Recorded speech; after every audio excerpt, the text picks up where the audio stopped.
It's about truth. It's about disclosure. It's about transparency. And if it means that I don't get my day in the spotlight, then that's okay, because it's not about that. It never was about that. I didn't leave the Department of Defense because I wanted my day in the spotlight. I left the Department of Defense, ironically enough, to finish the very mission they gave me in the first place. I didn't ask for it. I'm not a UFO guy. I'm not a ufologist. I never have been. I never will be. I'm a counterterrorism and counterespionage guy. I do counterintelligence, counterinsurgencies. That's what I do. And it just so happens that in 2008, I was asked to apply those same skill sets into the UFO community. But I'm not a UFO guy. And so for me, it's all about the truth. Whether I'm hunting a terrorist or a spy or a UFO, the bottom line is the truth is the truth. I'm a counterterrorism and counterespionage guy. I do counterintelligence, counterinsurgencies. That's what I do. And it just so happens that in 2008, I was asked to apply those same skill sets into the UFO community. The bottom line is the truth is the truth. I'm a counterterrorism and counterespionage guy. I do counterintelligence, counterinsurgencies. About Lue Elizondo ultimately except as a pawn of the CIA threat motion. Otherwise, it's just drivel, right? So, and how, it could be anybody. They could have gotten someone else instead in that program and dressed them up for the part. I don't think, it's not a special kind of assignment that they got for Lue. I just think that he kind of fit what they were doing, and they felt this is a guy who can pull it off. He's done a lot of counterintelligence. But I think what's important is, what is counterintelligence? Just in a nutshell, I need to deceive another country about what my activities are, militarily, espionage-wise, etc. And I need them to believe that something is happening that's totally different from what is actually happening. So I need to create a counter-narrative to the truth. That's counterintelligence. I need to lie to get people to believe. So therefore, Elizondo has a lot of experience. He's a professional liar. That's just a fact. And expecting the truth from people like that, or the Central Intelligence Agency, counterintelligence agents in general, is craziness. Whoever thought of such a thing? And so the way they've rolled it out and packaged it up and put a lot of money behind it and the media behind it, yes. But I think we've come past a phase, we are all kind of graduating in our own awareness. And this is pretty obvious, so this one is getting pretty wobbly.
Greetings and salutations, friends, and welcome back. So today I thought we'd take a sort of a strange trip down the rabbit hole because this has all happened before and it will probably happen again.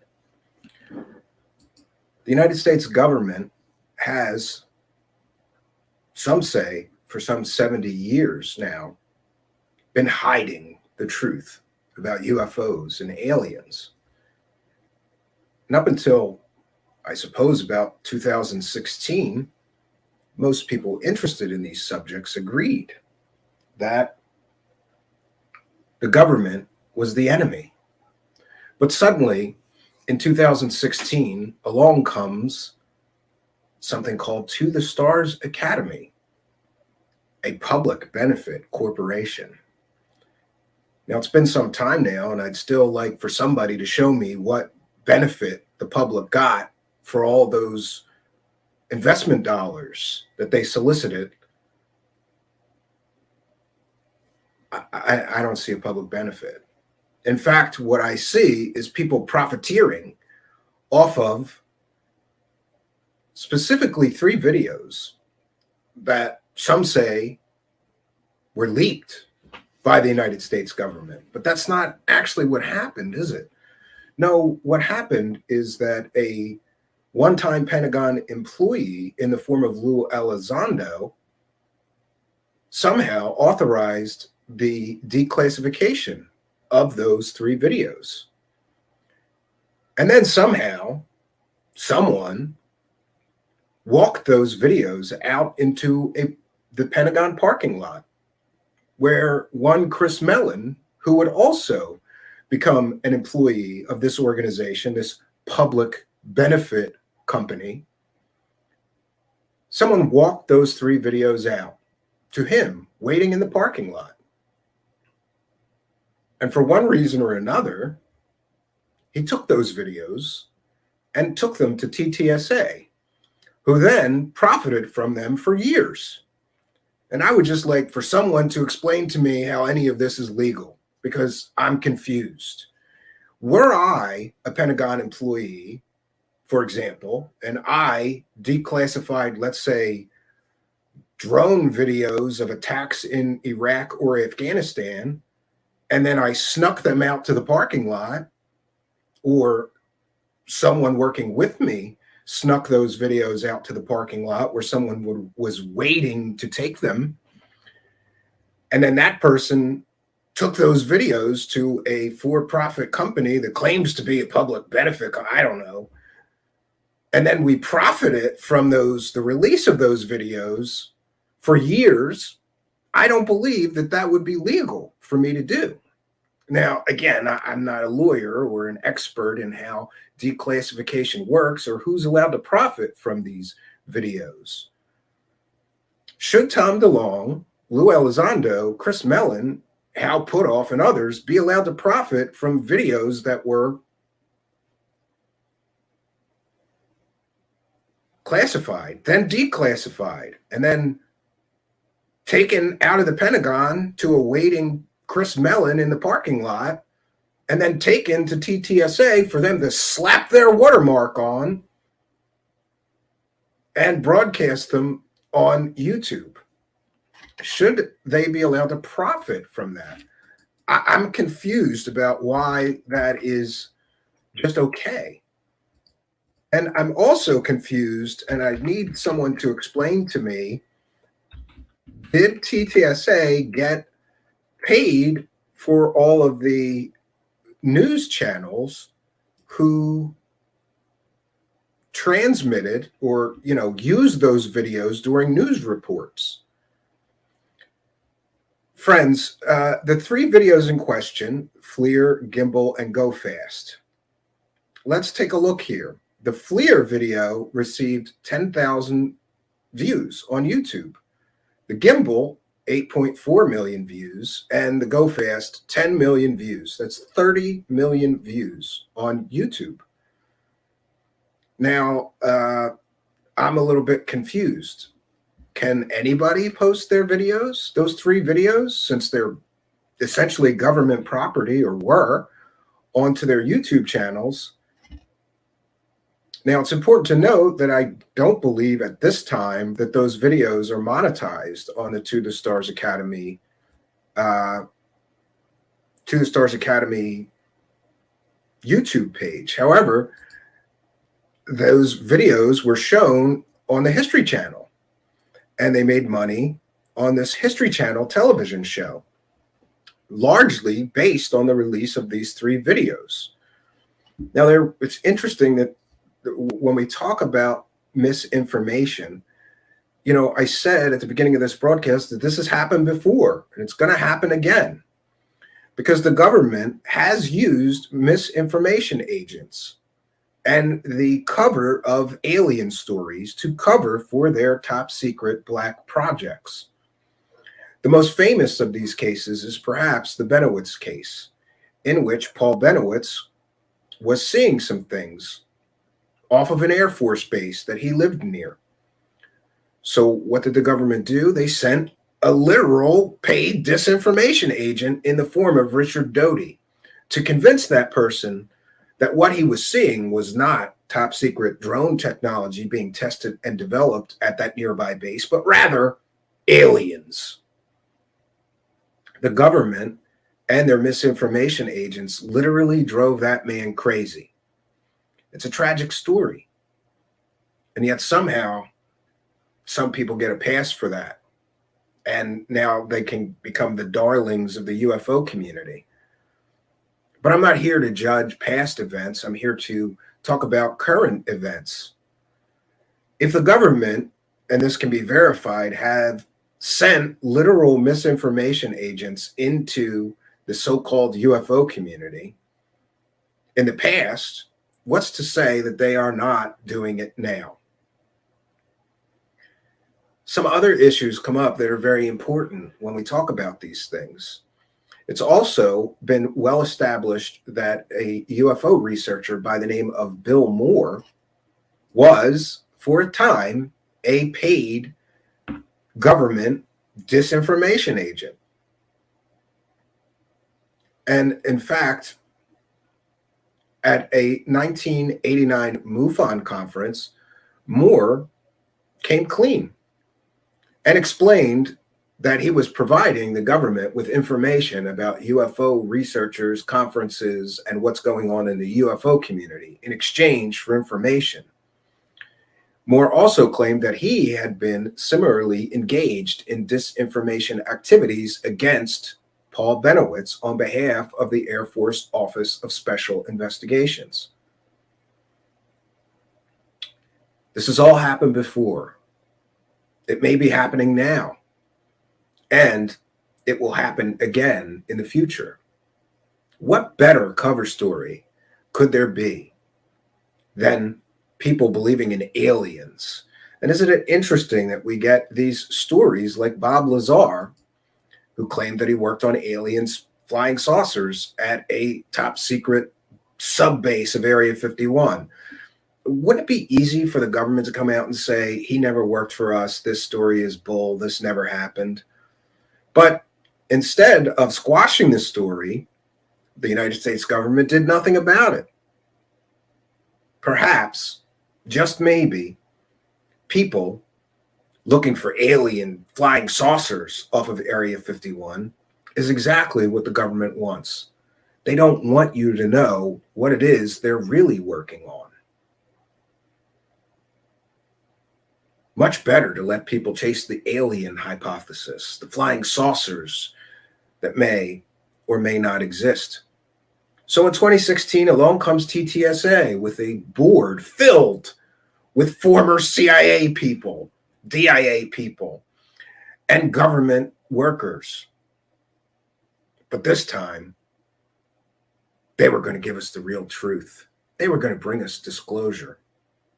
And I got to say, what a disappointment, because first of all they brought us was a television show about largely about those 3 videos that somebody snuck out of the Pentagon. Rules were broken. Sorry, bent. They bent the rules. Chris Mellon said they had to bend the rules in order to get those videos out.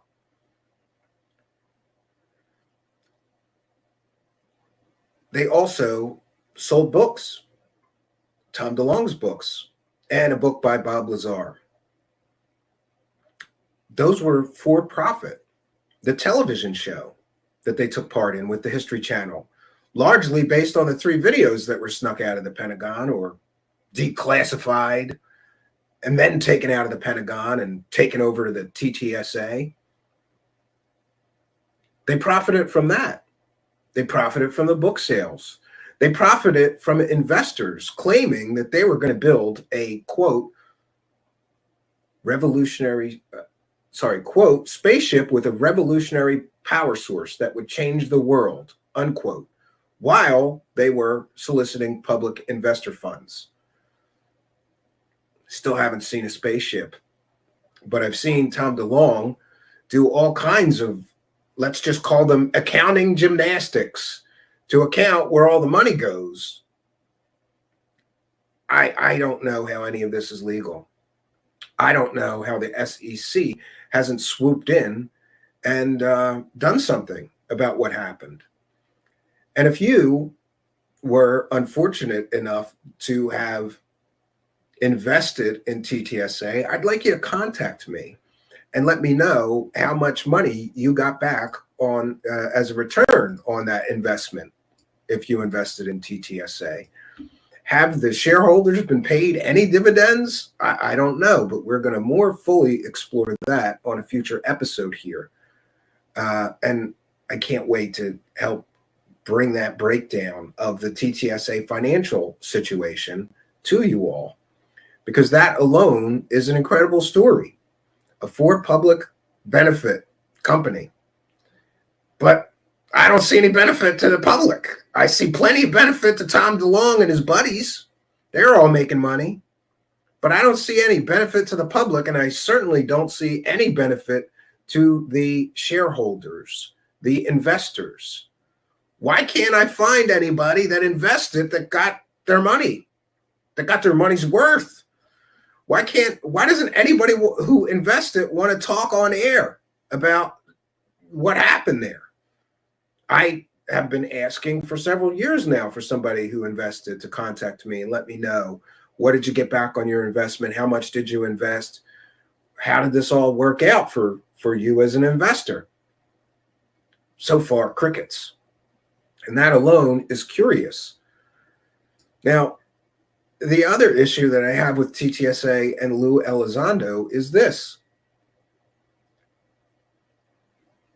They get everything wrong. They get a lot of things wrong. Tom DeLonge famously went on Joe Rogan, and he played for Joe Rogan a fake TR3B video, swearing that it was real. And Joe Rogan's like, no, this isn't real. That can't be real. Come on, this is a fake video, Tom. His performance on the Joe Rogan show as a representative of his To the Stars Academy was dismal, a terrible, terrible failure. And so what do we get here? We get a guy with a bunch of government people, former rock star Tom DeLonge, with a bunch of government people who say they're going to do stuff to benefit the public. And then they make a lot of money for themselves, apparently. But I don't know where all the money that the investors are supposed to get back is. And there's all kinds of shady accounting games with the TTSA. And we're going to break it down on a future episode, but that is beyond the beyond the scope of tonight's broadcast, which I'm hoping will be a short one, honestly, because I've got an awful lot of things to do. Let me check this out. No. You really shouldn't do that during a live broadcast. Somebody posted rest in peace, somebody, and I don't believe they're dead. So please don't do that. So back to misinformation and getting things wrong. I followed TTSA and I kept asking where the spaceship was. Nobody wanted to answer my questions. I even tried to contact TTSA multiple times, including their spokesperson. And did you know that their spokesperson, or media relations person is Tom DeLonge's sister, who gets paid $150,000 a year, apparently from those investor funds. I'm not sure what she does that's worth $150,000, and I'd like somebody to explain that to me. How do you get paid $150,000? I emailed, called, no response. Great. But, there was a thread, and I don't usually want to cover a Twitter thread, but this one is so topical here and important that I thought we should. And that is a thread from John from the Black Vault, who broke down all of the misinformation that they have peddled since TTSA began and Lue has peddled. Recently, Lue was on a radio show, the host of which we don't mention here, but many of you will know who I'm talking about. And he cites the Sun newspaper from England, which is a tabloid rag joke of a newspaper. Citing that as a source would be exactly like me citing the National Enquirer or, the Globe newspaper in the United States and saying, see, Clinton met with aliens because it was in the Globe newspaper. It must be true. No, friends. Lue Elizondo has made multiple mistakes like this. And it just brings into question every other statement that he's made. He's using a trash rag tabloid newspaper as a source for a talking point. And what about those other talking points? Like, we have biological samples. We have exotic metals or things that may be recovered from flying saucers. If he can't even get things right and he's citing things like a tabloid rag newspaper, I think we can make some determination about his ability to vet accurate information or not. And, there is this concept here in ufology of these UFO messiahs. They come along and they claim they're going to bring about disclosure. The first that I can really say was one of the UFO messiahs was Stephen Greer, who in 2001 started the Disclosure Project and had a big press conference. And he's going to bring us disclosure. He's one of the UFO messiahs. And one of the things that you'll notice about the UFO messiahs is that they get this level of worship and respect in the UFO community because they're going to bring us the truth about these aliens. But they never do. No, they all make a lot of money, right? That's another hallmark of a UFO messiah. You're going to be a UFO messiah. You got to have lots of stories about UFOs and aliens. You got to do lots of conference appearances. You got to make lots of documentaries or make a lot of books to sell. And you got to make a lot of money. Okay? Buy my latest course. Buy my app. Buy my book. Buy my documentary. But they never give you any of the smoking gun evidence that they claim that they have. It's all maybe true, could be true, couldn't be anything other than aliens. I love that. I love that talking point they all use. Well, it couldn't have been a human-made craft for these reasons. Friends, the person who runs Lockheed Skunk Works once said, we have things out in the desert that would make George Lucas jealous. And I believe that. There's no way for any so-called UFO messiah to know what exactly is in the United States arsenal of weaponry and advanced aerial craft. But yet, they'll tell you, and I just heard Lue Elizondo today on a broadcast basically claiming, oh, these things it has to be aliens, right? But I'll leave the door open just a little bit that it might be foreign technology. What about United States technology? Because I don't care, Lue Elizondo, if you worked at the Pentagon, you had a certain level of access. You don't know. Even working at the Pentagon, you have no idea what is being developed by Lockheed Skunk Works, by Boeing, by other manufacturers and developers of advanced aerial aircraft. Now I'm hearing new claims from Lue Elizondo that he worked on special drone projects, and he mentioned some. So we're going to FOIA the government, and we're going to find out if he indeed worked on those projects or had any involvement in them. Because the real problem with Lue Elizondo is that he says a lot of stuff, but there's never any paperwork. There's never any proof to the things that he says. And let's not forget that all of this started in 2016 with the New York Times article in which somebody lied to the New York Times. And since Mr. Elizondo is cited as the major source of that article, I can only assume that he lied or misrepresented things to them. He claimed that the program that he worked for had a certain amount of budget. And now we know that that program he worked for had no budget. You see, the problem with Lue Elizondo is that he could not have worked full-time on a UFO project that had zero funding. No, friends. He did something else within the Pentagon. And does this story sound familiar?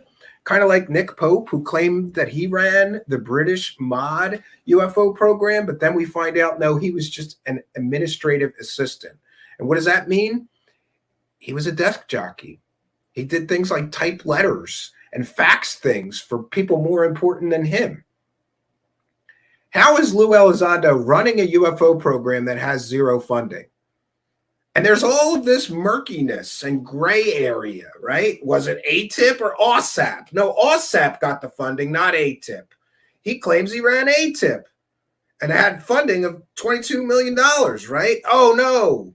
That's right. ATIP did not have the $22 million in funding. It was OSAP, a separate program that he did not run, that got that money.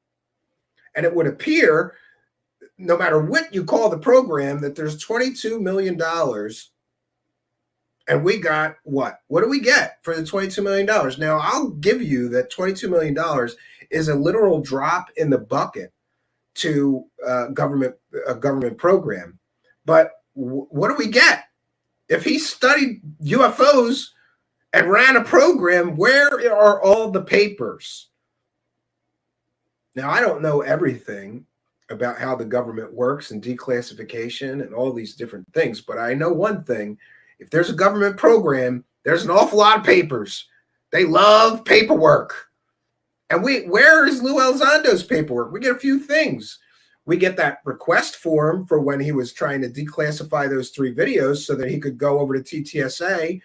Oh, and by the way, we now know from the Who's Lue documentary that he moved his wife right next to TTSA a year before he worked for them. I don't think that's a coincidence. I think that these people planned this profiteering scheme this entire time. But that's my opinion, and I'm entitled to it.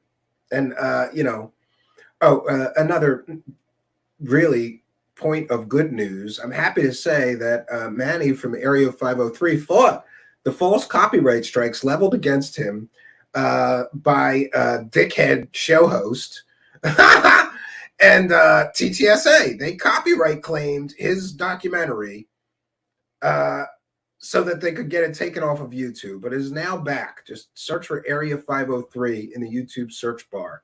You'll find the Who's Lue documentary, and I think you should watch it. And I think that you should start asking questions of Lue Elizondo, who apparently only goes on shows that aren't going to ask him the hard questions. But I'm still hopeful that someday a show host that doesn't know me well is going to let me co-host if they get Lue as a guest, right? That would be nice. And we could ask him these questions directly, like, why did you move your wife right next to TTSA where you would work a year later, a year before you took a job there? But then we do see a pattern of him moving his wife to wherever his next job is, always sometime before he moves to a new place of employment. Interesting, isn't that? Because TTSA claimed that they didn't know each other. They didn't even know each other till like a week before he took the job. Sure, Tom DeLonge. And why is Tom DeLonge copyright striking a channel with, less than 10,000 subscribers who made a documentary film? They don't want you to see it, friends. They do not want you to see that documentary. They don't want people to start asking these questions, especially not before the next Lue Elizondo cash in, which is his book, which he now claims is going to be game changing. It's going to change everything. They won't be able to put the cat back in the bag after his book. So we're expected to believe that this whole time he had some kind of smoking gun proof, right? But he held off so that he could write a book and make more money. He didn't make enough money on the television show. He didn't make enough money working for TTSA. Apparently, he's not making enough money speaking at online UFO conferences for, let's just say, less than credible people that he has decided to involve himself with. But to get a real education into why something's wrong here, we would have to detail all the fake information that TTSA and Lue Elizondo has pushed. They have, pushed fake pictures of balloons as UFOs. Tom DeLonge has pushed a fake video of a TR-3B on the biggest podcast on planet Earth. That was embarrassing for him. And I believe after that, they pulled him back and said, yo, you can't be the spokesperson for this thing anymore, do public appearances if you're going to screw up that badly. The biggest podcast on planet Earth that gets some, I don't know, 10 or 15 million views per episode, and Tom DeLonge with his new organization that's going to bring about disclosure, him and all his CIA government friends, they're going to bring us disclosure. And the best that Tom DeLonge could do is show Joe Rogan a fake video of a TR-3B. And there's more. They pushed the fact that they have some kind of exotic materials, which may have come from an alien flying saucers, right? But they forget to tell you that most of the material they have was the so-called Art's parts, which even Art Bell himself said, this is all regular material. There's nothing special about it. It's nonsense.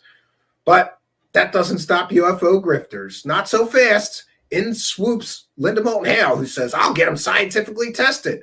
And then she did. And the scientist that she hired was able to reproduce those materials and told her these are regular earthly materials. There's nothing exotic here.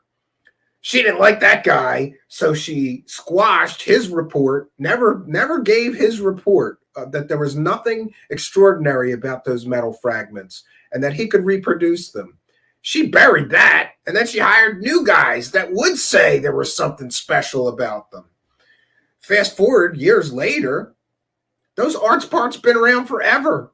Linda Moulton Hale made a lot of money talking about how they were alien parts. They're not. Nobody's ever proved shit.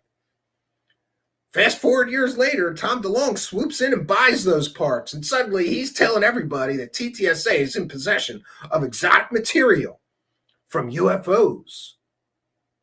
And what did they do? They used a stock image of a certain kind of a rock in their announcement about that. And it goes on and on and on. And now we have Lue Elizondo pushing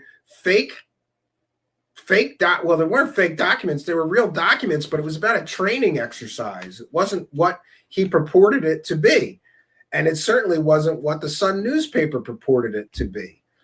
And on we go with these fake people pushing fake nonsense. It's all about the money, friends.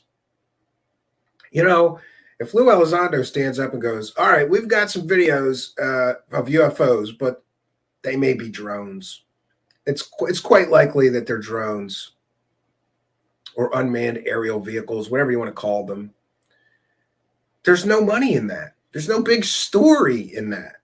But the fact that they may be aliens, that's where the money is.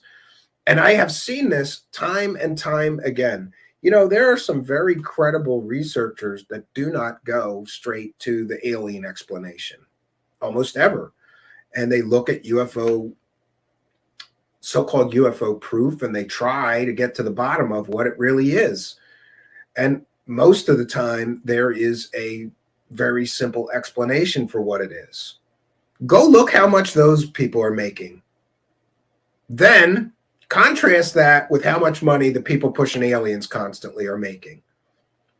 Stephen Greer, Lue Elizondo, Tom DeLonge, and others have made literally millions of dollars. And there's others too, like Linda Moulton Hale. I'm sure she's made millions of dollars over the years pushing this. Richard Dolan and others. Everybody pushing the aliens is making the money. And while I would love to believe, I'm going to need something a little bit better than maybe proof. Could be. Maybe, could be's, and possibilities is not proof. It's maybes, possibilities, and could be's. I guess I've been here too long, and that's something else that we could talk about.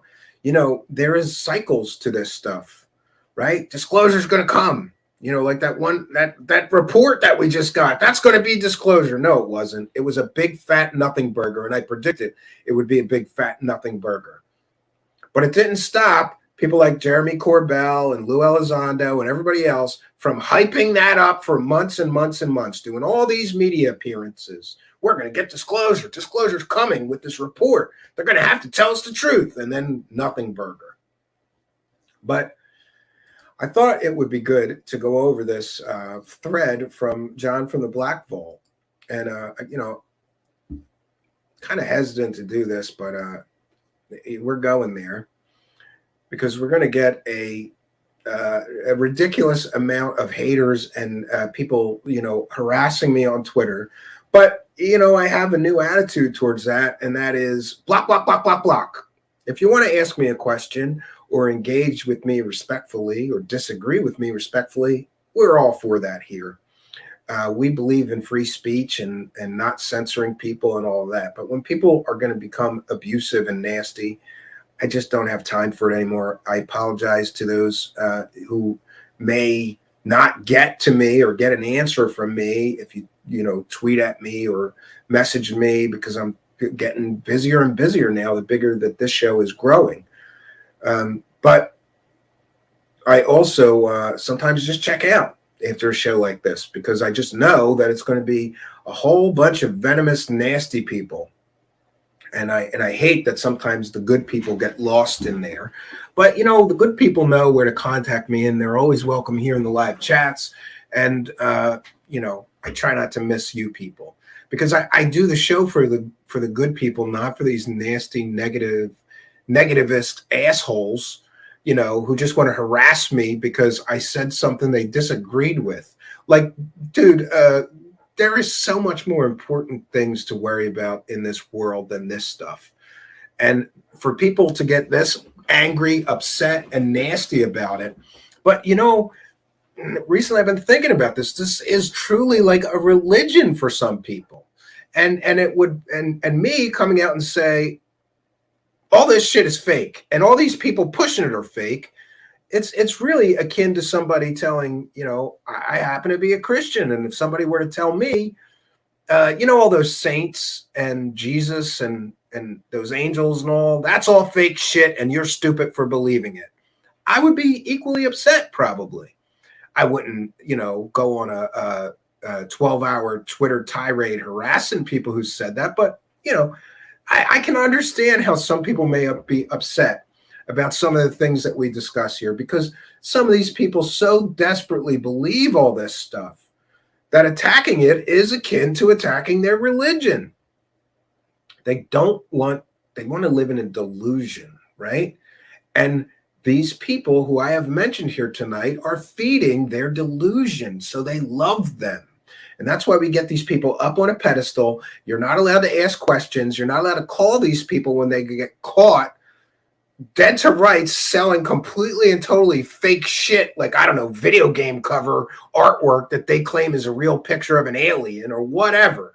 Or Lue Elizondo pushing a goddamn Sun newspaper, the biggest rag in England, full of fake shit.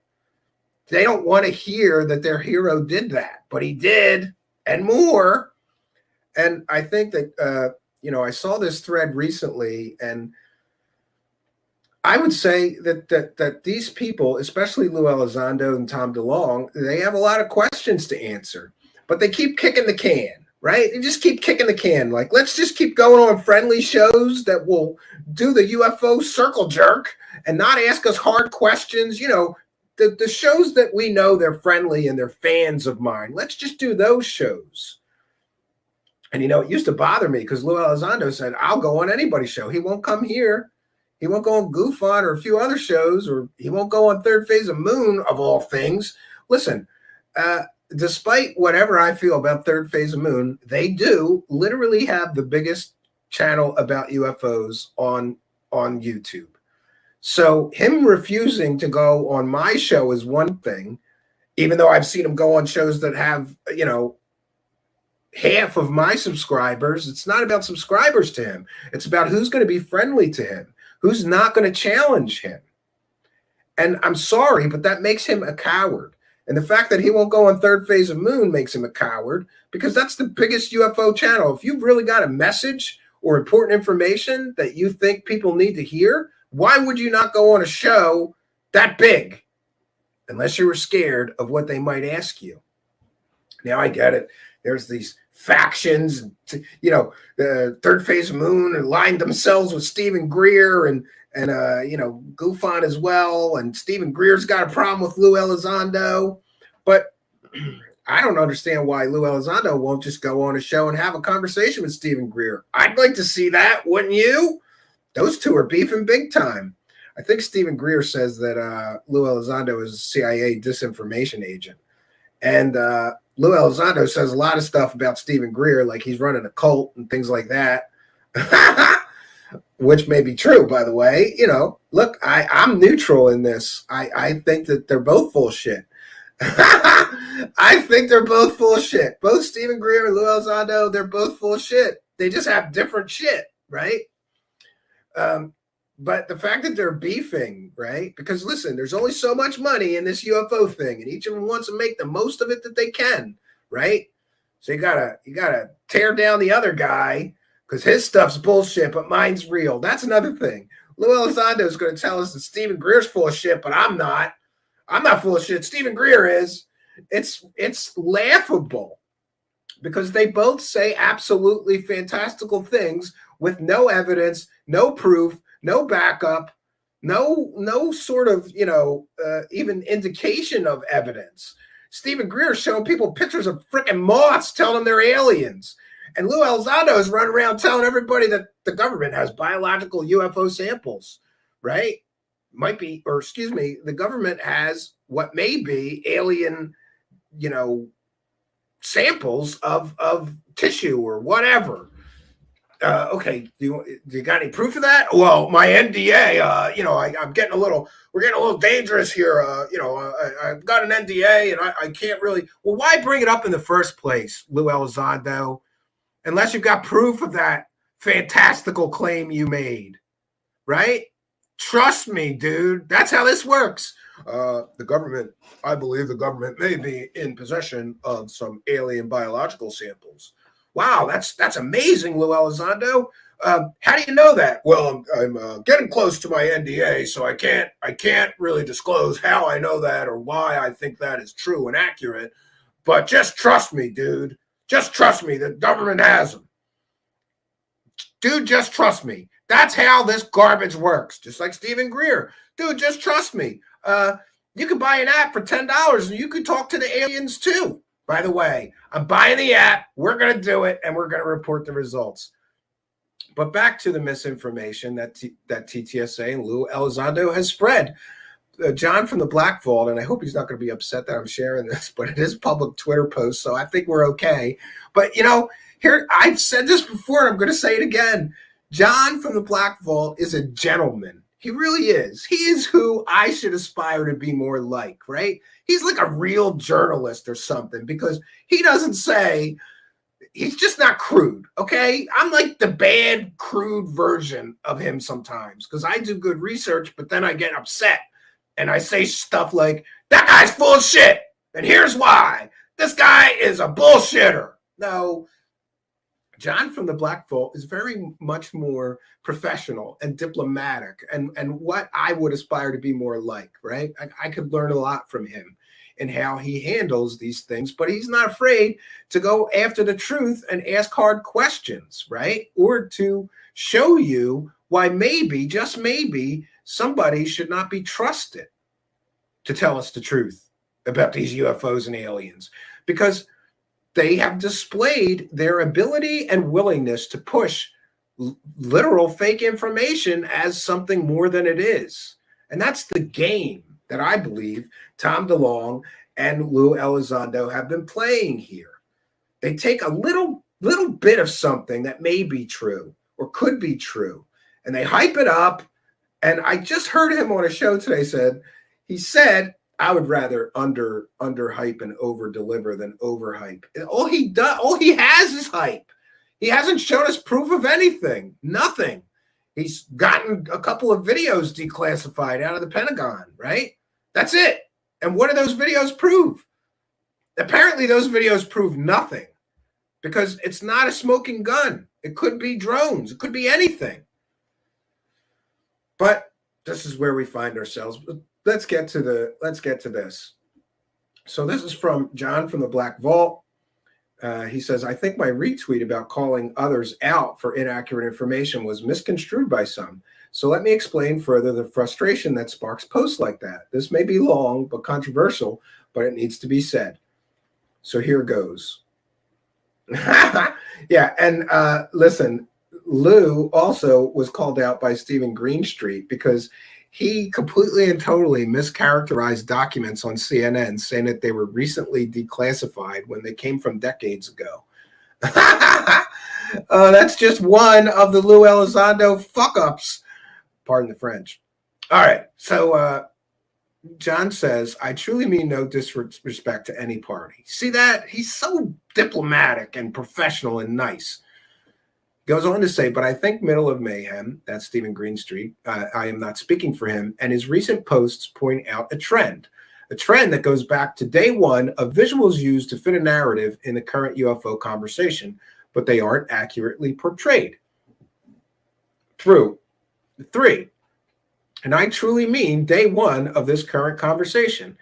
In the original press conference in October 2017 that introduced Lue Elizondo to the world, a party balloon was shown to depict a Tic Tac as Chris Mellon talked. This, of course, was entirely inaccurate.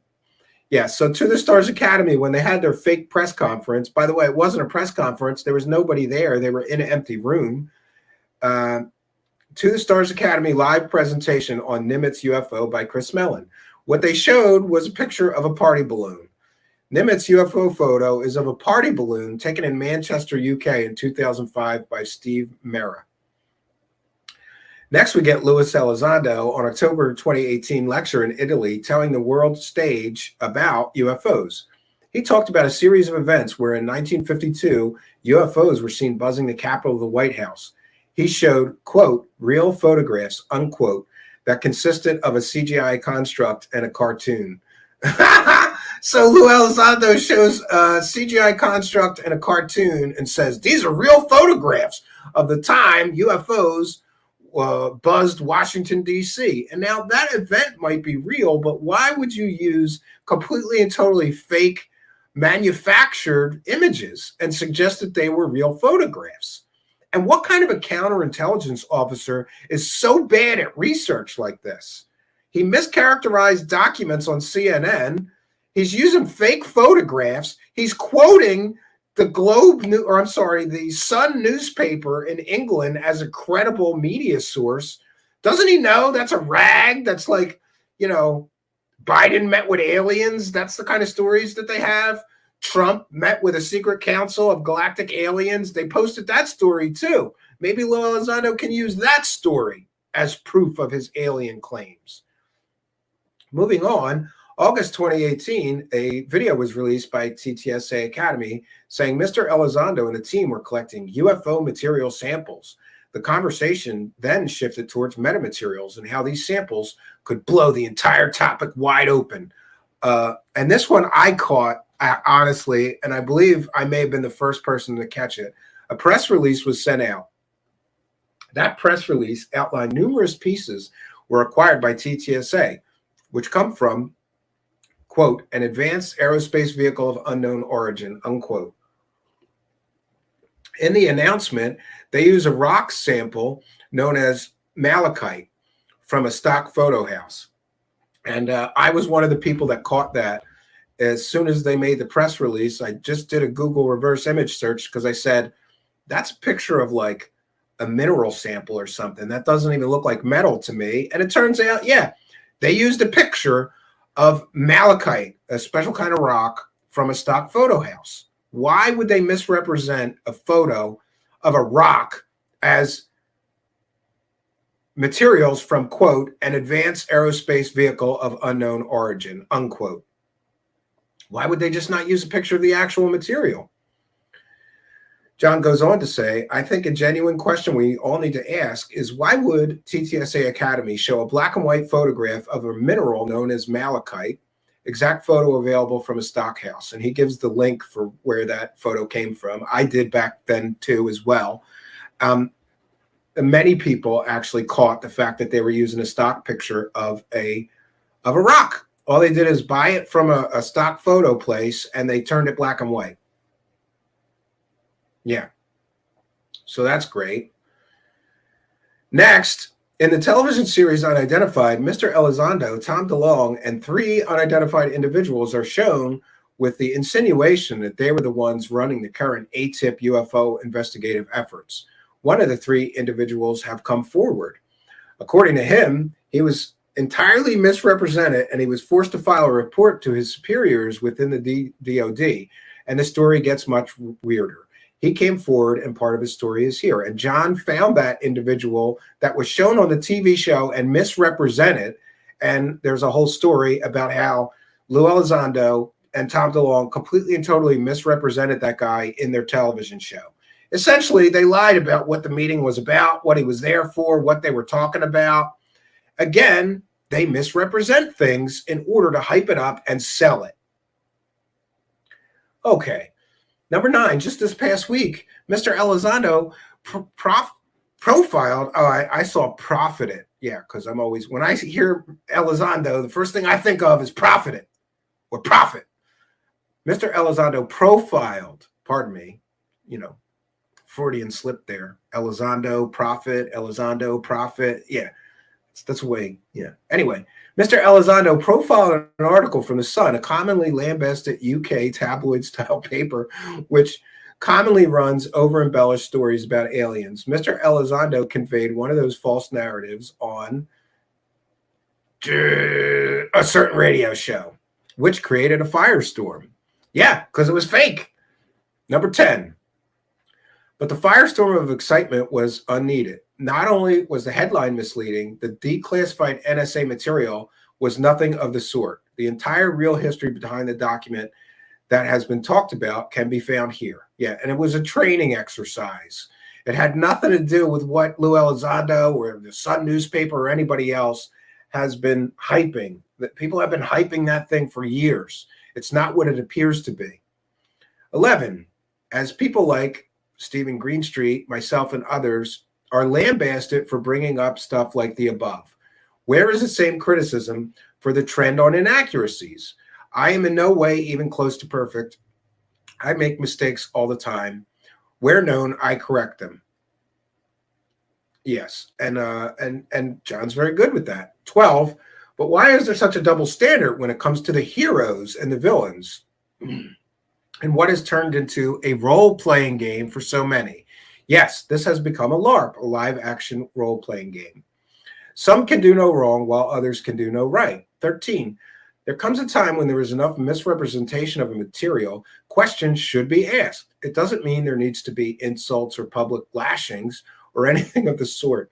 14, but if I continually used false imagery or misrepresented documents, I can assure you there's a handful of people that would make mega blogs about me, create memes, tweet obsessively about it, and then they would party right into the triumph with their secret clubs. 15, I yet again am reminded about the double standard that exists within the UFO conversation. I won't be afraid to call out, that isn't a call to arms, as some of you want to believe I meant, the inconsistencies. If they're resolved, great, we move on. If they aren't, then we should all continue to ask questions and press for answers from those who claim they are giving you the honest truth.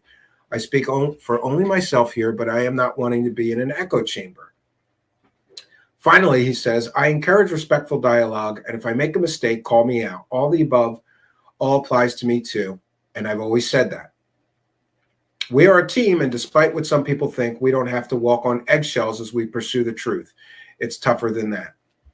So there we have it, a very good, well thought out history of all of the things that TTSA and Tom DeLonge and Lue Elizondo have inaccurately misrepresented in order to sell their narrative. And I, for one, think that it's very problematic, right? That I think John is right.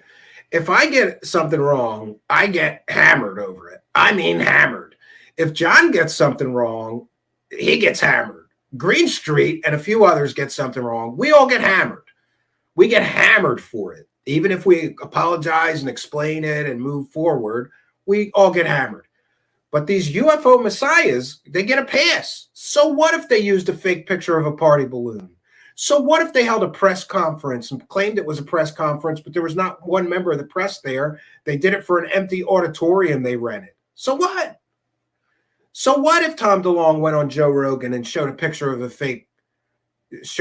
of a fake UFO that wasn't real, it was CGI, right? So what if Lue Elizondo got the fact that he is quoting from recently declassified documents that weren't recently declassified and had very little to do with what he was trying to use them as proof of?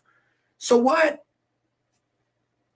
So what if they use a fake picture of a rock while they're claiming to have exotic materials in their possession, which may be aliens?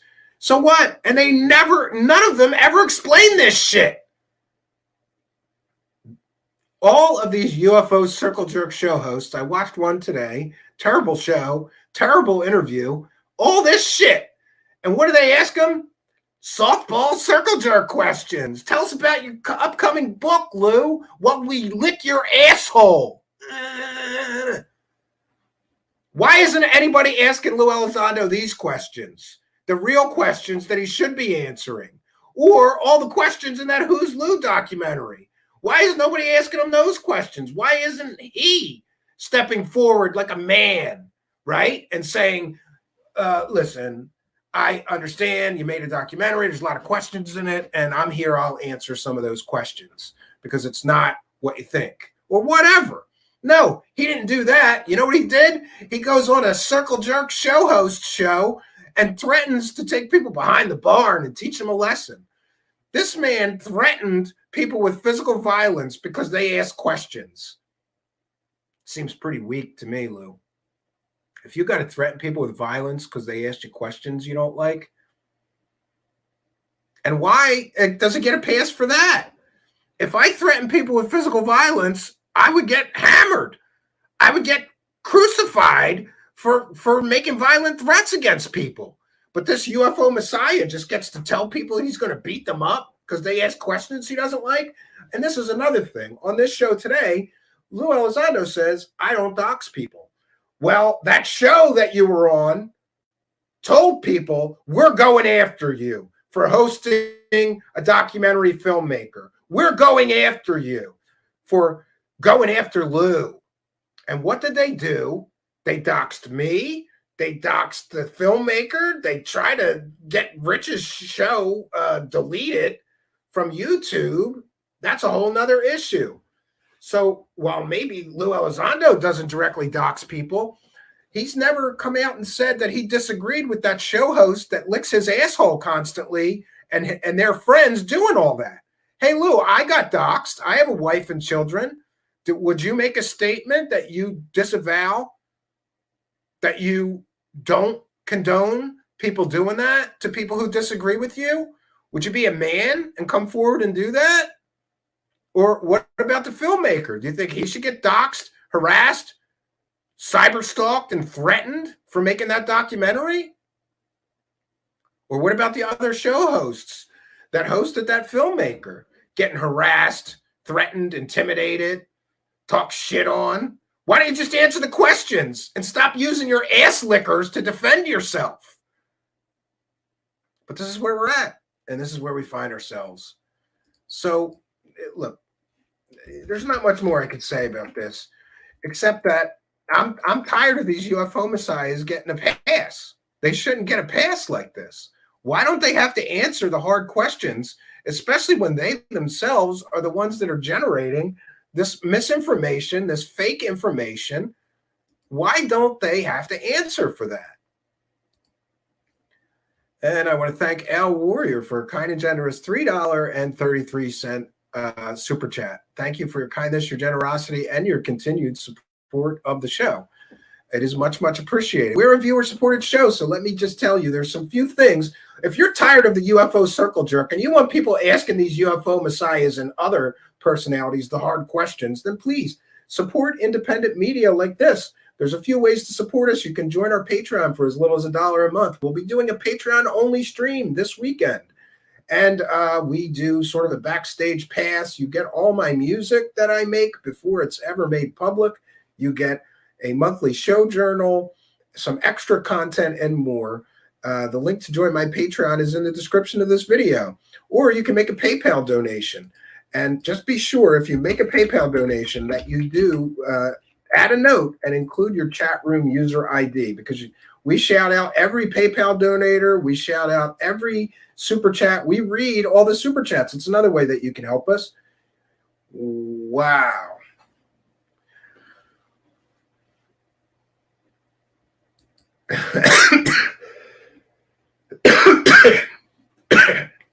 All right. We have a kind and generous $50 PayPal donation from Dennis. Thank you very much. And we're going to read all these when we come back. So the other way to help me is with the PayPal, or excuse me, with the super chat. There's a money button down there in the live chat. And all you do is hit that button and put in however much money. If you've never done it before, you might need to add a credit or a debit card in order to make it work, but then it'll just work forever. And you can throw money at me whenever you want after the first time. And we appreciate that. We read each and every single super chat. So what we're going to do is I'm going to take a short musical break. And when we come back, we're going to read every single super chat. So if you have some generosity in your heart, if you like the content we're producing and you want to see us continue producing it, hit that money button and throw a couple of bucks in our hat to keep us doing this good work that doesn't involve the circle jerk. Okay? There's enough. There's so many UFO circle jerk shows. We need people asking the hard questions, and I'd like to be one of them. So if you're feeling generous and you want to support the show, hit that money button, throw a couple bucks in our hat, and keep us moving forward, fighting the good fight. So we're going to take a short musical break, and when I come back, we're going to read each and every single super chat. We're going to read the PayPal donations, and then I will take comments and questions from the live chat. So if you have comments or questions, get those ready.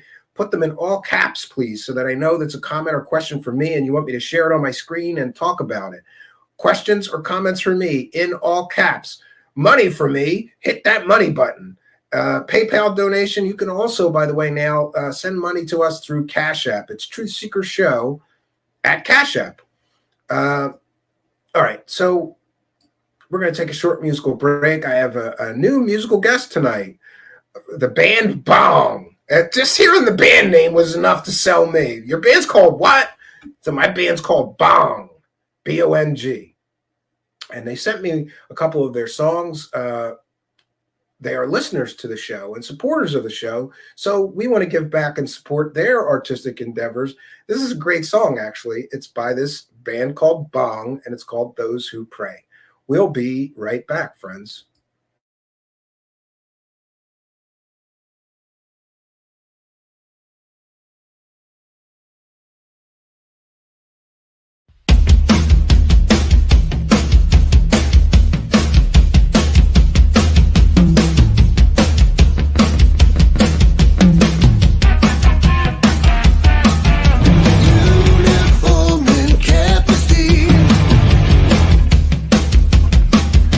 Order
And we are back, ladies and gentlemen.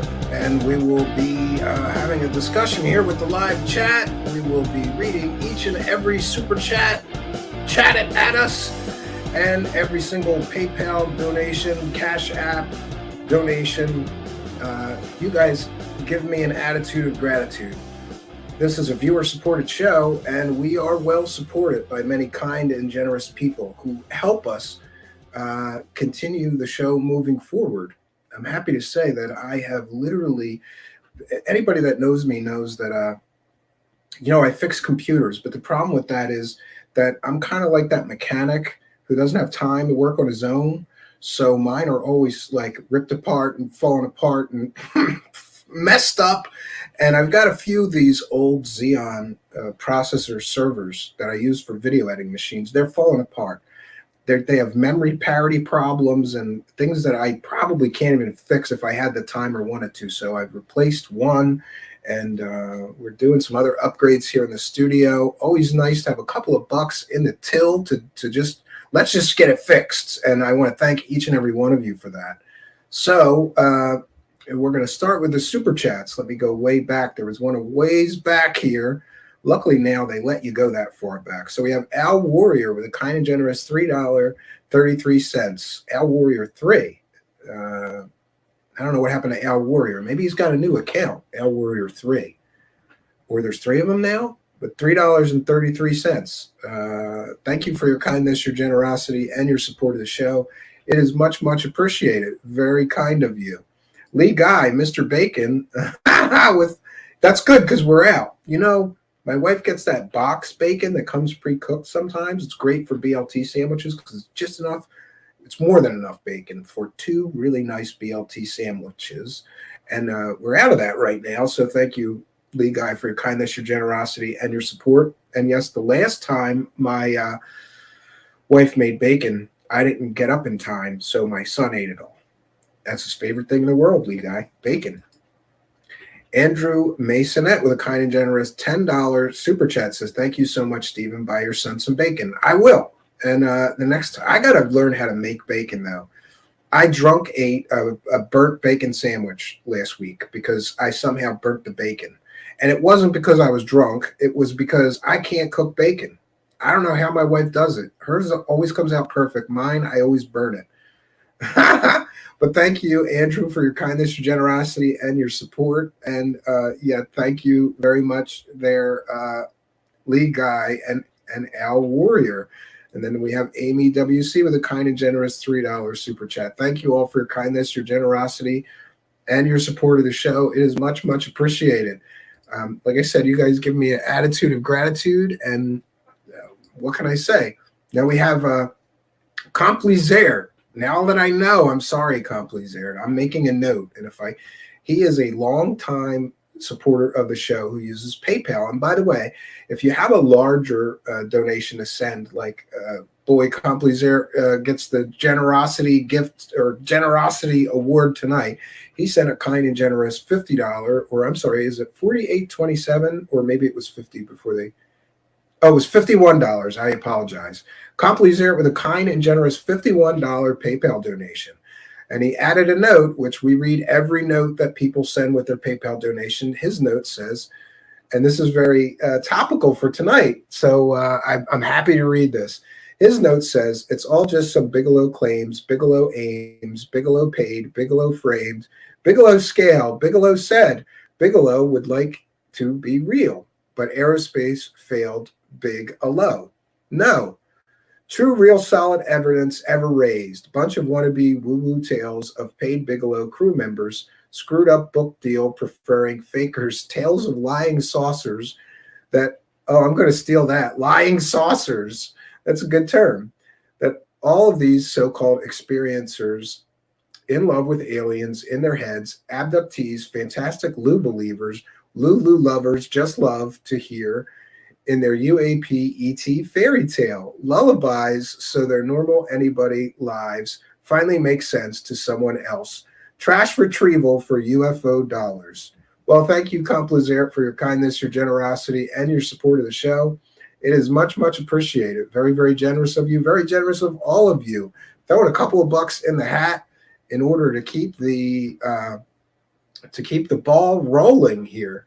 And thank you all for that kindness, that generosity, and that support. It is much, much appreciated. Okay, let's get back to the comments, questions, or anybody have any comments or questions for me? Please put them in all capital letters so I know that you want me to share it. And there's Complaisir. He's got the emoji thing down, right?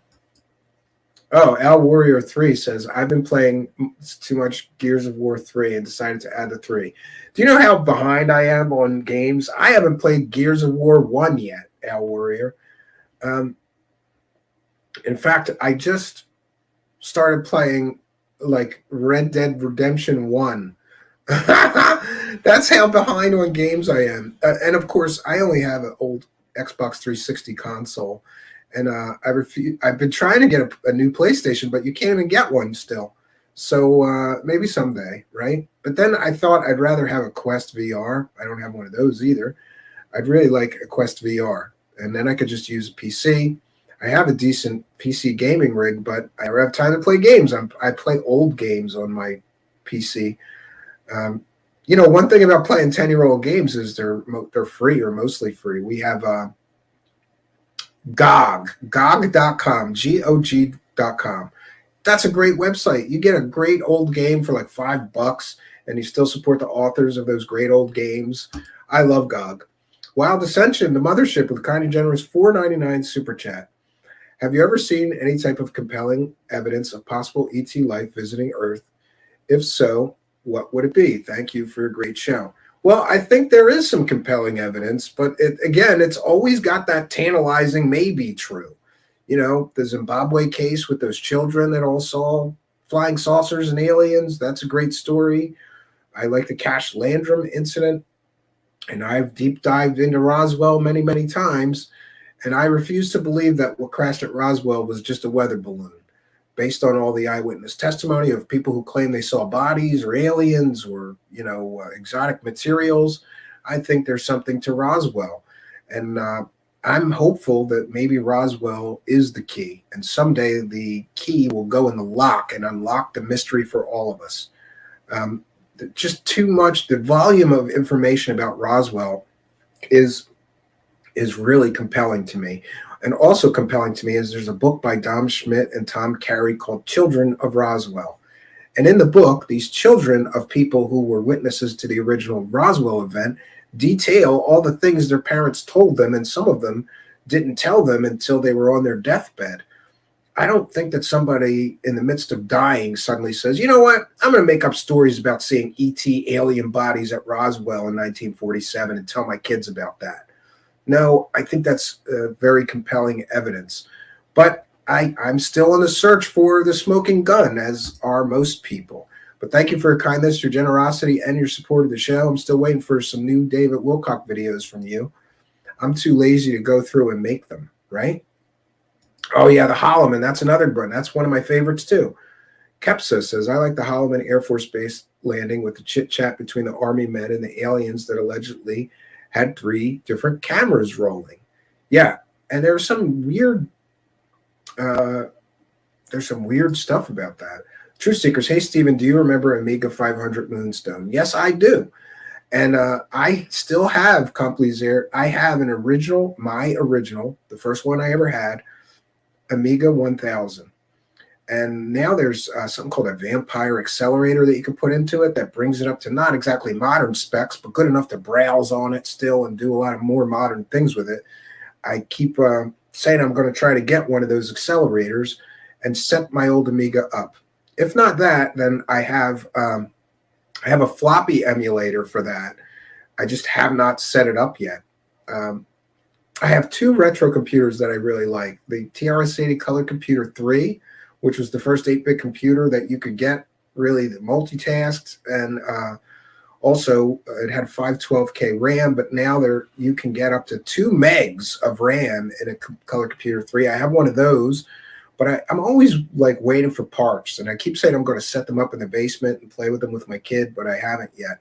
So that Color Computer 3 and an original Amiga 1000. I also have a 500, Conkley's there in my garage, but I prefer the 1000 because it has a separate keyboard and mouse, and it's just a little more what I came up with.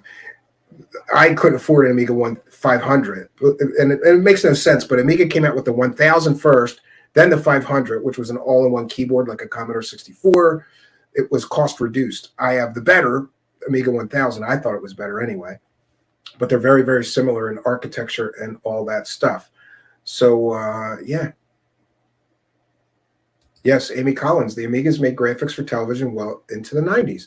Yeah, Babylon 5, all of the space fighting scenes and the CGI was all done. Babylon 5 was all done on Amiga 2000 computers, or maybe 4000 computers later, and render farms. They would have like 12 Amigas going at once rendering the scenes with a program called Lightwave, which I still have on my Linux box and use occasionally, but I'm terrible at it.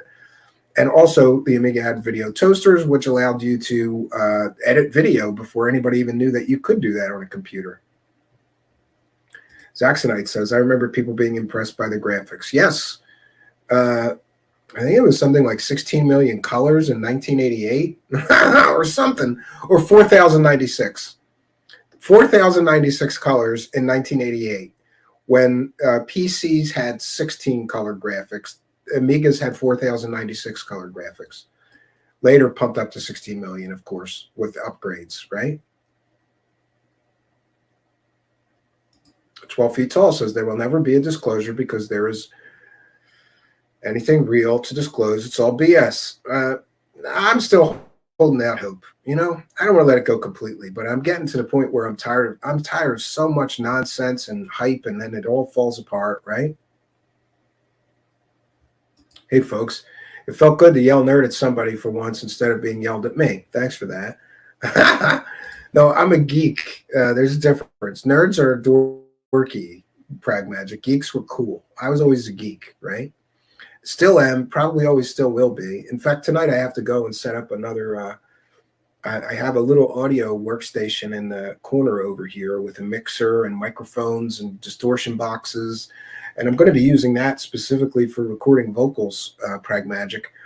I got all of these weird, Pragmagic will appreciate this. I have all of these weird, like, distortion pedals or delay pedals, and one of them is a Yamaha FX 550, which is really for a guitar, but I always used it on my voice because it's got distortion and overdrive and all these different things, and flange and echo and delay and reverb, and you can customize the patches. And I have had that box forever, Pragmagic. So I've got that over there and a bunch of other little boxes. I've got a harmonizer, voice harmonizer, and some other stuff. I'm going to be setting that up and recording some new stuff soon. True Seekers, will there be another episode with Cal Korff soon? Well, I hope so, but part of me hopes so, and then part of me hopes not, because I got to tell you, I get shit every day on Twitter from this from Mikey Horn. It's Mikey Horn, because nobody cares that much about Cal Korff and his work to be like busting my balls every day. So, but I'll take the slings and arrows. Sure, he's welcome back, but he's busy with his new show with his girlfriend, Melissa. They have a show called Wicked Truth. Look it up. Al Warrior, working at Geek Squad. Actually, my company is the anti-Geek Squad, Al Warrior, because instead of taking your computer to Geek Squad, you just call me and I go to the house. And luckily now with COVID winding down, let's hope it's winding down. Of course, World War III is ramping up. So that's the downside. Hopefully, Al Warrior, the medical situations are winding down and people won't mind me in their house again, and I'll be able to resume my pre-COVID business, which used to be pretty lucrative, but COVID killed me like everybody else's small business. Customizing patches. Is your harmonizer a TC Helion? No, I'm going to show you what it is, and you're going to laugh at me, Pragmagic, because it's actually a toy harmonizer, but it sounds amazing. And I did a special mod to it to get a line out on it, but it's really just this little box with a speaker on it, and it has echo, harmonization, auto tune, and something else. But it sounds amazing, and you're going to want one. Actually, I have a couple. I have 3 or 4 of them because I liked it so much, and I was afraid they would stop making them. I can't remember exactly what it's called. I'll get with you offline, Pragmagic. But it's basically a children's toy that included a harmonizer, and I couldn't afford a real harmonizer, so I hacked this thing together. The TC Helion is a hell of a thing, and I would love one of those, but I could never afford one. But this harmonizer gives you one or 2 voices above and 1 or 2 voices below. But unfortunately, it doesn't separate them out. But it's still a very, very useful little box, because if you want like super thick backing vocals that sound like a choir behind something, left and right it, do 2 takes, and it comes out amazing. Toy harmonizer is music to my circuit bent ears. I'm going to bend one of these too. That's funny that you mentioned that. And you know what, Pragmagic? I came up with the idea that I want to do a whole album, and I want to use nothing but circuit bent instruments, and I'm just going to call it Bent. Isn't that a cool idea? Even if it's just a 4-song EP, because I'm not sure I could do 10 out of Toys and Trash like that, but I'm sure I could do, 3 or 4 songs, right? Frapsap says, don't you miss the good old days when the government used to dismiss UFOs as conventional aircraft, whereas now they try to convince the public that conventional aircraft are UAP? Yeah, you're right. It's like they did a total 180. They say, oh, no, that's just a helicopter. Oh, that's just a small engine aircraft. No, now it is, those are aliens, right? Lue Elizondo. That's another thing. I'm going to have a new character for Lue Elizondo. I got the mask. I just have to spend some time doing the hair. And I guess I'm going to have to give him a beard. Now he's going to do the beard thing for a while. But if anybody has any suggestions for what the Lue Elizondo character could be called, the best I've come up with is Lue Elizondo. Lue Elizondo. If anybody has any more suggestions, I'm all ears. Absolutely all ears. And I want somebody, you know what? I'm going to do it right now. Listen, Free Speech won. And you can now finally see the Who's Lue documentary right on YouTube. They killed his momentum, though. So I would appreciate, here's what happens. I heard Ollie on Alien Addict saying this and encouraging people to go and support Manny at Area 503's documentary, because what happens when they take a video down is it screws with the algorithm. You lose all your momentum, and then you got to almost start all over again to get the video popping again. Calcorf says Lue Elizondo is a perfect name because he does. Yeah. So let me get over here and oh, wait a minute. Did I? No, I got that. Okay. So I'm going to put the link to the Who's Lue documentary. 1 second. Who's Lue? Oh, man. I always, you know what? I will spell Lue Elizondo's name wrong for the rest of my life. And the problem is because I had a friend, I still have a friend named Louis, Louis. And when I refer to him as Lou, it's Lou. I always do that. I did it tonight for the show. I had to fix it. All right. So there's the link for the Who's Lue documentary. Please do go over there, give it a thumbs up, give it a like, give it a comment. If you've seen it already, watch it again. Help Manny to get the momentum going on that thing again, because he should have gotten 50,000 views out of that. But they took it down, and now all the momentum is lost, and he has to start all over again to get the video popping again. And that's not fair. After all, even YouTube agreed with him that what he did was fair use and not a violation of copyright. So they had no rights to copyright claim and force his videos down with legal threat letters posted to YouTube. Lord Ludicrous Plaid says, great show tonight. Well, thank you for your kindness. So what can I say?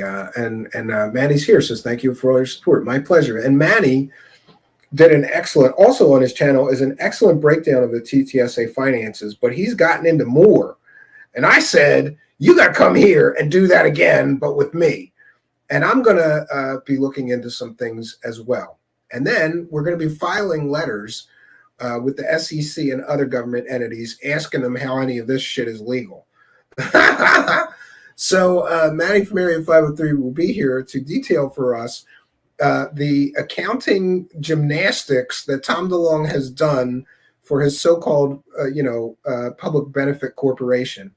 There's no benefit to the public. It only benefits Tom DeLonge and apparently his sister, who gets paid $150,000 a year to not return emails to anybody that asks questions, right? Out of investor funds. Must be nice. Yeah, and CalCorp says file with the SEC. Yeah, well, I hear there may be an investigation and some other media, large media outlets may be following that story. And we want to get on the right side of history and also detail it here before, before anything big breaks, right? But we'll see what happens. So, I think we've done our due diligence. We're trying to make the shows a little shorter. We're hitting the 90-minute mark. So I'm going to bounce on out of here. I want to thank each and every one of you for joining us tonight. Always happy when there's an audience. So glad you could come here tonight and be a part of mine. Always a pleasure to spend some time here with you. And I want to thank each and every one of you kind and generous benefactors, you PayPal donators, you Super Chatters, you Patreon supporters, you people sending money through Cash App. Yeah, Steve S. says, hey, Steve, with you on this one. Lue is in the military, once in the military, always in the military. The same military that has been hiding shit from its citizens for 75 years. Yeah, I agree. And Wild Ascension says, Manny, I wasn't able to save that long of a video. Too much space, so I came up with an idea to create a trailer for Who's Lue. Is that okay with you? Trailer will link to the movie in my description. Yeah, do it. I think he'd like you to do that, right? So thanks to all you kind and generous benefactors. Thanks to all of you kind supporters who come here to live chat. And I want to remind everybody, I got to do this every time. I got to make a bumper for this. If you are listening in audio podcast land, we appreciate you and we're glad you're there. However, you're listening to a replay. If you want to come and support us here, go on over to YouTube, youtube.com, and put Truth Seekers, one word, in the search bar. Just look for me, the strange guy with the sunglasses. That would be the Truth Seekers channel. We're the first one that pops up. Smash that subscribe button. Hit that notification bell, and you too will know when we're doing a live taping for the podcast. And you can come over here and be a part of the live broadcast, and more importantly, the live chat. You are most welcome here. We take comments, questions. We don't have an echo chamber here. We let people disagree. You could disagree with me even, as long, and oftentimes people do. But you are most welcome. Please do, we love you listening to the audio podcast because, and some people are driving a truck or doing things and they need the audio podcast. That's why we provide it. But you're missing half the fun. Really, come over to Truth Seekers YouTube channel, hit the subscribe button and the notification bell, and then you'll know when we're doing a live taping. You can come over here and be a part of the live taping and the live chat. Also, we have a Discord that you can join. The description to do that, or the link to do that, is in the description of this video. And you are most welcome here. We want to invite you to be a part of the Truth Seekers community. It's more than just me here. And like I said, this isn't an echo chamber. You could be a believer. You could be a skeptic. You could be on the fence. You could be in the middle. Everybody is welcome here, and we would like to have you.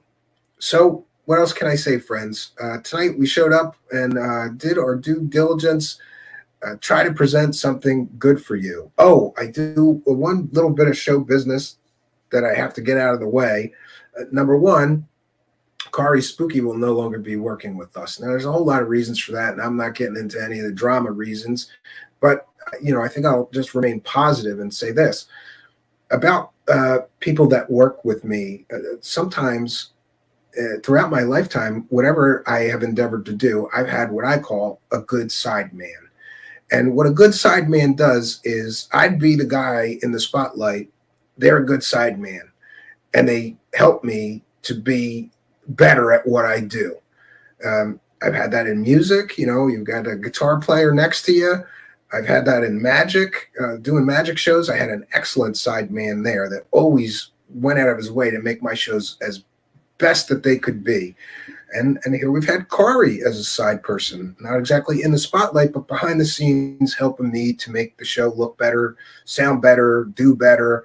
But one of the things with a sideman is you don't want a sideman that has other aspirations, really. And like if that's all they want to do is be the side person, that's when it works the best. Not to say that Kari did an amazing job, but Kari has other aspirations. So she went and was co-hosting with the girls from This One Time I Got Abducted by Aliens, then doing some paper bag news, like live news broadcast, then maybe starting a UFO show. Then she's still doing this out of context CW Channer thing.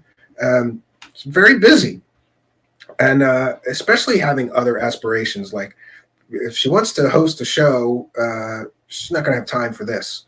And also said that she's taking a break from the whole subject. So I think she's even taking a break from the One Time I Was Abducted by Aliens. I'm not exactly sure of the exact details of when she's coming back with her new show, but she's going to do her own show. And we wish her the best of success with all her future endeavors. I'll miss her, and I'll certainly miss her help here. But, like I said, if somebody has other aspirations, I don't want to feel like I'm holding them back. If they want to be a show host, they should go be a show host. They shouldn't be, doing dumb shit for me, like making thumbnails or whatever. And you'll notice the thumbnails have sucked. But I just haven't had time. I'm going to make some templates and things, so they'll improve again. I'm not terrible at graphics. I just don't have time, so I'll throw something up for these next couple of shows in the meantime. So, if you see her, wish her the best of success from all of us. And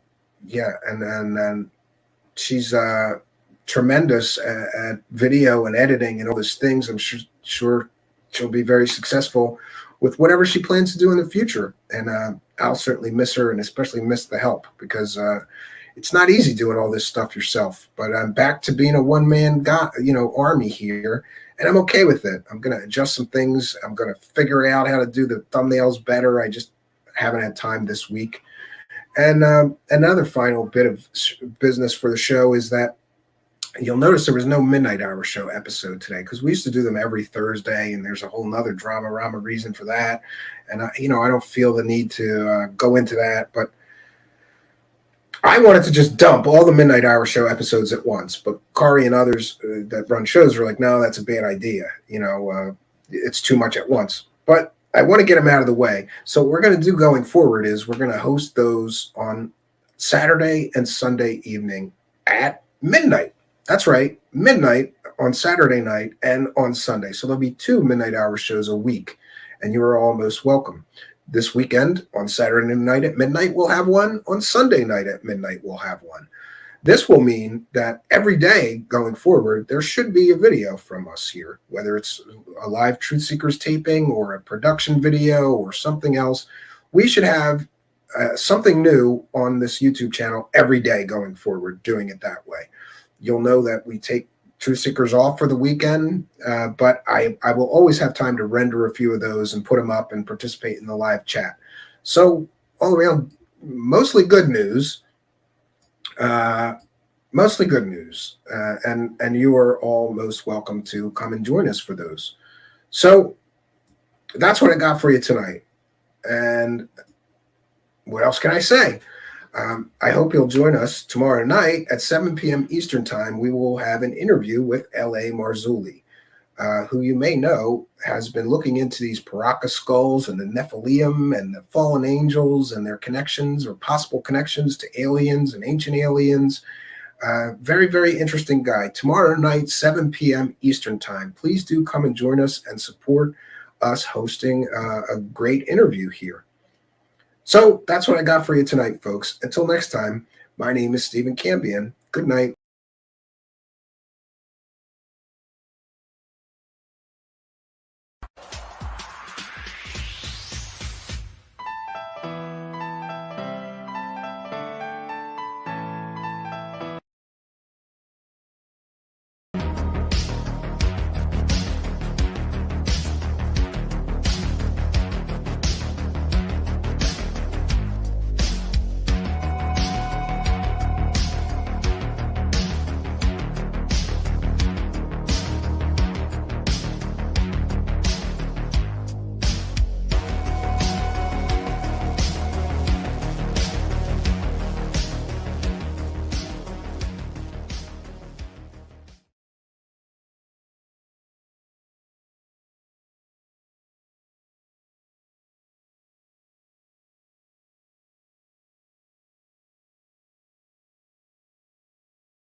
I'm an intel guy.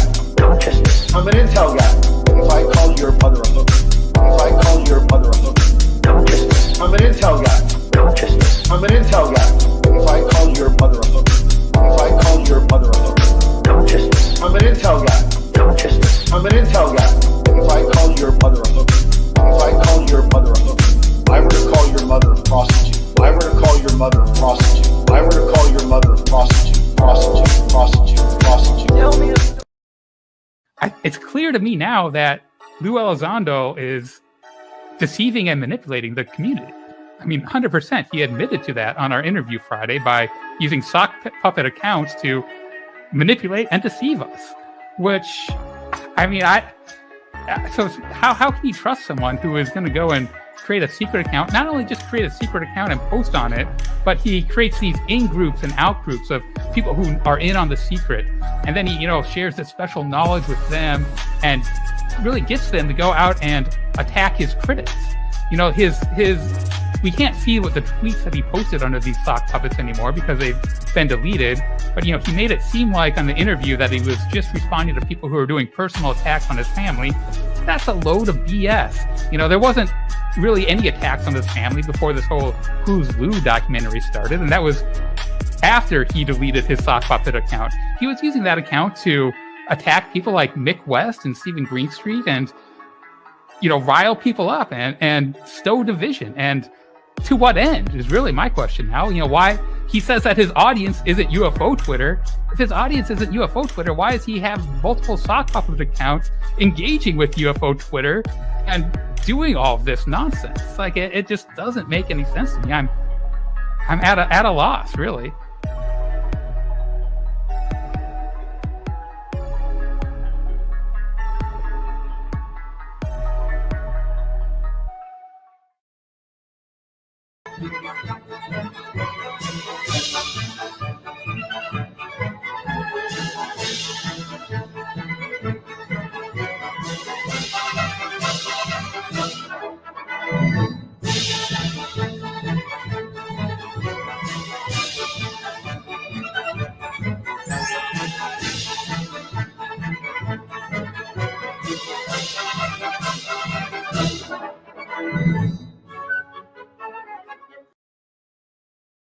Lue Elizondo resigned in protest from the Advanced Aerospace Threat Identification Program. Number 1, anti-gravity.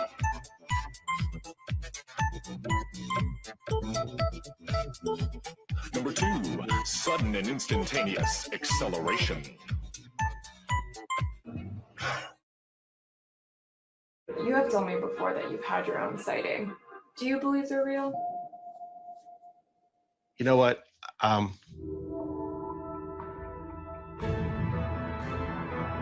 Phenomenon is indeed real.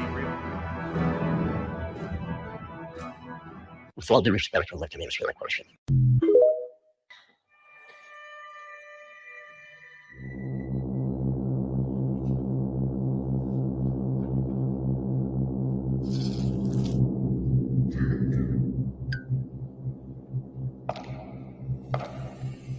Hello, I'm Tom DeLong, and thanks for joining us live today. Well, thanks, Tom, for that very special introduction. And I'm excited, frankly, like hell, to be part of this effort with you. Thank you sincerely for your time. Tom, over to you. The phenomenon is indeed real. Chris? Thank you. For those of you who are just joining us from around the world, I want to welcome you. Today we're announcing To the Stars Academy of Arts and Science, a company dedicated to pushing the outer edges of science and the understanding of aerial phenomena. We have a plan to bring the unimaginable, the stuff of dreams, to the world.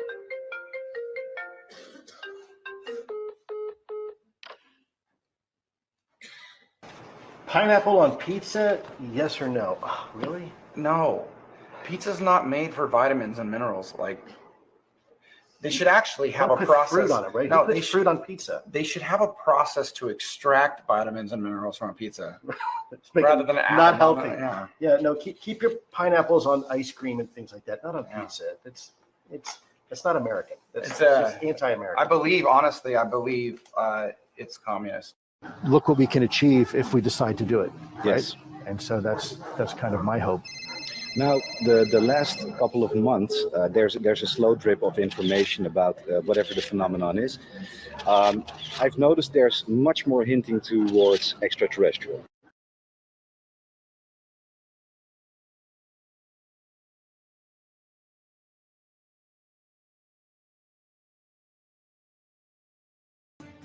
This story that the New York Times wrote day before yesterday has it's got a bit viral. So I guess I'm looking right now at the Hill.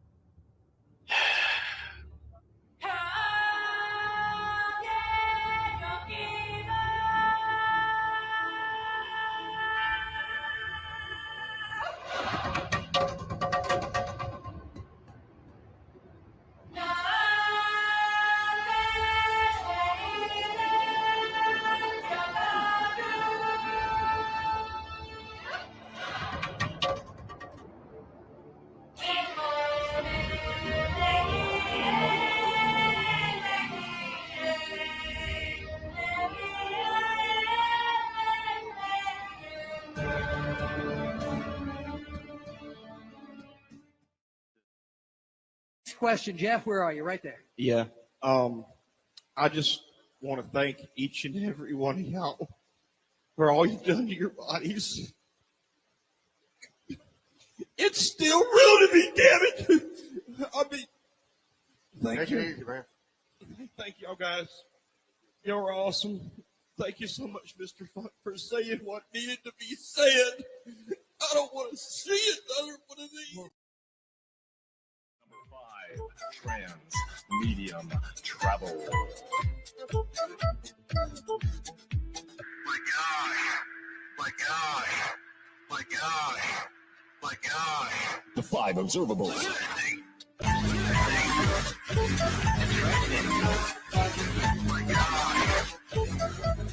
The 5 observables.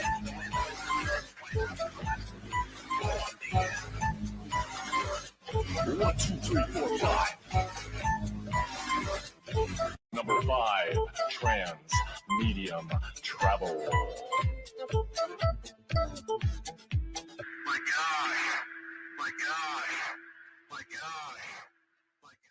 My gosh. Greetings and salutations, friends, and welcome back. We are back on track and ready to move forward with our investigation into the strange, the mysterious, the bizarre. And so, of course, we've been covering some of these well-known figures in the world of aliens and UFOs. And recently, a Mr. Sean Cahill, right-hand man of Lue Elizondo, released a video that he decided was a UAP, a term which I don't like because that's a CIA term. It's a UFO. But for one reason or another, the CIA PSYOP came in and we changed the term from UFO to UAP. And unidentified aerial phenomenon. Now they're saying it's unidentified anomalous phenomenon. So the video was released on a little known, brand new sort of YouTube show. And what's interesting is that the video gets released with absolutely no context, no date, no location, no time it was recorded, no details about the so-called UAP encounter that Sean Cahill had, and also no audio on the video, which to me is a certain indicator of intended deception. Now, the real controversial part of this comes in when some Reddit posters realized that Sean Cahill filmed this UFO essentially in Lue Elizondo's backyard. And some previous posts of Lue Elizondo holding up Ross Coulthard, the Big Bluffers book. You remember that guy, the guy who said that he had, quote, conclusive proof of alien technology, right? And then he didn't have shit. The disgraced Australian journalist. Well, he's buddies with Luis Elizondo. So Luis Elizondo was holding up his book and, you know, helping him sell his book of lies and garbage. And in the background was the same exact mountain that this so-called UAP video that Sean Cahill releases. And it's interesting with that Reddit post that has been deleted, restored, edited, deleted, edited, some more, edit, over concerns about doxing of all things, which is interesting because nobody posted Mr. Elizondo's address or anything like that. You know, unlike when Elizondo's goon squad, well, I don't know if it was his goon squad, but, you know, acting in retaliation or something to me, doxed my family and put my name and address out there, right? But apparently, you know, we can't dox Luis Elizondo, even though well, you know, it's enough to say that the video was filmed in Luis Elizondo's backyard by Sean Cahill. But when he released the video, he forgot to tell us that. And there's an awful lot to unpack here with that. Because if we are to believe that Luis Elizondo really did run a $22 million Pentagon UFO program, and there's unidentified aerial phenomenon in his backyard, and he can't identify them, and he didn't think that was relevant, like maybe he should tweet like, oh, my friend Sean, we got UFOs in my backyard, right? No. This was all a purposeful deception, in my opinion. Why would you don't think it's relevant that you filmed a UFO or UAP in the backyard of the guy that you clowns that are his friends claim ran a government UFO program? And there's a UFO in his backyard that you filmed, but you don't think it's relevant to include that it was filmed in his backyard? Great. And see, this opens this whole can of worms now, because here we go. There's so many problems here with this, not the least of which is, okay, but first, you know, we should play the video because Reddit posts are disappearing. People want to see the video. It's only about 45 seconds long. I'm going to put my fair use banner up.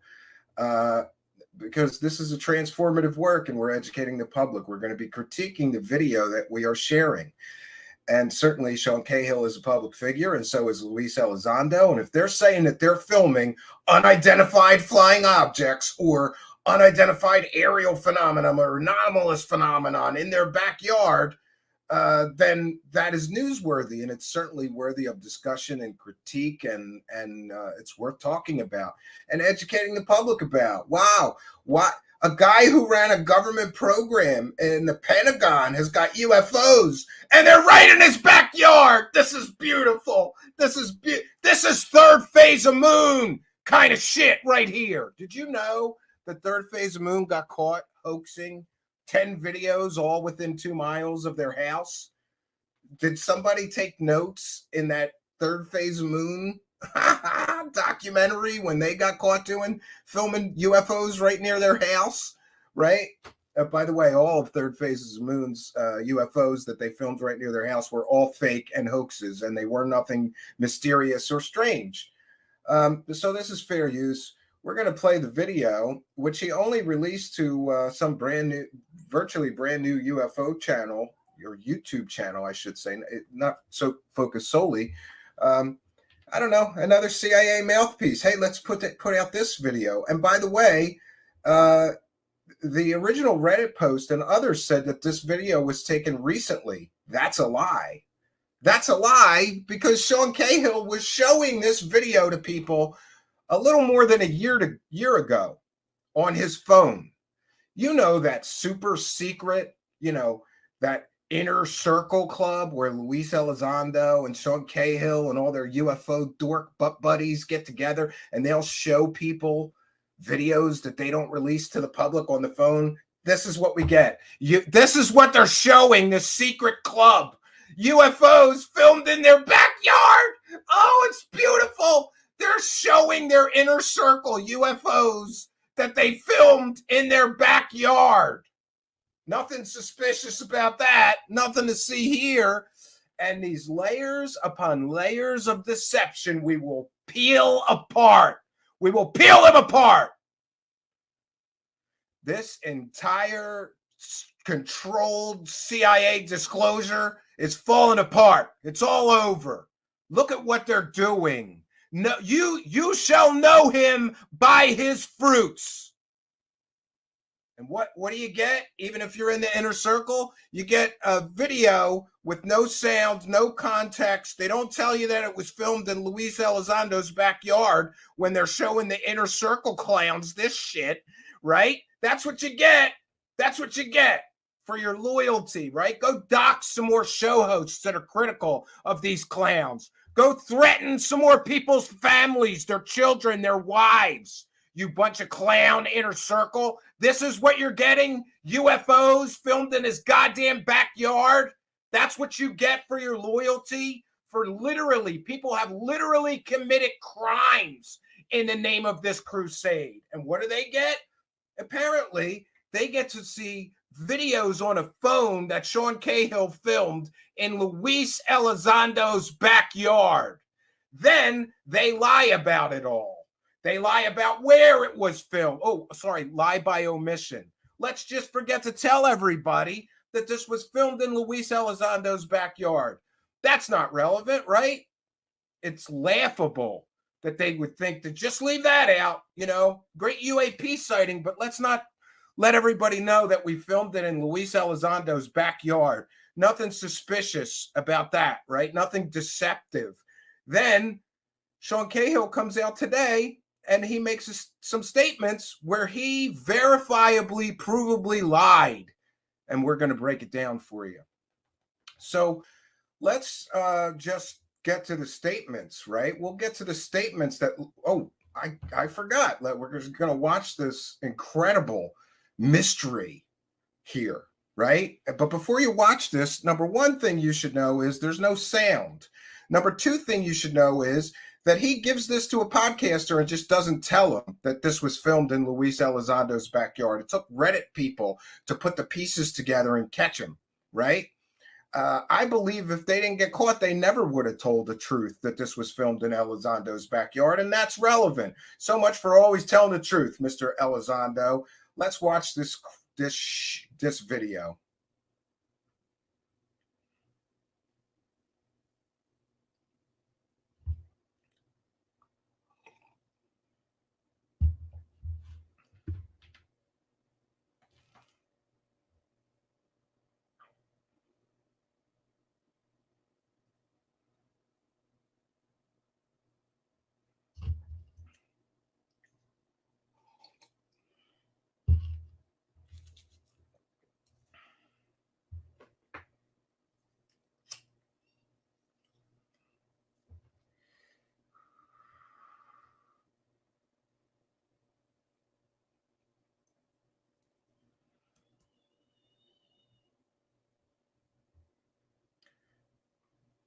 Call me a little bit underwhelmed. And let me just say that you have to remember that Sean Cahill and Lue Elizondo, they're the top of the disclosure food chain. This is the best that they got, and they're the top of the disclosure food chain, right? Either that or videos, borrowed out of the Pentagon that they made millions of dollars on, Elizondo and his buddies at TTSA, which, again, some were debunked, and they proved nothing. Top of the food chain, the best they got is taking UFO photos or videos in their backyard with no time, no date, no location. There's a reason they do that. It's so they can't get caught. No sound, right? So we can't hear any engine noise, right? And I'm just going to share this. Cahill comes out and starts lying about the whole thing. First, I'm just going to share this real quickly. This is the Reddit post, which has been taken down and put back up and taken down and put back up. Shot on Lue's property. Yeah. So it's a match. And Sean Cahill has admitted that he filmed this UAP in Lue Elizondo's backyard, basically. But here's where it gets more interesting, because, you know, the layers of deception here are interesting, but it gets better, because today Sean Cahill came out and made a statement. He said, at no time was it claimed to be anything other than interesting and unidentified. Well, in fact, in the actual podcast that he let release this, they didn't even talk about it, where it was filmed, what it was, that it was interesting or unidentified, right? But here's where it gets important. Sean Cahill says, post-sighting, it was verified that there was nothing on flight radar. Great. So Sean Cahill will have no problem releasing the original file with the metadata, right? So that we can verify that statement, right? Because the metadata on the original video file will have the date and time it was taken. And then we can verify that Sean Cahill's not just lying to cover a hoax, right? He checked the flight radar, so he can verify for everybody that he checked the flight radar, right? Right, Mr. Cahill? You wouldn't lie to everybody to cover a stupid hoax, would you? Now, here's where it gets really interesting. It's in a no-fly area. It's in a no-fly area. So apparently he's claiming that airplanes are not allowed to fly in that area and perpendicular to any approach path. Further, we visited the area and we found it too low and too slow. Great. But I'm really mostly interested in the metadata and the original file with the audio. So Sean Cahill is going to release that to prove that this is not a hoax. Well, he hasn't said that, but, you know, come on, Sean. Is this really what we're going to do here? We're gonna, you know, withhold data and information that will either prove or disprove that you hoaxed this shitty video in Lue Elizondo's backyard? Certainly, you don't want people thinking that you and the $22 million ATIP director were somehow colluding to make a fake UFO video together, right? You could show us the flight radar. Oh, and that whole it's in a no-fly area. Yeah, that's a lie. That's a lie. Because if you check publicly available databases, you will find airplanes flying right through that area all the time. So Sean Cahill, you just got caught lying to cover a hoax. You're lying to cover a hoax. No fly area. By the way, this is just one example. I got 100 more. And we've found airplanes flying in that exact, it looked to me like the exact flight path of your so-called UAP.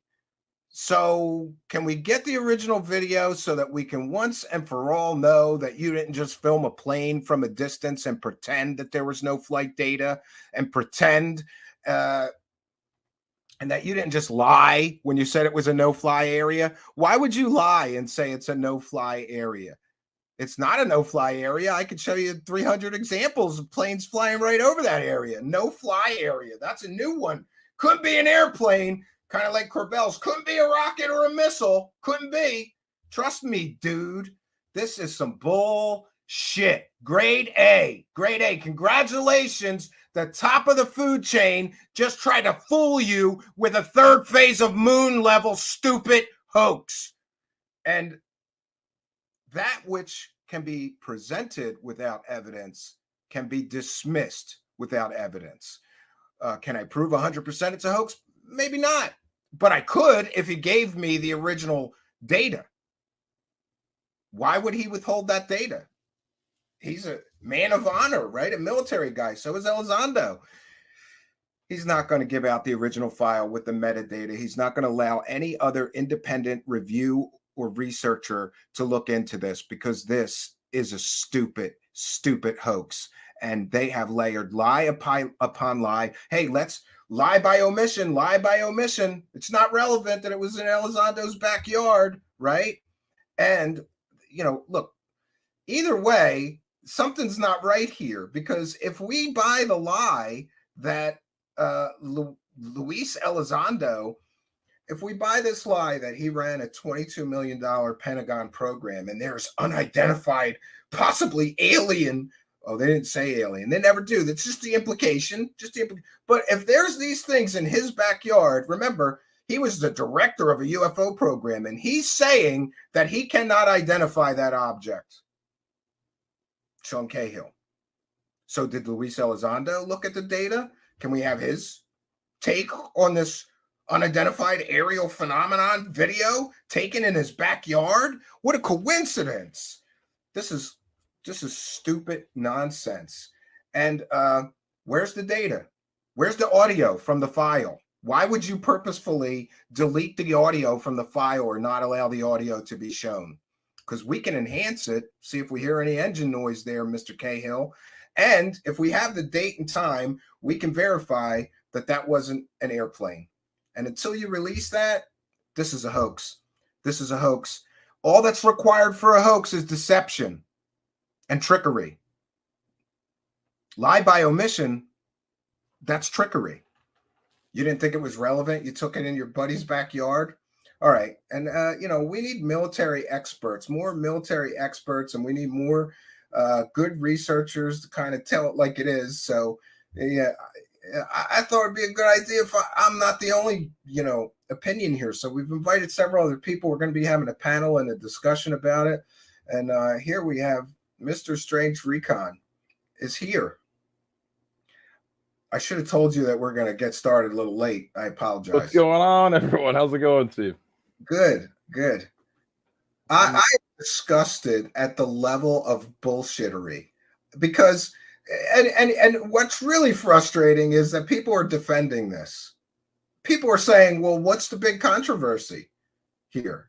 What do you think about this?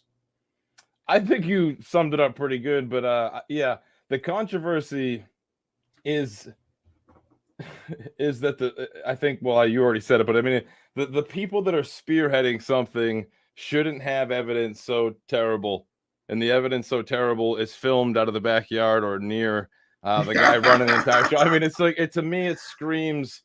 It's amateur hour circus time, man. That's what it is. Yeah. Is it, or are they tricking people to even the less likely to analyze what they're looking at are going to latch on even more? I don't even know. I really can't tell, but it's so bad. It's confusing. Yeah. And this is and I am just like, look, if we believe that this guy ran a $22 million program and now he's saying that he can't identify something flying right in his backyard, then that's a problem, right? Some UFO expert, right? Or they didn't identify it on purpose because the mystery sells.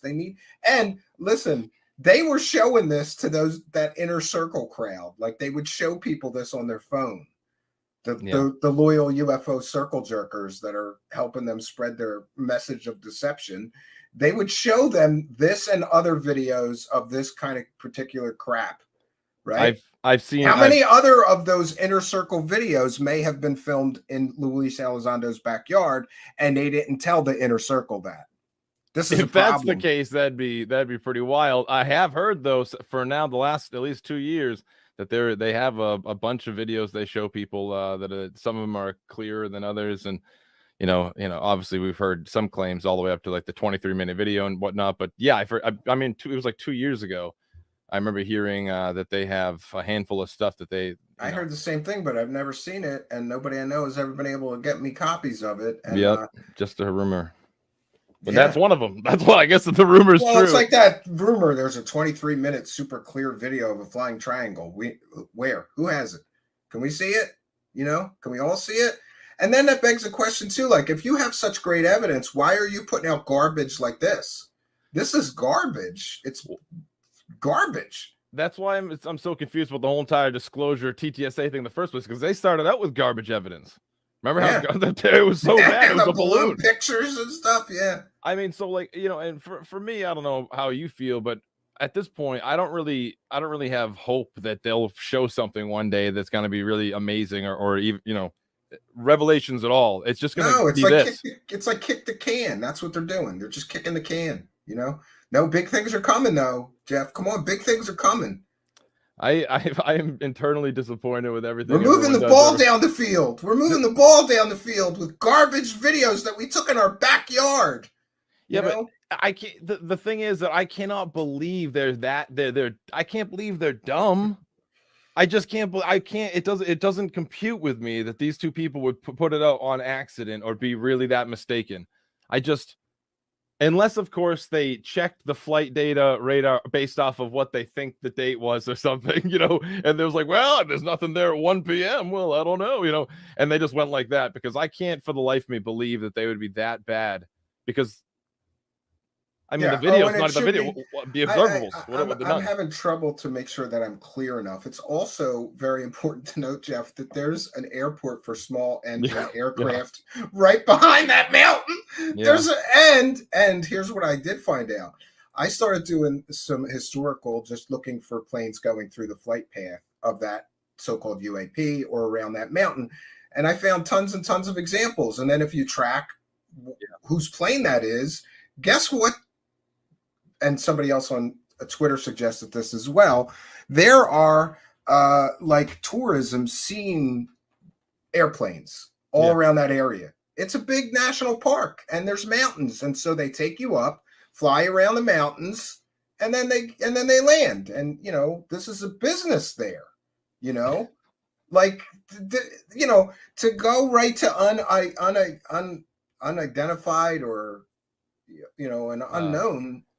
Maybe it was a small engine aircraft or something, but and then the deception too. Like, this is third phase of moon shit. Delete the audio so they don't hear the helicopter. Delete the audio so they don't hear it's an airplane. Third phase of moon have done that kind of stuff. We have Jeremy Corbell now and Luis Elizondo both employing third phase of moon tactics. Jeremy Corbell puts out this Baghdad thing, and he's like, we're not sure what it is. Can you help us identify it? That's a third phase of moon. We're not saying it's aliens, but it's probably. Oh my God, it's heartbreaking to everyone who's ever come here with hopes of finding something cool out about UFOs. It's real heartbreaking, real quick. I know. We're the big letdown. The first part, the plane though, you know. I really can't understand why they would do that. But furthermore, if you have that, do you still have that image you just showed a minute ago of like his tweets where it shows like what he said, what the little investigation? Because if they actually pushed it going closer, I mean, anyone can go to Google Maps right now and see that. I can't tell if he's trying to walk his way out of it or if he's trying to test the faith of his inner circle.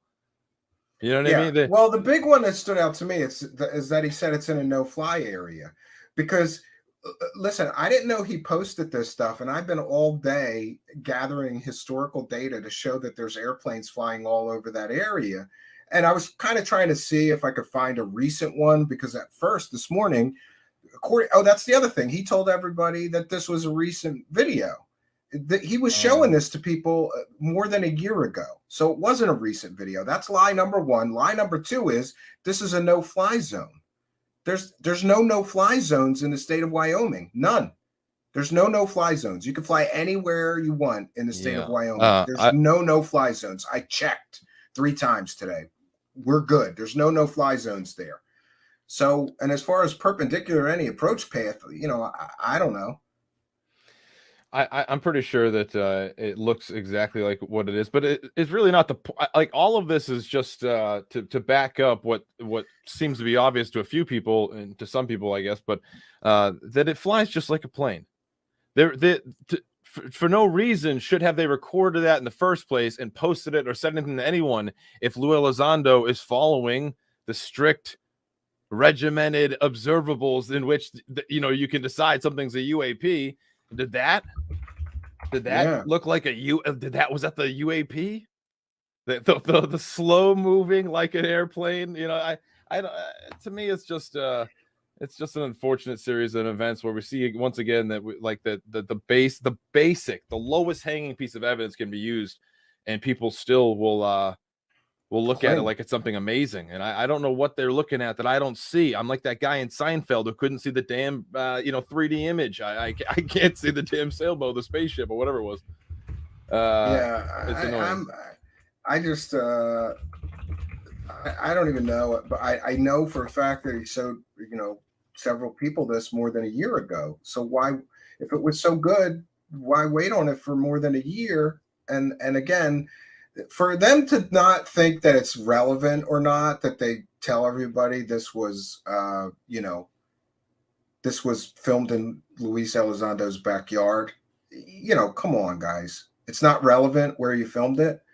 Or did they not want the date and time, location, and where it was filmed to be known because they know what this object is, right? If Luis Elizondo lives there, he's probably seen those tourist planes all over that mountain many, many times, right? I can't believe he couldn't. He wouldn't. Yeah. I mean, you could hear him from his house. It's only a few miles from there, from that mountain base. So, until we get more data, though, we're kind of at an impasse. I think this thing has zero value, but it does have a value in showing that they're willing to deceive you, the general public. A lie by omission is still a lie, and they can't lie their way out of this one point. Where this was filmed is even more relevant. Look, the guy who runs the UFO program's got UFOs in his backyard. This is so stupid, I'm going to go get a helium tank and start filming shit in my backyard. Because if the top of the food chain here, that's the best they got. Come on, man. That you have to ask yourself or everyone out there, what they're willing to do to this whole storyline or this narrative if that's a video that is released. And then him saying at no time was it claimed to be other than interesting or unidentified post sighting. It was verified something with flight radar, blah, blah, blah. It just seems like that.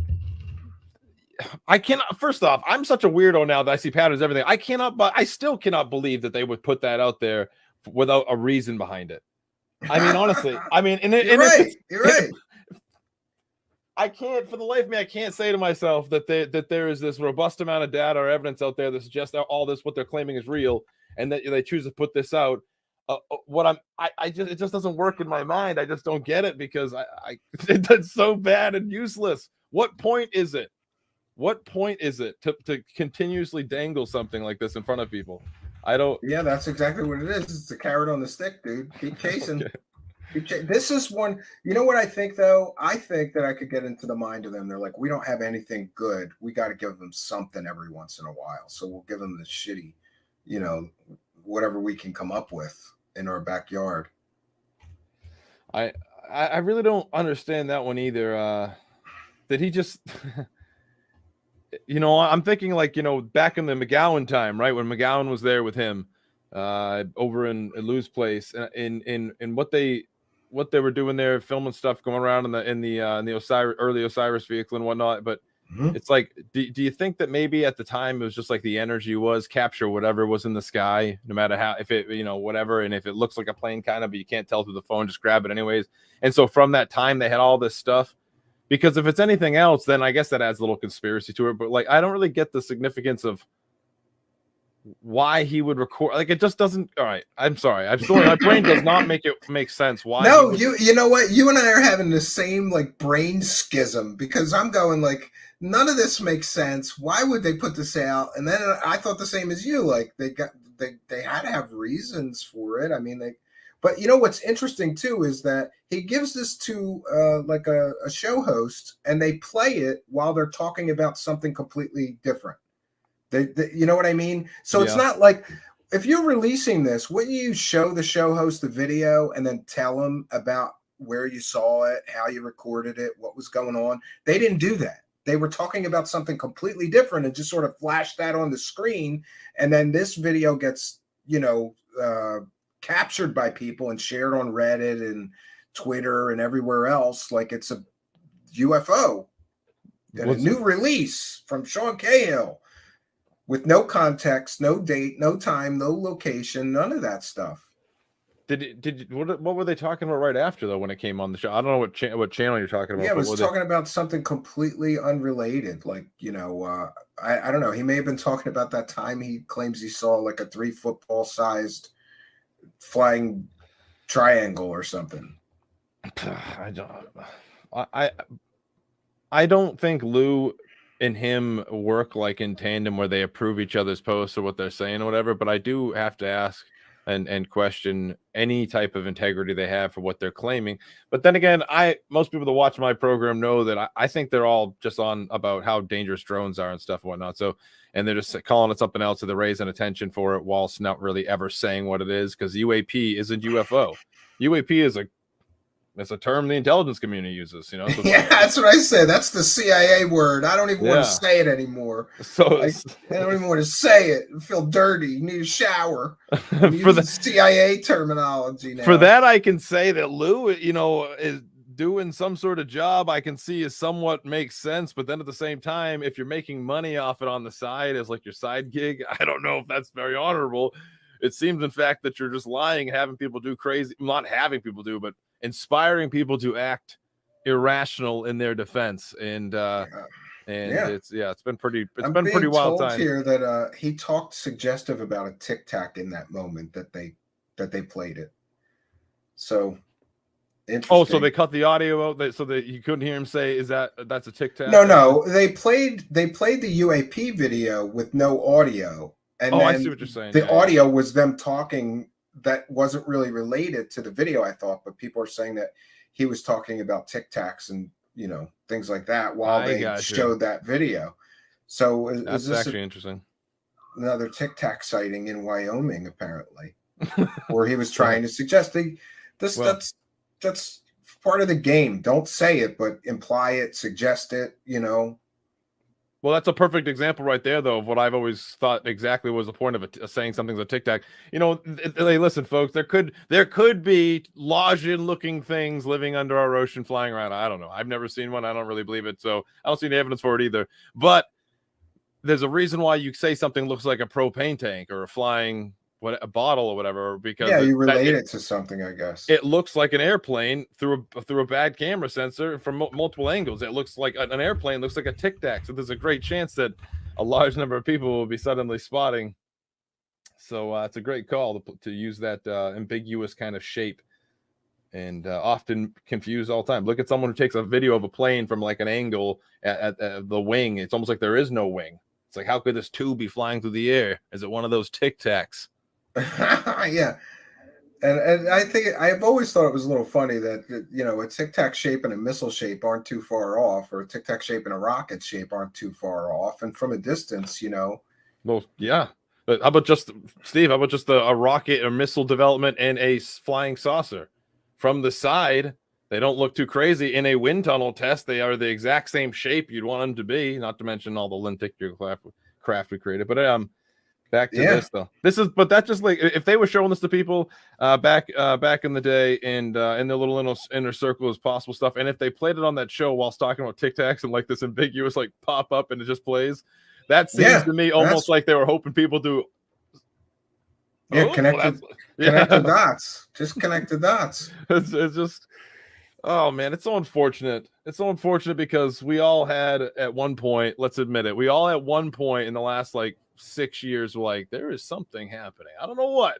There's something up. Now it screams it's all a big load of nonsense. But I don't actually think, I truly though, deep down, I don't think Lue or anyone is actually working on behalf of anyone in some degree. I think that he recognized a private company could be put together and hired to do something, and he saw that gap in the work. But if there's a top-down conspiracy, boy, they got so many things wrong. I mean, how many people could be working on it? They got so many things wrong. You're right. I hope my favorite part of this whole thing is that he puts out this statement in an effort to damage control this whole situation, and then he just steps in it more, saying that this is a no-fly zone. Because, you know, anybody can go to the public radar and you can see that, Jeff, there's planes all over that mountain all over every day. They're all over. They're like swarming it. It's so stupid. Did he think that nobody would check? You know, I'll flip on my flight radar once in a while to look at something if I see it, if I'm ever in that mode of ever doing that. And it usually starts off scaled all the way up before you get to zoom in, and the entire country is covered in little planes, little and commercial. Yeah, it's kind of interesting to see how much is up there at once. You know? Yeah, and it's a lot. That area, obviously, everywhere sliced through that area is known in the missing 411 world, and of course, Medicine Bow has a bunch of famous UFO cases there, and that have changed over time, and so yeah, you can always add to that and lean on it. It'll instantly be connected. You can sell it. It's ambiguous video of something, and it's right where things have been flying for thousands of years, they'll say. or whatever. And it's just that's perfect for it. It's just that's it. In the audience that will follow it will be the ones that stick with, hey, this video came from someone with credentials, bigger credentials than you, Steve. So they can't be lying. They used to run a government program. And so and that's the game. That's the whole game. Who are you going to believe? Is a whole game. Oh, and by the way, it just in full disclosure, pardon the pun, I did send Sean a message both publicly and privately, and I asked him for a copy of the original video, and and I asked him about the no-fly zone. No reply. So, I said, I tweeted a public request for the original video with metadata intact and sound. You've made completely false statements today. You could prove that your statements are true by providing the original video with metadata intact and sound. I, like many, know how to check flight and radar data. I also could enhance the sound to show engine noise or no engine noise. This is a hoax, in my opinion. You purposefully withheld data to obscure what the object is. Congratulations, you are now on the same level as third phase of Moon. They have done hoaxes very similar to this with those exact methods. Tonight at 9 p.m., I'm doing a story on this. You're welcome to join the show and tell your side of the story. And then I sent him that graphic of the plane flying right over that area saying, what's that plane and hundreds more on similar flight paths doing in your so-called no-fly zone? And no reply. They never reply to me either. But, I always remain open for redemption for a lot of these people. Me too. Listen. But I just never get it. It never comes. Why? Yeah, what if he just filmed it and, it looks cool from this distance and you can't really tell what it is, or, I don't know, just screwing around, right? I don't know. I don't know the Sean Cahill thing because I've met many people in the military that really aren't that, whatever. Their job is their job. It's not like they specialize in certain things, and they'll get out and be talking about it later. And that's why I try to make people, it's clear I was just some grunt. But I would automatically assume that Sean, being a person that's worked in the military for a long enough time, he would have been able to recognize the standard characteristics, and his brain would have instantly twitched right to aircraft, like light wing aircraft flying. He would have known right away based off of everything he's looking at, not just for the military in general, his own age, his age. He's a human on planet Earth. I guess, yeah. And it's just I just am kind of blown away by the amount of time we've seen just an ambiguous nonsense, or just outright things that are wrong. Like, of course, the Mylar balloon in the beginning of the TTSA launch, all the way to this is a still from the video of the DC flyover and all the stuff from the it's like whatever they're saying is always just off. And I don't know if that's purposeful or whatnot. And if it is, that'd be ridiculously good of an op. But it does, to me, it ultimately feels like an information op at best. And like I was saying, I've said before, my show, I don't know for what, of course, but I everyone has to remember that we live in a different time. Aerospace has changed. It's extremely dangerous. Weapons have become extremely cheap for a lot of dangerous people out there, sick people that should be locked up. And these people now have access to the to things that essentially militaries are using. And if you look at what's happening in Ukraine right now, you've got basically duct tape holding things to DJI Mavics, flying them over Russian bunkers or whatever. And it's like, so you can see how crazy things are. If you raise awareness, right, for a phenomena, of course, and something else, you're honing in the attention on CUAS systems, or CUAS rather, countering unmanned aerial system, and so and a bunch of other things, and of course, getting rid of Chinese spy balloons and other stuff like that. So, and you get to do all that without ever really saying it, to be fair, because we end up saying those balloons are UAP. We called DJI Mavics UAP. We, whatever it is, we're or radar reflectors, calling them UAP. So you do achieve something, and for that, I've got to say, wow, I stand in marvel for how crafty of a son of a gun that move that would be. And but at the same time, I've also seen the result of it. I've been on the end of a few of the harsher folks out there who believe that they're defending some sort of righteous crusade. I'm like a weirdo who's had weird experiences in my life. That's what got me to talk about this stuff. So how does it make any sense for someone who believes there's probably stuff happening out there that's unreconciled and unexplained with science, but also this is wrong. So we exist. We recognize that doesn't make sense. This isn't what we're talking about. This is talking about military tech, and under the guise it's UFOs from like outer space or something. And the best thing that could ever happen for that side is, of course, they actually do bring up some sort of weird anomalous craft that flies from outside the solar system or something, because that would actually defend what they're saying. But it's so far, all they presented is on the unfortunate truth that we've been screaming, like with many others, for long enough, that for a while now, which is just, guys, this is clearly a Chinese militia, fishing militia using drones. This is clearly, balloons. This is our own technology, of course, being misidentified or recorded and with a high contrast gun system. And everyone says it's hard to tell what that is. Yeah. It's unfortunate though. Because I still stay a little bit. Part of me, Steve, is like the aliens are coming one day. Maybe one day, but don't you think it's interesting that I'm kind of shocked and amazed that people don't see through like the opportunistic part of some of these people that release this stuff, like, Corbell releasing some of this stuff. It's like, this has no value. Like you're just saying, well, it's unidentified and it was over an active war zone. So, could it be military technology? Can you eliminate that before you release this? And they don't. There's a reason. It's just like the same reason, like Third Phase of Moon sits there and pretends they don't know what a rocket plume exhaust looks like. And they've been doing this for 20 years because they can sell a rocket plume exhaust as a UFO, but they can't if they say it's a rocket plume exhaust. It's so stupid. And this Sean Cahill, like, oh, there's something flying over those mountains over there. Let me put this out. I had a profound religious experience here. And, no.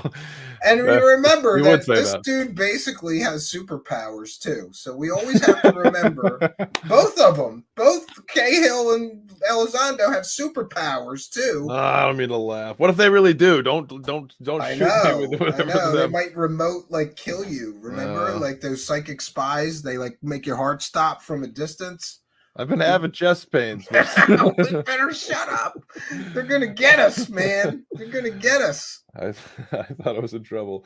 No, I do. Yeah. I also, I say this kind of a lot. I don't mean to repeat information for everyone that's come over from your show to watch me once in a while. It's like and I don't mean to use these words because I'm not calling Lou or Sean this. Someone else can. I won't say it, but I'll just say that like a con man or woman will put out a letter with grammar mistakes all through it, not by mistake. The person speaks and can type with perfect English.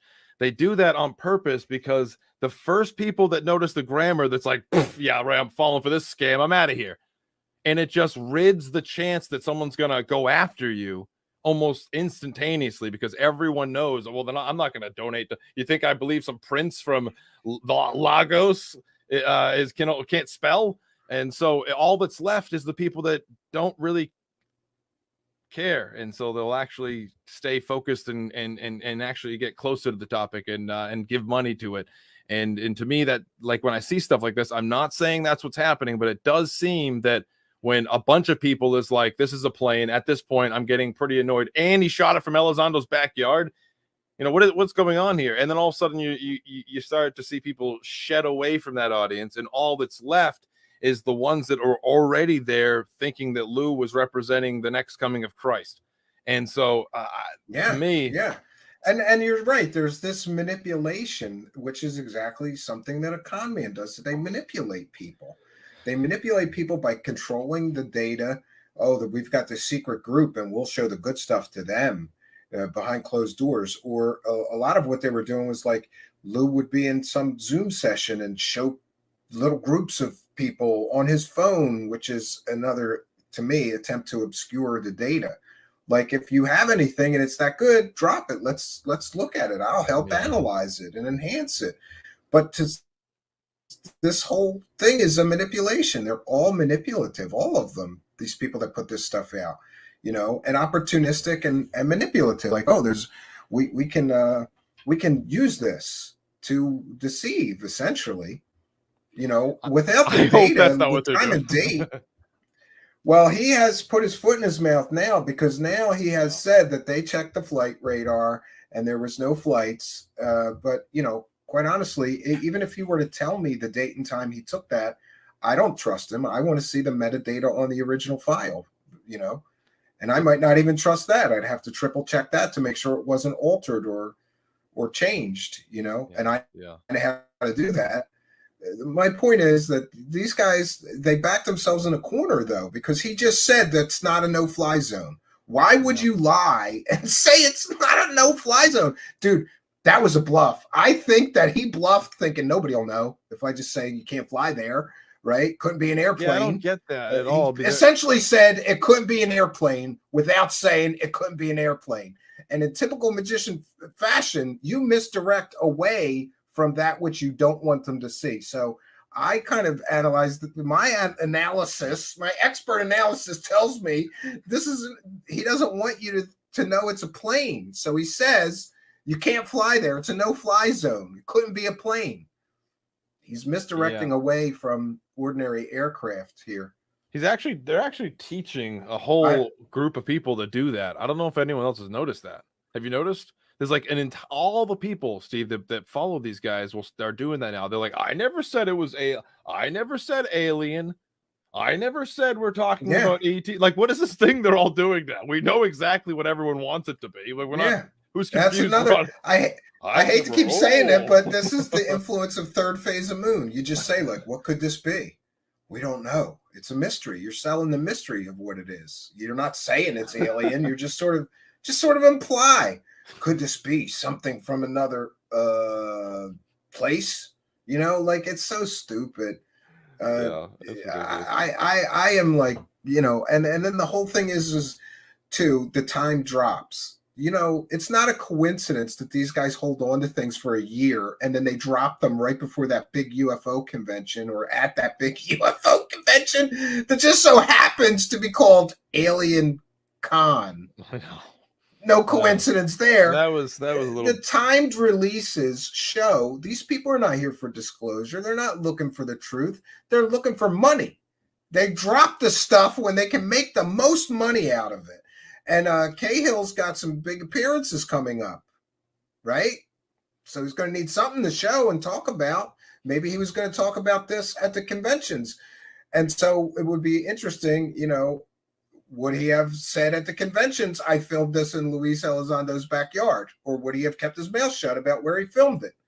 And that's a whole nother thing. Maybe he didn't say anything because Lue knows this is bullshit and told him, don't say it's my house. Well, I was going to ask you. I'm sorry to cut you off. I was going to ask you, you brought that up and I forgot to ask you earlier. Why do you think, what's the significance other than the fact that it's probably bullcrap that it shot it from Lue's house? Because that's now people are saying all the time, like, well, why does that matter? Well, what do you think? It matters because there is an absolute verifiable history of UFO hoaxers filming UFOs right near their house. I can show you 10 times that third phase of moon filmed a UFO within 2 miles of their house. Proven, absolutely no, with GPS coordinates and everything. We got it all in that one documentary. 10 times they filmed a fake UFO right 2 miles from their house. Then they claimed that somebody sent it to them. So we're supposed to believe that a UFO channel has, people just filming UFOs all within 10 times, all within 2 miles of their house and sending it to them. And then they're putting it out. And also Adamski, Billy Meyer, and others have all hoaxed UFOs literally right in their backyard or right on their own property or very close to their property. So the reason it's relevant, I think, is because there is a long and verifiable history of UFO hoaxers creating fake UFO videos and still images literally in their backyard, just like this one. So my mind went to that history as soon as I heard this. It went right to the history of just how many of these people have been caught filming stuff literally in their backyard. It's the most comfortable place to fake something, Most comfortable place. Yeah, that's a good. Actually, that's a Steve. You gotta. That's a good perspective they have there. I didn't think about it like And that if at he all. wants to prove that they didn't hoax it, it's very simple. Give us the metadata, give us the original video with the audio in it, and we'll verify that you're not lying to everybody. Am I going to hold my breath? No, I'd be dead. You know, like they're gonna try to slink away and hope everybody forgets this, and then they'll be on to the next drop. You know, that's what I think is going to happen here next. I wonder the no-fly zone thing. What was his point of saying that? Because I know there's like what is it, like 11 places in the United States where there's restricted on paths, but other than that, you can fly over. But I can't remember exactly. Yeah, and none of them are in Wyoming, though. I have an article on that if you want me to Yeah. share it, where those restricted flight zones are, and none of them are in Wyoming. You can fly anywhere, apparently, over the state of Wyoming. So, you know, I believe, like I said, that he said it's a no-fly zone or no-fly area to detract away from it being an airplane. That's wild. He's misdirecting. Though. Like, oh, it couldn't be an airplane. It's a no-fly zone. But the no-fly zone is a lie. He lied. There is no fly zone there. You know? Sometimes I wish I was like Iron Man and had my own satellites because I could just like, you know, show you planes fly. I can from the flight data, but it's just a graph, you know, of planes going right over that mountain, right in line on one side, in line on the other side, flying left to right, right to left, over it. They're just everywhere over there. So, you know, interesting, you know, if you lie and then you lie again to cover the first lie, it becomes pretty clear. You know, why would you lie if this was just, this is something I don't understand or mysterious or whatever, but it couldn't be a plane.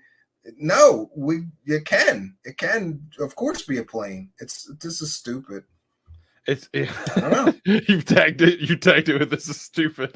It's just stupid. This is, you know, stupid. and I'm hanging out in the former Pentagon UFO program's backyard, and I see an unidentified craft. Like, really? Come on, what are the odds, dude? And then, you know, think about the world of statistics. How many times has this guy claimed to see UFOs in his life, right? That's pretty significant that he's just seeing UFOs everywhere. And I think he's one of those CE5 clowns too. Like, he can meditate and, you know, summon the spaceships maybe. I don't know. The spaceships. I don't know. I just don't get how I can't, like, so are we actually to believe that he posted that video for any other reason because it was like that, and then he backs it up with that statement? I mean, I feel like the best thing he could do now is pretend his account was hacked because there's that's another fun thing. Yeah, maybe he could sell some IMAX for $600. Yeah. For those unaware, Lue Elizondo, former intelligence officer, everybody was claiming that his Twitter account got hacked, and that's not the correct term. His Twitter account got phished. And he gave he clicked on a malware link, and then he gave his Twitter handle and password or permissions to some malicious app that then started posting IMAX scams all over his Twitter. And this guy's an intelligence expert. Yeah, which makes me worried. But you know, the craziest part is that, well, for maybe someone else in his family was handling his account. I don't know, but I keep giving these guys the benefit of the doubt. But like Steve, I'm still stuck at like 8.A in this one. I don't even understand. Like Cahill actually thinks that video is important in some way. And so we're at the people that were on CNN, on Fox News. They were on all these legacy media now, posting videos like that. Has it come to an end?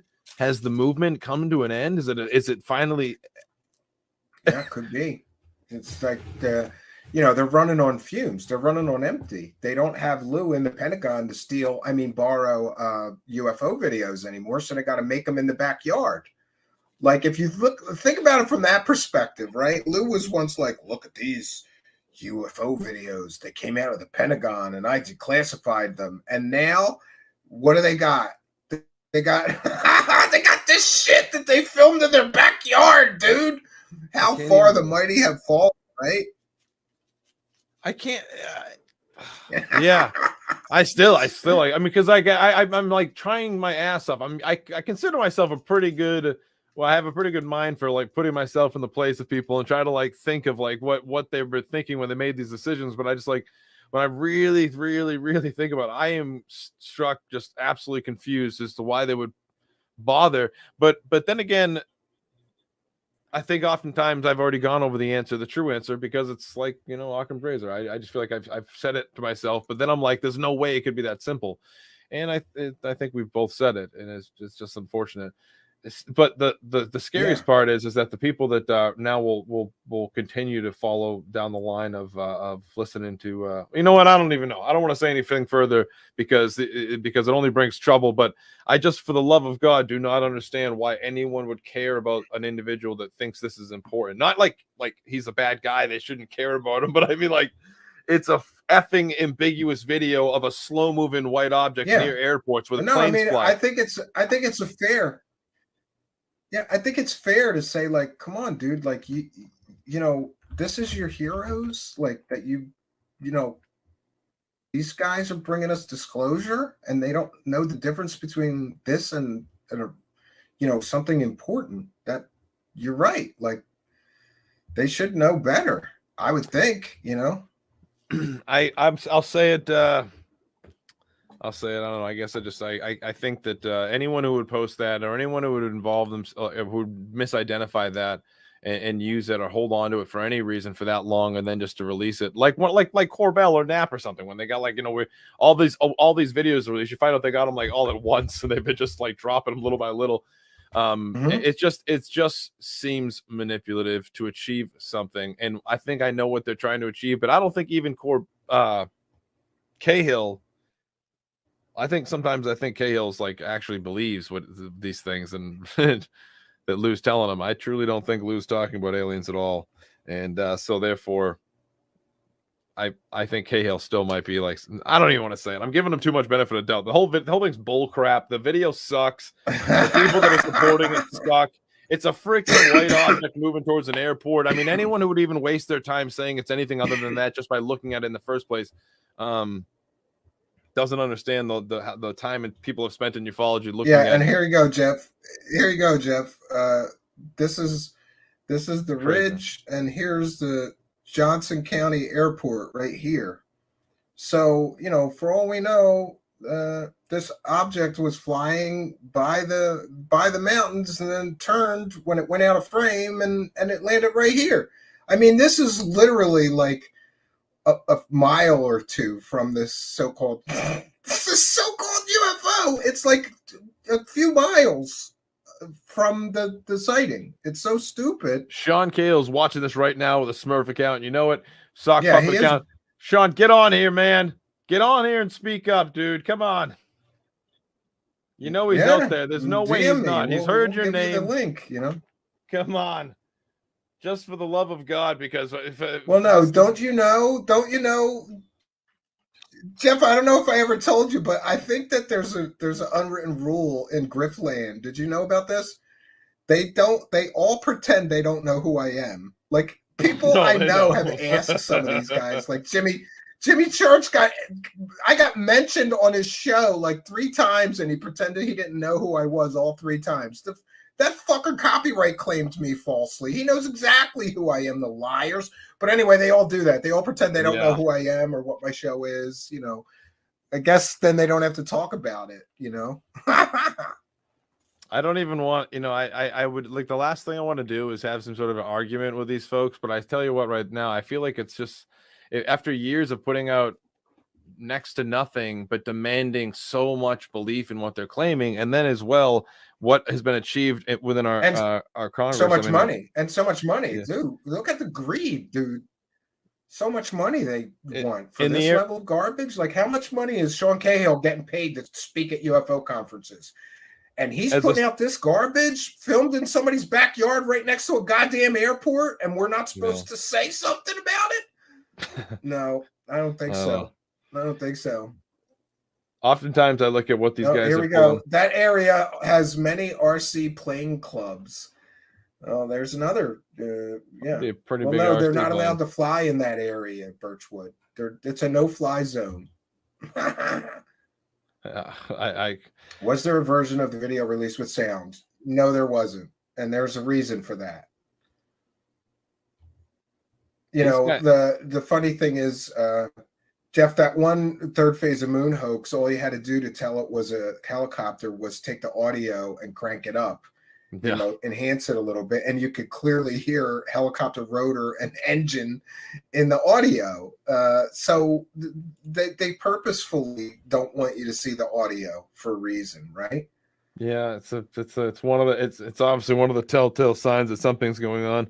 The second anything's even, I mean, like it's like the oldest thing in ufology is like just the video that was cut off. There's nothing to it. It's just this one sec. What happened before? What happened after? It's because if you left it on longer, it's when you slowly realize see what it is. Yeah. And Birchwood says, why haven't Stephen published the Corbell interactions? I'm blocked by him on all social media, so if there has been any interactions, I wouldn't know it. I don't even know what you're talking about. I could check into that, I guess.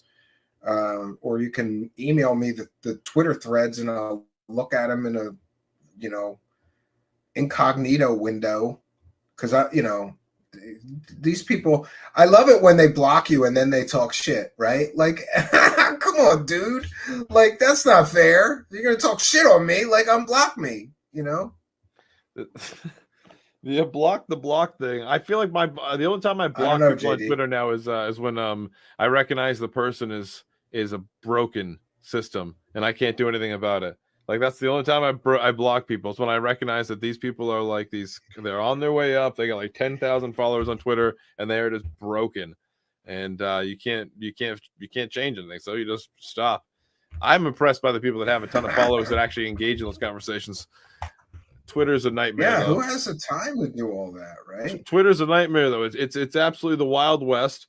No one takes anyone seriously, and honestly, they perpetuate the same nonsense over and over and over again, and they re-report on the stuff that they pushed. It's like it's just it's shit. Social media. I'm starting to get tired of it.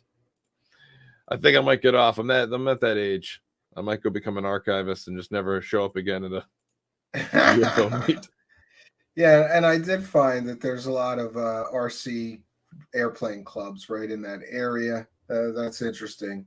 This one's the Hill Hoppers, right? Right in that area. So could be, you know. Could be interesting that there's so many right there. You know, it just goes to show that you can fly stuff around in the area because you can't fly RC planes in a no-fly zone either. And Jewel Chicky Arlene says Wyoming has planes and drones in the air constantly to monitor pipelines, oil rigs, cattle mines, and more. Yeah, but that doesn't sell alien stuff, man. As much as I love drones, I'm just so tired of drones. But no, I actually think that thing they recorded looked just like a normal plane. I mean, it just looked like a plane flying into a landing. You know, I think you called it. That's what I think too. Steve said it in the chat. You know, it's unfortunate though that. Well, 1 second here. Yeah, I don't even. You know, I just at a loss. I just think like, you know, if this is the best that they got, that, you know, and then we're the assholes if we question it, right? There's people calling for mass bans of anybody skeptical of these people's claims.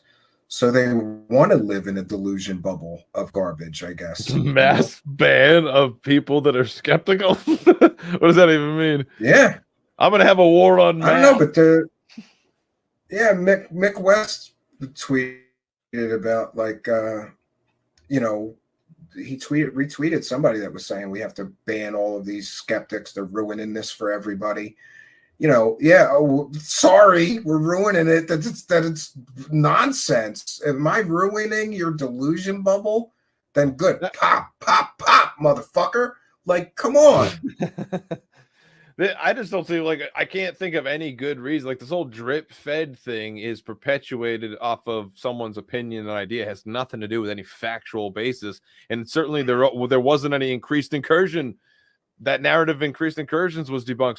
So I'm wondering, if, why do these followers of these individuals just don't say, please, just data drop it all at once, blow everyone's minds right now, and whatever you have, just drop it. But no, and then we get.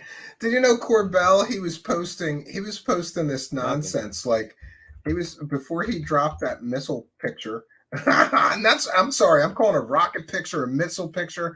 I'm not even calling it a UFO until he proves that it's not. And that's the thing. Isn't there some burden of proof or evidence that they said it's not a rocket? Can you prove that? Like, how do you prove it's not a rocket? Research by proclamation, Jeff. They're doing research by proclamation. I declare it is not a rocket, or it's not. I declare. No evidence, but proclamation. It's obviously it's pretty it's low. I don't even know. It's the best way I can look at it is that they're trying to do something patriotic. The worst way I can look at it is they're con artists. And in the middle there, I see people trying to do both. But at the same time, like the Corbell thing, that guy has nothing. He's not working for anyone. I think he's just like Bill Moore or whatever. He sees that there's a chance he's getting complete bullcrap information. So he's just going to make as much money off that as possible. He's taking the risk. He knows it. He could be completely hewed up one day by the evidence that he was lied to entirely with like a Doty scenario. So he has to make money, or else what's the whole point of this? What is this, like a social justice person? It's not the same. So him, I get why he's the other one, but the other guys, I feel like that there's just no way in my mind Lue and all these guys could put their military or their service on the line like that with their reputation if they were if it's like a grift. But I just don't. It don't compute. I don't know. My mind is broken. But isn't it funny that a lot of guys sort of retire from the military or the Pentagon or the CIA and they think, you know what? I can make a lot of money talking about UFOs because I was military or I was CIA or whatever. It's like they use that perception of credibility that they once had to sell garbage, Seen that quite a few times throughout ufology. Even like they'll even have to go after each other. I mean, I won't say who specifically, but there's been plenty of times where credible military people or have latched on to very bullcrap cases, but then they'll go after another military person who comes in and is like, I served 20 years, I was slaying Viet Cong and by the thousands, whatever they're saying, and it's just all it gets destroyed. It happened over and over and over again. I see it still to this day. I mean, God, I don't want to say any names, but I just was talking to someone, an author, recently, and how the person was feeding him all this information. I was like, did you know this person was running like his own drone company?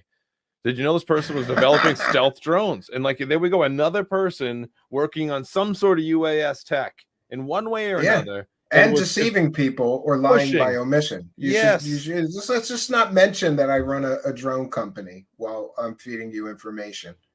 And it seems to be in one way or another, even if the person isn't the one creating the object or the inventor or the owner of the company, if they even know about it, they can figure out a way around it, like the UAP thing. And you can achieve a goal as well, which is, again, I stand impressed with what they're doing now under the guise like they're talking about aliens when it's clearly not. So, there's so much is going on. I mean, literally, there's a National Defense Authorization Act, and there's just all this stuff happening, and it's all happening under the guise that it's aliens, and it's not.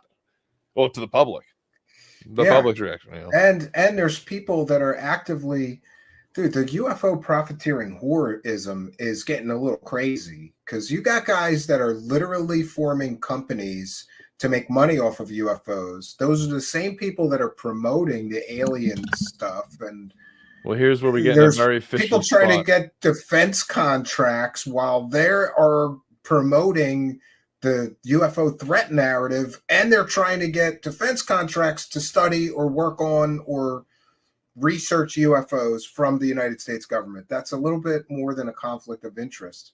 I'll tell you right now, it happens a lot in a lot of areas and avenues. I mean, or areas in defense, and has nothing to do with UFOs or what this current problem is. For one, look at the counter UAS thing in itself. The idea of countering a drone.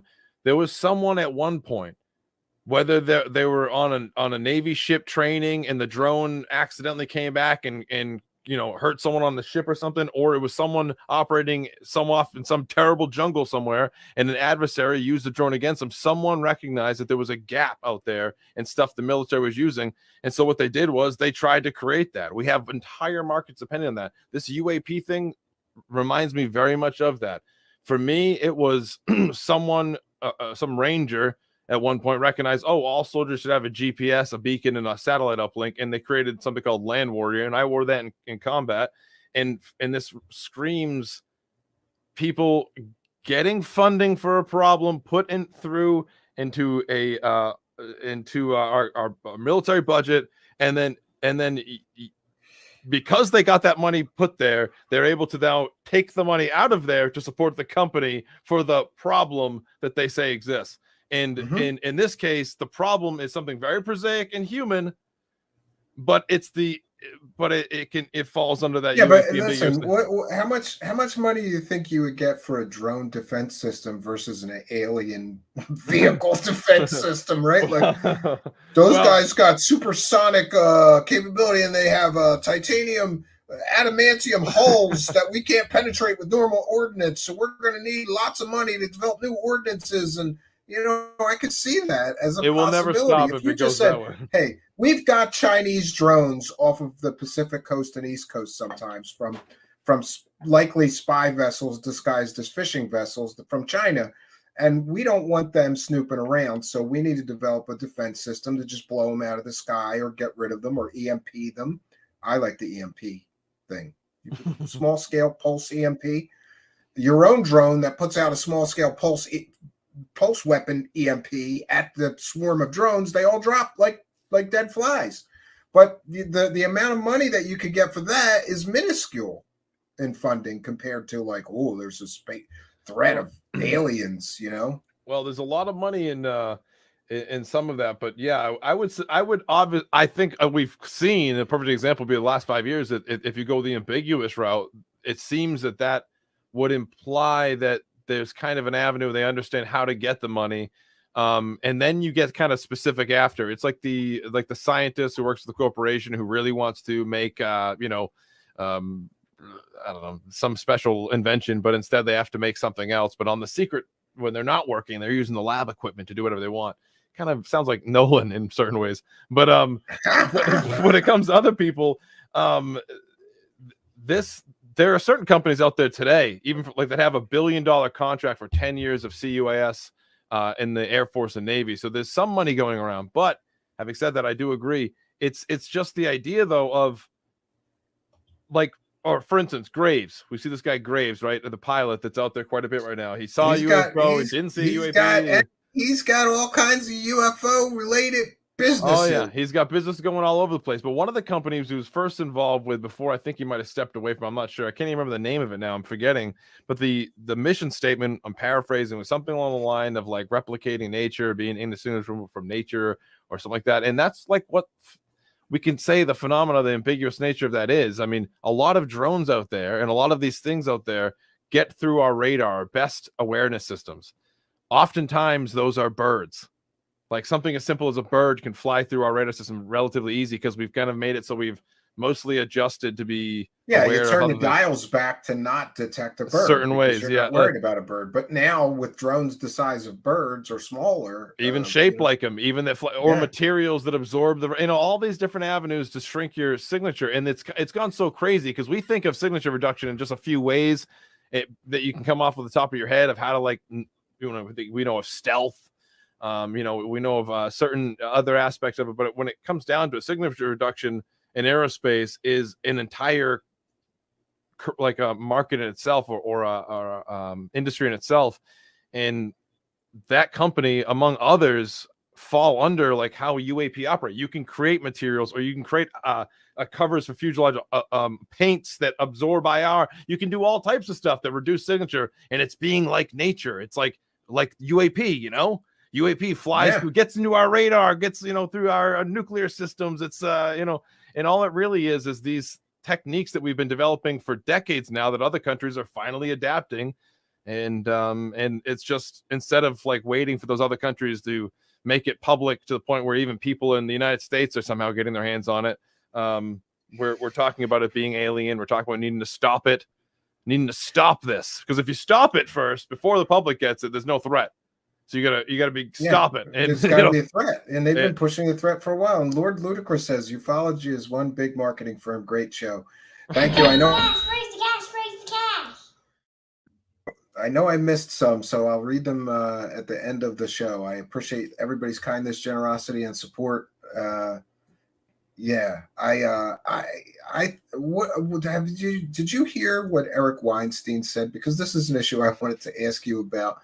He was talking about the fact that, like, everybody says these things defy the laws of physics, but we never get the data to support that, and we never hear a reputable or real physicist agree with the people who say that. And that seems to be a long-term talking point for quite some time now, has been these things defy the laws of physics. Yeah. Or we hear variations of that, like we don't have anything in our arsenal that could do 90-degree turns. And I just laugh at that one because I got drones that can do 90-degree turns all day. It's such a stupid statement, you know? Yeah. Or, you know, we hear about these tremendous speeds, but we never seem to get like the radar tapes that confirm that those speeds were real. We get people saying it, you know.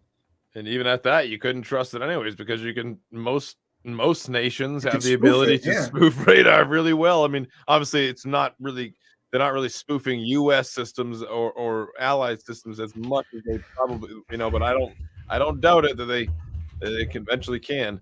But yeah, it's yeah. And Eric Weinstein knows it's a psyop. He's been waiting 3 years to get a sample briefing. They kept telling him things like, oh, all the stuff that you see in public is downsampled and we've got the good stuff and we're going to meet with you and show it to you. But they never, ever seem to show it to you. And LR asks, is it a truck driving? Everyone know if there's a road there. I looked at it very detailed today in Google Earth and Google Maps. To the nearest that I can tell, there's no road in that area or on that ridge. In some nearby mountains there was, but I don't believe that it's a truck based on what I've seen on Google Maps and Google Earth. There being no, you know, discernible road there. Looks like a wilderness truck. Looks like a wilderness area because it is. It's a state park. It's a Wyoming state park, that mountain.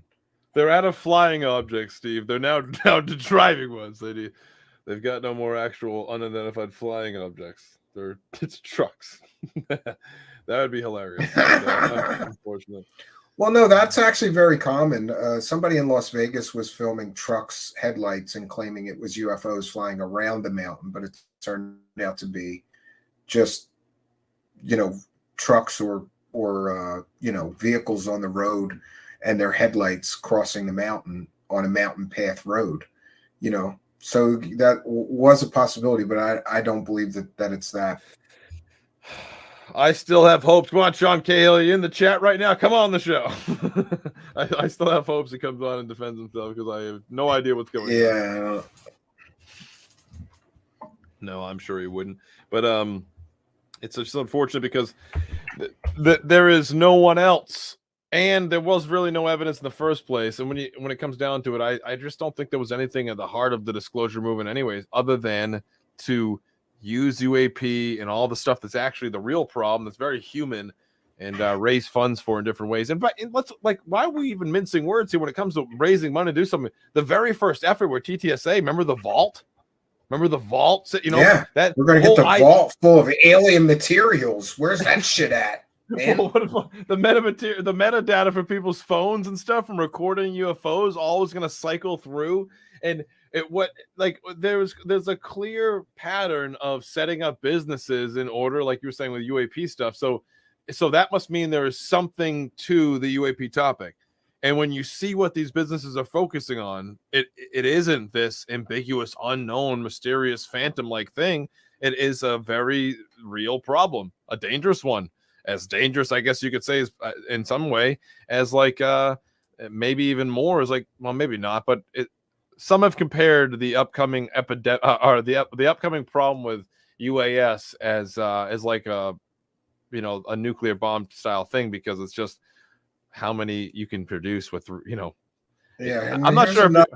Here's another confirmation that there's no-fly zone over that area.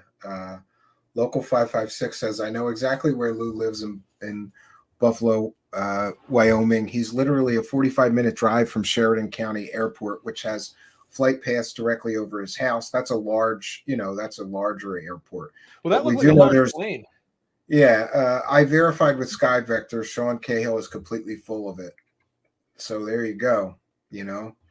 Interesting. And also, there were people on Twitter who verified that there are. I mean, it's small plane. Yeah, there is these. There are so many airports. We have another person, Lime Green 1491, or on Twitter saying, just checked out Flight Radar 24. There are so many little airports in Wyoming right in that area. Sean Cahill and Lue Elizondo are scamming you. So there has been, I have been pleased to see, there we have, I'm going to read these because these are good. I have been pleased to see that there is some reaction here that is worthy of mentioning. Sean should no longer be trusted. I don't care how positive or negative disclosing information. You're still concealing truth and playing with the general public, hiding behind semantics as well. I believe most people have had enough. Discredit Lou and Sean. And here's Funkwell S. I frequently hike in the mountains in an area with lots of small plane traffic, and I see things like that all the time. It's a small airplane. At best, your judgment is questionable as hell. At worst, you knew it was a plane, and you're a complete fraud. People are asking if he wrote a report. There has been no report. Oh, what the heck? Yeah, this tweet doesn't quell anything. You're a fraud. What happened to the 5 observables? So did Lou speak up on this at all? He didn't say anything, did he? Not that I'm aware of. No, we don't get anything, right? If you still believe what the goofy tells you, you're probably a lost cause. What the goofy tells you. Yeah, I just can't believe Sean Cahill. But that's the thing. I tell you what, I don't like keep repeating this, but I'm gonna say it again because honestly, I don't like just being in like constant disputes, which is pretty rough. And as you know, Steve, when you challenge anyone that's adored by a bunch of people, you get instant hate by a lot of people, and everyone thinks they're like you're the majority. No, the people that are critical of this topic are the vast minority. I think of that meme. I think of that meme of 2 guys getting hung, and the one guy goes to like I'm the guy saying, "First time, huh?" Yeah, I get that a lot. When people don't like it when you burst the delusion bubbles, When Sean and Cahill Chris on Twitter said, "No, nothing weird at all about the former director of ATIP, a program that didn't exist, having a UFO, a plane, filmed in his backyard by another grifter who didn't disclose that fact." So, there are people that are woke to this and saying that this is unacceptable, but I kind of think they're just going to roll with the new grift, Probably. Everybody forgets. Oh, I didn't realize Dave Scott is here. Hey, guys. Here. How's it going, Dave? Good. How you guys doing? I forgot to mention real quick about Sean before we go on real quick is that I called in Martin Willis's show while he was live with Sean, and I asked Sean what he thought about Mr. Kevin Day, and I'm not trying to hurt anyone's feelings, but what did he thought about Mr. Kevin Day saying that he saw blips on radar, and he started thinking later on at the VA, hey, maybe that day, those days at the Nimitz encounter, that's why I've been physically affected. That's why I need disability. And I said to Sean, hey, do you think that's right? Do you think it's normal, like, for a veteran to say that, or for someone to say that you deserve full disability for seeing blips on a radar and having this event affect you? And he said, yeah, I think you should get that. Not only that, I think all veterans should get it. So Sean Cahill literally announced like what we in the Army infantry would say like is like openly being one of like the worst types of people. Like you just want the benefits. There's a reason why I wait like 8 months for a colonoscopy, because everyone just needs the benefits from the VA. Let's all just like bleed them. And that I just recognize a pattern of person that is like that.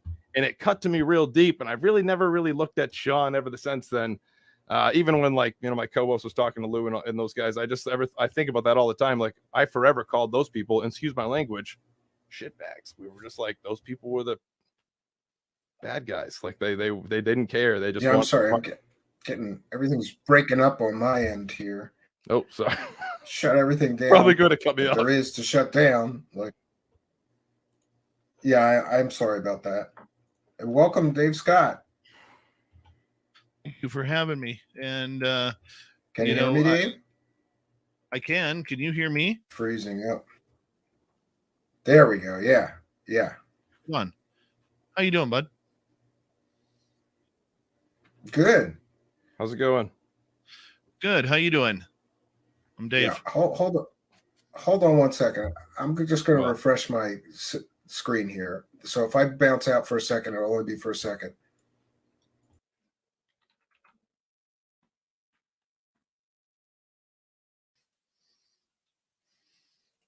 What is happening here? There we go. Uh-oh, I'm freezing now. Yeah. I tried to switch over to a DSLR camera as my it's my main thing, and I forgot to take it off the every like 5 minutes it goes to like auto shut off, so it just goes like rolling. So welcome, Dave Scott. I think we're unstuck. Good to see you. Thank you for inviting me in. Yeah, and I'm sure that you have a different perspective, and I think that's good. Like, what do you think of this whole thing? Well, for me, I saw that video just around a year ago. It'll be a year next month when were you aware that it was first said when they released it that it was taken recently? No. Yeah, that was from the Reddit post. After you and I talked earlier today, I read that post, and you know, I just for the record, I don't speak with Sean. Okay. And I haven't talked to Sean in probably 9-10 months. But that's okay. I still admire him and have respect for him. But just we had different ideas on things, and we just kind of went our separate ways. But I do want to say that I had seen the video in Las Vegas last year. Him and I were having a private conversation, and he showed me the video. At the time, he asked me to keep our conversation quiet, which I will still do today, you know, because it was off the record that he was showing it to me. No, I understand that. You can't betray that promise. And so I won't ask you to. A little bit more reasoning to it, I think. But that's Sean's story to tell if he chooses to tell it, you know. But I did see the video a year ago in Las Vegas, and at that time, I can say this now because he put it out there that it was taken from Lue Elizondo's porch. Lue was inside the house when this happened. It was a morning time, and Sean ended up going outside looking towards the mountains, and all of a sudden he saw the object and started filming. So that's what I can say. Okay, and like you left out, he was meditating. Sorry. He was probably meditating. Yeah. I apologize. There's nothing wrong with meditating. No, I know, but then if he sees the plane right after he's doing the work, the CE5 stuff, what do you think he's going? All right, sorry. You know what? If that was the case, it opens up a lot of doors that a lot of people don't believe in regards to summoning UFOs or whatever. If that's indeed what it was. And it's something that that's Sean's story to tell. It's not my story to tell, and it's something that, you know, I hate being the guy right now, Steve, who has to walk the fine line, You know, No, I get that, but listen, come on, you can be honest. Like, don't you think it's deceptive to put this out with no audio, no context, no location, as if none of that is important? I think he should have. I think he should have put out a little bit more context. I haven't seen the interview. I mean, this all came down last night, and when I saw it finally released, I kind of chuckled to myself and went, "Wow!" He told me he was never going to release that, you know, and I was actually quite surprised that he did. You know, he knew the barrage was coming, whether it was from, you know, the UFO Twitter, whether it was from podcast hosts, whether it was from Green Street or whoever. He knew it was coming, and he knew that it would cause a lot of backlash. And the one thing I do know about Sean is Sean really doesn't care. Right? He's into his own thing. He does his own projects, and you know, he's not a fan of ufology. And I don't think he pays a lot of attention to the negative conversations until it kind of blows over, you know. That's pretty much you know, I mean, I guess I can understand that, but it just seemed to me to be that there's a lot of layers of deception here, whether it was intentional, you know, and listen, because Dave is right. Like, maybe I should give him the benefit of the doubt, and you know, none of this was intentional, but it looks intentional. But I'm just a suspicious person by nature. And then to say that there's no fly zone, several people have found and commented that there's a big airport right near this home of Luis Elizondo that puts his home right in the flight path of a major airport. So to say that it's a no-fly area or no-fly zone is very deceptive, or he's just incredibly misinformed, which is equally troubling to me, because remember, him and Luis Elizondo are supposed to be UFO experts. That would be one thing you check. Is this an ordinary earthly object? Is this an airplane? And he said he did, but we have no proof that he did. But we don't have any proof that he didn't, right? We don't know. Here's the thing. We don't know if he submitted that video to anyone, if he submitted it to whatever the acronym is now. I mean, now we're using ARROW, but back then it could have been ATIP. It could have been UAPTF. I don't want to defend the guy because I don't know. But on the flip side, it does, you know, my question is, why release it now? Why do that? Why be secretive that it was at Well, Lewis? Dave, he's got UFO conference appearances coming up.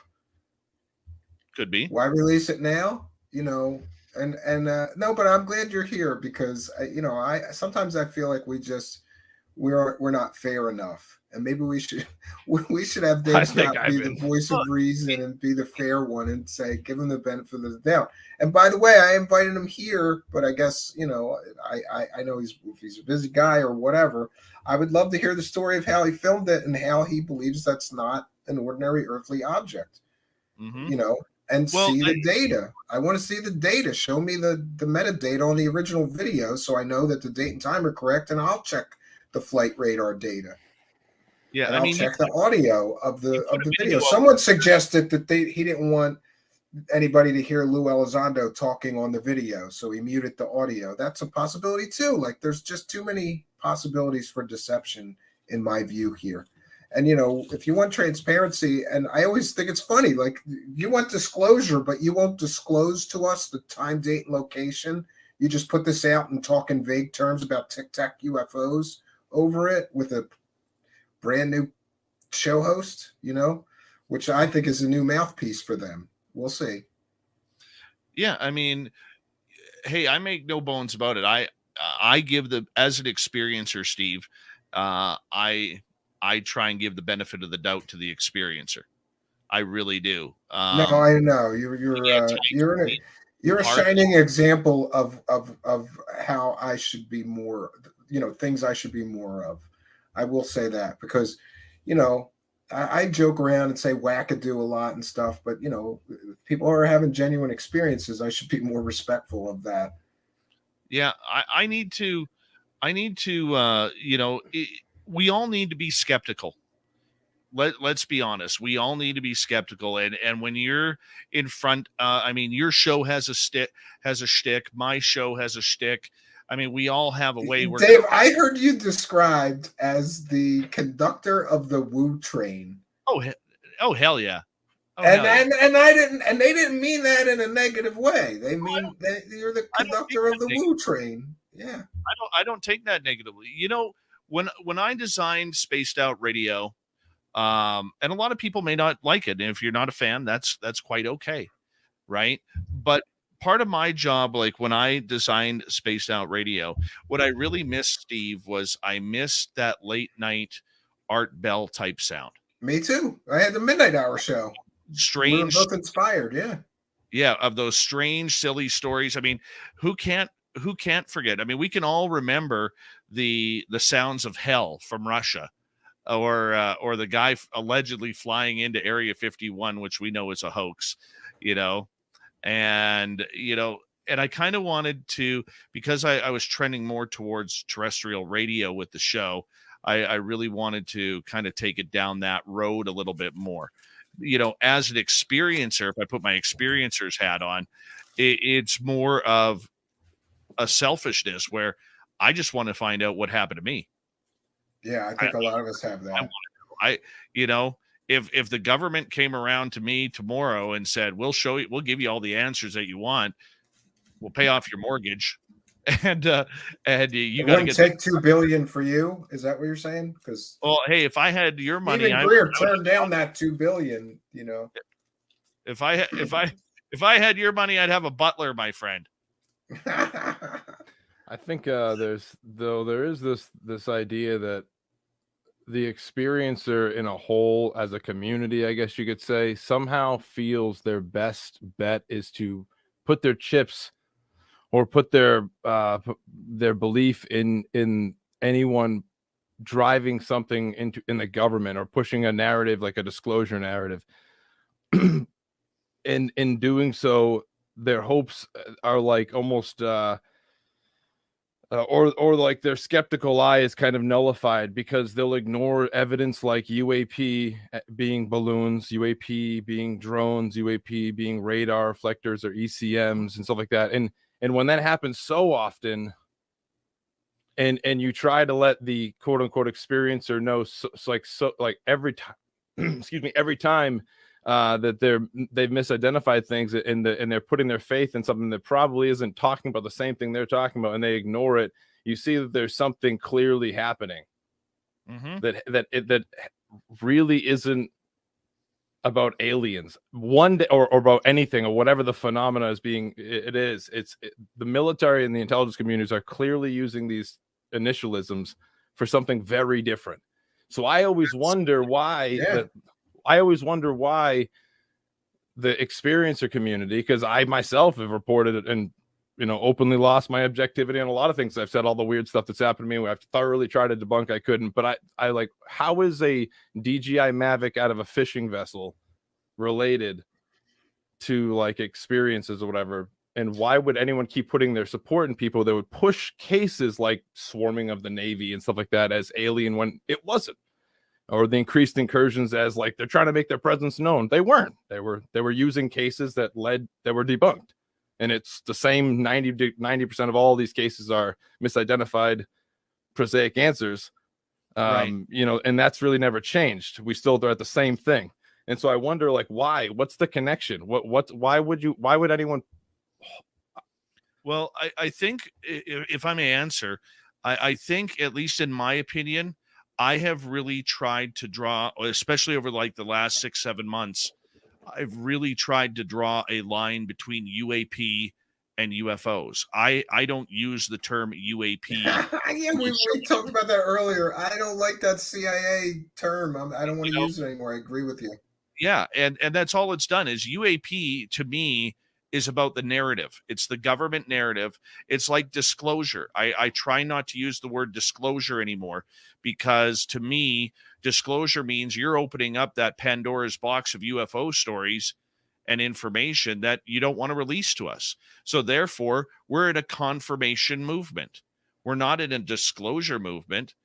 And I've really tried to be steadfast on that, on both terms. And I think you're right in regards to that. You know, there is a lot of people who are willing to accept anything that they feel moves the ball forward. I don't agree with that. I was never a fan of the Stars Academy right from the beginning, when I was the first one to point out about the pressless press conference that they had. And that was on day one. Oh yeah, the TTSA thing. You go look on their website, and the word UFO or UAP was nowhere to be found, and yet we're supposed to be trusting these guys with disclosure. And I have always maintained that. And you know, it's a difficult time. We have to be able to be skeptical regarding this subject. But on the flip side, I think our skepticism sometimes goes a little too far, that if you had the smoking gun video, or I had the smoking gun video of a UFO, would you really release it? I would. Knowing what's coming? I don't know if I would. Especially if it displayed the 5 observables. We hear that term all the time. And I would ask, like, really, where in this video did we see any of the 5 observables? Why is this video even important or a thing, you know? Yeah, personally, I'm not a 5 observables kind of guy. I really am not. What do you I don't know about the whole 5 observables thing, but the song sucks. That's for sure. No, but I guess played some of his in one of my experiences where I saw a UFO on the ground 150 yards away from me. And I didn't see any of the 5 observables. It's on the ground. And when it turned its lights off for the final time, there was no sound. We didn't hear it leave. There was no trees moving. It was just gone. It disappeared. Right? So that's interesting. I mean, I don't know what the 5 in my situation. I don't know what the 5 observables mean. Yeah, you know, they have the whole list, but you know, instantaneous acceleration is one of them. You know, and all of these different qualifiers. But the point is, if that's your big push, that these UFOs exhibit all of these things, and then the only UFOs that you have evidence of don't exhibit any of them, it calls into question their whole hypothesis. Then, and also, well, then why are you releasing this? This doesn't display any of those observables. Yeah, could be. I want to say real quick that I apologize for the meditation joke. I should have said CE5 to be more specific. People are gonna remember that. Jesus. Come on, man. Yeah, I don't know. I don't know, guys. I've given them benefit of the doubt for so long now, but I see the connections between all these other fellas. We don't want to give. Maybe some people don't want to give Lue Elizondo a chance, but they'll hang out with and keep talking about Jim Semivan, and maybe some people say they don't like Jim Semivan, but they'll put all their faith in someone Jim's hanging out with all the time.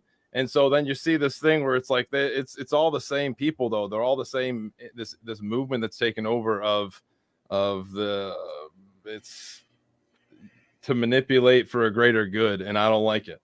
I think it's fair that I can say that, and everyone else should be able to say it as well, that they have a belief in something that is so radically different than the classic UFO story that the public knows, but they're using that narrative, even though they're not using UFO, they're using a very intelligence term, military intelligence term, but it's clear. And I don't think that's cool, because Melinda Leslie and Tom DeLonge out in the desert posting videos of their capture just recently. They literally put up satellites that people were able to match up point, like literally the satellite and the direction was flying in a matter of moments after their post. And of course that's some of the more special stuff that they're capturing, as they said. And it's not to like just specifically call Melinda out or Tom out, but it's that same community and that same type of belief.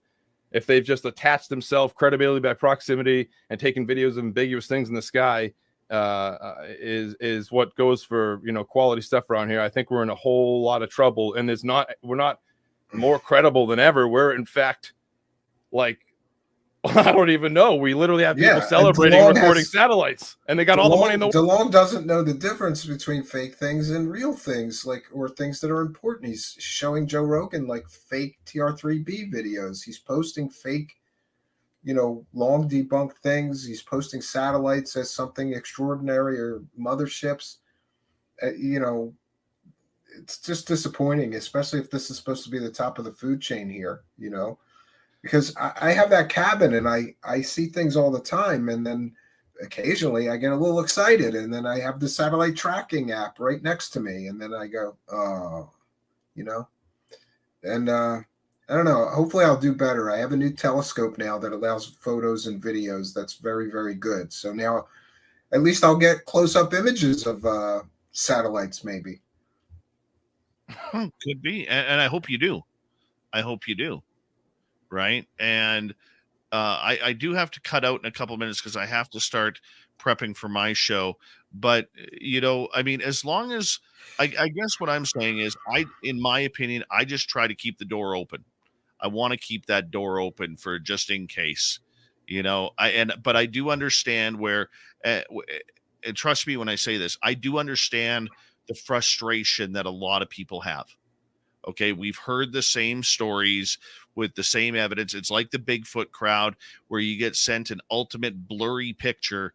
The Bigfoot crowd's a good example, yeah. And all I see is pixelation. I'm like, yeah, that's it. And I understand where people are pissed off. I mean, this community especially has had the wool pulled over their eyes for the last 50 plus years. Okay. Yeah, but was it pulled over our eyes by the government or the people selling us the aliens, or both? I would say I think a little bit of both. Yeah, a little bit of both. See, we can agree on something, Dave Scott. I think it's a little bit of both for sure. I think we're seeing it happen right now. I think we see Jeremy Corbell literally get something, then he goes, "There's no way this is really alien," then turn around and say, "No, it's flying pyramids." I think it's happening in front of us, like it happened in 1979 to 1984-ish. It's happening again right now, like it happened during the X-Files time, when every person with any type of credential came out of the woodwork and started crawling towards the disclosure movement. It's happening right now in front of us, and everyone that had a critical eye is faded away because they know better, and we're still stuck here all talking about it every day. 300 episodes of my show out. I just can't. Where is the damn evidence, Sean Cahill? You've been hanging out with Steve. I know you're in the chat right now. Where's the evidence, buddy? You've been hanging out with Elizondo every day. Come on. Not every day. Not literally every day. Obviously, they have lives. But it's been enough time. It's been ridiculous. It's been, what is it now? 5.5 years? Dave, you won't 6 years now? speak to somebody's asking, you won't speak to Stephen Greenstreet? I never said that.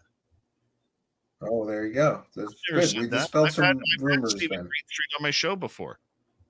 He took part in one of our panels, and I like Steve. Okay. I like him too. I try and like everybody. It's too much negativity in this field. And I try and like everybody.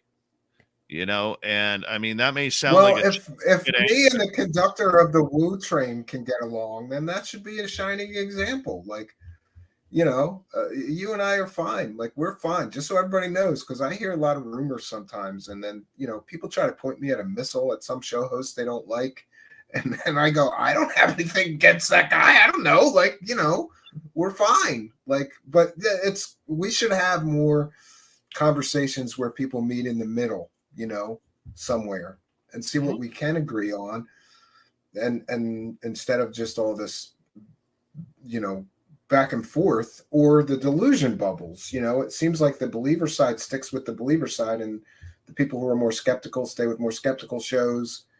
And I don't think that's healthy in the long run. Why can't we just all talk about it and come to some kind of a agreement about what's really going on? Oh, I fully agree. And when I saw the invite come in, that's why I jumped on it, and I sent you a message, said, "Hey man, I'm just getting my son settled down for the night, and I'll be right with you." And that's why I hopped on in, because I wanted to make sure that I didn't miss an opportunity in chatting with you and your audience. Your audience is Much Yeah, different. hey, I'll come on yours too. But somebody's never invited me to be a guest on his show. So You know, maybe what I'll do, I'll do is I'll do the panel.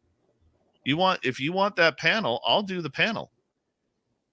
Right? Yeah, we'll do that sometime. Sure.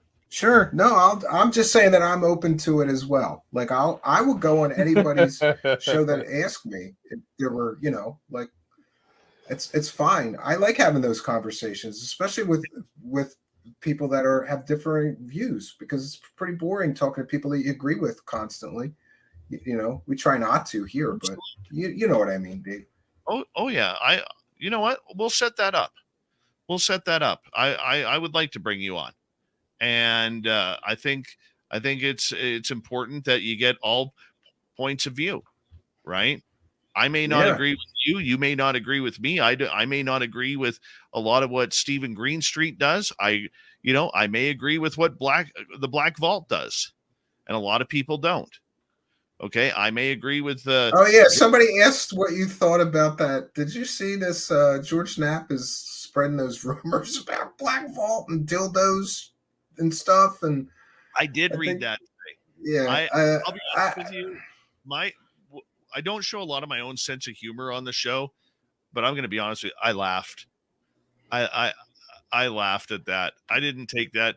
If it was a cheap shot, it was a pretty poor one. But I mean, I think we all have to lighten up a little bit and just let people spar every now and again.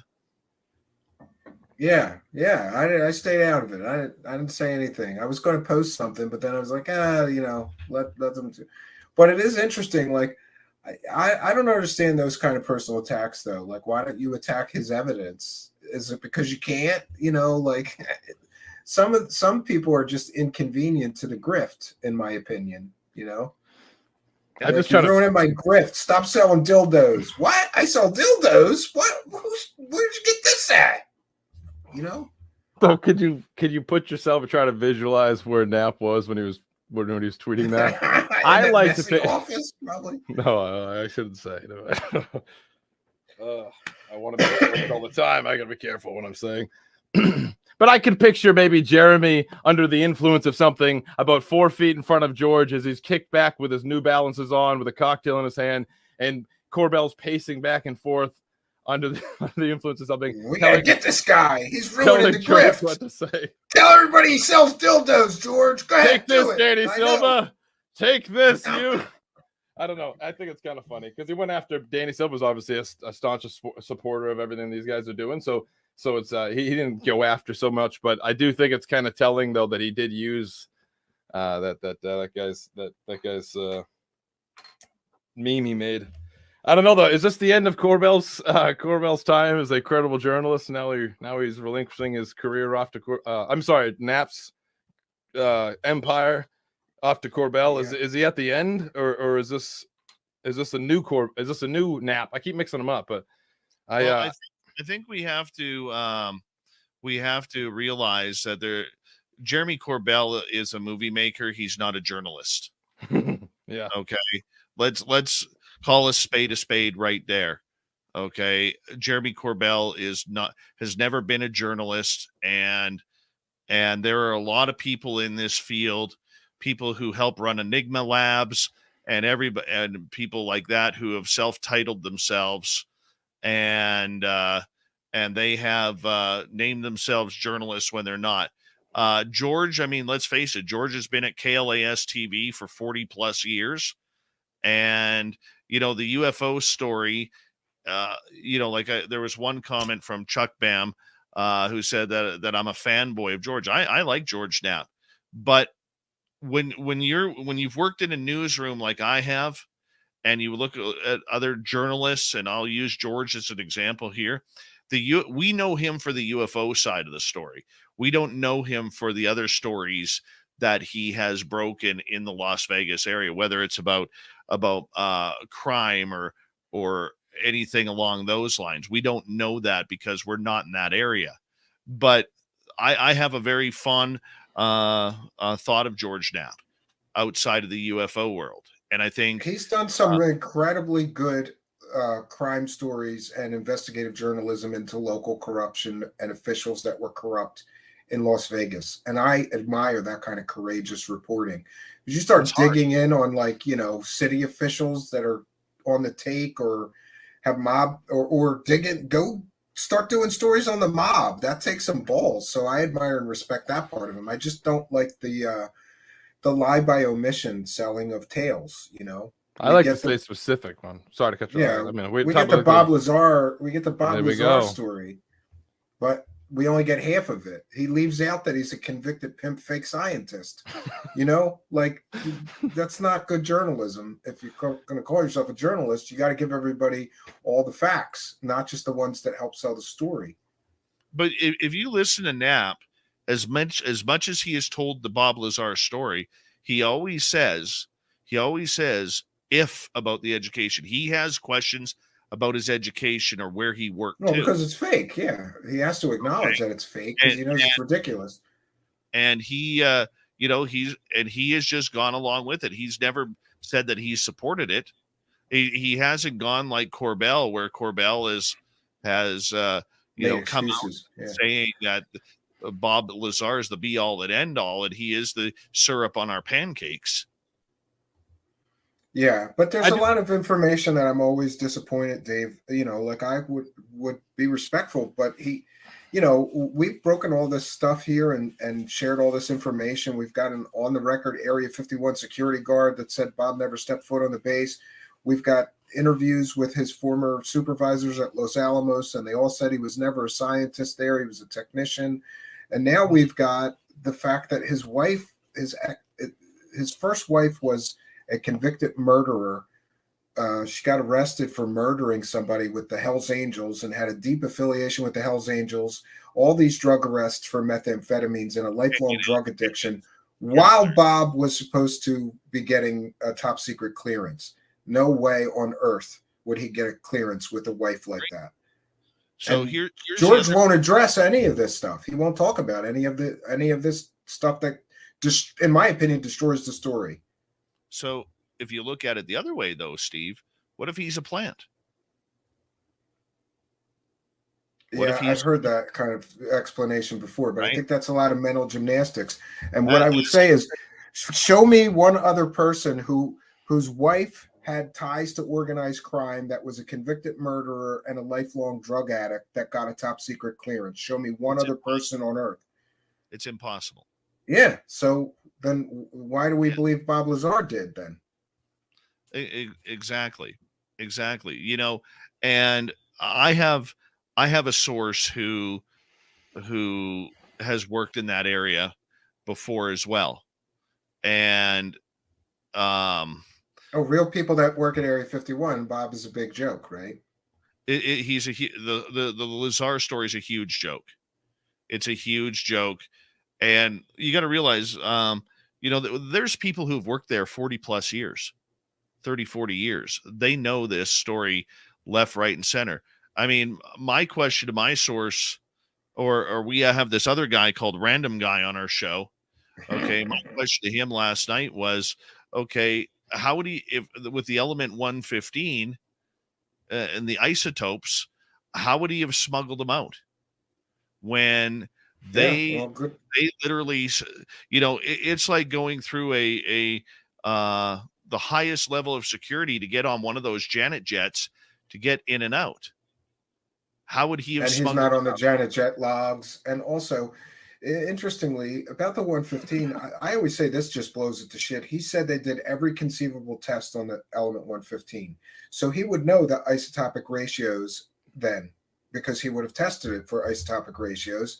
He did every conceivable test. He should be able to show us or create for us a stable form of it, and he can't. The guy said he had particle accelerators in his bedroom. That's impossible. Ask any physicist. The guy, you know, it's just science fiction fantasy. I love that story growing up. If I could pick one story to be true, it'd probably be that one. But it's just, it all falls apart. And then they've already made the money, so they don't want to talk about, you know, it's just the same thing as these people who put up fake UFO videos. After they get the money from the clicks and the views, they don't want to talk about it being fake. Same thing with Knapp and Corbell. They don't want to talk about the story's fake. They've already made their money, you know? They're on to the next thing that they're selling. Baghdad Phantoms. Could be. What cruise missiles? The you know, some Could of those be. things George Knapp is in my head for a long time because of obviously the work he did, and his Audible book on Hunt for the Skinwalker is pretty awesome. But I'll tell you, the worst part though is to look at some of the things that he's been involved with in ufology, and I'm trying to be as nice as possible, I guess, as open as possible. And I say it, but it's like, did George Knapp work for Robert Bigelow in any way? Was he contracted? Yeah. He did. Yes. So is he a journalist? He was hired. So yes, he was. Okay, because he still was employed by KLAS, and then Robert Bigelow, Art Bell, and was it Leslie Keene? Were hired to do, or Linda Moulton Howe, was it? One of the two were hired to do a radio talk show called Area 2000 back in the early 1990s. And that's interesting. They started off hosting it. The show really didn't take off the way Coast to Coast did. So when Art went over to Coast, he started very politically, and then he started kind of throwing in some UFO stories. And as soon as he saw the numbers starting to jump on the ratings every time he did a UFO story, that's when he started converting the show from politics over to the strange of what we loved about him and what we remember about him. Yeah. So was he back. I don't think he was an employee per se, but I think you could logically say that he was contracted to do a radio show for whatever it lasted, 4 or 5 months, 6 months. Yeah, and UFO John Doe, thank you for your kindness and generosity and support. I don't think they'll ever come clean, no. And but if Bob Lazar wants one more big payout, if he came out with and told the truth about how they faked it all and then made up the story, that would be a good way to get one more last big payoff. Thanks for helping us praise the cash. Praise the cash. Steve Long mentioned, and he's right, there's a big conflict of interest with Knapp because he was an early investor in TTSA, and he did a lot of pro TTSA fluff pieces, I think, to help them pump up the stock, and he did not disclose that he was a TTSA early investor. That was disappointing for me to hear, because you can't be pumping up stock or doing promo pieces for a company that you're invested in and not disclose that. That's a problem. And TTSA, we know now, or a little bit scammy. When I interviewed Knapp in 2019, I asked him that question, if he invested in TTSA. And I believe that was the first time he admitted publicly on any show that he had put $10,000 in, or whatever the amount was. And he said, hey, if he has $10,000 to kiss goodbye, God bless him for it, because I know I don't have 10 grand to kiss goodbye. Dave, Dave, can I ask you a question real quick? Sure. You obviously know I have way more connections in the paranormal than I would in my little tiny thing.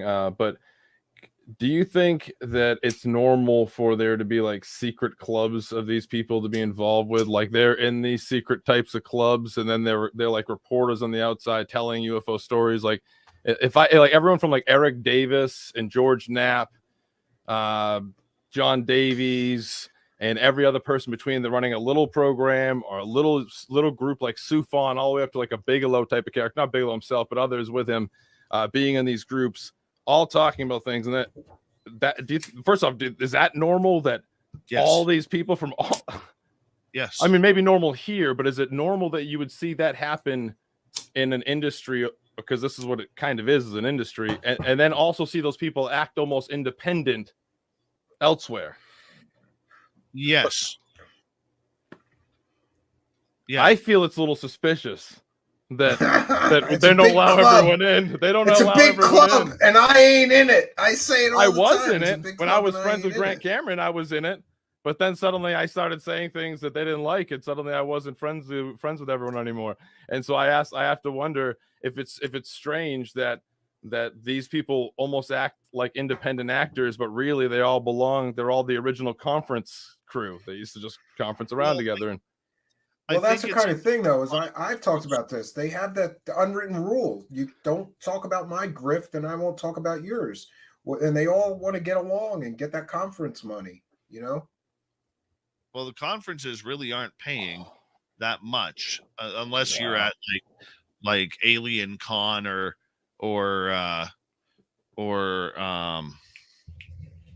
Contact in the Desert. What's the big one? Contact in the Desert, right? I mean, those are really the only two. Apparently, I'm a member of a circle jerk club, according to Kepsa. That's cool. Thank you. Hey, Kepsa. Kepsa's actually no. I'm just kidding. Yeah, Kepsa's my ringleader, if you know what I'm talking about. Hey, that's Robert Salas, everyone. No, never mind. Oh man, a UFO circle jerk club. That's terrible. That's terrible. No, how many cameras do you have? I don't know, 8 or 10. Hold on, wait. Here, look at this. Here we go. UFO circle jerkers. I love it. It's available on our merchandise store, and the link is in the description. I'm going to send Dave a UFO circle jerker shirt. I'll send you a Woo Train shirt. There you go. Conductor of the Woo Train. Yes. You know, I just don't know, like, you know, I respect Dave for like being so open-minded. Maybe I've just gotten too cynical. But yeah, the UFO Circle Jerker Club is like those people who softball interview these people and don't hold them to account for their previous lies or fake stuff that they've sold. And that's kind of our thing here, the Circle Jerkers. We don't like circle jerkers, you know? I guess my question about that earlier is because the people making the claims and oftentimes businesses based off claims, and oftentimes, you know, like we talked about, like sometimes experiences something so weird and unexplainable, it really doesn't fall into any type of category. So I can understand they just want some sort of reconciliation with what happened to them to some degree. But a lot of people out there would be concerned with if they recognize that, like, if all these individuals are friends in a group that's quite private, oftentimes the group is involved with magic and even things like just reporting their own experiences or capturing photos of drone sightings or when the next group is or next whatever.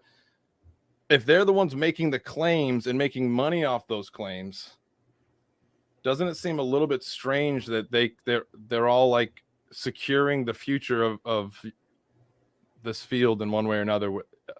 Like I think. In my opinion, it's not about securing anything as much as you think it is. I think what it is it's a matter of sharing information. I'm in a couple of those groups.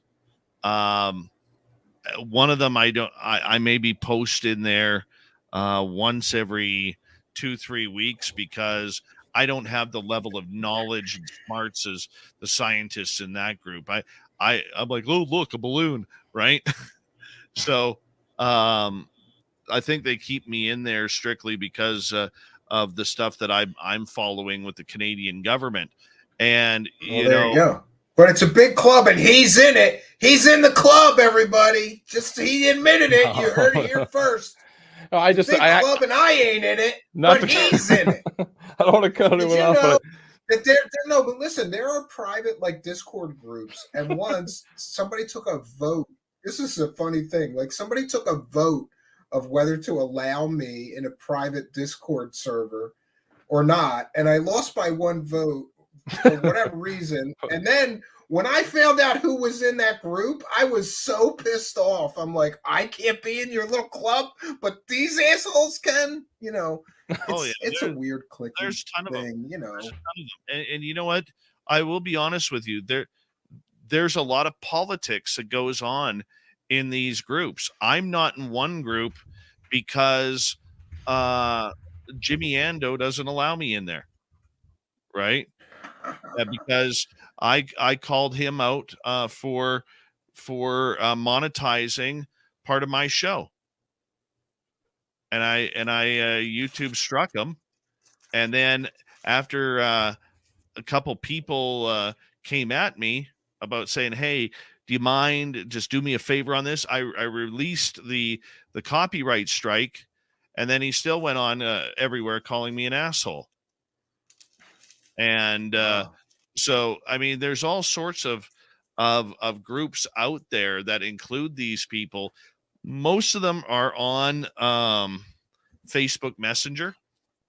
A lot of them are via email. I've been in a couple of email clubs, or I shouldn't say I'm involved. I've had a couple of email clubs where somebody all of a sudden will secretly send me an email saying, "You got to see this shit." Right. And it kind of blows you away, because when you go and you backtrack the emails, you're like, oh, well, this person's a CEO of a big company, and that person's a CEO. Really? I didn't know that person was interested in UFOs. Right. I mean, there's a lot of that goes on. And some of it's crazy, man. Some of it's crazy. I've seen some crazy stuff from the groups that I once was in. I'm just like surprised to see that these groups are now like on these messengers and these other apps and whatnot, because before they were just kind of friends from conference and stuff. Like some of these friendships go back, like, Christopher Mellon and Leslie Keane were friends for a long time. Oh yeah. Like, a long time. And so sometimes when it's not necessarily, like you see Mellon like celebrating, not like celebrating, but saying it's good to see them communicating over balloons getting destroyed. You have to ask yourself, what are some of these narratives all about after all these years? And I wonder if, yes, there are some weird things going on, of course, like a lot of us have experienced, but what are they willing to do and use that community for? And it seems like that's exactly where we fell. And these people that are celebrating all these relationships in these groups is the people that would love to listen to the Falcons and the Falcon and the Hawk or whoever talking shadowy the background. Aviary. That's the original secret group of guys that were going to work together to bring disclosure. Yeah, absolutely. That's a fascinating story. Someday I'm going to do a show on that. I could honestly speak with you guys all night. I've had a lot of fun the last 45 minutes or so. Yeah, I know you got to go. It's Spaced Out Radio. Search it on YouTube or Google him, and you'll find him. Hit that search bar. I'll put the link to your show in the description of this video, and Jeff's too. Again, let's do this again. I'll set it up. I want both of you guys there, and I'll bring in some of my people, and let's just have a candid conversation about, that'd be great. About the UFO world. We could do that. That'd be great. All right, great. You have a good night, Dave. Nice talking to you. Thank you for your time. And with my Illuminati, thanks to B. Baker, all hail Illuminati thing, or whatever the hand sign is, or whatever. That's another big club. You have a good night, Dave Scott. Have a good show tonight. Good night, guys. Bye-bye. All right, there's Dave Scott. We can file that under things that people thought would never, ever happen. Only over here on Truth Seekers. We got the conductor of the Woo train with us here, Jeff. That's crazy. Listen, I kind of I understand where he's coming from, though, because he kind of just, he explained it like he wanted to do the Art Bell, just listen to people's stories and, not be so critical, I guess, I tried to do that and I couldn't do it. Like I interviewed some people and I just lost it in the middle of it. Like, you're telling me these aliens come and get you every night, but you never set up a camera? Come on. You can literally see that. The evolution of all my videos goes from me saying, all right, I'll start a podcast, but I'm willing to give this subject one more chance in the spear tip of all that's happening. And it goes from me talking to people like Mr. Scott and all these other people to me being like I am today in the middle of like last year.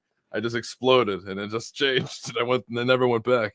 But I appreciate having me on, Steve, for real. And I'm gonna let you go and read my super chats and check up with the live chat and things like that. I appreciate you being here, and and I want to thank you because did you know that we had like 3 no-shows? So I apologize.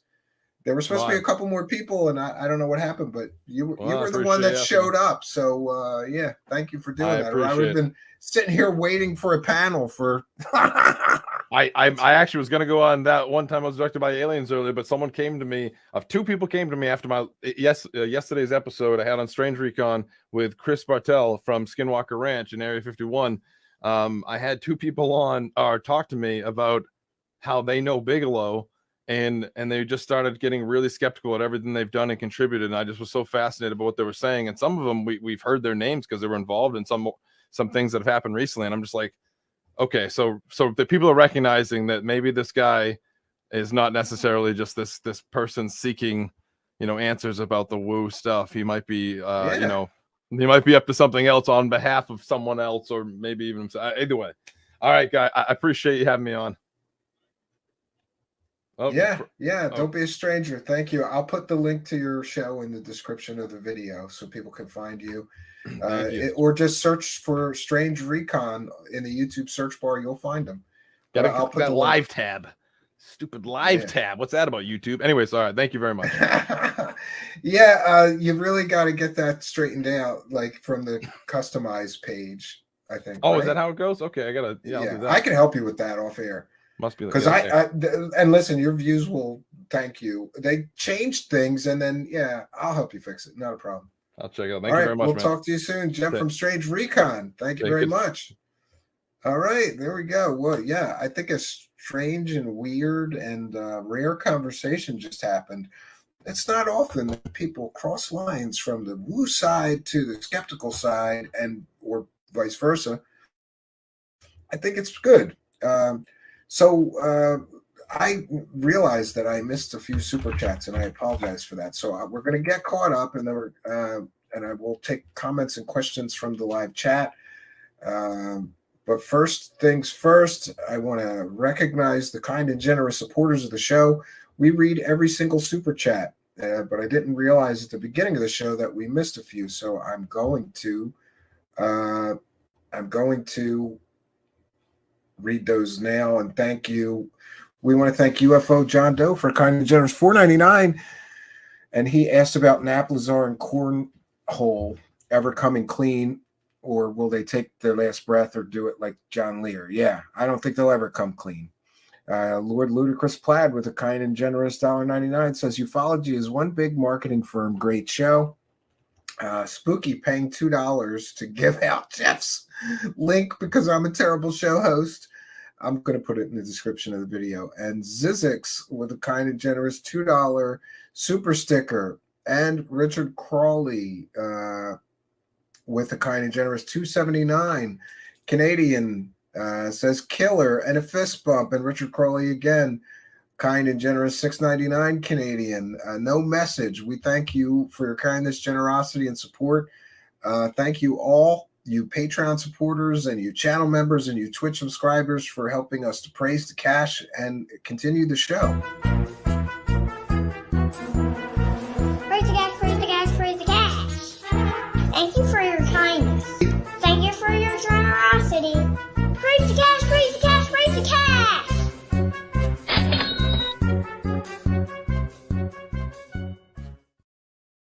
And we'll take some comments and questions from the great live chat. We had excellent numbers tonight. Just a whole lot of people in there in the live chat. And we want to welcome and thank you Rumble people as well, watching in the Rumble live stream. Mega Briarpatch says, hi, Steve. Great to see you here, bro. Oh, maybe they're talking to Steve Long, maybe, right? Mega Briarpatch says, Strange Recon is a great show. Jeff is a very sharp dude. Yeah, I like him. And a former military guy. He's real brave. Like, he went and, was a soldier. And that takes some balls. I always respect guys that have the balls to do that. I'm a lover, not a fighter. Yeah. Steve Nicholson, too bad the Decepticon name is copyrighted. It would have been the perfect phrase to describe some of the UFO grifters, Decepticons. Yeah, well, we can call them Deceptive Cons. How about that? Deceptive Cons. No, it doesn't have quite the same ring, right? Jay says, USA in the fog of fifth generation unrestricted warfare. Yeah, multi-generational warfare, right? New members, please consider subscribing Monday to Thursday, 9 p.m. Eastern Standard Time. Yeah, and I'm still unsure if I'm going to the cabin this weekend. And if not, we'll do another show tomorrow night at 9 p.m. Eastern, and maybe Saturday. We'll see. If I'm home, I might as well work. And we've got a lot more shows to share with you, and I'm actually backed up with shows. We've got a bunch that were prepped and got sort of bumped because there was something a little more pressing that we wanted to do a show on or talk about. So those got bumped, but they're prepped and ready to go. And some of those are those data-rich shows. Changed my name for the dog I lost. Sorry to hear about that, Foxy's friends. Mike lost his dog, so we all say a prayer. Hope the dog gets over that rainbow bridge. And I hate losing a dog. The times in my life where I've had to deal with that have been really, really rough. You know, it's like your best friend. It's like losing a family member. It's terrible. So we'll keep you in our thoughts and prayers. Sorry to hear that, Mike. Foxy's friend says, Steve Long, you turned me on to Recon. It might have been Steve Long who turned me on to Recon, too. I don't remember who originally told me about him.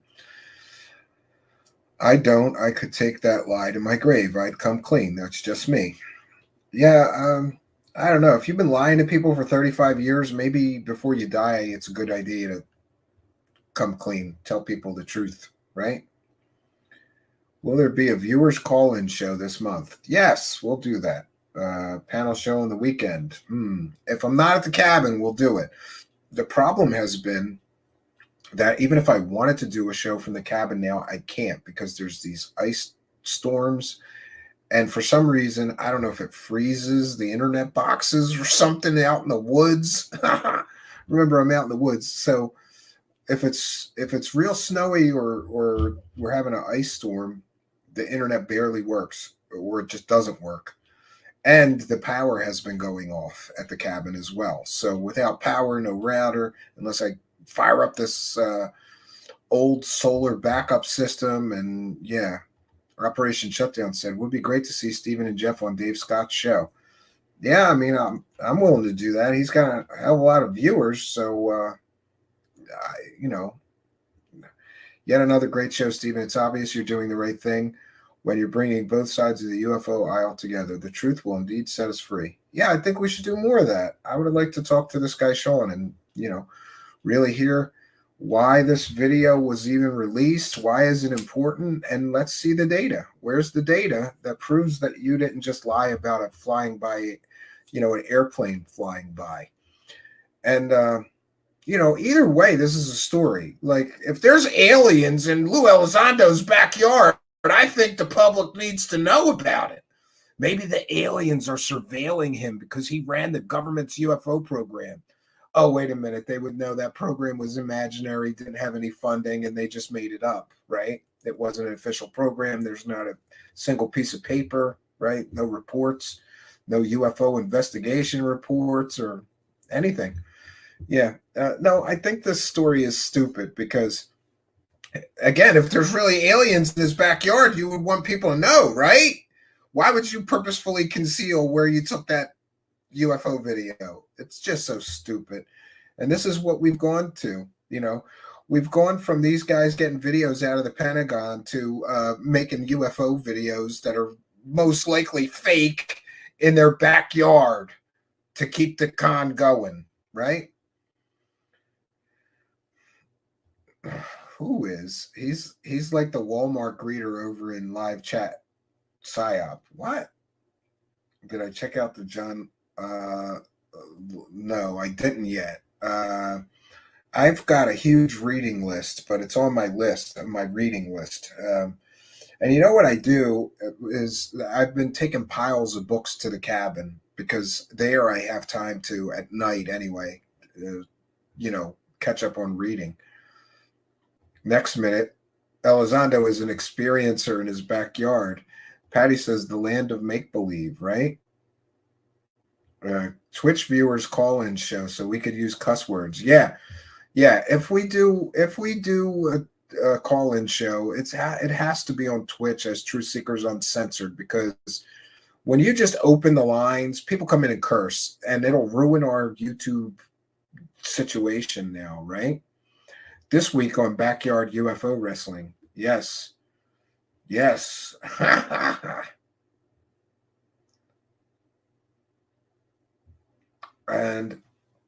I'm supposed to remind you, so we'll take a moment to remind you that we are a viewer-supported show. We read every single super chat and thank every single person that offers any support to the show, however they do that, whether that be being a Patreon supporter. If you become a member during the live show, we can, call you out and shout you out and thank you. If you send a super chat, we read it. Super sticker, we show it. And I'll be showing any of them for the remainder of the show on screen. I'm sorry I missed those. We haven't missed them in a while. I've been showing them as they come in. So I apologize they weren't bigger on the screen, but thank you all for your kindness, generosity, and support. And the show is not over. We're still taking comments and questions. Still got some things to share. So the show is not over. We're just going to play this bumper to let you know how you can support the show if you choose to. Strange and mysterious guy with sunglasses. That means you found the channel. Go there, smash the subscribe button and hit the notification bell to receive up-to-date info on our YouTube channel. We welcome you to be a part of our live taping and our chat room during the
Greetings and salutations, friends, and welcome back.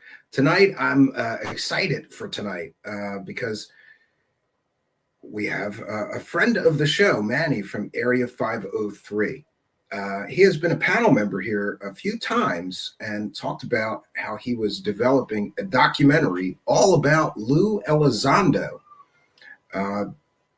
so-called disclosure advocate. And like many people, I have an incredible amount of questions about Lue Elizondo, questions that I would have loved to ask him in an interview, but despite Mr. Elizondo claiming that he will go on anyone's show after repeated attempts to get him to do an interview here, we never got a reply. Now, Mr. Elizondo has been on tiny podcasts and channels, so I'm not quite sure why he has so far not accepted our invitation. I have asked some questions to him while he was on another show, and that didn't go too well. Others within the so-called UFO community have a lot of questions for Mr. Lue Elizondo as well. I began to plan doing some sort of deep dive into Mr. Elizondo's history, the statements that he has made, maybe his work history, his military history, but I found the task to be overwhelming. There's so much information, it's almost information overload to be able to do a really thorough job at answering a singular question, which I think is very important. And that is, who's Lue? Who is this man that came virtually out of nowhere and became a media star He's been on Fox News and CNN and all of these other programs, and as now starting to appear at conferences. He's got a book deal. He was on a History Channel show, of course. I still have a lot of questions. And I was thankful to find that somebody else was working very diligently to answer a lot of my questions. Just so happens to be a fortunate event that I met this person, Manny, from Area 503. He and I started talking about some of his revelations and some of the things that he was finding out in researching this documentary, Who's Lue? And I'm happy to say that we have an exclusive sneak peek. We're the first ones. And I want to thank Manny from Area 503 for letting us do this. We are going to be the first people who get to share a portion of the new film. So get yourself a cold beverage, relax. We've got a sort of 10 or 12-minute preview. And rather than try to talk over it or anything like that, I think that this work is important enough and that people are interested enough in Lue Elizondo and this new upcoming documentary, Who's Lue, that we're just going to give you the promo for it, the preview that Manny has provided. So we're going to cite fair use. This is a transformative work, and we are educating the public about this new. One second, let me do that one more time. About this new documentary from Manny in Area 503. Okay, we got it now.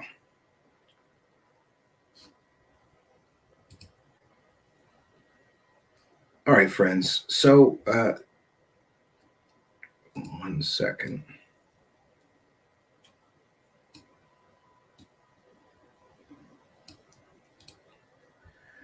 All right, so I'm told that the actual documentary is several hours long, but we're fortunate to get a 10 or 12-minute, it looks like 12-minute preview of the documentary so that you can get some sense of what questions will be asked and maybe what answers we will get from this exciting new documentary.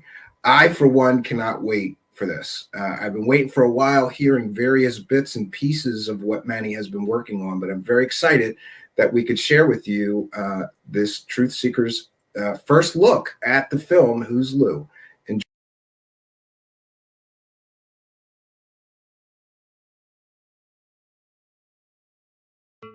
We have tackled many strange stories on 60 Minutes, but perhaps none like this. Here to discuss, Lue Elizondo, former director of the Pentagon's Advanced Aerospace Threat Identification Program. UFOs have captivated the public interest for decades, but they've always been dismissed, including by me, as the province of wackos. Lue Elizondo is a former military intelligence official and currently works with the Stars Academy and the History Channel, and he joins us now. My name is Lue Elizondo. For nearly the last decade, I ran a sensitive aerospace threat identification program. It was in this position I learned that the phenomenon is indeed real. And somehow managed to leapfrog and now, as a member of or To the in Stars something Academy, completely None of them have new. obvious And I think it's explanations. important. These are aircraft, apparently, that are moving in ways that appear to violate physics, that are flying very differently from any aircraft ever That observed, demonstrates and that the U.S. way government has faster than actually any indeed been plane dealing with this we know issue for over 70 years. What is this? And that's a little Well, bit we don't know. problematic, For some because if we reason- say this is foreign adversarial technology, we know that the Russians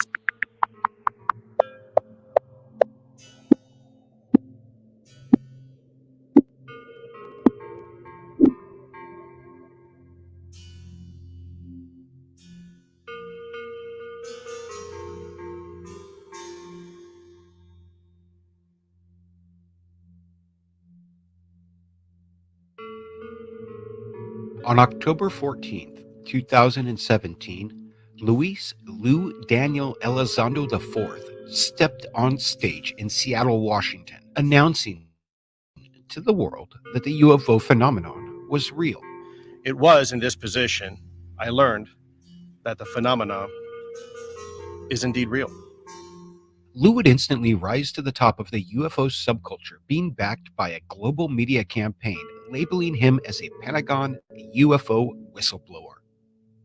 Previous to this day, no one outside of the military intelligence community, a few politicians, and a close-knit circle of defense industry contractors had ever heard of the name Lue Elizondo.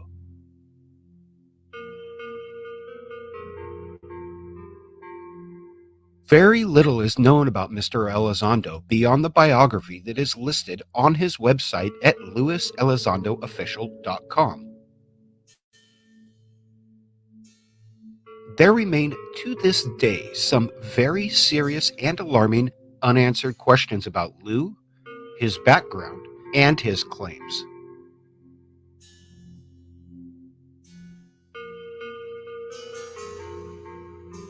Every piece of evidence obtained in the making of this documentary was located during a thorough search of public records available on the internet. While such information is considered public, I have gone to great lengths to protect the privacy of every individual mentioned in this piece, while only including information that is entirely relevant in an attempt to answer the question of, who's Lue?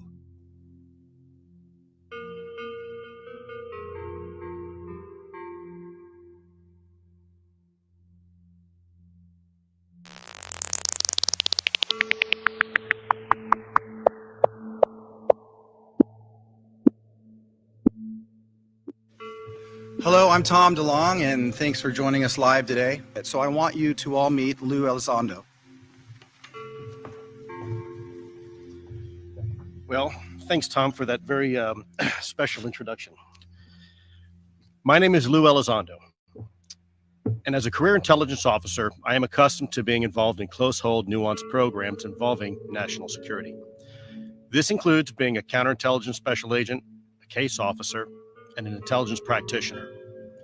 However, by far the most interesting effort I was involved with was the topic of advanced aerial threats. For nearly the last decade, I ran a sensitive aerospace threat identification program focusing on unidentified aerial technologies. It was in this position I learned that the phenomenon is indeed real.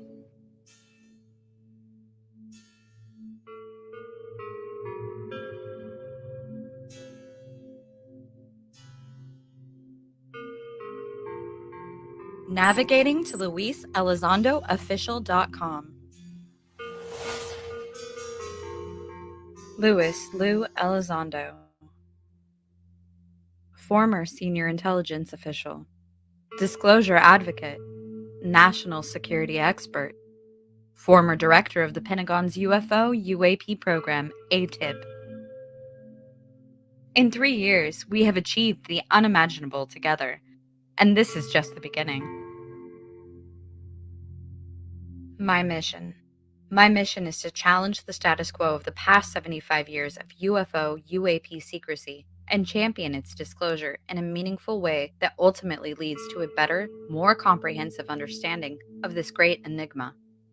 My approach is a deliberate and calculated effort to challenge current mindsets and policies in order to enable collaboration across all governments, people, institutions, academia, and scientific communities. Lue plainly states that his mission is to challenge the status quo of the past 75 years of UFO and UAP secrecy. And he states, quote, "In 3 years we have achieved the unimaginable together, and this is just the beginning," end quote. However, it is unclear what, if anything, Lue has actually achieved on the topic of disclosure. Some people credit Lue with the supposed recent involvement of Congress in the UFO and UAP phenomenon. In June, the United States government is set to release a public report on everything it knows about UFOs. Others counter that Congress has been interested in the phenomenon for a very long time, resulting in such programs as ATIP and its predecessor, OSAP, in the first place, going all the way back to Project Blue Book, Sign, and Grudge in the 1940s. Some people have speculated that the mainstream media attention brought to the subject of ufology by Mr. Elizondo is a benefit for UFO disclosure, while others feel that the one-sided media attention is a detriment and is suspect as no one truly knows who paid for it.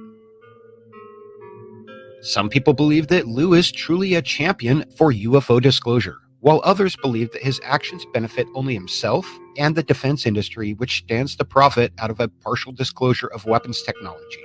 And so I must ask this question. What exactly has Lue Elizondo contributed to the disclosure process, and whose interest is he truly representing? These will be the first of many unanswered questions and contradictions that arise when we look at the public image and statements made by Mr. Elizondo and then compare them to the evidence and facts. And then we ask the question of, who's Lue?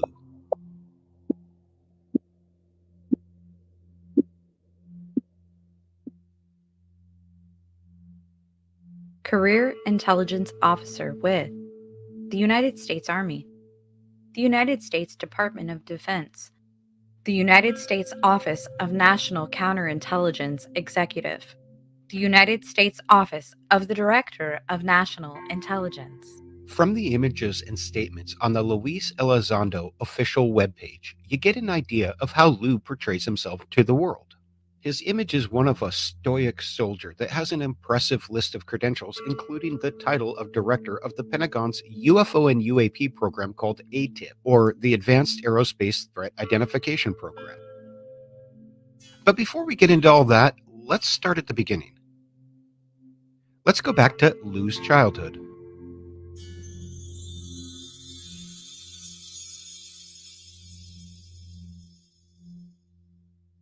I'm the son of a Cuban immigrant father who was a dissident of the Castro regimen.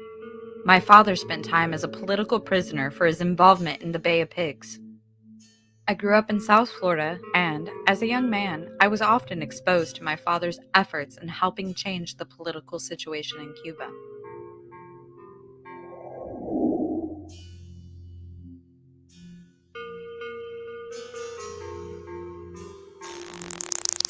Who's Lue?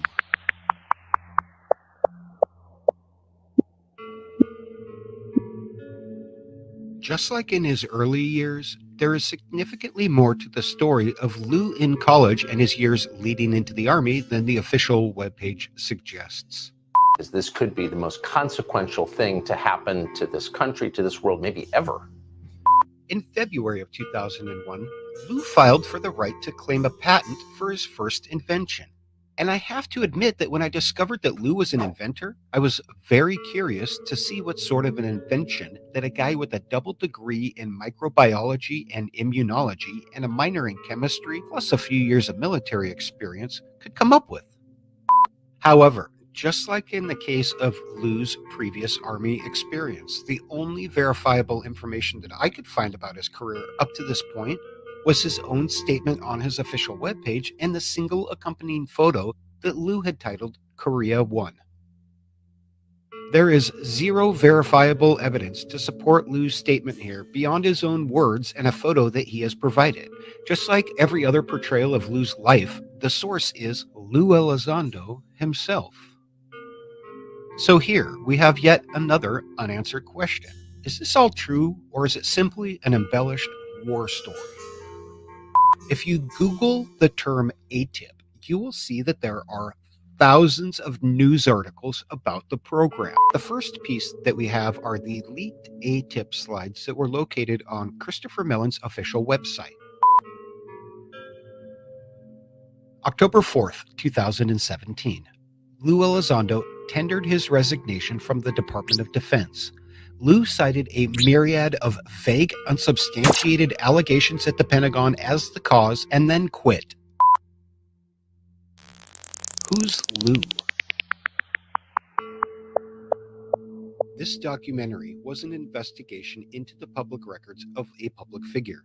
Any inclusion of personal information was to illustrate the contradictory nature of Mr. Elizondo's public words and the public records, and solely for that purpose.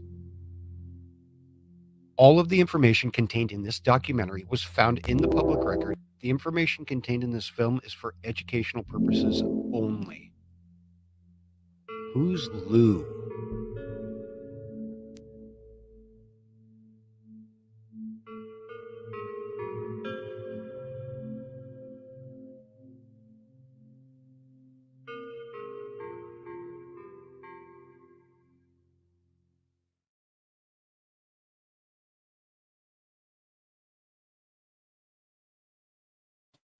Sorry, there we have it, friends. An exclusive first peek at the new documentary film by Manny from Area 503 titled Who's Lue? And I got to tell you, I am already interested in seeing the entire thing. And I can't wait to see what other little bits of information this film is going to include. I know that the filmmaker has been hard at work on this thing for quite some time, trying to find every bit of information that he could to answer the question, who's Lue? And in another Truth Seekers exclusive, we have the filmmaker himself here, Manny from Area 503. Welcome, Manny. Hello out there, everybody. I want to thank you for giving us the first crack at this to see a good chunk of this, because you ask a lot of interesting questions in this, and there's a lot of things that just don't make sense about this man, in my view. Yeah, you know, one of the quotes that I used in the promo there, you'll hear in the movie, is that there's unanswered questions and contradictions around Lue. And that's really what it comes down to is, when are we ever going to get an answer to these questions? And how long can we wait before we say they're never going to come?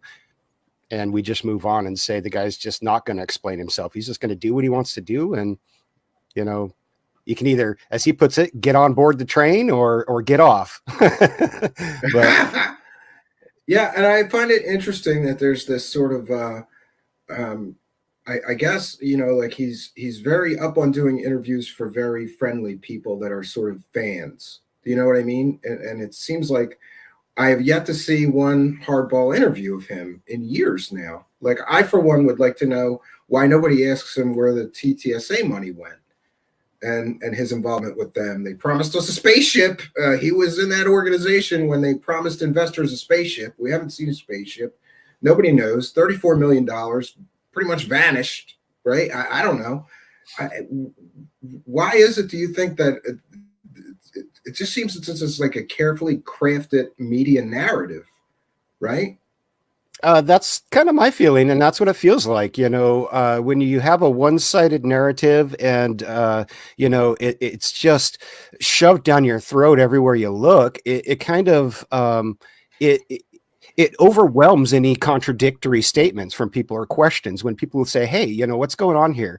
It overwhelms you, you know, because for every guy like me who's going to question his story, there's 1,000 people out there who will just accept it and repeat it and retweet it and, you know, go on and have the guy on his lives on their streams and let him say whatever he wants. But I have yet to really see anybody hold him to task as far as having him prove anything. You know, he hasn't shown his DD, you know, 214. I saw somebody in the chat had asked about that. So far as I know, other people, including myself, have filed for it and just not received them. But that was something I wanted to get for this film. Unfortunately, the office that processes those forms was at a, you know, marginal amount of capacity because of the recent pandemic and whatnot. So they were only processing emergency requests, which I understand, you know. So at some point I'll get it. Maybe, or they'll tell me they won't give it to me, you know, but I'll get an answer. I think near as I can tell, that I think that you have to be a family member to get the DD-214. I don't think that the DD-214s are public. I don't know. I filed for 2 different versions on the website, and I told them I was an investigator and that it was a public information request. So, you know, we'll see what they do. We'll see what happens. Let me know. Let me know if you ever come back with an answer, because if it was just possible to file some forms and get his DD-214, I would hope that somebody already did that. But yeah, I think people have maybe tried. You know, I filed for a excuse me. There's a censored version that you can get, a redacted version, and then the full version. So we'll see if they give me one or the other. But you know, it might come out at someday. You know, a lot of stuff has come out, you know, like John Greenwald at the Black Vault has a lot of documents about Lue that people don't really know about, or they don't really understand what they mean, you know, and it is a little confusing. Oh, it's extremely confusing. Yeah. I mean, especially like if you separate the question of ATIP from who's Lue completely, which I tried to do in this film. And I have to talk about ATIP a little bit, but that literally could be its own documentary on its own. You know, it doesn't, you know, that whole issue is just so clouded with lies and misinformation and partial truths and just everything. So it's hard to really I can't understand why we can't get a straight answer. It's like, I ran the program. The Pentagon says, no, you didn't. I was in the program. The Pentagon says, no, you weren't, or you had no responsibility. Then they said, yes, you did. And then we have this book with George Knapp, and we find out that the ATIP program that he claimed was funded to the tune of 20 something million had no funding. And that was another program that really got that funding. And it's like never a straight answer. We get this circle of like obfuscation. It seems like, you know, and like you said, misinformation, disinformation. It's like they're trying on purpose to cloud the waters, you know, to muddy the waters somehow. They are, and meanwhile, I just want to say thank you. Thank sorry. you, Andy Kurtz, for a kind and generous $4.99 super chat. Love, Stephen, and Truth Seekers family. Thank you, Andy Kurtz, for your kindness, your generosity, and your support. We appreciate that. We're a viewer-supported show. So how long is the finished documentary? You're still tweaking the final for. I know that, but. Yeah, I've requested to, like, you know, like you said, I requested that Lue would be interviewed for this because there's a lot of information in here that I would honestly prefer to leave out of the documentary. If he can exclude himself from it or say, yeah, that isn't me, or no, that's not right, or whatever, I would love to give him that chance, because I don't want to put this out. You know, if there's information in there that's going to make the dang guy, you know, like personal information that's going to make him look bad or embarrass him, that's not what this is about. But this is about proving, as I said in the promo, the contradictory nature between what he says and what the records show, you know. And so we really in this are just looking at the records. We're isolating the stories because those are just stories, and we're looking at the facts, you know. So yeah, that's where I go here. But everywhere you turn, you find contradictions, like you said. And it's not just ATIP. It's like that with Lue in his life too. You find contradictions. You read the webpage and it reads like a book or a novel or a, you know, a super soldier spy film or something. But when you start diving into it, you see a life of,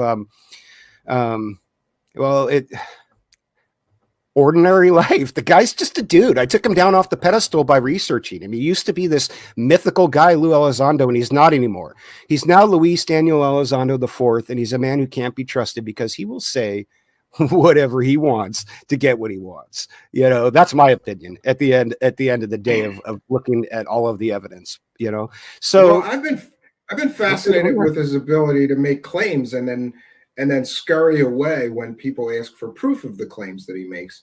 You know, so far we've got him saying that there was crash retrievals and they have, you know, portions of crash retrievals, and even up to saying that they have biological samples. But again, when pressed for proof, he doesn't have any proof of any of the stuff that he's claiming. I guess we're supposed to just believe based on his, you know, his own claims or his reported history running these programs, and I don't buy it if you don't have, you know, some kind of backup for the claims as well. Yeah. And also, yeah, you know, oh, go ahead. Sorry. He rubber stamped the approval, right, of getting some of these videos out of the Pentagon, and then he profited from those videos for the next bunch of years.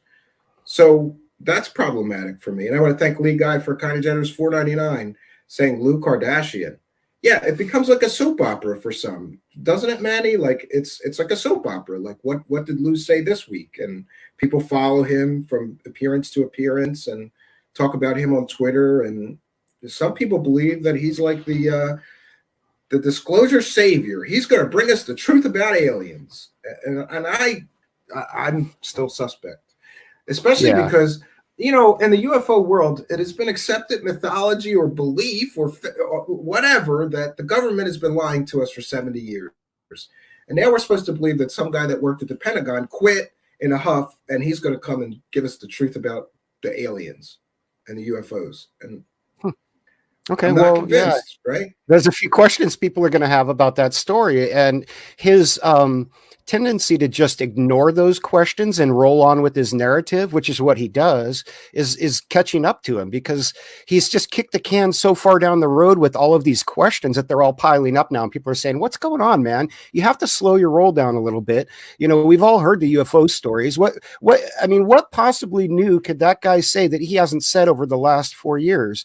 unless something new becomes unclassified that he can speak about, he's really come to the end of of the road. And so if you look at his recent appearances, he's talking about things like Einstein's theory of relativity, and he's talking about things like higher psychic vibrations and things that the guy has no clue what he's talking about. He just, read a book. There's and new wrote promises. talking points. There's new promises too that, he's going to have this book and it's going to have never before heard revelations in it. It's going to have a bombshell in it. And, and again, I'm setting up myself I'll buy the book.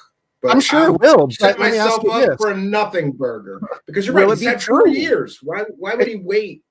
What was he waiting for, a book deal to tell us? No, I mean, if you want a Whopper, go buy a book by Dean Koontz or Stephen King. If you want to, the guy's not creative and he's not going to come up with some cool story. It'll be some BS. It'll read like The Day After Roswell, like by Colonel Corso. It'll be every UFO rumor that he ever heard in the military, but he was there. And that's just what the guy does, man. He puts himself in the middle of it all because of, I don't know, ego. I don't know. I mean, why would a career intelligence officer quit the Pentagon and throw his pension away 3 years before he could retire and then go with TTSA? He's probably going to make more money. He's definitely got more fame now. He's not just going to retire into obscurity and be some intelligence guy who hangs around Langley and talks with people. And, although that, nothing wrong with that. That sounds like a cool life to me, man. I'd like to hang around Langley and talk to people. Hang out at the water cooler and listen to all the BS and the rumors, man. Are you freaking kidding me? But, I think he really didn't want to just disappear into obscurity, so he made his play, but there's some very, very serious evidence that shows he had been planning to do this for a long time. And so when he sits there and says, I never heard of Tom DeLonge before I left the Pentagon. I was never a part of anything before that.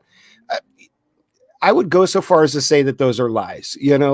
There's enough evidence that he needs to provide some counter evidence to show that what he says is true, because there's enough evidence that shows that statement isn't true and that he had been planning his move from the Department of Defense to the TTSA for a very long time. He quit and he was on TTSA like the very next week, right? 7 days.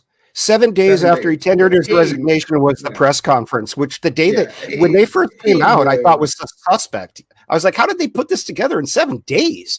Man, a full-on press conference? Like, that's a lot of production work to put together. That's another thing, though. It wasn't a true press conference, because I don't believe there was any press there. It was just a media. It was them making a video and putting it on YouTube.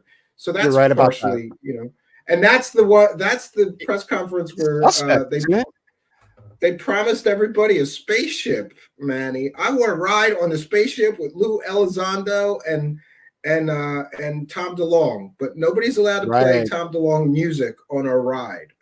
Oh, you don't want to jam the Angels and Airwaves on there? I mean, and that's another suspect part of this whole thing. It's like people I talk about all that in the movie. I definitely was crazy. Because people are like, well, Tom DeLonge doesn't need the money. Yeah, he did. And yes, he does, apparently. And I tried to follow the money, right? I tried to read these financial reports that they were filing, and it's a maze of like mirrors, and nothing makes any sense. Like, how much money's coming in? What's going out? Like, where is all this investor money being spent? And Lue never answers any questions about that, and he quit TTSA, and I guess he feels like, well, now I don't have to answer for anything TTSA did or said. And it's like a reboot for him. He refers everything to any TTSA question he gets, he refers back to them, which is kind of interesting, because like you said, they promised us not only a spaceship, they promised us the TTSA would also have an entertainment division, which it now does in the form of Angels versus Airwaves. But there's some really interesting points about Angels versus Airwaves, TTSA, and all that. I cover a little bit of it in the movie, but I don't talk. So they collected investor money so that Tom DeLonge could pay his band. Like, doesn't make sense. I don't know if that's why they did it, but that's what he did with it. I mean, that's what he did with some of it. He's paying. Listen, I was a rock guy, and I was in rock bands for 20 years. Let me tell you something. Touring even is expensive. It's expensive. Hotel rooms and I imagine meals for everybody. It's expensive as shit. This is my personal opinion. I don't think that Tom DeLonge is selling enough records to cover his own nut with his band Angels and Airwaves.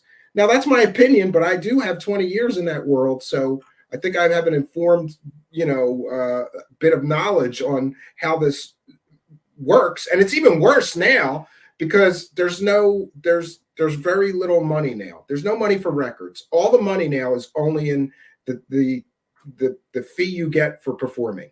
There's almost no money in selling records anymore. So I don't think that he's covering his nut with that band. I think that he's subsidizing it with some of this TTSA investor money. He definitely is. Crazy. No, he definitely is. That's on the public record in those public filings that you talked about. I went through those as well. From what I read, yeah. I spent a good, week on the corporation wikis, going through different things and tracking down how the thing was set up. And actually, way back when TTS started, there's a YouTube channel called UFO Seekers that did a expose on the finances. Yeah, he destroyed them.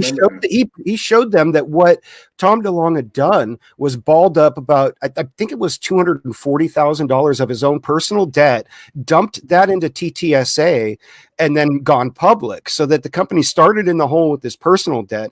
But since then, I've realized he's done far more things with that business to leverage everything in his favor. And I want to be careful how I say this, because I'm not trying to misrepresent what happened in these papers. But if you look at the public statements, it does show that basically he loaned personal money from Tom DeLonge to the company under I'm not sure if shell company is the right way of putting it, but it is. It's a company that he owns, that he loaned to another company money that he owns, and secured that loan with all of the TTSA intellectual property, which includes Angels versus Airwaves. So if the whole thing goes, bang my mic there. If the whole thing goes belly and that's up, why I said it gets confusing, because it's like he owns all that from this company gives money to this company, and this company is loaning money to this company, and it's all it becomes all somehow mixed in. Yeah, there's some tools out there you can use to help visualize it. The corporation wiki is the best because it'll show you the corporations with the different links. And it works best with small, people who only have a few businesses. If you go in there and put in Lockheed Martin, it'll like crash your computer because there's so many, subsidiaries and owned companies and whatever. But, On the Rise says something about that. TTSA has been quiet. I imagine we'll never hear anything from TTSA again, other than Angels versus Airwaves, and they'll probably ride that as far as they can go.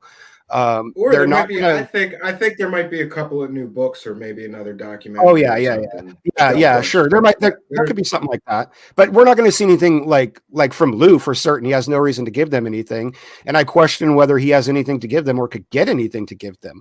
I'm not sure what sort of contacts he might still have inside the Pentagon, but I'm guessing after all of the theatrics over the last few years, and with the 180-day report, all the pressure he put on them, they're probably not too happy with him. So I doubt he's got anything more, and that's kind of why he shifted his role from a like a celebrity influencer into more of a lobbyist. And so you'll see him now, we're going to pressure Congress into all this. Well, I'm not impressed, because the same people that they're pressuring in Congress are, I hate to say it, but all these junior people who are just getting in that are like, I'm happy to get put on this committee, like, woo, give me a break, man. Like, it's so transparent. Well, and the other thing is this, the other thing is this effort, like, call your congressman, call your senator. That's what I mean. Like, they give a shit. Cool. They give a shit about this subject. They don't care. Most of them. They have, unless you're a lobbyist with a big fat bankroll that will get that senator or that congressman's attention, they don't care what you're calling them about. They don't care. No, you're lucky if you get like a form letter response, like an automated response or anything. Every time I've ever written into a senator about anything, I've just been ignored. So, and I wrote in about Lue Elizondo to Ron Wyden here in Oregon, who's a senator who's on the Senate Intelligence Committee. And I said, Ron, what the hell is going on with this guy? Who is he? Is he legit? Is he crickets, man? He didn't want to say anything, so, but he did add me to his mailing list. Thanks. Yeah. So, donate to my campaign, right? You start getting those emails, right? Right. I'm like, well, do something for me. Maybe I will, but I think you're right. So, there's a lot of money, and there's a lot of money in this, besides the TTSA, his time at TTSA, there's also this sort of media blitz that he almost went on after leaving TTSA, became suddenly a lot more accessible, but again, only to very friendly interviewers, I would say. Yeah, he would pre-screen just like he does now. If you reach out to him, he'll ignore you. He'll go out and look at your work.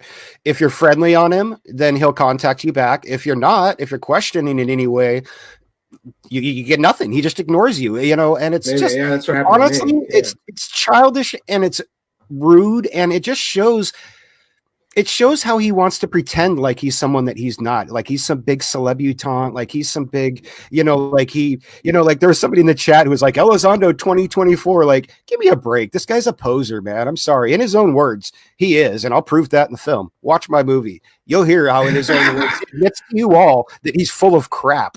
But whatever, people will still believe him either. Like you can lead a horse to water, you can't make him drink. So here's the proof in this. And the reason I did this was because, I would question Lue on social media, and some of his more, how do you call this? Like devout followers will just not listen to reason. And I got tired of repeating myself to these people. So now I could just point myself at this film and say, there's the evidence, go look at it. And if you have some piece of evidence to counter what I've displayed, I'd love to talk to you about it. Other than that, what more? Somebody's mentioning Lue attacking you with a sock account. That's another thing that I found extremely suspect, is that the man has gotten, for sure, a few verifiable sock accounts, didn't he? I think he posted something. Man. He's such an actor. But he posted something on one of the sock accounts. I think it was the one that he used the most by accident as Lue. So we know that, that he's using sock accounts. I didn't know that. The sock accounts will come and defend Lue Elizondo, but we know in at least one case that it's him. But all Lue's posts are all I'm a nice guy. Yeah, defending himself on Twitter, Oh, and wow. that kind of games. It's like, what are we, 12 here? Like, I don't understand those kind of games. That's interesting. That's the thing. The other thing is the troll accounts. We talked about this. If you say something questioning, or God forbid, even outright derogatory towards Lue on Twitter, all of these brand new accounts on Twitter, they just joined last month, will all start arguing with you about what a great guy he is and how much he's done for disclosure, and you don't know what you're talking about. And I just find it suspect that there's an army of, nameless, faceless, brand new Twitter accounts that will defend him to the death. It's weird. It's strange. Yeah. It feels I like a agree. psyop to me, but or just marketing. I mean, anyone can pay for that kind of support. If you want to drop $2,000 or $3,000 on some Twitter bots, I mean, you can Google it right now and find it. Anyone can do that. And the type of money that this guy's got behind him, you can, he's clearly got money behind him, or he wouldn't be in all of the news outlets that he is. He wouldn't have the sway that he has. You don't have to look too far to see who it is. I mean, it's, right now it's Christopher Mellon. He's just, those two guys are just like fused at the hip. They're not going anywhere, because as soon as Lue and Elizondo or Lue and Mellon part ways, Lue no longer has the protection of Mellon for all of the sketchy things that he'd done that may be considered illegal in a new prosecutor's eyes. You know what I mean? Like, there could be some real serious repercussions for him. If he conspired to declassify footage so that somebody else could steal it from the Pentagon, that sounds to me like a federal or a military crime, if not a federal one. It's definitely I've always had a problem. I've always had a problem with the fact that he was in charge of something, and apparently he could rubber stamp the release of these videos, and then he gets a television deal based on the fact that he released those videos from the Pentagon. Then he gets a book deal, he gets a job at TTSA based on, what gave him the authority to release these 3 videos? Not that they shouldn't have been. I don't think they're that spectacular, but, they're not. Gave they're him not the authority to release those videos and then go profit from them for the next 3 or 4 years? I do raise that question in the film for sure. And I show some other, I dive into that detail with more enthusiasm. I go into it pretty hard, because that needs to be discussed, because it is important, how he left the Pentagon, when he left the Pentagon, and what he was doing for the year before that is very important, because according to him, he left the Pentagon. He had filed to get those videos declassified and then left the Pentagon completely independent of each other. Had nothing to do with anything else. And then somebody else gave those videos and leaked them. He had nothing to do with that, you know, but they couldn't have got them if they weren't declassified. But then he's gone on and said contradictory things too. He's also said, no, they weren't leaked. They were released in the proper form. The DOD gave us a proper authority to do this, but the Pentagon has clearly stated that's not true. It would never be true because people like TTSA that are called industry partners are never allowed to release statements or information on behalf of the government. Only an official U.S. government office can do that. End of story. You know, so his claims have been refuted, but it's just a matter of what people want to believe. I mean, do they want to continue to follow the Pied Piper off the pier, you know, who's just going to bolt when he gets what he wants? You know, maybe not. Maybe he feels this is the problem. This is the problem that I have is you know, we've only been talking for a very short time, but we've already brought up all of these issues and problems that nobody wants to talk about. And by the way, I'm glad that you could come here. And you know, I'm a villain to some people because we're here having a discussion about these things, and it's an open discussion. It's an honest discussion. It feels like Lue and Lue supporters don't want to do that. They don't want to answer these questions. They don't want to have these things addressed so we can all move forward. It's just you're the bad guy if you bring this up. So I have a feeling that you're going to be a new villain here, Manny, because from what I've seen and heard, I don't think that your film is going to cast him in a very nice light. And I think it's going to force him maybe to answer hard questions. But I love that about you because that's what real investigative journalism is. You force people to have to answer for whatever, you know? Yeah, Lue has said that he's no stranger to criticism and he has nothing to hide and nothing to fear from the truth. So let's talk about some truth. That's all I'm saying. You know, I don't want to hear stories about him saving a unit in Afghanistan with his psychic, you know, remote viewing powers. I don't want to hear other war stories about, you know, events and aircrafts and things that just don't, I'm not interested in that. I'll go by the day after Roswell if I want to hear that kind of stuff, you know, and it's far more entertaining, it's far more articulate, and it's far more well written than anything that Lue comes up with. He's not creative. He's not creative at all. I'm amazed at his ability to say nothing in a 2-hour interview, or almost nothing, or just repeat things that he's already said in yet another 2-hour video, which I did a little bit of an analysis of some of, let's say, his riffs, you know, like the stories that he tells. And it appears to me that he's very scripted, going on these shows and repeating some of the same sort of stories, almost word for word in some cases. It's eerie. And that made me believe that this might be some sort of psyop, or he might be involved in some kind of disinformation campaign. That's another rumor. People say, well, first of all, he is an admitted counterintelligence officer, which, you know, so he's trained in counterintelligence, and suddenly he shows up telling us all these stories. Can't verify a lot of things. The waters are all muddied and unclear. Can't answer hard questions, and it just seems like it just is snowballing, right? But to what? What's his goal here? The end game just making money? Or is it? In my opinion, yeah, it's all about money. It's all about money. It seems like, you know, and somebody said something in the chat earlier about how he's Bigelow's man. And that's really my kind of final conclusion at the end of the day, is that he's currently working for Bigelow to try to get technology declassified so that Bigelow can use it, because Bigelow's upset that Lockheed, Boeing, you know, Northrop, these guys have had it for all these many years and he doesn't get it. You know what I'm saying? And that's just my gut based upon everything that I've looked at. However, and I'll mention this a lot in the film, the name of the Lockheed Martin Corporation comes up significantly in the history of Lue, going back to 2001, I believe. Maybe that's why people call him Lockheed Lue, right? Well, yeah. And the reason that I think I can't prove that he ever got any kind of money or has any direct connection to Lockheed Martin. It almost feels like he was attempting to do things to dangle pieces in front of them, like his patents, his nautical patents. You look at these patents and you're like, who would use these but a Lockheed Martin Corporation or a big boat building corporation or whatever.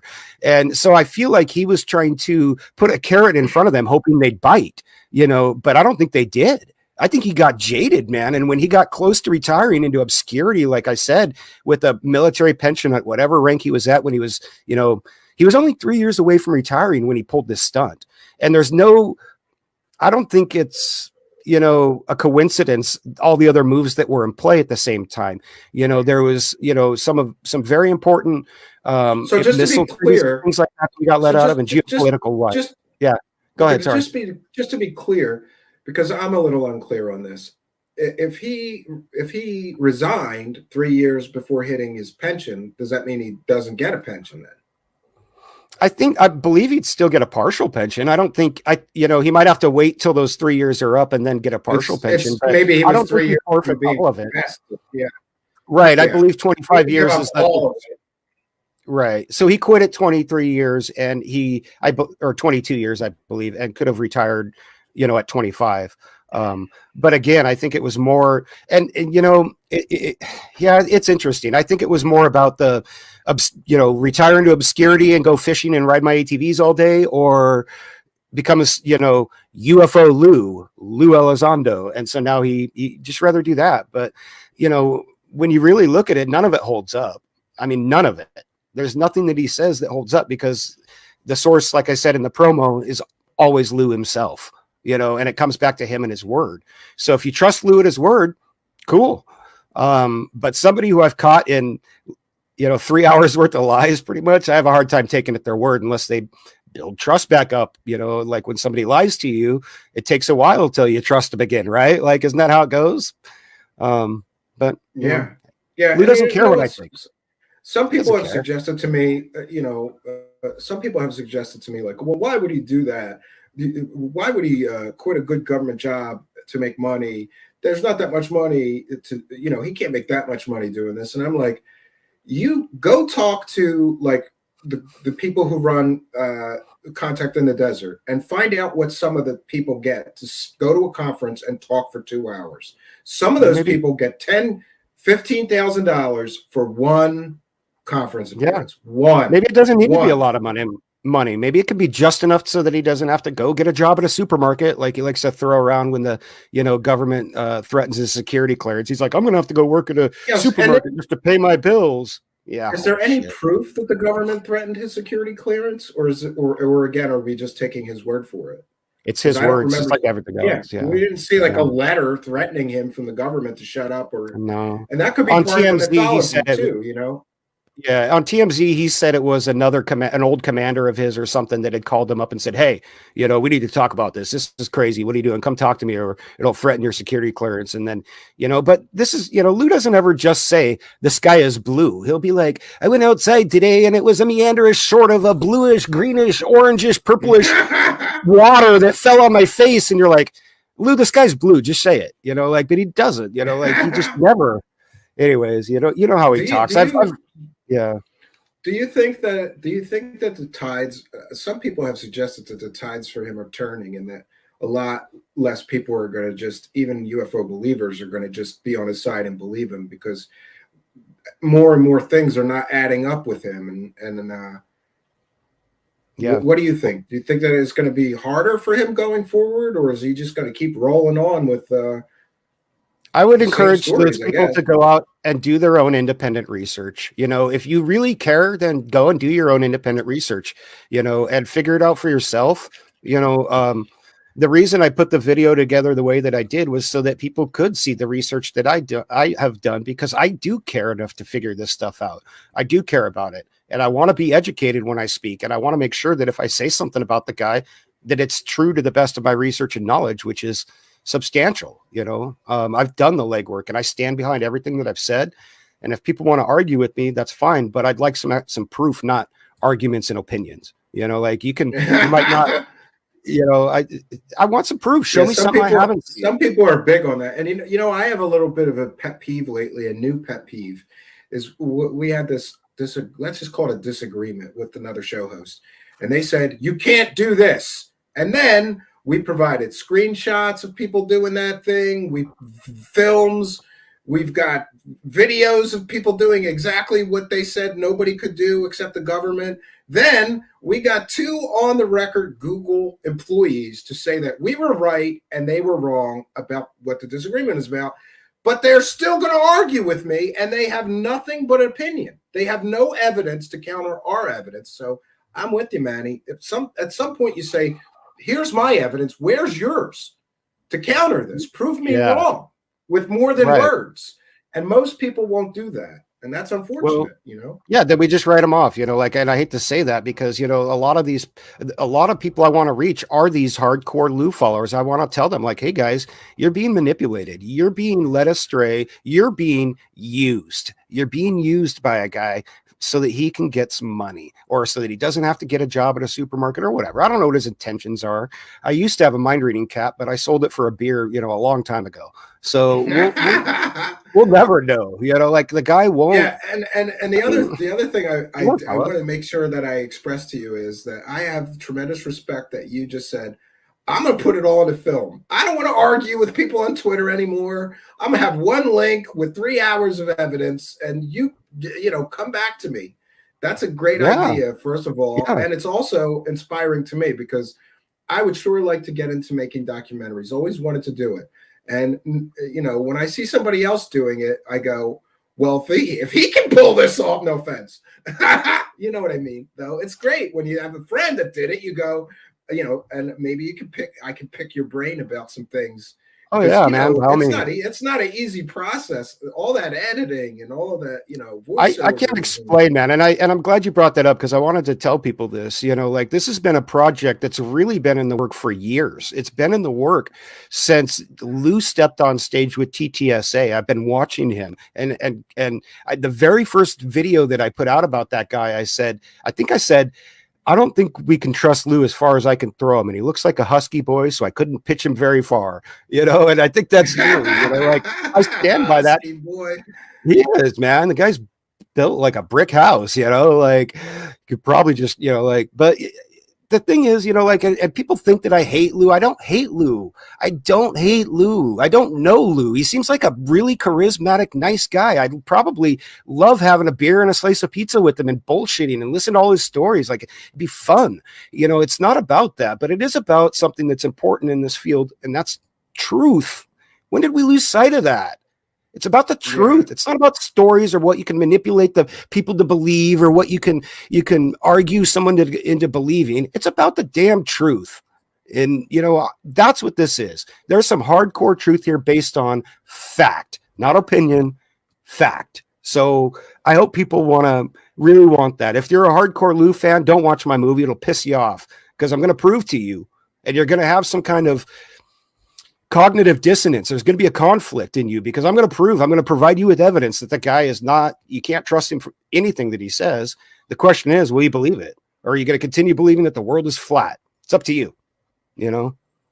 And you mentioned his connections or seeming involvement with Lockheed, which is interesting because, I've got my own theories about what some of these so-called UFOs are. And in my theory states that they are advanced aircraft that are ours. And who would be producing those aircraft would be Lockheed. And even one of the drone bases, right where one of these films was made, mere miles from it, is a Lockheed installation. And many people have sort of theorized that Lue's role is to fill the space with disinformation, tell people, no, these are aliens. They must be aliens. And people make hyperbolic statements like, this did, this made right angle turns. We have nothing that can make right angle turns. Any drone you buy at Walmart can make a right angle turn. So there seems to be a theory that he may be out there to take the heat off of these top secret drone projects that the government doesn't want people to know they possess yet. Right. What do you think of that? What do you think of that theory?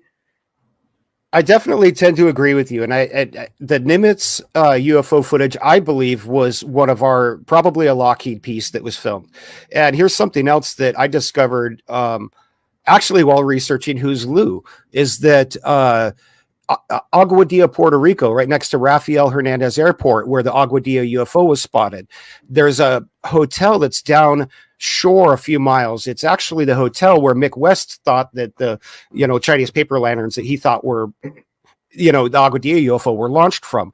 But less than a quarter mile away from that hotel, behind it is a massive Lockheed Martin office. And I said, well, what the hell? What are the odds that those guys might have been flying something out that day and didn't know that there was a CBP plane up there that tracked them and caught them, and maybe that is what happens, like maybe the Nimitz maybe Lockheed was out there flying it, because I've heard statements from people that, at least I think it was the Princeton was sent out there to find this thing. Like they went out there looking for this thing because it crossed their path. And who would fly something over the staging area where our Pacific Fleet always goes? Like if you're going to try to, the only reason you would do that is to see how our military responds to an unknown intruder, right? Like, or you want to, or what if they wanted to test the capabilities of their? I think they did. I think that they did against others. Let's see what happens. Let's see if they can catch it. Let's see if they can keep up with it. Let's see if what they perceive it to be, even, because that might tell them something about what our adversaries would do when encountering one of these top secret aircraft. Makes perfect sense that you would test our own for it. In fact, I know that they do that because it was T.D. Barnes who said that they used to do it out at Area 51, that they would fly the SR-71 over there or some of their other test planes, or that they would take it over another Air Force location, and they would have like an Air Force radar technician on the ground who would be like, hey, something's going to fly over. If you catch anything of it, send the intel here. But if you don't, cool, because you're not supposed to.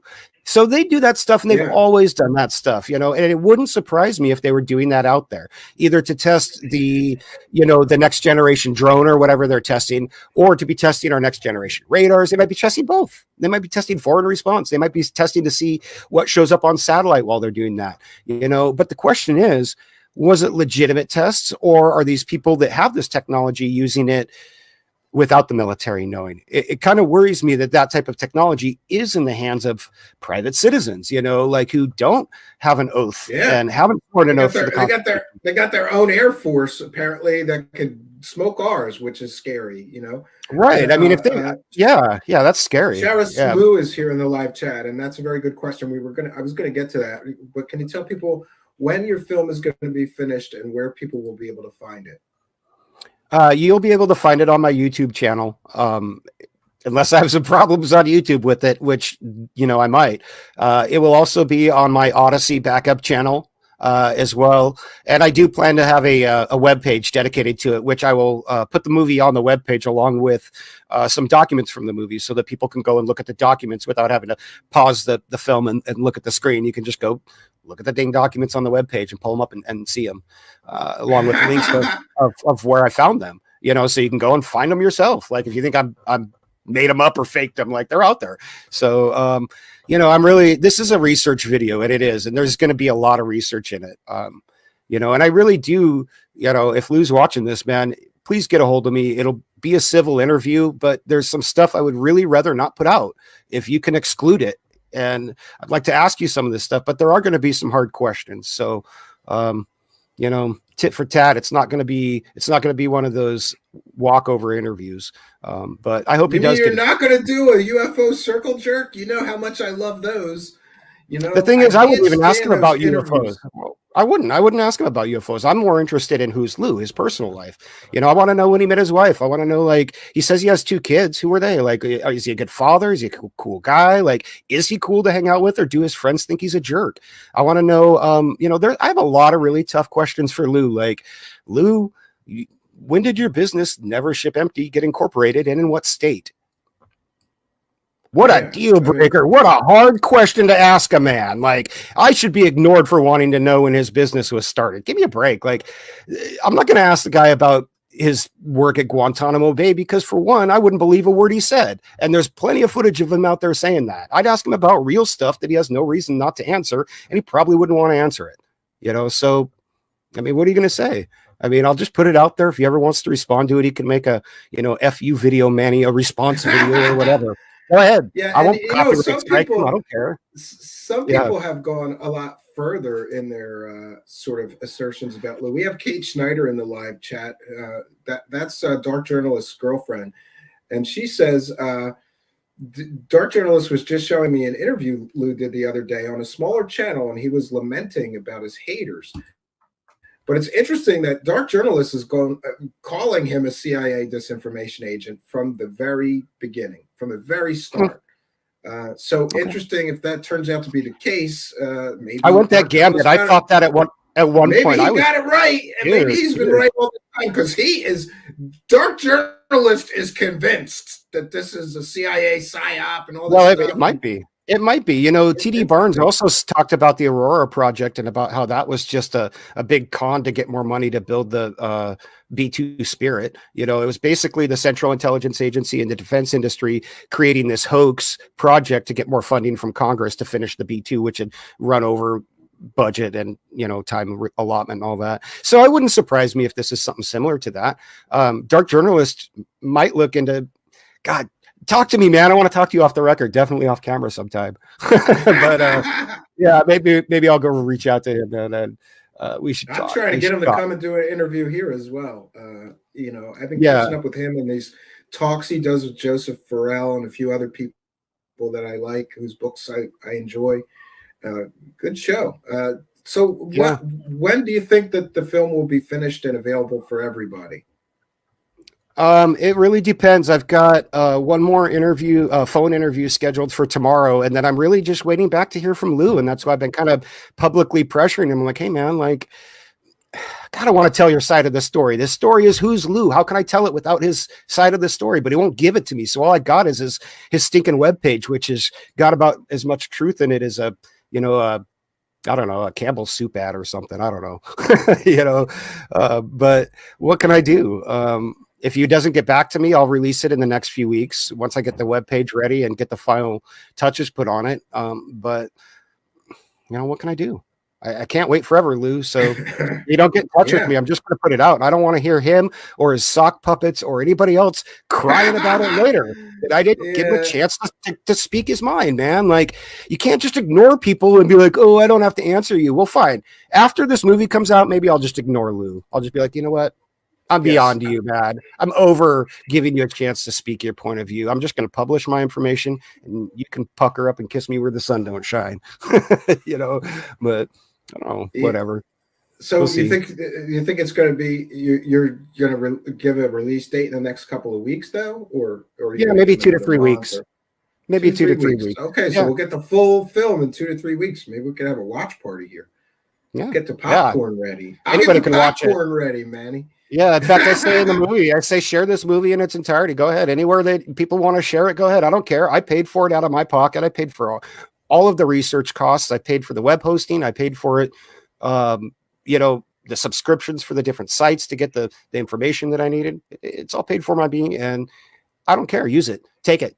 I prefer people to leave it intact, but whatever. If you want to cut it apart and tell me what a jerk I am, you can do that too. I don't copyright strike people, and I don't have anything to hide. I don't care. Let's talk about it. That's what I want, is a dialogue. I want to talk about these questions. There's legitimate questions in this film about Lue Elizondo, his history, and his statements. And if he wants to ignore them, fine. That'll just leave it up to us to figure out who's Lue. Well, thank you, Ash Dobbs, for a kind and generous $5 super chat saying, great show. Thank you for your kindness, your generosity, and your support of the show. We appreciate it. Viewer-supported show here. And V brought up a good point. You want to interview someone, step one, don't call them names and make wild, baseless accusations across the interwebs. I don't think anybody's making baseless accusations, but we are raising important questions. But I don't know if she's directing that to me. I'm sure that's I've been pretty vocal against Lue. That's fine. Yeah. I've called him a bullshitter. He is a bullshitter. That's my opinion. I thought, and if you go, I'm glad you brought that up, V, because when Lue first came out, I was very civil to him and tried to communicate with him and was ignored. I would ask hard questions. I wouldn't pretend to sugarcoat them. I tried sarcasm with Lue. I created a character called Tommy the Troll to try to get him to respond. He wouldn't respond. So let's try some facts. I really don't care if Lue doesn't want to be interviewed for this. I really don't care.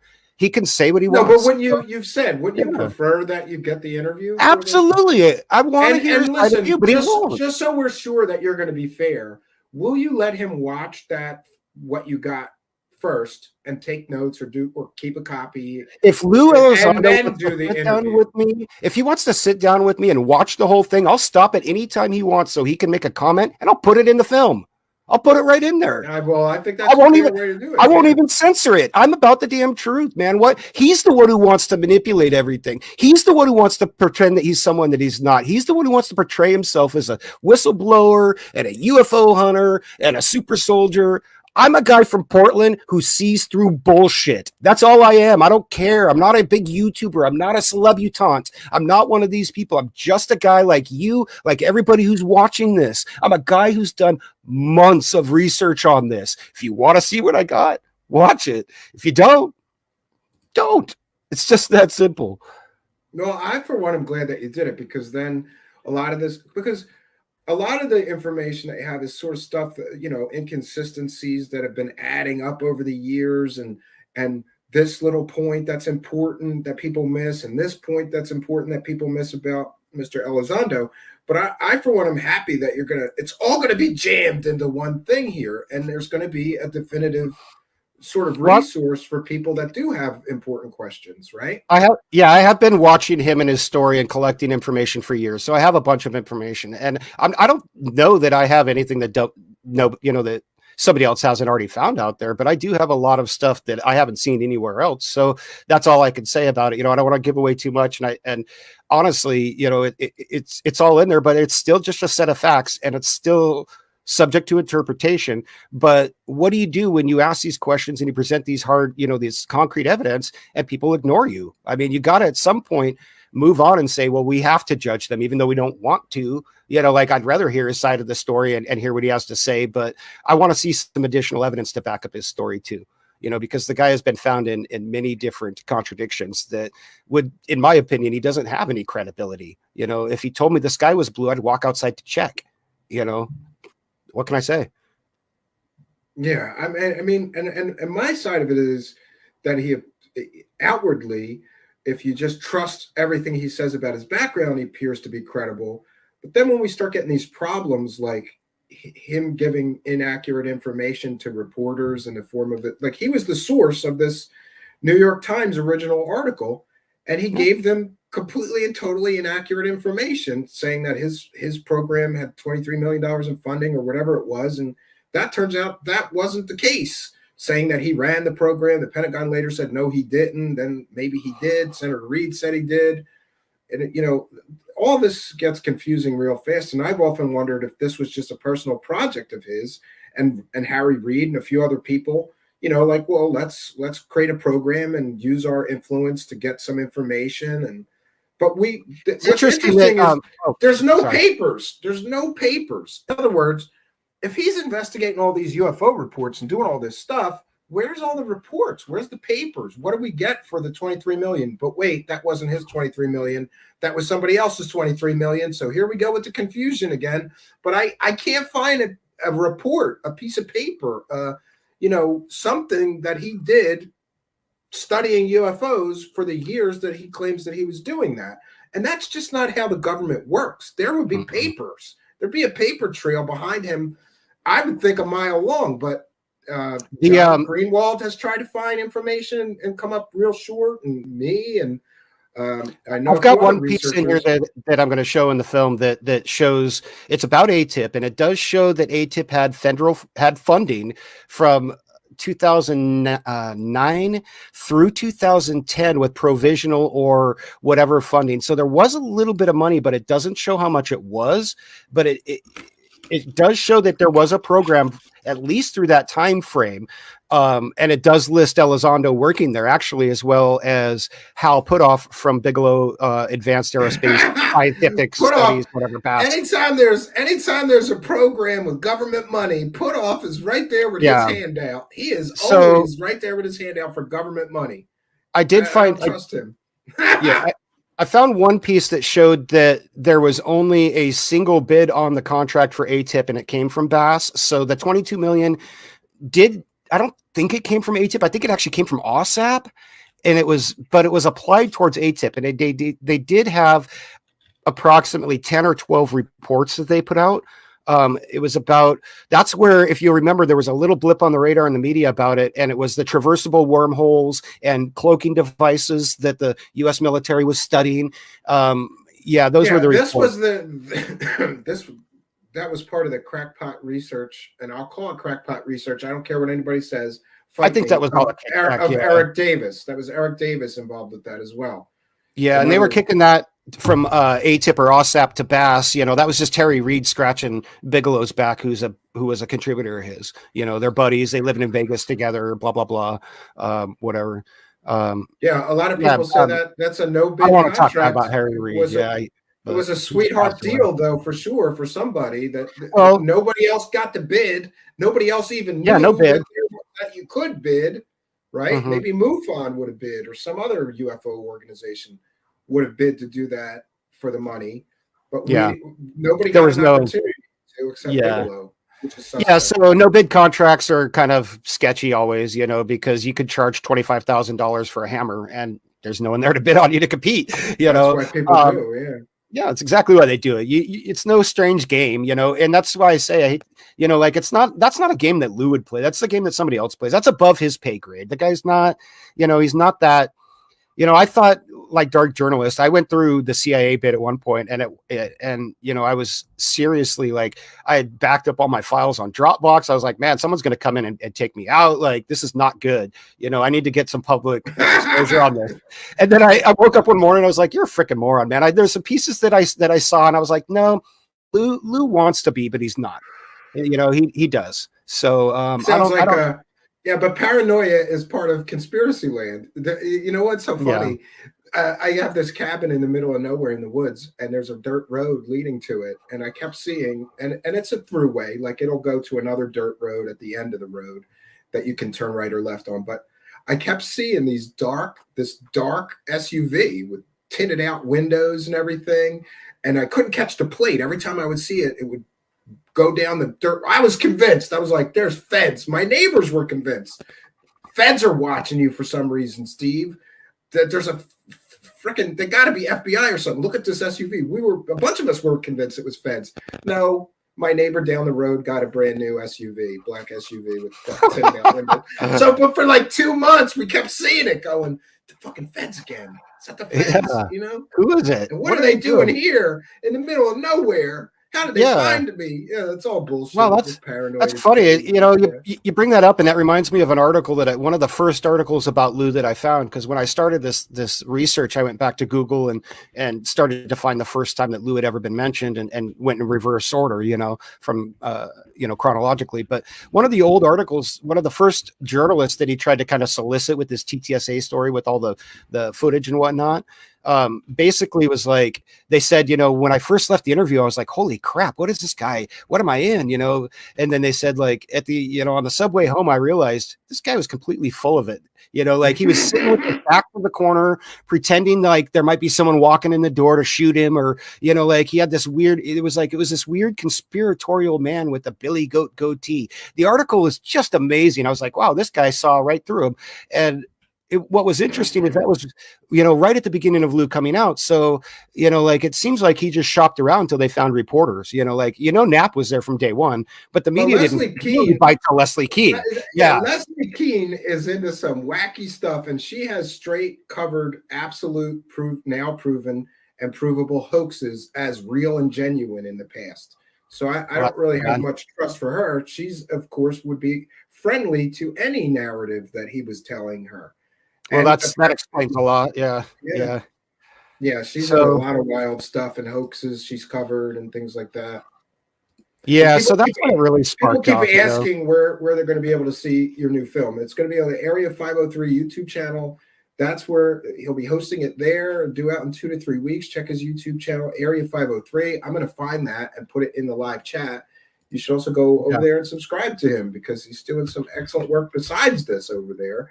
And if you like my channel, you would probably like his, because Manny's kind of a no bullshit guy too. Right. And I love it. There needs to be more of us, right?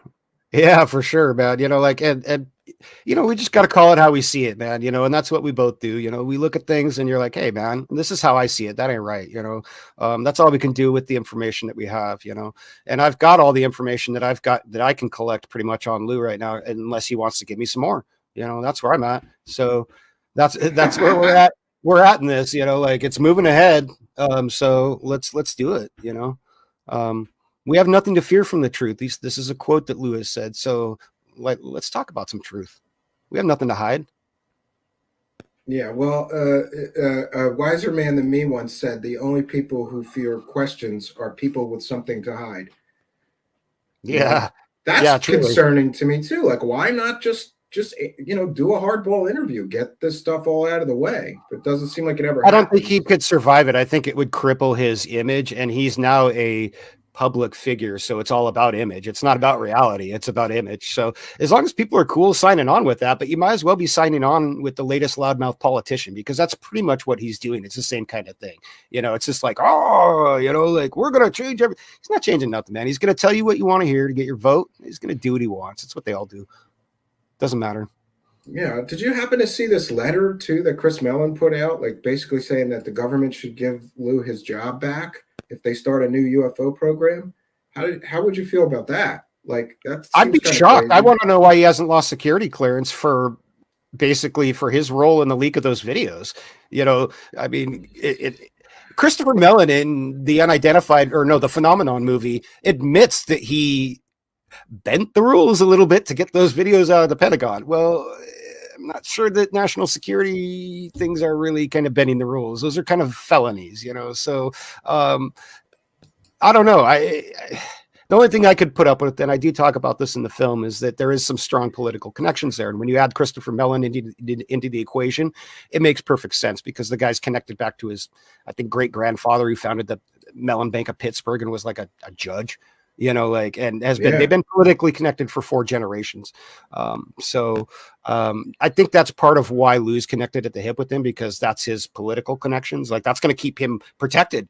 That's why he's probably not in jail. But who knows, man? I'm not inside the Pentagon. I'm not inside of the NCIS office that would investigate a leak in the Navy footage like this. I'm not inside of the federal prosecutor's office. Those are the people who should be looking at this and saying, why didn't they investigate this? There was clearly a leak from the Pentagon. Why were they allowed to profit from this substantially? Why are they allowed to continue to profit from it and then snub their nose? And for Mellon to ask for Lue to have his job back, that's fucking ridiculous. I'm sorry. That is the most absurd thing I've heard in my life. Those two, Lue should be in prison, not getting his job back, in my opinion. I think he broke many laws, but we'll see. Will he ever be prosecuted? Probably not. Probably not. He's got political. Yeah, I've mentioned I have a real problem with him somehow getting those videos out and leaking them and then profiting from them for years. Yeah. And the other thing that gets me is if that's the best that he could get while working in the Pentagon, these grainy ass videos that may or may not have been manipulated, video added, sound added. Yeah. The videos were not pristine data, is what I'm saying, though. They were manipulated or purposefully downsampled so that they would be grainy as shit. I just don't understand that that's the best that the Pentagon has as far as UFO videos. I don't believe it, because I know people data. Where's the other sensor data? Sensor data. Yeah. Where's Why the don't we reports? get the corroborating evidence? We never do. He says it exists. Why didn't he release that with this stuff if it existed? Why didn't I think that they might have caught on to him if he asked for all that to be declassified. You see, the thing is, in October 2017, when he quit, he had filed, I think, a month before that to release those videos. So he filed that document request. And if he'd have gone on the radar as requesting all this other stuff, they wouldn't have done it. They'd have been like, oh no, you're up to no good. You shouldn't have that stuff. ATIP's closed. You're part of the Special Access Projects Management staff now. ATIP's been closed since 2012. Why are you wanting UFO videos? Funny thing about the UFO videos, though, the Nimitz footage in Lue's own words was an ATIP dog and pony video. Whenever they brought somebody by the ATIP office to show them what the program was about, that's the video that they showed to the politicians, to to the junior To military. get some more funding, whoever. yeah. Yeah. That was there's probably thousands of people who have seen that. That was nothing good. That was garbage. It was junk. Show us the good stuff, like you said earlier. Don't come out with 3 pieces of sketchy video. Promise us a dozen more that never showed up. Promise us a UFO with Tom DeLonge that never shows up. Promise us a UFO tracking app that we can put on our phone that never shows up with Tom DeLonge. And then when things don't go your way, yeah. What do you think about the separation between him and TTSA? I think that he kind of figured he could make more money as a solo. If you want to know my opinion, and I speak about this in the film, it's my opinion that it was larger than that, and it was geopolitical, and it really had to do with the 2020 election. Because if you'll notice, there was, and I talk about it in the book, right in the last 70 days of Trump's presidency, he gutted the Pentagon. He cut a bunch of people out of there and left a hole for loose buddies to come flying in and do whatever the hell they're doing now. And that was his last ditch effort, basically, because they thought that if they were going to keep Trump, and they probably would have dropped us out of a few more missile treaties or something like that. But I don't know what they were up to. And I do talk about that in the movie because it's you don't know. We're not a fly in the wall at TTSA with Tom DeLonge, Chris Mellon, and Lue Elizondo. And to be honest with you, I doubt Lue even knows what the plan is. He's not a king. He's a rook. I won't say he's a pawn. He's a rook, but he's not a king. There's somebody else bigger than him putting this together. You can figure out for yourselves how far it goes. Does it go to the CIA? Does it go to Bob Bigelow? Does it just go to Lue and Mellon and, a couple of people sitting around a bar going, yeah, we're getting rich. I don't think so. Mellon doesn't strike me as the kind of guy who needs any money, so I think his motives are more for an industry that he's, his family's been ingrained in for years, maybe a defense industry or something. I don't know. Yeah. And I see V in the live chat. No, we just did 3 shows that were like on just regular enduring mysteries. I'm trying to be kinder and gentler, but sometimes I gotta speak up. Okay. I like the controlled opposition, because that's really where Lue has placed himself, is really right at the top of the ufology subculture. He's put himself there to control the narrative, and he does it with a minority of followers, but a majority of vocal voices, if that makes sense. The numbers are against very him. Small minority, but they're very loud. Loud. The supporters are very loud. They attack everyone mercilessly that asks questions. You just get hammered, I mean, I asked one question: why didn't he release his tax returns? And I clipped that video out of that show and I put it on. Oh man, did I get? I couldn't believe it. And again, mostly brand new Twitter accounts, nameless, faceless people, telling me how wrong I am. And that's like an old Stan Friedman thing. Like, let me see your taxes so I can prove what military rank you were. Let me see your DD-214. Let me see your discharge papers. Where's your reports? Where are you going to prove your story? And it seems like a lot of people have lost sight of that, man. Like, there's not many people like you and me that say, hey, where's the proof in this? Where's the evidence, man? Because all the evidence that I've seen shows something else. But again, I don't think he's interested in truth, man, which is funny for a guy whose number one promise on Twitter is, I will always tell you the truth. I will always push for full disclosure. I will always respect anyone, no matter what their opinion. Well, Lue, it's pretty disrespectful to ignore people. To ignore people who ask you legitimate questions is rude, so whatever. If he wants to be a guy who says one thing and does another, that's fine. But it's pretty clear what he's about. And his staunch followers will follow him right off the cliffs like the lemmings that they are, unfortunately. But yeah, it does seem that way. It seems like he's the Pied Piper, and everybody's following him right off the cliff. Maybe you're right. They are, man. I don't know. I just don't understand, and I don't understand the cult-like atmosphere that's sort of grown around him. Again. But I've seen this before, and Grant Cameron talks about this. It's like this phenomenon of the UFO savior. Do you know what I mean? Like, this is the disclosure saint of disclosure who's going to bring it and it's going to make it happen. And people truly believe that about Lue. Like, he's going to bring us disclosure. And he doesn't have it. He doesn't have 4 years. And what has he got? Yeah, if you had it, he'd have brought it. If he, he's using it for his own machine now. And you'll notice how his agenda kind of changes every 2 years, depending on how the congressional votes go or the presidential elections. It's like this, man. And so you understand that there's really only one. There's a few industries that kind of follow that cycle, but there's one that follows it like religiously, and that's the defense industry, because that's where they get all their money, every penny of it.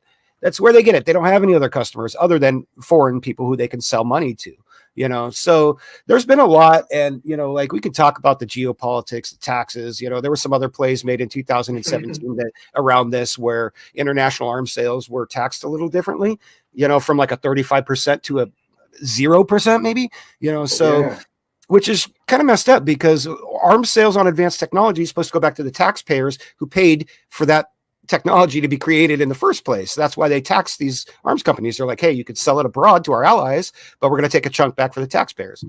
They're not doing that anymore. Yeah. Gunner65 is asking how long you waited for a response to your FOIA from the National Personnel Records Center. Still waiting. Yeah. So, I'm sorry. I did get a response within 24 hours that the office was closed. I've got my confirmation numbers, and they said it'll be handled when the office opens back up again to full capacity. They'll be doing a FIFO, I think, first in, first out type thing. So I'm in the queue, and I've got numbers to check when the office opens back up again. But during the lockdown time, they were only doing emergency requests for, like vets who need homes, and stuff. And I was like, shit, dude, that's more important than anything I'm talking about with this guy. Like, let's get some vets and some houses, man. Like, they don't need to be got it to hell with Lou and his lies, but yeah. So yeah, I don't know when I'll get an answer, but when I do, it'll go up on the page. If I get it, it'll go up on the webpage. Any additional information I get after the movie comes out, I'll be putting on the webpage. So people can check that out, and I'll be advertising that in the movie once it's live. The webpage is live. I'll be putting it live right before that.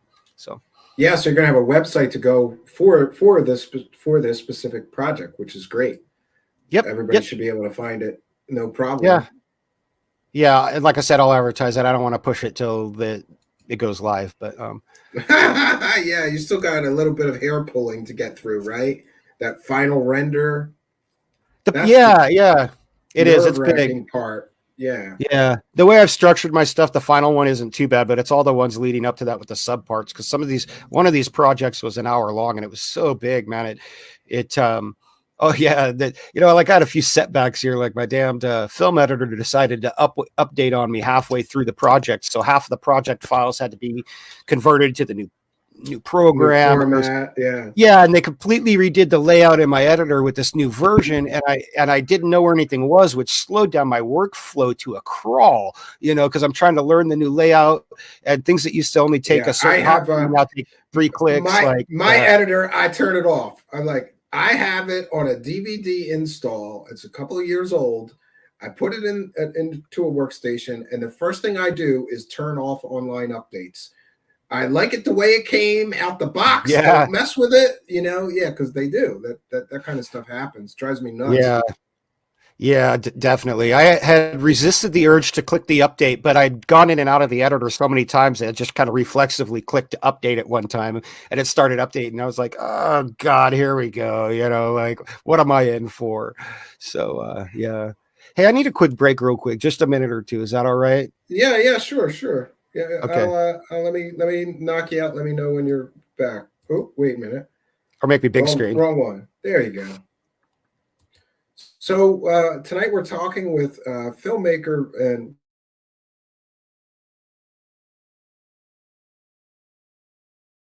and I, for one, can't wait to see the whole thing. Tonight we got an exclusive preview right at the beginning of our broadcast here, in case you're just joining us, 10 or 12 minutes of it. And I think that Manny has raised a lot of important questions that should be asked and, in my view, should be answered, right? Vinny Coxis with a kind and generous $4.99 super chat. Thank you for your kindness, your generosity, and your support of the show. It is much, much appreciated. We're a viewer-supported show. There's a few ways you could do that. You could join our Patreon for as little as $1 a month.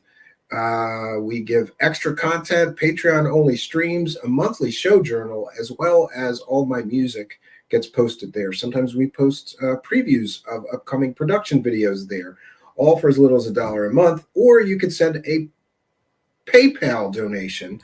And the instructions to do that are in the description of this video. You can also send a super chat if we're broadcasting live. That would be that money button down there, which we just got a kind and generous super chat from Venny Coxis for $4.99. You can send any amount you wish, any denominations, any kind of money. Don't worry about it. Whatever money you have, YouTube will convert it for us.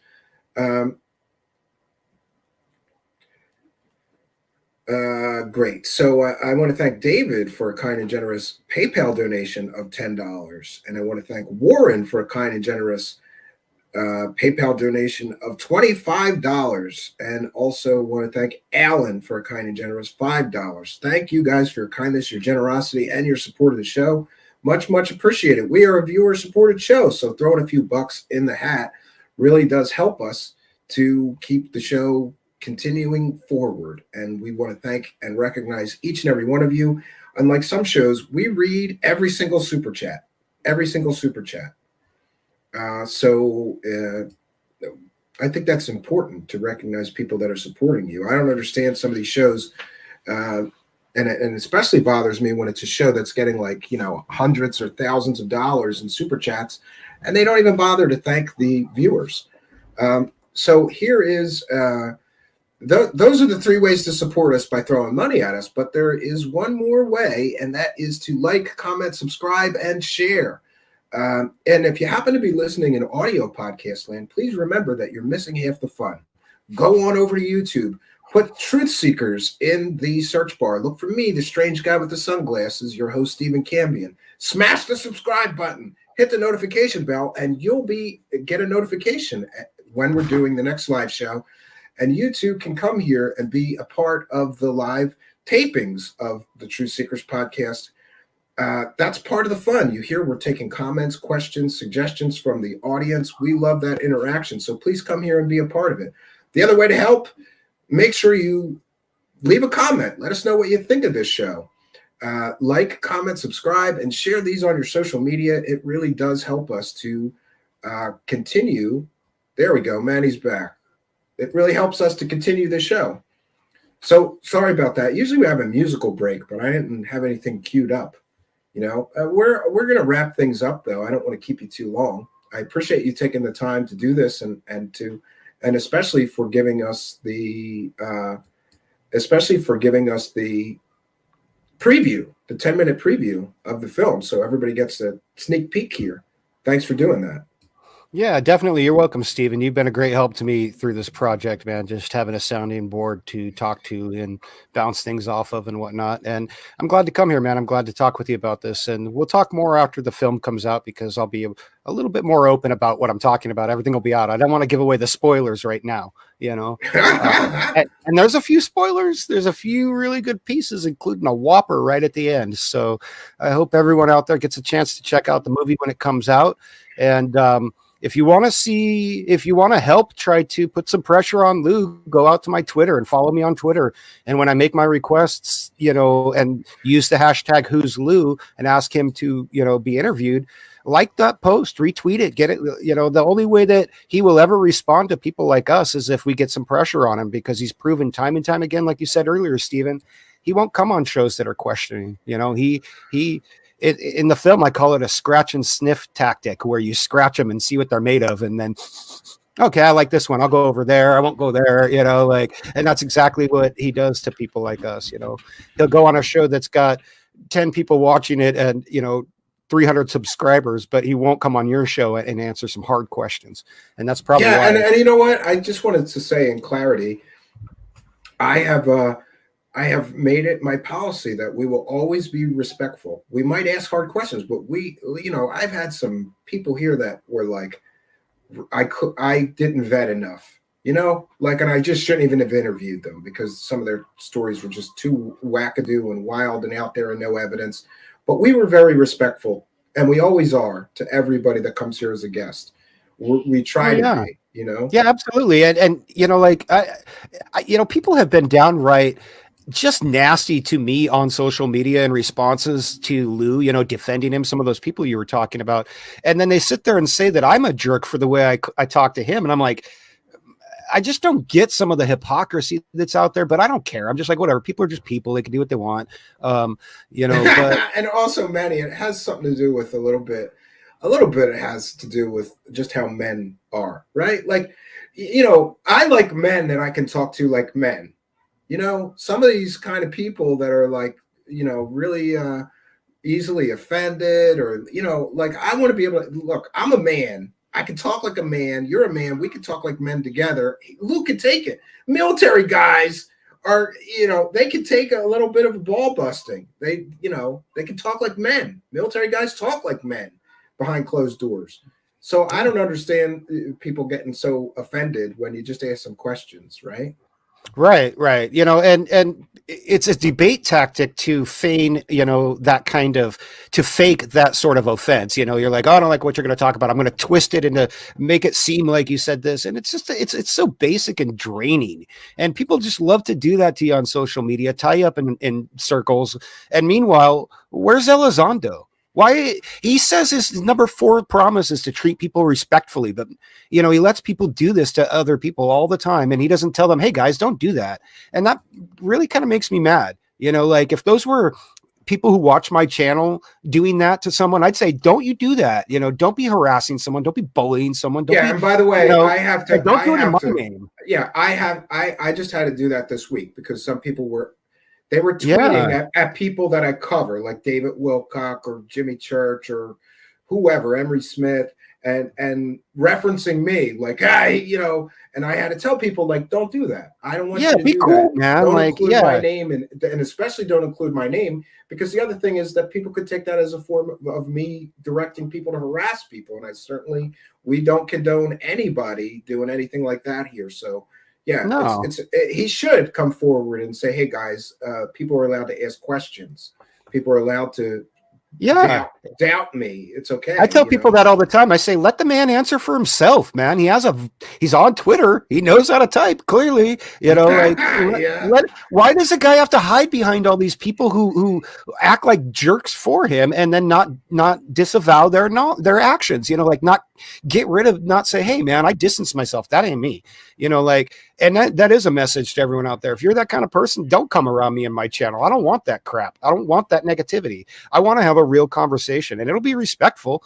You know, like, I can ask someone a hard question respectfully. I'm not gonna be like, oh, you're a freaking liar, Lou. You're a POS. You're a jerk. And come on, you man. know what? I have to say though, I've lost my shit a few times. And it's even recently, like, you know, we had these certain content creators come on here, and I let loose on them, and I should have done that. I realized later, and I apologized, but I realized later, if somebody comes here, they're doing me a favor, and they're doing my audience a favor. Yeah. So I should be more respectful, and certainly not yell and scream at people. You know, but I'm a passionate guy, so I got pissed off, and then I feel you there. And then I thought, I may never get another crack at this egg, so I'm cracking it. I do not, you know, I just said, I'm cracking this one. I'm going to ask these 3 most important questions or make the points I want to make, and they can say whatever. And, you know, it got pretty heated, but at the end of the day, everybody was okay because we talk like men and we work it out, I guess. Yeah. I mean, there's no reason to be disrespectful or to be rude or whatever, you know. And I don't, honestly, I hate to say it, but calling somebody a bullshitter isn't really disrespectful. I mean, you could, yes, is it? After 4 years of being ignored by the guy, is it? I mean, add a little context to it, and maybe it might be a little different. But yeah, I don't know if people want to take 1 or 2 of my tweets out of context and, you know, say, oh, this is what you always do, Manny. I let them. I don't care. I really don't care what people think. You know, like, I'm just going to do me, and they can do them. Yeah.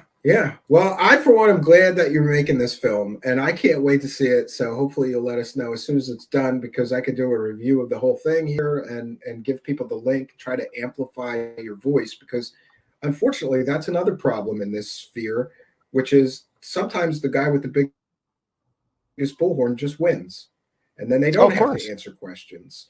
And they don't have to, because they have a bigger bullhorn, and they could just say, nothing to see here, into their big bullhorn. And guys like you and me with a smaller bullhorn, you know, I think it's important And I'm going to ask other people that I know to try to post your link and amplify it, your voice too, because I think this is important work. People need to see it. They need to hear it. They need to think about it. And I'm glad you're doing that work, Manny. Yeah, thanks, man. I'm just, like I said, I'm just trying to put it all together because I've spent a lot of time on this, and I've tried to get people to understand why I feel the way I do, but it's so hard sometimes. And hopefully this film will do that. It'll just, here it is.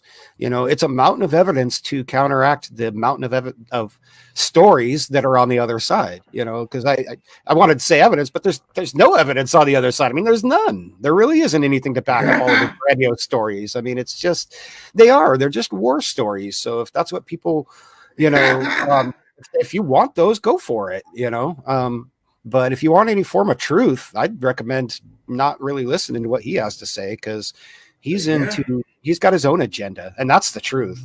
I mean, he does have an agenda.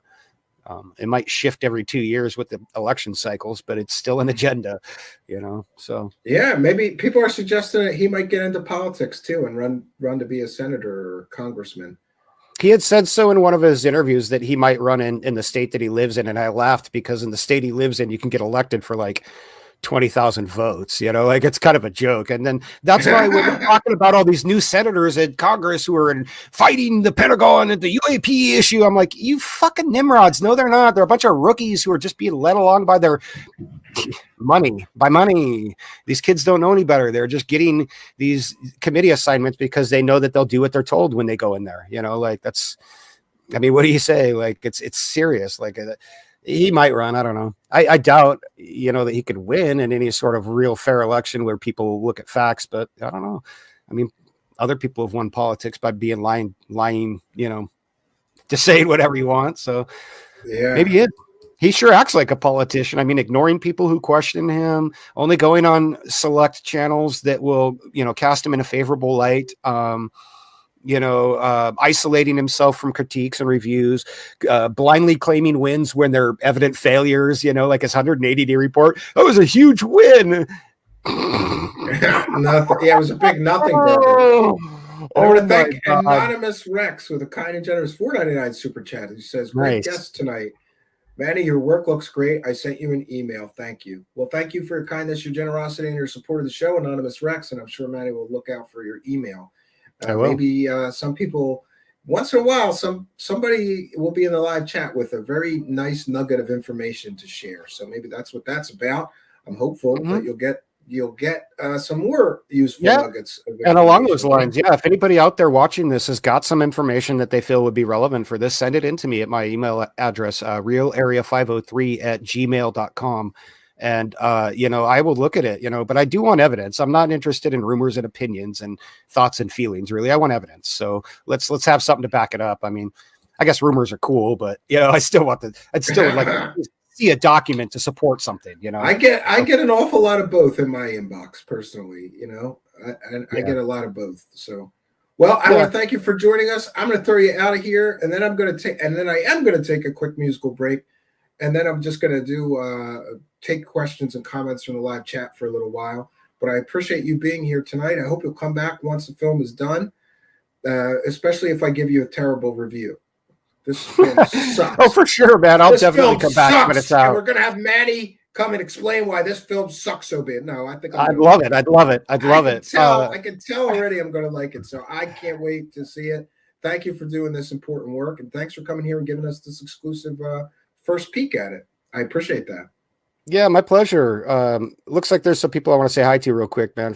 I see Lee at First Floor Audio's here, and Captain Corrosive was here earlier. Jessica's here. Lord Ludicrous Platt, all kinds of cool people, man, you guys are the ones who I sit and talk to. So I'm glad to see you guys here and give you guys all a shout out and say, hey, it's good to be seen for once instead of just hanging out in the chat.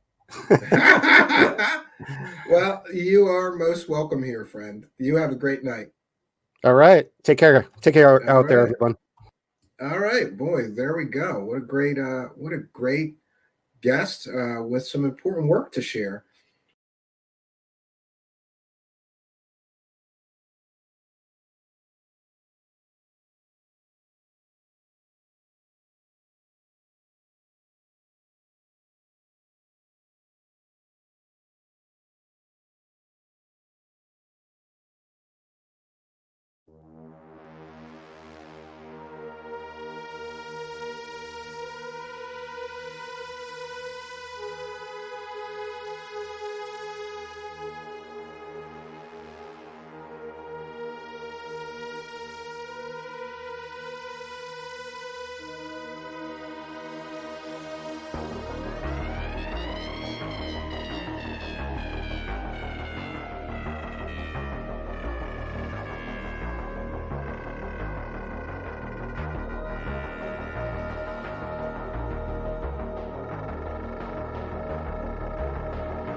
Greetings and salutations, friends, and welcome back. I am broadcasting live from the Apocalypse Cabin.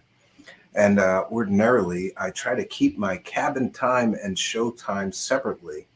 But events this weekend have made it necessary for me to broadcast anyway. I should caution you that we have an entire cabin full of guests. So if you should hear some rumblings in the background, that would be some children and family members here that are not far from me outside here in front of the campfire where I should be, and I hope to be soon. So we're going to try to get through what I have to share quickly, and that is that recent revelations about Lue Elizondo and his sock puppet accounts. You know, it's not just one. And by the way, I have a new plan and policy, and that is that for those unaware, if you're critical of Lue Elizondo or one of these other UFO celebrity hucksters who are profiteering fools, if you ask me, anybody charging you money for information they have is probably feeding you false information. After all, they have a built-in motive, a profit motive for you to want to buy whatever it is they're selling. And one thing I'm getting real tired of is all you idiots that want to say that Lue Elizondo did all these things for disclosure. All that man has done is fill his pockets with money from victims. Go ask the victims of the TTSA techno scam. How many of them got their money back? How much money did Lue Elizondo make from that? Right? And hey, you too can lie to the New York Times or pretend, or let's just say lie by omission, or conflate two separate things or programs. You know, I'm sorry, but a director of an official Pentagon program that was funded to the tune of $22 million and some guy who just did UFO stuff for a hobby when it wasn't even his job is two vastly different things. Who lied to the New York Times?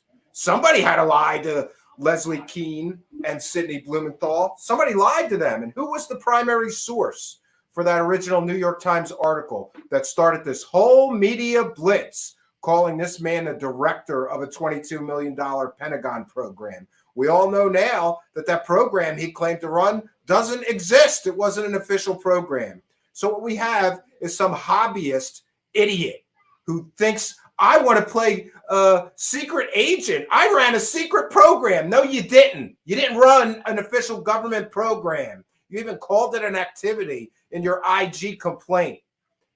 And this cult-like behavior around this guy is absolutely ridiculous. And by the way, we're working on a huge story. And I'm going to have some big questions for some of these UFO celebrities, including Chris Mellon and Lue Elizondo and Tom DeLonge and others. People are being seriously hurt by this UFO cultism that's going on.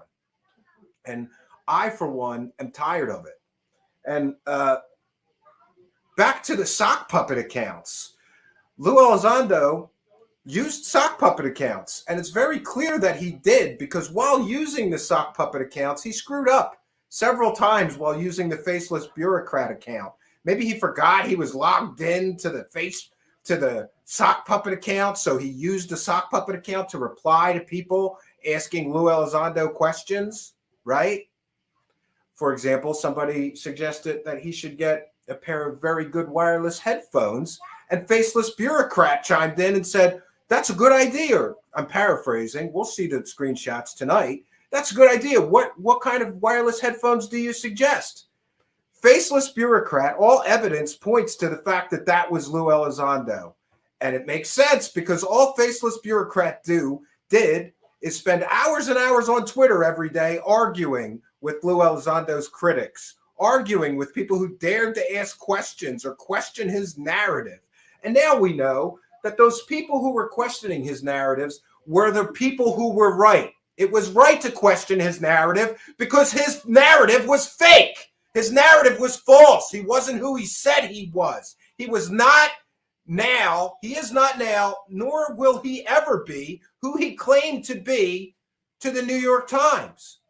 And don't you love how he used to claim director of ATIP as his title, and then it changed to UAP portfolio manager. Now we're back to director of ATIP, and Todd McMurtry is tweeting at people like John from the Black Vault, threatening them with lawsuits if they say he was not the director of ATIP, an imaginary program or a nickname for another program that lost all its funding and went belly up. But this is where we're at. Because if you want to live in a delusional world of these Lue Elizondo ass lickers, you have to forget about facts. You have to forget about evidence. You have to forget that somebody lied to Leslie Keane and Blumenthal of the New York Times. Somebody continually lied and let that lie keep going. And who had a profit motive to let that lie keep going? Lue Elizondo had a profit motive. How much money has he made from UFOs so far? Let's see. He made money from the TTSA techno scam, right? Was he sitting there on a stage when TTSA promised investors while they were soliciting public investment money that they were going to build a spaceship with a revolutionary power source that would change the world? Where is the SEC in this? Where are the people who, deal with stock fraud in all of this? Why was that allowed to happen, that TTSA and its officers could stand up and promise everybody investing a spaceship and then not deliver shit? Nobody's been prosecuted yet, but if you look into the finances, and now TTSA is soliciting new investors. They already fucked all the first investors. Now they're going to fuck the second investors? Why is this? Why is this allowed to happen? Well, I've been asking that question for years now. And the only answer that I can come up with is this is a government op. Why would you let people defraud the public in an investment scam? And Lue Elizondo was up to his eyeballs in that. How much money did he make with TTSA? Did he ever apologize to the investors of TTSA who all got screwed out of their investment money? Did he apologize for misleading the New York Times, stretching the truth a little bit about what he actually did at the Pentagon? He didn't tell the Pentagon, well, my full-time job was something entirely unrelated to UFOs, but in my spare time, I looked into UFOs. That's the truth, friends. That's what happened here. And then this man lies to the New York Times. He lies to the whole UFO community, but then he screws up and tells the truth. Well, I'm a counterintelligence agent. That's what I do, counterintelligence. And I was asked to apply those counterintelligence skills into the UFO community. That actually came out of his mouth in a rare moment of clarity and truth. I think he slipped, right? Or maybe he forgot that he wasn't talking to those inner circle people, those cult members that get invited to those private chats where he shares the real secrets. This is such cult-like behavior. So tonight we're going to detail all these faceless bureaucrat tweets. And now when you read them, knowing with, I believe, a high degree of certainty, I'm certain that faceless bureaucrat was Lue Elizondo. And him and Todd McMurtry, hey, sue me if I'm wrong. I'm stating an opinion. Based on available evidence, I believe that the faceless bureaucrat account on Twitter was clearly Lue Elizondo. And if they want to sue me, they can, but then I'm going to get subpoena rights, which means we'll all get, if I get subpoena rights, if me or anybody else, if they're stupid enough to sue, especially a researcher like me, or God forbid they do that to John from the Black Vault, you get subpoena power. People will be able to subpoena Lue Elizondo's IP records, his family's IP records, because maybe he was using a family member's computer with the SOC accounts, and we'll find out with 100% certainty who posted all these tweets under the name Faceless Bureaucrat. I don't think they want to do that. But stranger things have happened, and people are throwing around threats of lawsuits to researchers that are simply asking questions that should be asked. These questions need to be answered.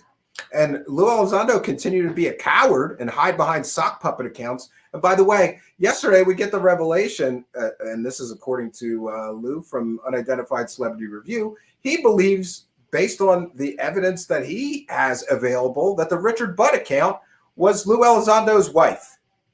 That's great. It's great. And Lue Elizondo, though, however, I should mention, just for the make sure the record is clear, Lue Elizondo has tweeted today that neither he or his wife were the Richard Budd account. But the problem is that somebody very close to Lue Elizondo is using that Richard Budd account. It has to be somebody close to Lue Elizondo. After all, who else other than somebody very close to Lue Elizondo would Lue Elizondo give screen captures of private text messages between him and show hosts to, who then release those screenshots saying that they're doing so with his permission to clear his name? Well, great. If Lue Elizondo's going to sit there and say that Richard Budd account's not me or my wife, then tell us who it is, you coward. Tell us who it is, you coward of a man, you bitter, angry little man. What a bitter, angry little man, right? You couldn't take the heat of people asking you questions on Twitter, so you have to make fake accounts or employ friends using nameless, faceless accounts in order to defend your bullshit position. That's what you have to do? Some military man. Listen, I've known a lot of military men. This guy strikes me not as a military man. Military men have, some degree of honor, right? They have some degree of balls too, right? They don't hide behind fake accounts and, I'm going to get you with my sock puppet account. And that's what this guy's been doing, either through the faceless bureaucrat account, other accounts, the Richard Budd account. Why is it all nameless, faceless accounts that come to Lue Elizondo's defense, except for the cult of idiots he has around him, like Rob Heatherly and this Ack and the Fister idiot that doxed other people, that threatened and harassed people's family because they dared to question this Lue Elizondo narrative? And by the way, I have one wish for the Fessler idiot. All of the truth is going to come out, you dummy. And when it does, you will be banished from this thing for being one of the butt-licking assholes that doxed people, threatened people, intimidate people, condoned intimidating people, condoned threatening people's family or wives because they dared to question the narrative that you jumped right on, you dummy. So before we get into the actual screenshots, here's what we're going to do. I have a new plan, and I think that this is a very important plan. You see, there's a huge problem, and by the way, I saw a few super chats. We're going to do a short presentation. I'd be happy to read and thank every one of you after this short presentation. So it says, these faceless, nameless Twitter accounts, those are the ones that are defending Lue Elizondo. And in many cases, those are the ones that are harassing researchers, harassing show hosts, threatening people, doxing people, constantly threatening people who dare to question this Lue Elizondo narrative. This is how we take that away from them. Going forward, every one of us that have been critical of this narrative, and feel free, this is on my Twitter. You can follow me on Twitter at Stephen Cambion. This wonderfully beautiful graphic made by Spooky. Thank you, Spooky. And by the way, thanks, Spooky, for that wonderful edit of the video we saw earlier today. This is how we stop this. I believe it's a CIA psyop. Call me kooky. TTSA had, how many CIA members did it have on its board? It had a combined experience of CIA experience of over 100 years of CIA experience on the board of TTSA. Who else was involved with that? Lue Elizondo. So pardon me if I think that this is all an op. And I think that people are being employed full-time. You can check the Twitters of some of these nameless, faceless accounts and find out that for 8 or more hours a day, some of them are arguing with Lue Elizondo critics, are harassing people who dare question Lue Elizondo. That's not normal, friends. That's a normal person doesn't sit there for 8 or 10 hours a day arguing with some UFO celebrities' critics on Twitter. This is an op, in my opinion. Based on all the available evidence, it looks like an op to me. And so this, my friends, This is how we stop the op. We take away their ability to muddy the waters. We take away their ability to harass people questioning the narrative. All they're going to be left with after we take away the fake sock puppet accounts is a few stupid idiots. Idiots that are stupid enough to literally do illegal things publicly. Rob Heatherly, ack. What is this? I don't even want to mention a few of their other names, right? You know, UAP people. They have literally done illegal things right out in the open on Twitter. Doxing people is illegal, you dummies. So after we stop the op and take away the Lue Elizondo's ability to employ nameless, faceless Twitter accounts to harass people into silence, intimidate people into silence, dox people into silence, threaten people into silence, after we take away his ability to do that and all of these UFO celebrities' ability to do that, we will have stopped the op. All you do going forward, I'm doing this, and I encourage each and every one of you to do the same. When a nameless, faceless, especially nameless, faceless, brand new Twitter account starts arguing with you, threatening you, harassing you, belittling you, making fun of you for questioning Lue Elizondo's narrative, don't reply.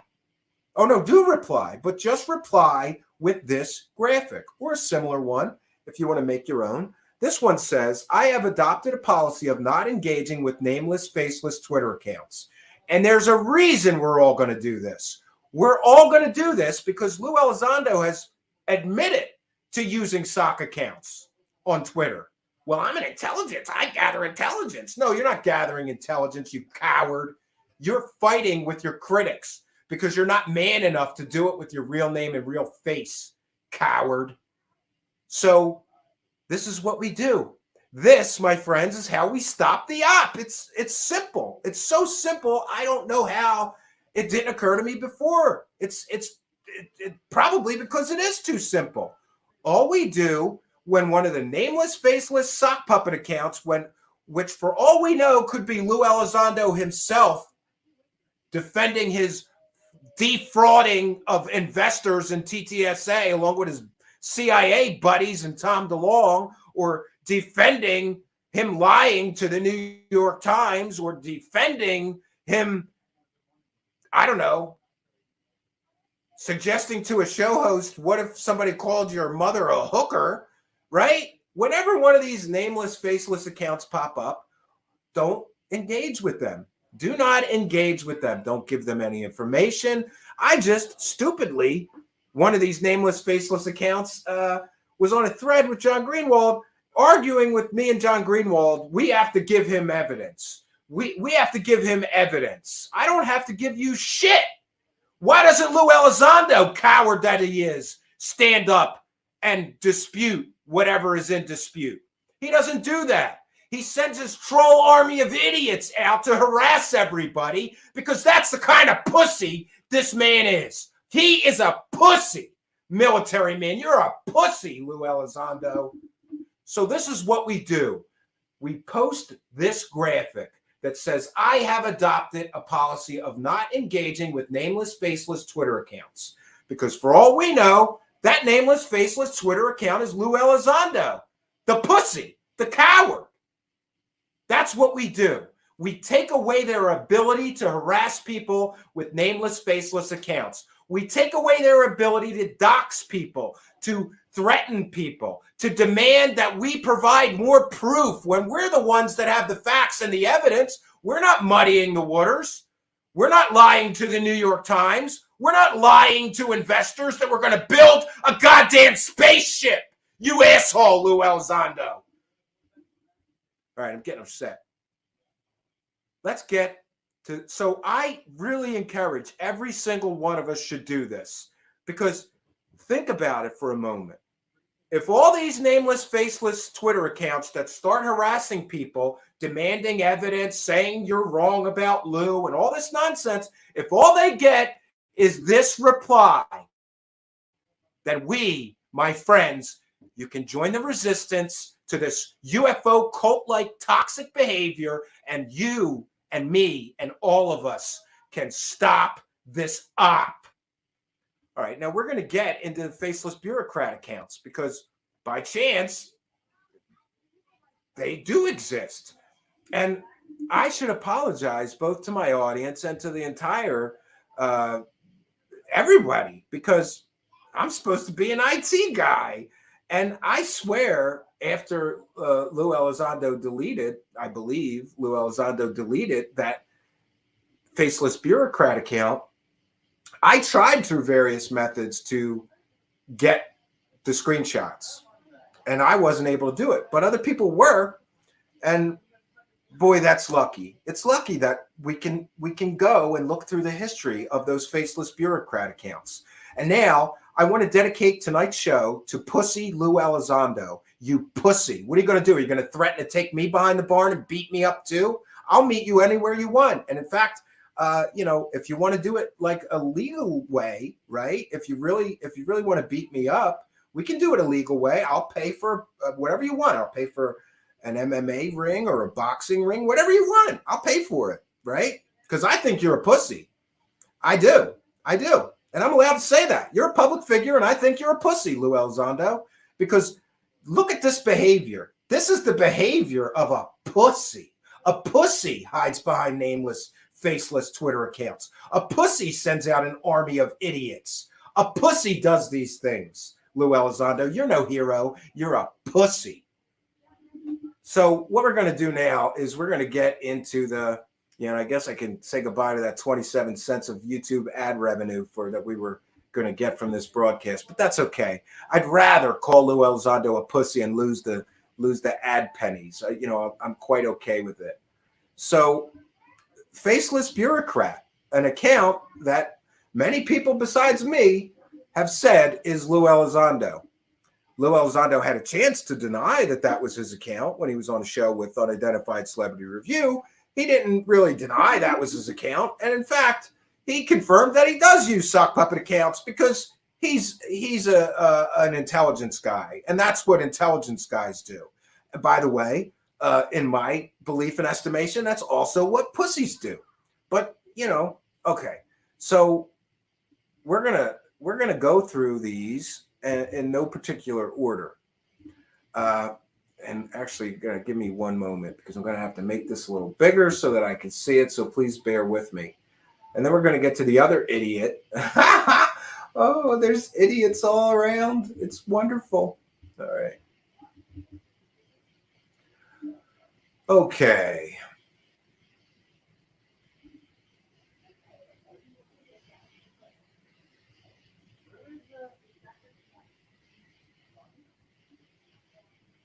Yeah, well, we're going to skip that one.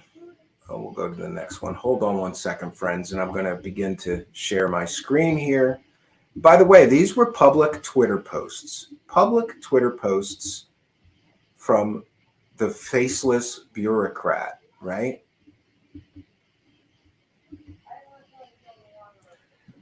UFO Detective Dogbert. Okay, so why did they set up a consulting firm? To give money to charity?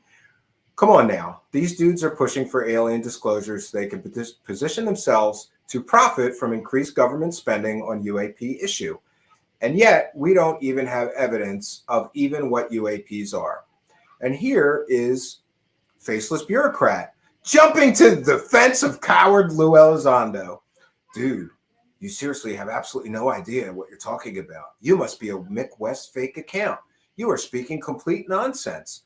Once it comes out what Skyfort is, and it will, you will have to change your Twitter handle to something different. What has Skyfort done? Does anybody know? What has Skyfort done for us? Except attempt to fill all their pockets with money from UFO dollars. That's what all these people are doing. They're just filling their pockets full of UFO money. It's wonderful. Boy. Oh, that one's small. We're gonna have to skip that. But that's engaging with here. Lue Elizondo says, friends, sorry for being radio silent last week. Catching up on some dues, finishing another frank dialogue with the journalist too. We'll send link when posted. And somebody busts on him and says, a journalist, wow, sounds awesome. I bet you're asked a pointed question about providing evidence or needing a direct answer. You'll fall back on the NDA excuse. And here along comes faceless bureaucrat to defend the honor. And isn't it great that it's always nameless, faceless accounts that are defending the honor of these cowardly UFO celebrities that are afraid of questions, afraid of criticism? Faceless bureaucrat says, yeah, or perhaps he doesn't want to go to jail for the rest of his life. Or maybe he is a man of his word and won't betray his oath to his country or the American people, something you wouldn't understand. Why don't you just meet him at TTSA if you feel so bold? Again, this is a threat. He's threatening people under this faceless bureaucrat accounts. This isn't just, trolling. This is a threat. Meet him at the address. Come on, Lue Elizondo, you coward. The God Emperor replying to none other than UFO Jesus. Isn't it great that another great Lue Elizondo supporter is UFO Jesus? Look at that guy's stupid predictions. Ooh, disclosure. It's the first week of disclosure. Disclosure is going to happen soon, like next week. He posted that 5 years ago. That dummy. Another UFO celebrity ass licker that should be stricken from this whole world. Defined seriously. They all write the same article, more or less. If you read one of them, you've read them all. There's zero new worthwhile information being broken by any of these media outlets. And again, along comes faceless bureaucrat. And what precisely has you done as far as accomplishments other than sit in your armchair? And here's where you can tell this is Lue Elizondo, because he said almost this exact phrase on another show. As Lue Elizondo. You sit in your armchair in your mom's basement, probably in your underwear. Oh, okay, I see nothing. Thanks for the comments. Right? And here we go. More faceless bureaucrat defending the honor of Lue Elizondo. And this goes back to 2020. I believe the result of the analysis simply indicated it could have been manipulated due to pixelation and issues, but not definitive. So here we have Lue Elizondo using a sock puppet account to muddy the waters. Somebody found pixelation issues in the videos, but he's got to muddy the waters. No, it could have been manipulated, but it's not definitive that it was manipulated. This is Lue Elizondo, the coward, using a sock puppet account to muddy the waters when people are finding evidence counter to his statements. I think the purpose of this tweet is to inform the public of the necessary steps to be undertaken for phase 2. And don't be surprised when they start hearing about the conversation in these other areas and forums. After all, this is a multifaceted issue. And then he questions somebody's credentials that is questioning so-called evidence, right? You got to muddy the waters. If you're a coward like Lue Elizondo, you put on your fake pants and your fake UFO Twitter account, faceless bureaucrat, and you go argue with your critics like a coward, right? And he's talking about people sitting in their basement, in their mom's basement in their underwear. I bet you he was sitting around in his basement in his underwear. I'll get you. I'm the faceless bureaucrat. I'm Pussy Lue Elizondo. It's ridiculous. So all you do here is heckle. Why do you follow Lue? Seems to me like you are a carnival barker or the lonely kid in the back of the classroom itching for attention. Don't you have anything better to do? Like get a job, hug your kids, or read a book. And again, these are just all people that are asking questions, right? Adrian Perta, as much as I disagree with Mick West at times, I'd want him on the boat too. We need diehard skeptics just to keep a balance. And faceless bureaucrat, skeptics aren't necessarily wrong, just means we have to work harder to explain, prove our perspectives. The boat should be big enough for all to fit. Unless you're a purposeful agitator, in that case, there are some hungry sharks to feed. Is he implying we should feed Mick West to the sharks, right? This is so sickening and disgusting. This guy sits around with his fake account saying shit like that. And I guess, yeah, you don't want to say shit like that with your real name because then people will know what a cowardly slime ball you are. It's awesome. Just use a fake account, right? Lue, I love you and I hate to be negative, but there's some real kooks on here.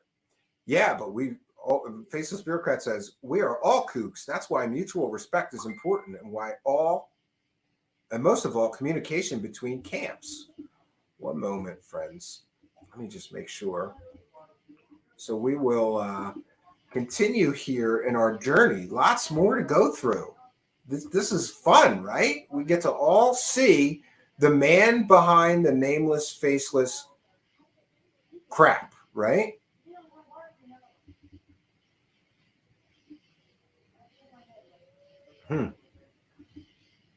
One second, friends. All right, we're going to move along here. Let me get back to that. Somebody just messaged me. Are you messaging me a screenshot of a video that person took down or one he just took back up? Communication between camps. Yeah, the sock puppet wants communication between camps. If there wasn't enough room for you, Lou, because you're a man who puts others before yourself and lets everyone on before you, I would give up my seat to you. Please let me hang off the side of the boat like Jack did in the Titanic. Well, that's cringeworthy. Joe, I bet you $1 million that Lou would scoop you up and give you a warm blanket and his seat, just a hunch. So it wasn't just attacking his critics that Faceless Bureaucrat was doing. It was thanking and encouraging these stupid cult-like disciples. Forced transparency in the way that the public gets to see the date over the secrecy can't be used to hide the truth. I must ask, do you see a professional to help you through your issues? Yeah, implying somebody's mentally ill. Great.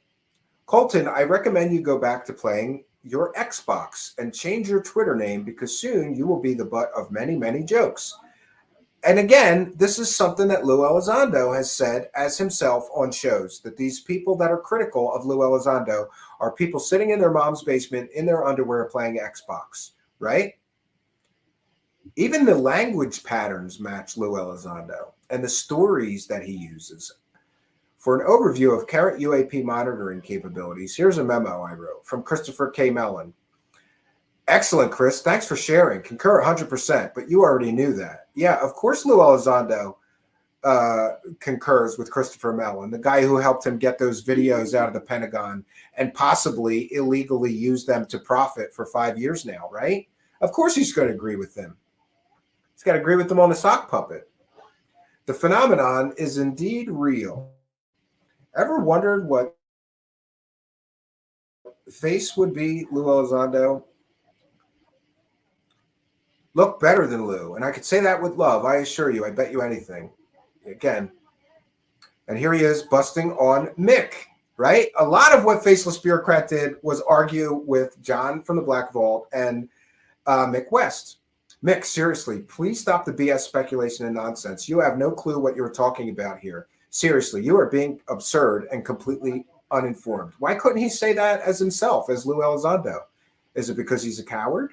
Why did he have to use a nameless, faceless Twitter account, a sock puppet account, to say these things? I'm just going to read the second part because I'm no fan of this idiot. Faceless Bureaucrat says, for the record, I think he just did a small podcast with David Marceau. Just an FYI, you may want to revise your statement. So again, arguing with another critic, UFO Satan. Thanking UFO Satan. And by the way, Faceless Bureaucrat also thanked all the Lue Elizondo ass lickers. That's again an indicator that this account belonged to Lue Elizondo. Definitely not true. Pence had nothing to do with it. It was other folks who shall remain nameless for now. But I assure you, not Pence. Okay, I'm not sure what that one.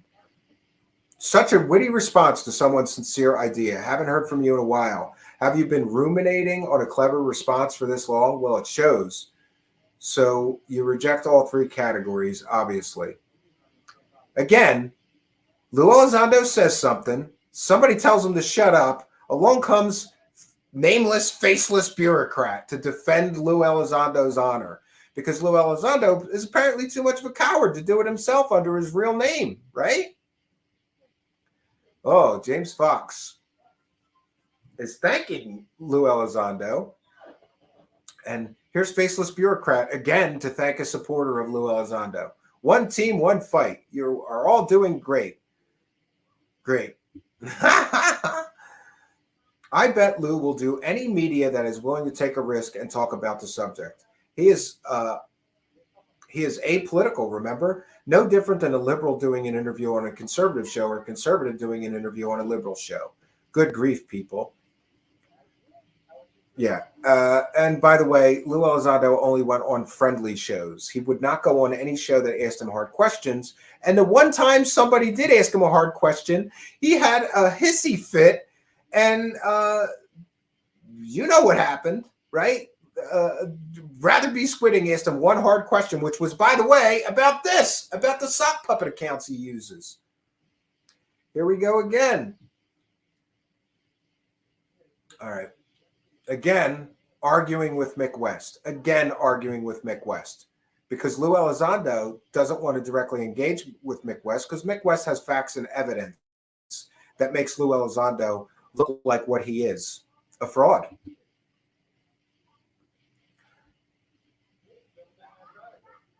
Yeah. Again, thanking supporters, right? Thanking those friendly. I think Lue is pretty blue collar himself, according to his recent interview, right? Lue Elizondo with a fake account telling everybody how blue collar and a good person Lue Elizondo is. What kind of an egomaniac has to compliment himself on a fake Twitter account where somebody is talking about him? Deception or not, that is the question. I don't trust the guy since I caught him lying. Anyway, whatever the plan is, it will unfold. Lying about what? Again, anytime somebody questioned whether Lue Elizondo was telling the truth, here's faceless bureaucrat. TTSA is fake news. That is a bit much. They just screwed up and can't figure out a way to correct it. Maybe they should just science up. You mean like you? 5x5? As in use the same scientific methods you do? Oh, wait, you haven't listed any. So I guess TTA will just have to use the ones real scientists use. And again, this is Lue Elizondo defending TTSA back when he was, I suppose, still involved with TTSA. And people were being critical of TTSA and all the promises they've made, right? 5x5 is smarter than the DOD and the IC. He should run for president. You know, how childish is this? This is so stupid and childish that this grown man sat around his house ruminating on the fact that people were being critical of him. So he said, you know what? I'm going to log on as faceless bureaucrat and give him a piece of my mind in secret because I'm a coward and I can't do it for real under my real name because I'm a coward. So I'll use this fake account. I'll get these kids. I almost got, it's like Scooby-Doo, right? I almost got away with this con. Telling everybody I was the director of a $22 million program. I almost got away with it. If not for you meddling kids and Scooby-Doo, right? It's so childish and stupid. Hire you and Mick West so we can prove that all aircraft are just big seagulls flying thousands of miles from any land. And again, here's faceless bureaucrat defending somebody. So this has been the pattern that I saw for years. And we can talk about the pattern in general terms. And here was the pattern. Lue Elizondo would post something, somebody would ask a critical question, or somebody would, be critical of something he posted. And here's 5x5 News pointing out problems with TTSA. That the videos that Lue Elizondo was responsible for the release for, well, he doesn't want you to think he's actually responsible for the release. He authorized their release within the Pentagon, and then somehow those videos just magically made it out to the parking lot to Christopher Mellon, his co-employee in the To the Stars Academy techno scam, right? And then they all went over to TTSA and profited for years off of those videos that have been debunked. And so back to the pattern, though. Lue posts something, somebody is critical of him, and along comes faceless bureaucrat to defend Lue Elizondo. It was a pattern for a long, long time. That's why they created a UAP task force to figure out the difference between a balloon, a drone, and a plane. Bravo. You figured it out. And this is somebody being critical of people posting balloons and drones and things and claiming they're UFOs. They're not. And again, more accolades and thank yous to supporters, right?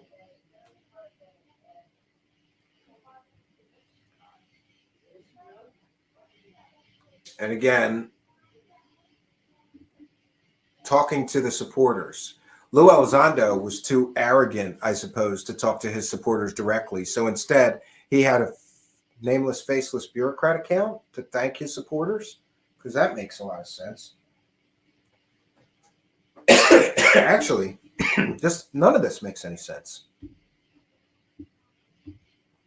And he hell yeah'd his own posts, right? Lue Elizondo posts something. That was another pattern. Lue Elizondo would post something. Faceless bureaucrat would retweet it and talk about what a great guy he is. Here he is, hell yeahing Lue Elizondo's posts. So if Lue Elizondo is faceless bureaucrat, he's hell yeahing his own posts. Isn't that awesome? Who does that? What kind of an egomaniac has to log on with his real account, post something that he likes, and then log off his real account, log back on with his fake account, and hell yeah himself? An egomaniac. That's who does this kind of thing. So now there is a crystal clear photo of a triangle UAP that is disseminated across the IC and possibly coming out of the water. I guess it's a cormorant and not a seagull. Yes, that's it. A cormorant? Mick, you are brilliant. Again, harassing a critic of Lue Elizondo. And by the way, this is from December 2nd, 2020. Where's that crystal clear photo of a triangle UAP? Nope. He was talking about that garbage video from Jeremy Corbell, Pyramid Triangle UAP. It turned out to be drones and bokeh effect. And by the way, Mick West correctly debunked that too. So, you know, no offense, but Mick West makes people like Lue Elizondo and Jeremy Corbell look like foolish idiots. That's why they harass Mick West. That's why they go after him. And that's why Lue Elizondo, under a fake account, had to go over and harass, belittle Mick West, make fun of Mick West. Must have stung, didn't it, Lue Elizondo? Must have stung having Mick West blow apart your garbage narrative and your garbage videos.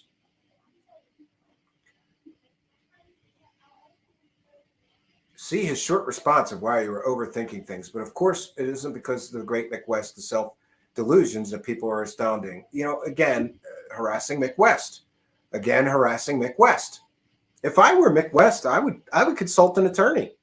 I would consult an attorney, because you can't just let somebody harass you under a fake account for literally years and get away with it.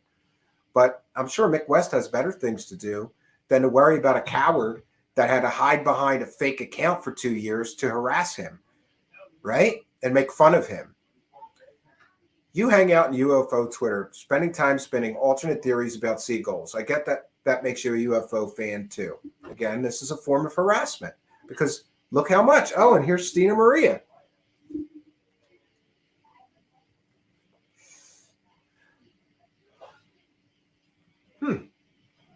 So Stina's just talking about losing her mother, and somehow Faceless Bureaucrat is responding to that.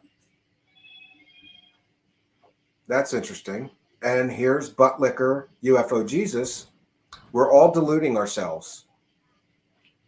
More, much more is certainly to come, says Faceless Bureaucrat. Yeah, anytime somebody doubted the disclosure narrative, along comes Faceless Bureaucrat to tell everybody, don't worry, right? We're still going to get disclosure. Don't worry.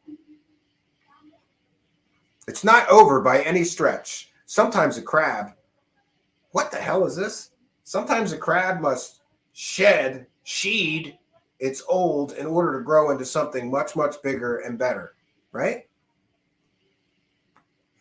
Do you think other countries will successfully make changes similar to how our military government has in relations to reporting, etc.? I suspect Lue will keep you all updated. Just a hunch. Yeah, it's just a hunch because that's Lue posting this.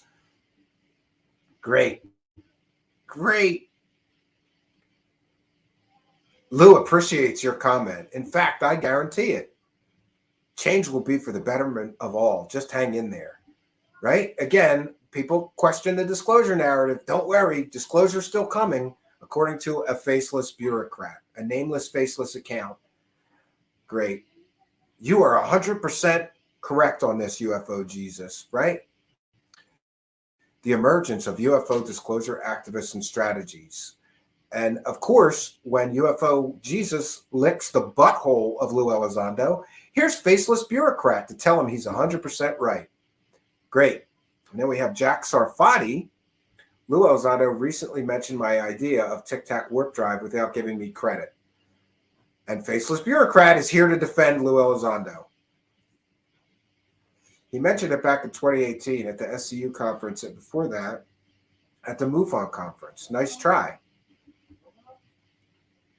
So apparently, CIA Lue even argues with other CIA guys like Sarfati. Great. The problem is they're never going to admit there are aliens. Faceless bureaucrat. Well, don't look now, but they just admitted UFOs were real. Not a bad start. And here he is again. I guarantee you, both Chris and Lue would say it's a team effort. And you, all on UFO Twitter, deserve equal credit for your continued push on the topic. Yeah. Yeah. All you dummy, useful idiots, keep pushing this disclosure narrative so people keep investing in our techno scam, TTSA. That's what this op was about. Partially, I believe. If the UAP report that's due in 180 days, is that a binding obligation of the Director of National Intelligence? And here is faceless bureaucrat answering a question that Lue would know the answer of, but Lue didn't want to answer, so I guess faceless bureaucrat answers. Great. And here's faceless bureaucrat again. He doesn't care about controversy. He knows no matter what he provides, it will never satisfy his critics. The solicitation was generated in 2007, implemented in 2008, still before his time. And again, Lue Elizondo faceless bureaucrat defending Lue's voting choices, right? More faceless bureaucrat reaching out to people, and I believe recruiting cult members to the disclosure cult, right? And here's somebody's asking, were you really a director at ATIP, though? And I would submit to you that you can't be the director of a program that doesn't exist. But Lue Elizondo is going to keep claiming that he was the director of ATIP, a program that never officially existed and had no funding. Why don't you ask Senator Harry Reid? You mean the guy that was in on giving $22 million to research such important things as werewolves, poltergeists, ghosts, right? And dino beavers? That guy who helped his friend get a $22 million no-bid contract? You mean ask that guy for proof or evidence, right? That guy who provably lied multiple times? I mean, he's a politician. Politicians lie. Please read and inform yourself, right? Mick, you are killing us. Please stop your nonsense. Really tried hard to find something I respect about your work. The search continues. Again, harassing Mick West, one of his critics, one of Lue Elizondo's critics. What is your sport? And faceless bureaucrat says, I think it's boxing. Yeah, because he would know, right?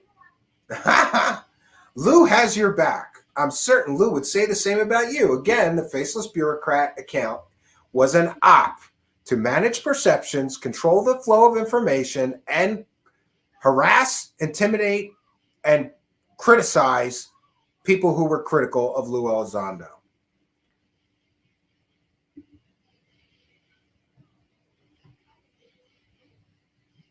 Vault and Scout are alive and well under a new contract. Again, he's answering questions faceless bureaucrat constantly answering questions that people ask to Lue Elizondo, right? These two are behind you, all of us. Yeah, you got to keep the disclosure cult narrative going so people keep investing, right? And people keep buying, whatever you're selling. Wrong according to who? You? Will you pay for his lawyer and legal fees? Again, defending somebody who is critical of Lue Elizondo. That's all this account did.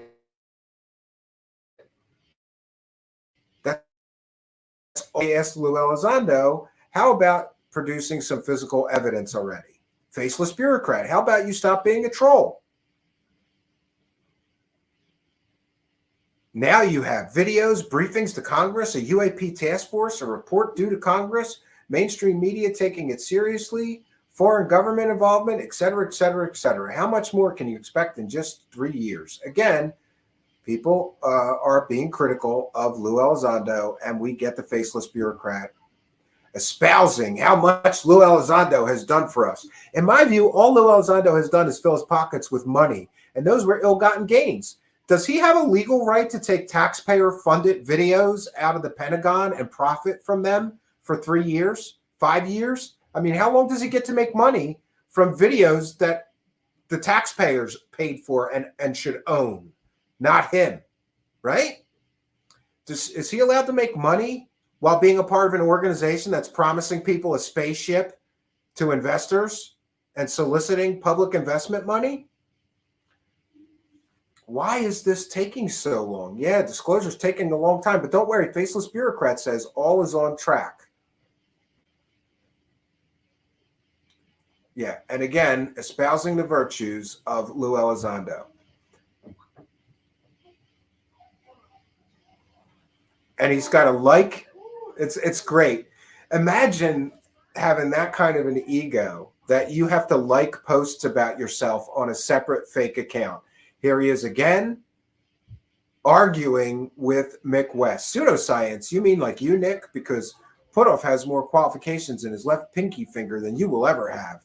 Yeah, Hal Putoff, the guy who spent how many tens of thousands of dollars did idiot Hal Putoff spend on stupid nonsense like Uri Geller's psychic powers? By the way, Hal Putoff is such an idiot, a Scientologist and believer in anything paranormal, that Uri Geller literally used children's magic tricks on Hal Putoff and fooled him into spending tens of thousands of dollars on psychic research. And then he declared Uri Geller had genuine superpowers while Uri Geller was using children's magic tricks.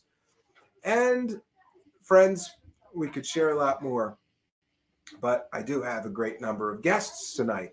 So that will have to do it for now.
happens that in 2008, I was asked to apply those same skill sets into the UFO community. The bottom line is the truth. Elizondo ultimately accept as a pawn of the CIA threat motion. Otherwise, it's just drivel, right? So, and how, it could be anybody. They could have gotten someone else instead in that program and dressed them up for the part. I don't think, it's not a special kind of assignment that they got for Lue. I just think that he kind of fit what they were doing, and they felt this is a guy who can pull it off. He's done a lot of counterintelligence. But I think what's important is, what is counterintelligence? Just in a nutshell, I need to deceive another country about what my activities are, militarily, espionage-wise, etc. And I need them to believe that something is happening that's totally different from what is actually happening. So I need to create a counter-narrative to the truth. That's counterintelligence. I need to lie to get people to believe. So therefore, Elizondo has a lot of experience. He's a professional liar. That's just a fact. And expecting the truth from people like that, or the Central Intelligence Agency, counterintelligence agents in general, is craziness. Whoever thought of such a thing? And so the way they've rolled it out and packaged it up and put a lot of money behind it and the media behind it, yes. But I think we've come past a phase, we are all kind of graduating in our own awareness, and this is pretty obvious, So this one is getting pretty wobbly. It's clear to me now that Lue Elizondo is deceiving and manipulating the community. I mean, 100%. He admitted to that on our interview Friday by using sock puppet accounts to manipulate and deceive us. Which, so how can you trust someone who is going to go and create a secret account? Not only just create a secret account and post on it, but he creates these in-groups and out-groups of people who are in on the secret. And then he, shares this special knowledge with them and really gets them to go out and attack his critics. We can't see what the tweets that he posted under these sock puppets anymore because they've been deleted.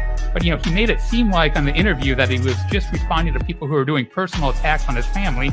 That's a load of BS. There wasn't really any attacks on his family before this whole Who's Lue documentary started. And that was after he deleted his sock puppet account. He was using that account to attack people like Mick West and Stephen Greenstreet and, rile people up and sow division. And to what end is really my question now. Why he says that his audience isn't UFO Twitter. If his audience isn't UFO Twitter, why does he have multiple sock puppet accounts engaging with UFO Twitter and doing all of this nonsense? It just doesn't make any sense to me. I'm at a loss, really.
Thank you very much. Greetings and salutations, friends, and welcome back to the cabin. I am broadcasting live from the Apocalypse Cabin. Some of you are aware that I generally don't like it when I am sort of forced to do a broadcast from the cabin. The internet here tends to be somewhat wonky, and I apologize. StreamYard has been buggy very much lately, and it usually when you add yourself to the stream, it unmutes your microphone, but lately it doesn't do that. You have to do it manually. So thank you to a kind viewer who's calling my cell phone to let me know. Hey, we're improving here. At least I didn't talk for a full 10 minutes before realizing that. So there are some things going on, and I thought it was important enough to interrupt my cabin time here. It also just so happens that I'm supposed to be building a porch onto the cabin today. Finally got rid of a big stump right in the way of the porch. We burned it for a full-on 3 weekends, and it's gone. But as luck would have it, there was no one at the stone quarry place today to purchase the stone to make the patio for the porch. So, and I thought that these issues that have been raised last night on Twitter were important enough that I wanted to address them right away. For those unaware, yesterday, John Greenwald Jr. from the Black Vault did an excellent report, a deep dive into Mr. Lue Elizondo's IG complaint. For those unaware, Lue Elizondo felt that he was being treated unfairly or defamed or slandered, or people were issuing incorrect statements about him from the Pentagon. Some of you may recall that the Pentagon issued a statement saying that Lue Elizondo was not the director of a program called ATIP. And additionally, there was a statement that Lue Elizondo had no responsibilities related to this. And again, I'm paraphrasing. I don't want to get sued, so I got to say that. So John from the Black Vault did an excellent presentation. By the way, I'm a terrible show host. I will add it to the description of the video if Sixth Sense could help me in the live chat. Sixth Sense holding the peanut gallery down. We got to think of a better name for our live chat here. Please do put a link to John Greenwald's excellent reporting on and deep dive into that IG report. Now, there are some things that are very troubling to me in John Greenwald's report, specifically related to the number, and there are many of them, of very inconsistent things between Lue Elizondo's public statements on podcasts or wherever in the media and his statements made in this IG complaint letter. Some things just don't add up. And so recently, last night, in fact, I noticed that there was a statement from Lue Elizondo, and I have it right here. Lue Elizondo is now saying on Twitter, and here, I'm going to share my screen. This is his public Twitter, but we're still going to cite fair use. This is transformative work. We're educating the public about this former Pentagon official claiming to run a UFO program, Lue Elizondo. And here is his statement on Twitter. Lue Elizondo, and I think this was made in response to the report and show of John Greenwald from the Black Vault.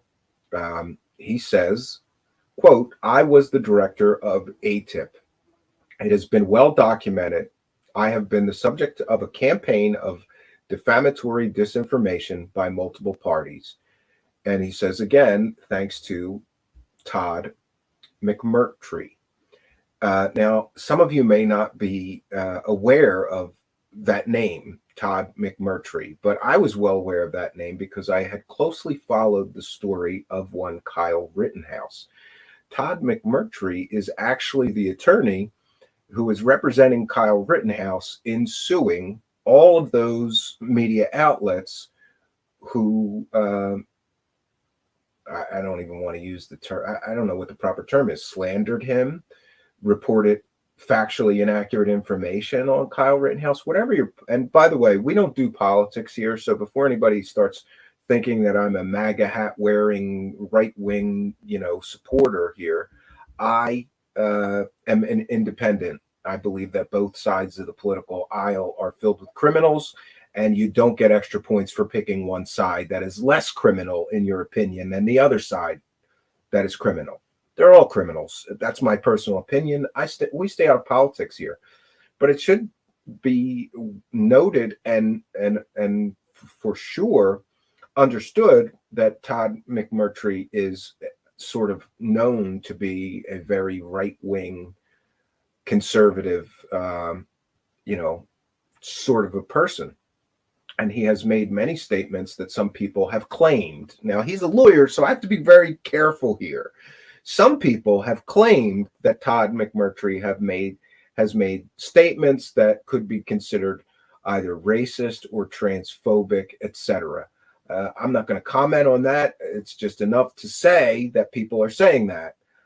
In fact, I got three separate messages from people before our current broadcast right now who said, you have to share this tweet. You have to share that tweet.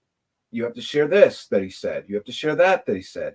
So Todd McMurtry is sort of a very controversial character and has taken an awful lot of criticism for taking on cases like Kyle Rittenhouse. Now, I do have to say that I don't believe that journalists should be sued unless they show malice and get things 100% factually wrong. And then they create harm by getting things factually wrong or damage somebody's reputation, cause them emotional distress because they're literally lying. In the case of Kyle Rittenhouse, it is well established that multiple major media outlets reported completely factually inaccurate information about that young man. Regardless of what you think, I don't want to get into the Kyle Rittenhouse thing. So Lue Elizondo, directly after John's broadcast about the IG, the deep dive, says, I was the director of ATIP. It has been well documented. I've been the subject of a campaign of defamatory disinformation by multiple parties. And that is in line with the claims that he makes in his IG complaint letter. So Todd McMurtry says this, and he is replying to Black Vault's post about his broadcast. He says, surely hope you don't defame Lue Elizondo.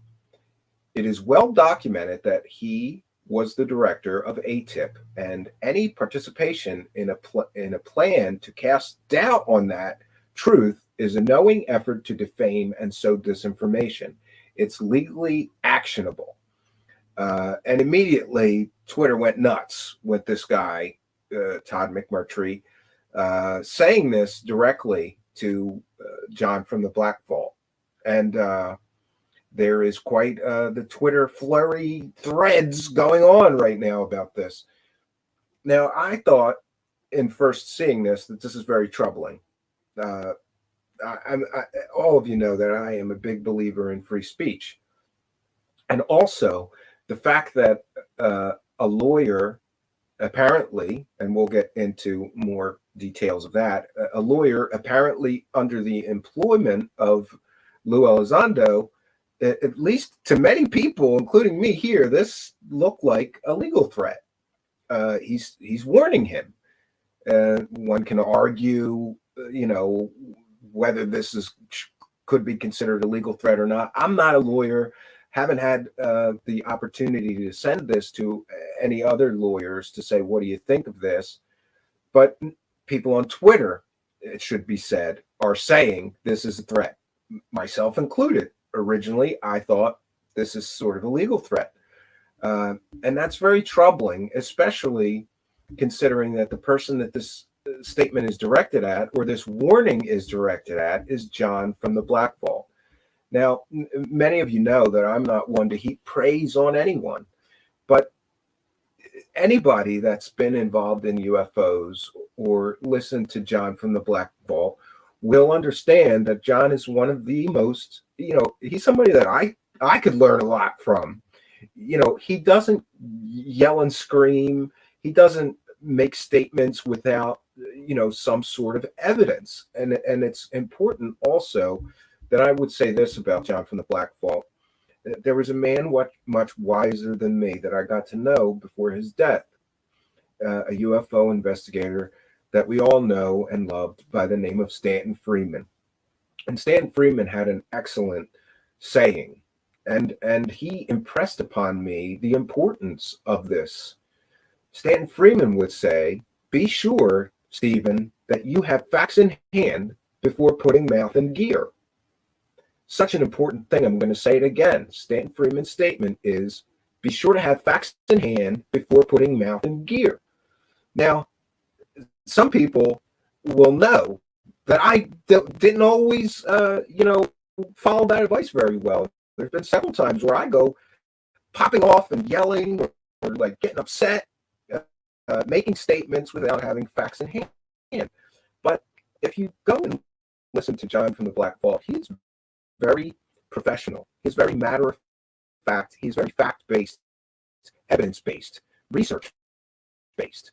And he's calm as a cucumber as he's doing a presentation. And like I said, I could learn, I for one at least, could learn a lot about how the proper way you should do things is from John from the Black Vault. So personally, you guys know, everybody knows this.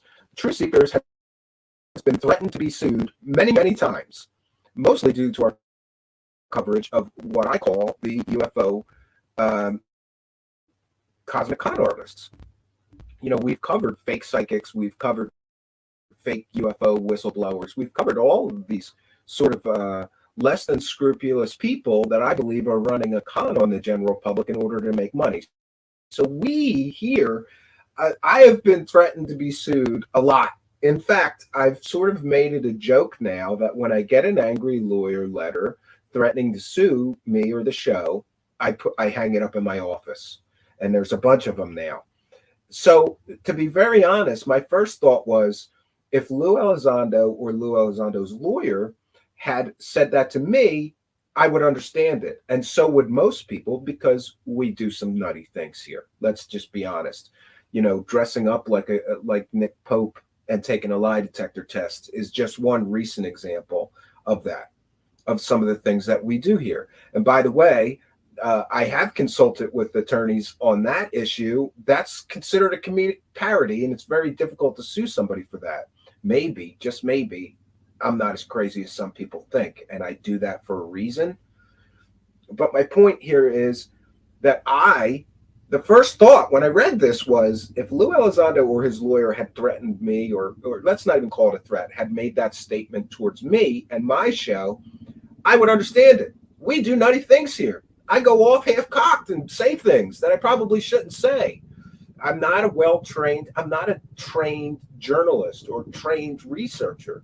It's taken me years to figure out the proper way to do things, and that is to say things like, in my opinion, based on the facts that we have shown you, I believe this. That's the proper way to do things.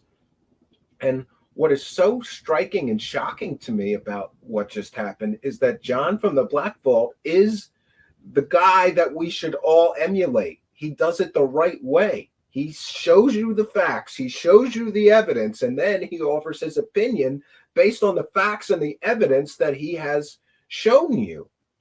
And certainly there should be no claims of, slander or defamation based on a guy doing it like John does it, which I think he does it better than most people, the right way. I mean, even in our introduction, as much as I like Dark Journalist is essentially claiming that Lue Elizondo is a CIA disinformation agent. And there's no verifiable facts to prove that, so that's just somebody offering their opinion. That could be considered actionable, I guess, or suit-worthy, more so than what John from the Black Vault just did. And while we're on this subject, maybe, just maybe, the second thing I thought is that this report put out by John from the Black Vault must have sincerely struck a nerve for Lue Elizondo to have to go to Twitter and, I suppose, alert his lawyer to make a statement or issue some sort of warning to John from the Black Vault. By the way, I want to thank oh, geez, gosh. Impersonator Sominium, kind and generous $5 super chat. Thank you for your kindness, your generosity, and your support of the show. It is much, much appreciated. So, this also made me ask some questions. The first question I had was, all right, I have to explain why I thought this first. My first thought was, is this guy even Lue Elizondo's lawyer, or is just some fan that happens to be a lawyer? Because, by the way, some of the people that have threatened to sue me here, even going so far as to send me, it's called a cease and desist letter, but I call it an angry lawyer letter. You know, the lawyer will send you a letter, says, how dare you say this about my client, in legalese though, and cease and desist from your defamatory actions. And, you know, they word it to be very aggressive, warning you that if you don't shut up about their client, there may be legal consequences. However, most of the people that have threatened to sue me, even in writing, in one case, it turned out to be a very close friend of a fake psychic. In other words, this lawyer, who did have a law degree, but he was not even legally licensed to practice law in the state that he lived in. He just happened to have a law degree and be friends with a fake psychic that we busted here. So, you know, my first thought was, is this a real lawyer? Of course, yeah. So not only is he a real lawyer, this man is a very well accomplished lawyer, and takes on big cases like Kyle Rittenhouse. So my next question was, has Lue Elizondo actually paid him or retained him to represent him? And so I reached out to this lawyer, Todd V. McMurtry, and I just want to thank him because he did have the courtesy to call me back. I let him know I was on a deadline. He gave me a statement, and this is the only on the record statement that he was willing to share with me. And I'm going to share my screen. Some people, when I do these things, sometimes when I don't share the email, somebody says, how do we know you really got that email? Or, you know, it is what it is, friends. So I don't think he'll mind me. He says, for quotation, Lue Elizondo has retained me to provide legal advice about various commentators and public officials making false and defamatory statements. This was the only thing that he would give me an on-the-record comment on. So what does this mean? This means that we do know now that this isn't just some random friend or UFO fan of Lue Elizondo. This is a real attorney with a real office. He's a well-known attorney that handles mostly, I believe he told me 80% of his work is defamation lawsuits. So what this means is that Lue Elizondo has employed an attorney who specializes in defamation to provide him with legal advice about various commentators and public officials making false and defamatory statements.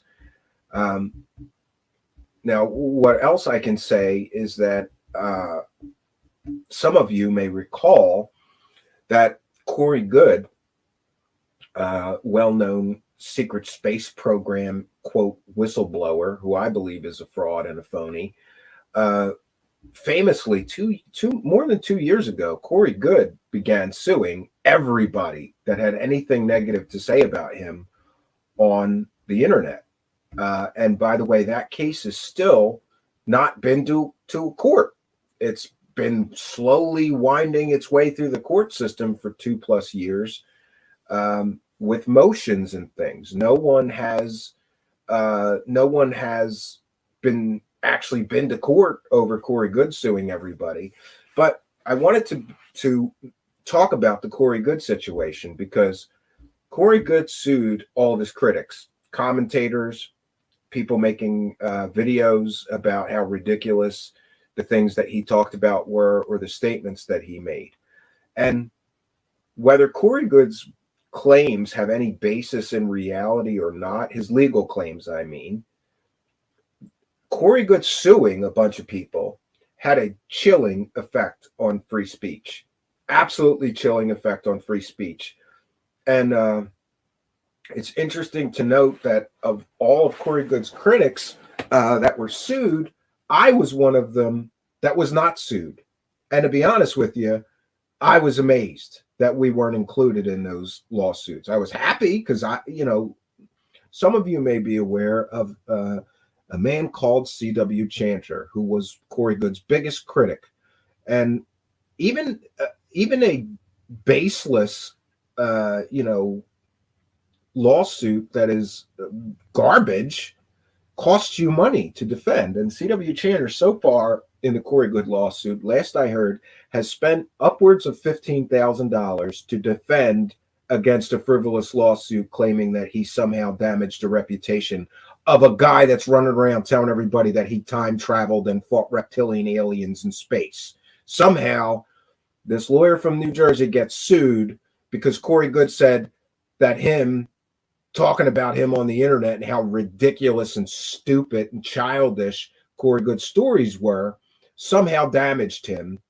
And now that guy is out $15,000 to defend himself from a lawsuit brought by Corey Good. And that lawsuit had a chilling effect on free speech, because there used to be many, many people that would be very, very critical of Corey Good. But for the past few years, since he launched his lawsuits on everyone, including his former business partners, the point is that since Corey Good started suing everybody, a lot of people, most people, stopped talking about Corey Good. Why? They don't want to get dragged into a frivolous lawsuit that they're going to have to spend $15,000 defending, even though it's bull. And I suppose that some people are already comparing Lue Elizondo now. This is what's very problematic for Lue Elizondo, that people are now comparing Lue Elizondo to Corey Good. And I don't think that that's a comparison, or, I don't believe that Lue Elizondo wants to be lumped in with somebody like Corey Good. But what we see here is that Lue Elizondo has retained legal counsel. At least in Lue Elizondo, he's got a really good, real lawyer that specializes in defamation cases. Corey Good has a cult member friend of his who is representing him. Take from that what you will. Is she a real lawyer? Yeah, but she doesn't specialize in defamation cases. She certainly doesn't specialize in RICO cases. And I don't know, Corey Good made some ridiculous RICO argument that there was some grand conspiracy against him to, damage his reputation. I want to thank Madam Two Swords for a kind and generous, what is that, 249 super sticker. Thank you for your kindness, your generosity, and your support of the show. Much, much appreciated. So what we get here is, I believe this is going to backfire. But I'm kind of torn here, because does Lue Elizondo have the right to defend himself if people are, damaging his reputation by saying factually inaccurate things? Yes, I believe he does have that right. However, in the case of this John from the Black Vault, all John from the Black Vault did was read from his own, Lue Elizondo's own words, and then point out that there was many, many inconsistencies between the written IG complaint and past statements that Lue Elizondo has made on podcasts and media appearances. That certainly, to me, is not suit-worthy. That, to me, is not, slander or defamation. It is John simply reading from Lue Elizondo's own words and then showing largely what he did is he read from the IG complaint, and then he showed some other source of Lue Elizondo saying something that contradicts what's in the IG report. And it's also important to note that Lue Elizondo is a public figure. He made himself a public figure. Public figures, you're allowed to talk about them. You're allowed to have an opinion on them. You're allowed to scrutinize their statements. It is certainly newsworthy. It is certainly allowable. I can talk about any public figure. When you become a public figure, the media may talk about you. And I just don't understand some, big burly tough guy, Lue Elizondo, getting upset because people are pointing out that he's made many inconsistent statements. Now, insofar as these statements, I'm going to offer my opinion and say that I have a problem. I have a problem with Lue Elizondo saying it is well documented. We'll go back to that statement because both the lawyer and he have said it is well documented. This is the statement. I was the director of ATIP. It has been well documented. I have been the subject of a campaign of defamatory disinformation by multiple parties. And then the lawyer goes on to say, it is well documented that he was the director of ATIP. But here's the problem. The Pentagon says he was not the director of ATIP. The Pentagon says that he had no responsibilities related to UFOs. And even in Elizondo's own words lately, that would seem to be a true statement, because in his IG complaint, he basically admits, okay, don't call it it wasn't a program, it was an activity. And I'm going to be very careful here now that I know Lue Elizondo's got a crackpot lawyer, not crackpot, a bulldog. I really meant bulldog. Please don't sue me. This guy, Todd McGurtry, regardless of what you think about his politics, he's a bulldog of a lawyer, this guy. So what I will say is that my sense of what is really happening here is based on Lue Elizondo's own statements, based on facts released by the Pentagon, based on facts released in the book by Lukatsky, the director of OSAP. I believe that Lue Elizondo had no assigned responsibilities insofar as UFOs. He's even said that. In his IG report, he basically says, okay, I was told I was allowed to continue these activities as long as they didn't interfere with my primary activities.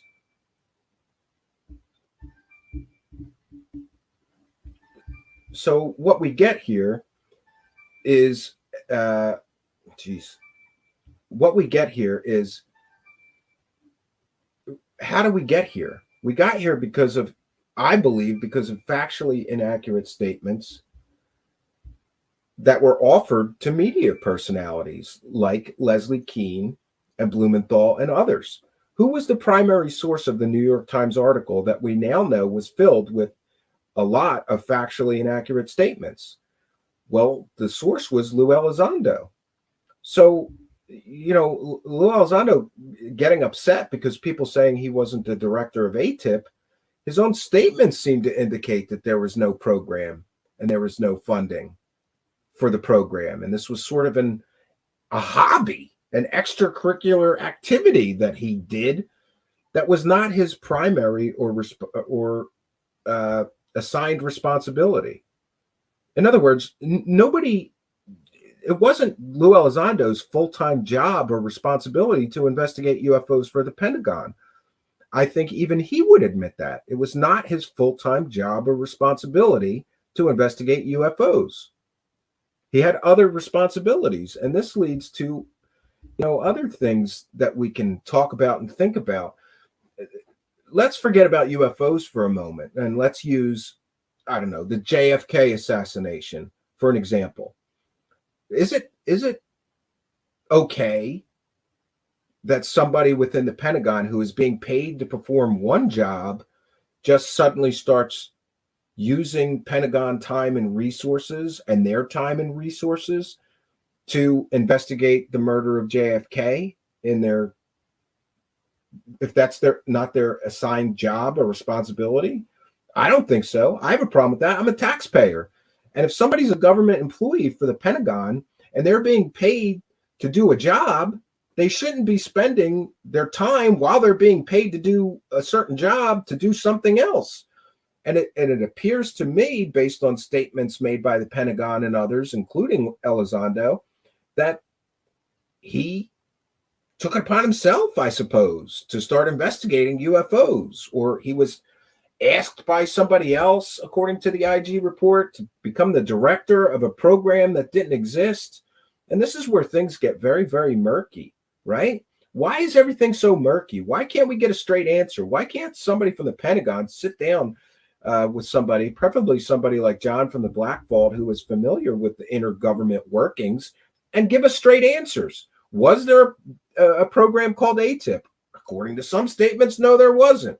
According to the letter from Senator Harry Reid, yes, there was. And by the way, on that subject of well documented, the only document that Lue Elizondo can offer us saying that he was the director of a program called ATIP is from Senator Harry Reid, who nobody trusts because, well, for several reasons, nobody trusts Harry Reid. One of the big reasons you can't trust Harry Reid is he's been caught lying before. Senators are not immune to lying.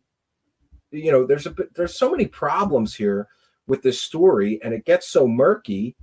You know, Senator Harry Reid got caught lying about Mitt Romney and his tax returns. He got caught dead to rights issuing factually inaccurate statements about Mitt Romney. This is very, very problematic.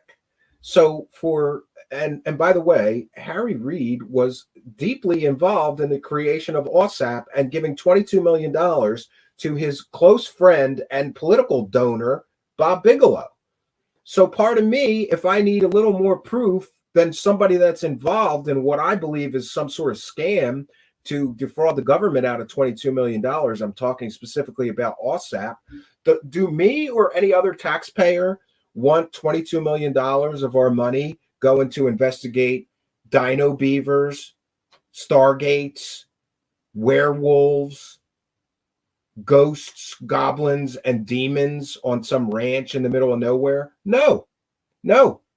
And in my opinion, that's a waste of $22 million of taxpayer dollars. Harry Reid is the person that initiated that and was in on that. So for Lue Elizondo to say it's so well documented, I was the leader of ATIP. And, you know, people on Twitter are saying congratulations, including me. We're saying congratulations. You were the director of an imaginary program in the Pentagon. It's not a real program. And, you know, I think one of the other things that's very problematic here for Lue Elizondo is that he has a British counterpart, and that would be Nick Pope. And his British counterpart, Nick Pope, claimed the same thing, that he ran a British government UFO program.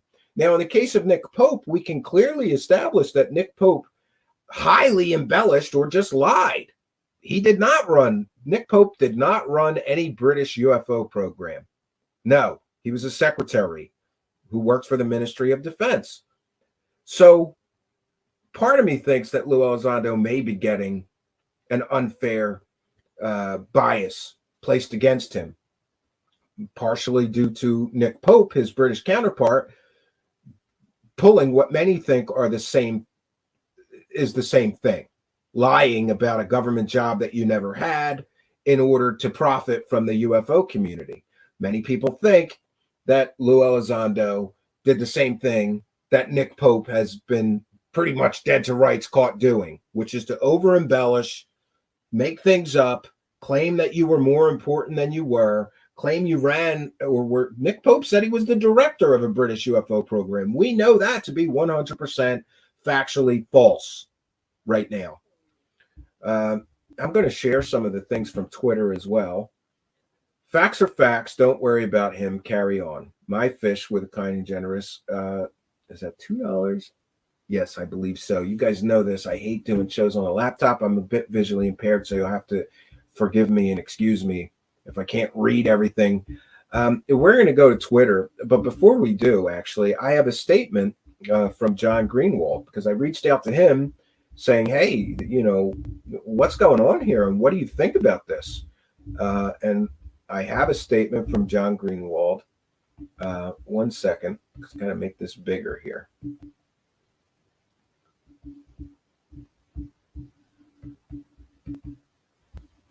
Okay. All right. So in a statement, John Greenwald said, in my view, I did not defame anyone, and to float those words is not only telling, but incredibly damaged to the entire investigative process. We are all on an individual journey, our own, each of us, to discover the truth. Whatever that may be, my path took me to vet the claims of a former taxpayer-paid government employee who made claims about a taxpayer-funded program or effort.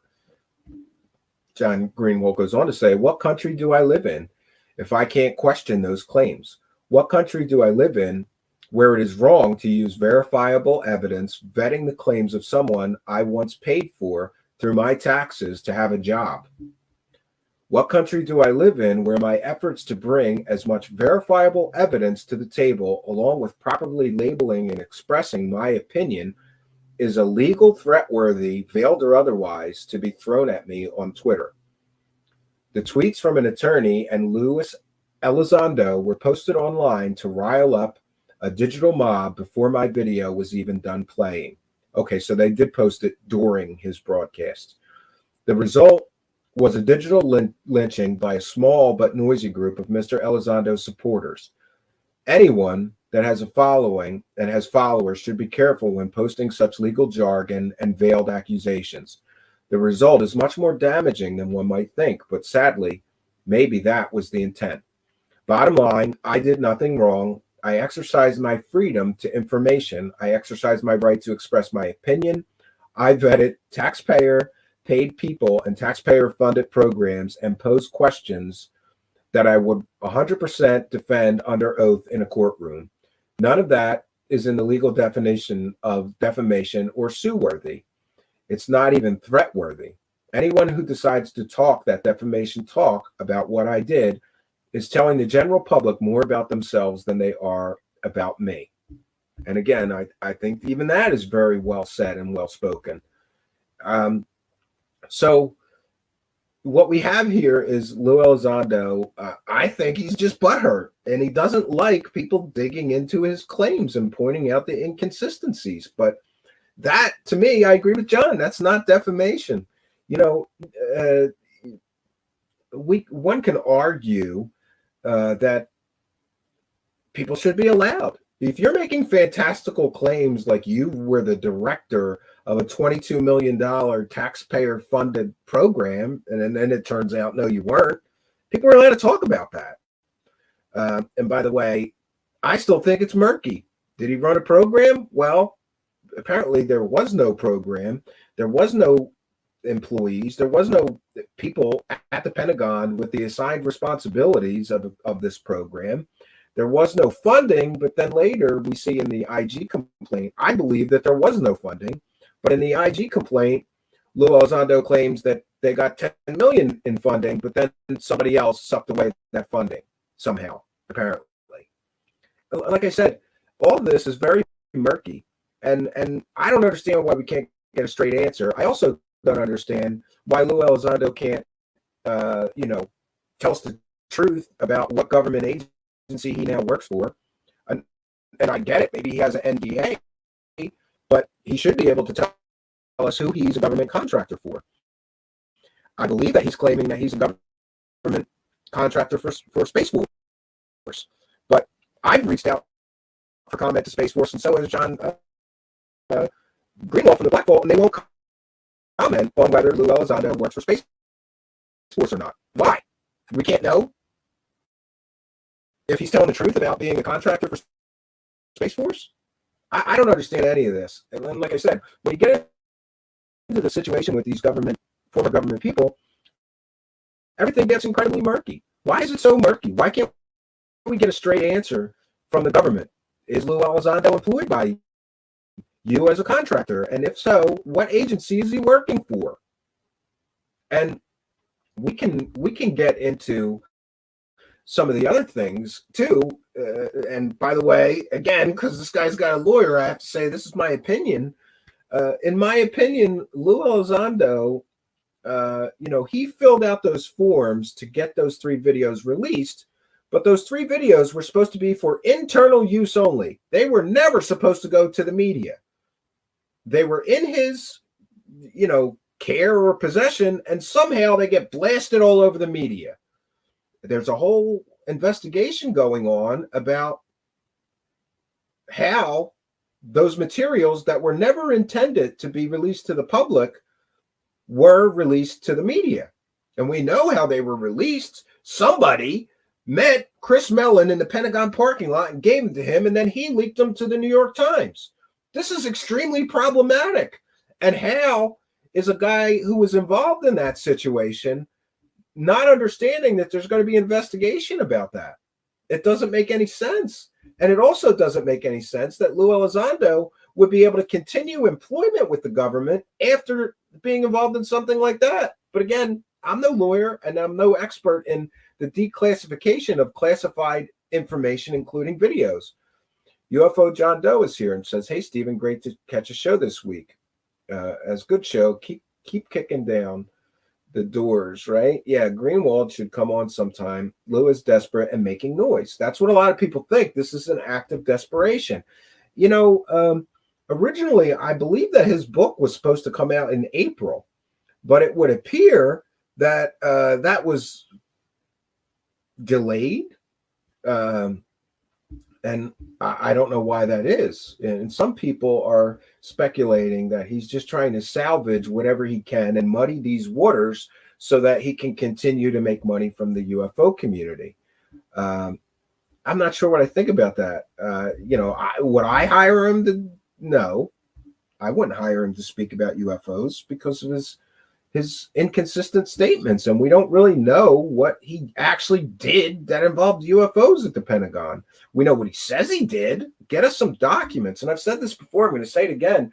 That, if you investigate, if you're the director of an entire program for the Pentagon, there would be a mountain of paperwork about the program, about you, about your employees, about the funding, about oversight, about classification processes, about the reports you're generating, the investigations you're underway, the witnesses that you interviewed. There is nothing.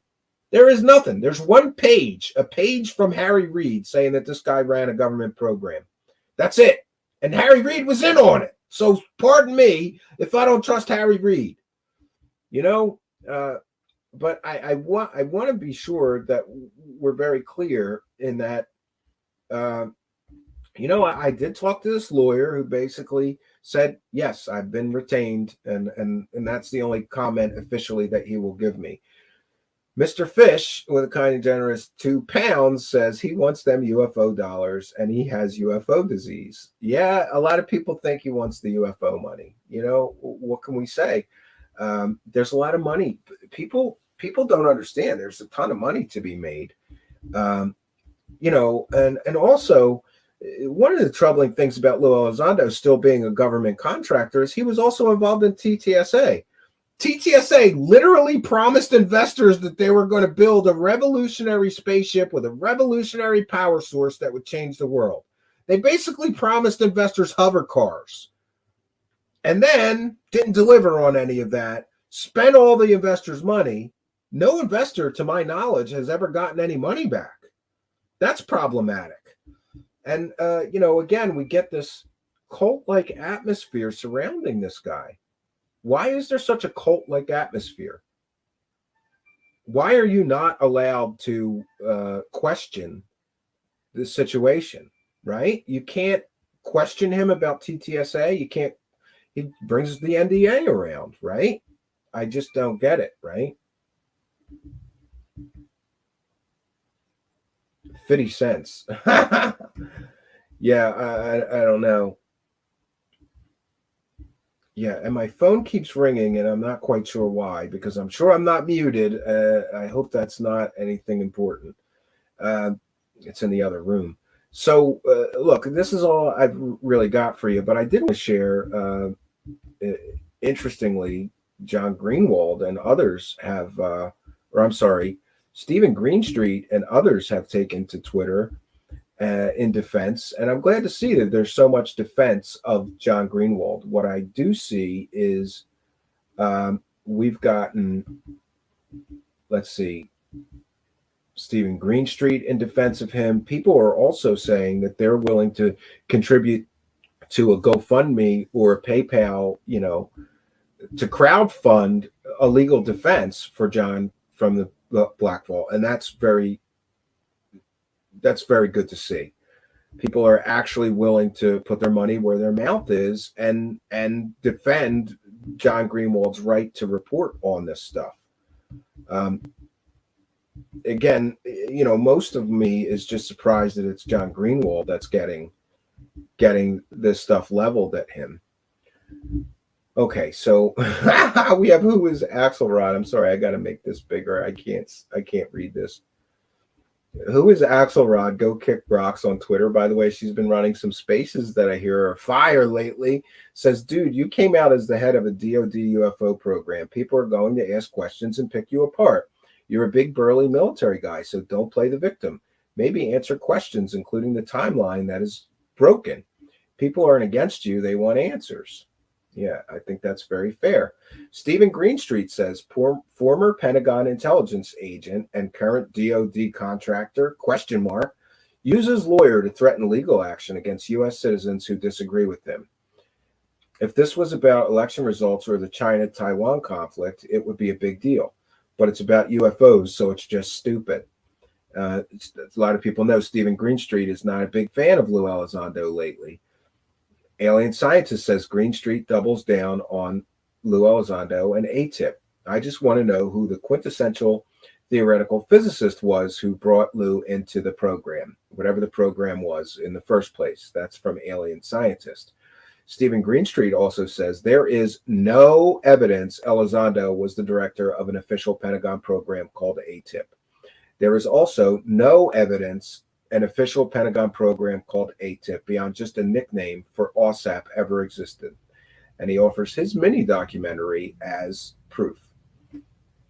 Tom Mellett is one of the people who were sending me statements about McMurtry and some of the statements that he's made in the past. I don't know. Let's see them start telling the truth about transsexualism being a mental illness or about the implication of IQ disparities between different racial groups. So this lawyer is very, very controversial, apparently. And, it is what it is. Rather Be Squidding from Unidentified Celebrity Review. And by the way, good luck to those guys. I know maybe I shouldn't even be broadcasting today because everybody's tuning into that Big Phone Home 3. And even though I wasn't invited, I support that effort. Though I am somewhat of a bitter person when it comes to the government. I don't believe that writing a bunch of letters to the senators is effective. I don't think they care. If you really want to get a senator's attention, you need a couple $1 million. That's how to get their attention. But good luck to them. Rather Be Squidding says you're defaming him by reading the IG complaint he wrote. Must have struck a nerve. Thanks for speaking truth to power, Blackfall. If the frivolous lawsuits happen, I'll up my Patreon support, and I'm sure I'm not alone. Then John Greenwald says, do you feel we should be able to question the claims of a former U.S. government employee using as much evidence as we can and properly labeling opinions when they are? Me too. But some rather label it defamation and retweet their attorney to scare anyone who does. Why? Yeah. Area 503, who is, of course, the filmmaker behind the film Who's Lue? Lue Elizondo says he has tons of documentation to support his claims, then holds up the Harry Reid deathbed letter that has been on his website for years. That's like claiming you are a billionaire and then holding up a dollar bill to prove it. Yeah, this claim of it being well documented, there's one document. That's not well documented. If he had 3 documents saying that he was the director of ATIP, I may believe that, right? Rather Be Squidding, again, chiming in saying, where's the documentation? Where's the defamation? Or is this just more claims without any evidence to back it up?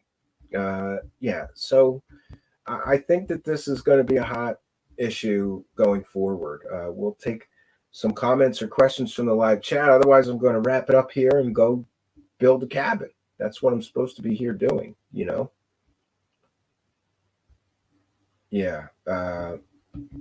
And The Sixth Sense is kindly sharing the Who's Lue documentary. You may want to look into that if you're interested in whether Lue's claims are accurate. And I highly recommend there we go. I was able to make the chat bigger. I was able to I would also highly recommend Stephen Greenstreet's Basement Office episode where he breaks down a lot of information that would seem to indicate that there is something not right about Lue Elizondo's story, and that his public statements don't match the facts and evidence at hand, right?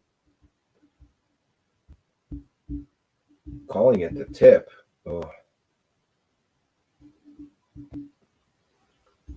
I have no doubt Lue worked mushroom caps hard, nicknamed A-Tip.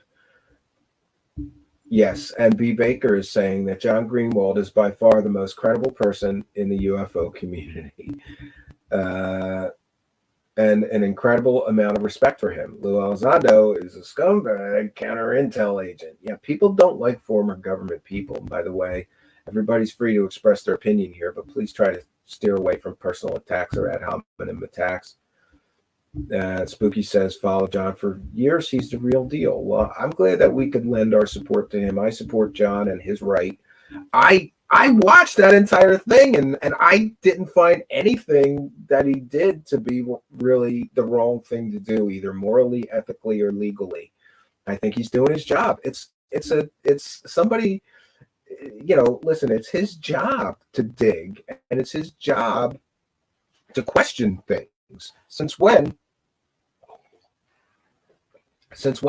are we, especially people here in the UFO community, just supposed to, take what a government employee tells us as truth? We're supposed to question these people. And for anybody, look too, that's another point that I wanted to make. There is a cult-like group of Lue Elizondo followers who are right now cheering that, threatening John Greenwald with the lawyer, right? But as in this case, just as in the case of the Trump raid on Mar-a-Lago, you have to remember that if they can do that to people you don't like, right, they can do it to people you like, and the same thing can happen. So, I think we have to be very careful.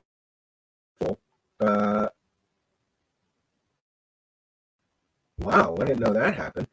Stephen, I just wanted to know that before the show ends, that Sidvich gave out 10 memberships to your channel today. Congrats to your new members. And to Stephen, wow, Sidvich, so generous of you. Thank you so much. I can't believe you did that. So we've got 10 new channel members, courtesy of Sidvich. He sponsored 10 new channel members. Wow.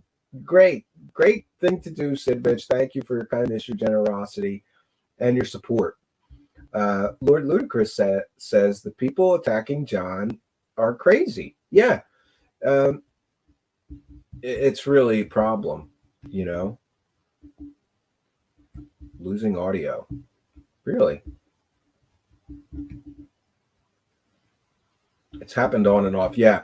You guys should be aware that I am here at the cabin and there is wonky audio. So you know what we're going to do? We're going to wrap things up here. Mark says, we're going to see some interesting stuff. I'm making popcorn with lots of homemade butter. This is going to get good. Who has bigger members? We'll see Lue's. We will see. My bet is Lue's lawyer. Sorry. Yeah. Great stuff, Sidvich. Thank you very much. It is much, much appreciated. Oh, I'm sorry for the audio issues. It's probably due to our wonky connection.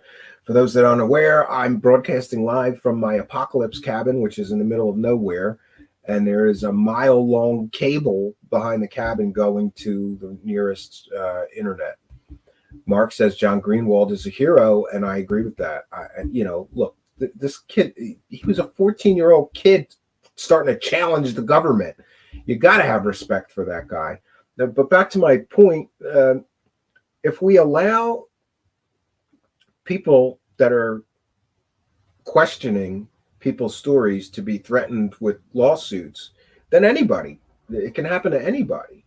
And by the way, I do want to say that I think that some people have treated Lue Elizondo unfairly, but I certainly would never include John or Stephen Greenstreet even, or me in that category.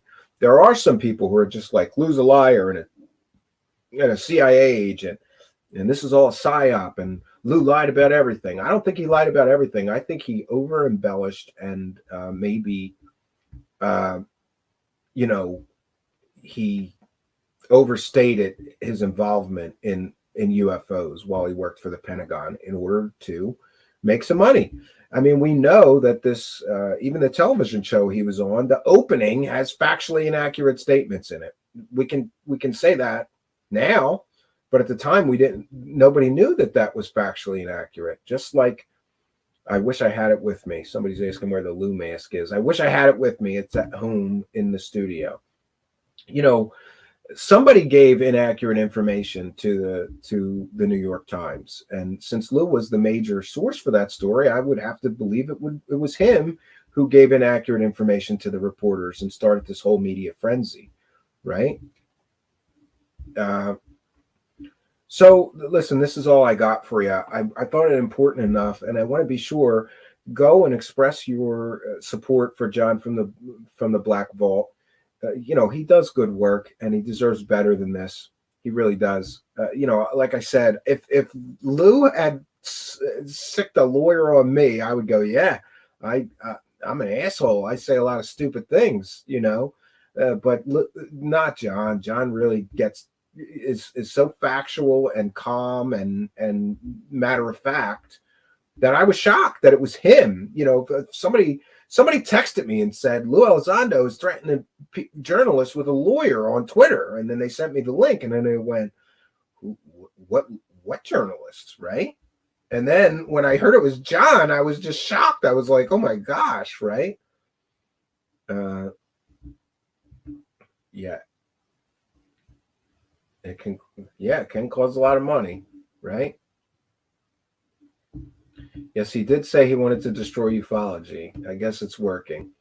And I can't, I don't know what else to say about this situation. And I'm sorry for the audio issues. It really must be the wonky internet connection. So we're gonna Spooky, who always makes me work, right? It's the weekend, Spooky, and I'm supposed to be on vacation or building a cabin. But yes, I believe, listen, here's what I'll say. I'm not sure if my children and my wife are coming here tonight. If they're not, there'll be another show today. We have an interesting piece on UFOs and the bubble, the echo chamber, and we can do that later this evening if things pan out. Mark said, my lawyer suggested I participate cautiously in discussing that lawyer's client, and I'm a nobody. Yeah, well, listen, here's what I will say. Points for Lue Elizondo. That lawyer that he hired is an absolute bulldog of a lawyer. Like, if I had somebody talking smack on me or defaming me or slandering me, that guy might be on my list to hire to back off my critics, right? That guy's a hell of a lawyer. That's all I'm going to say. You can look into his history. I did a little bit. And what I said to myself is I got to be a lot more careful when discussing Lue Elizondo based on this bulldog lawyer that he has. And by the way, I've been threatened by a lot of so-called lawyers, but most of them were jokes. If I got a letter from that guy, I would take it very, very seriously and hire an attorney right away. I wouldn't even talk to him. So there's some levels to this situation. This is not some podunk small town lawyer that doesn't have, a lot of experience or whatever. This guy is a bulldog. That's what I'll say. This guy is a bulldog. He is a hell of an attack dog lawyer. And maybe that's what Lue Elizondo wants, is he wants a hell of a bulldog to back off the people that he believes are defaming him or slandering him or being unfair, right?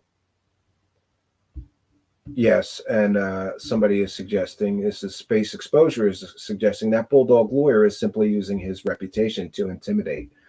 Yeah, maybe, But again, I want to be very clear in that if somebody is making factually inaccurate statements about Lue Elizondo, he has a right to execute legal action against them, and he has a right to hire a bulldog attorney and defend his reputation. The problem here is that Lue Elizondo's own statements contradict, his previous statements contradict his other statements. And the Pentagon statements contradict what he said. And, this whole thing is so murky and problematic. It's like what's that one phrase that I do like from Linda Moulton Howe? It is a hall of mirrors with a quicksand floor. That's what this situation is. It's smoke, it's mirrors, it's obfuscation, it's misdirection. Did he really run a program? Did he not run a program? Did it have $2 million in funding? Did it not? Was that $22 million programs really investigating werewolves? Was that information that they were investigating werewolves as well as UFOs left out of the New York Times article on purpose? This whole thing is a smoke and mirrors mess. And, I would much prefer to never speak about Lue Elizondo again. In fact, I'd be happy if he just, rode off into the sunset and wasn't around anymore. And that's another thing, this cult-like atmosphere around him. These people, they just ignore facts, right? They just ignore the facts, and they viciously attack anybody. They viciously attack anybody that doesn't speak positively about Lue Elizondo. And I find that very, very troubling. And I also find troubling the fact that Lue Elizondo used sock puppet accounts to argue with his critics. Why is a grown man using fake accounts? I don't know. Like I said, all of this is very murky. It's a bunch of smoke and mirrors. And that's what you get into when you get into intelligence agents. They're trained to do this stuff, to muddy the waters, right? And the waters with Lue Elizondo have gotten so muddy that even professional journalists don't know how to report on him. Did he run that program that he said he ran, or was there no program? Was it funded or wasn't it funded? Why is the Pentagon saying he had no assigned responsibilities? But then he all but admitted he had no assigned responsibilities. And like I said, I can say that I run a program. I could just make up a program and say I'm the director of it. Doesn't mean it's a real program or that people should respect me for running my imaginary program.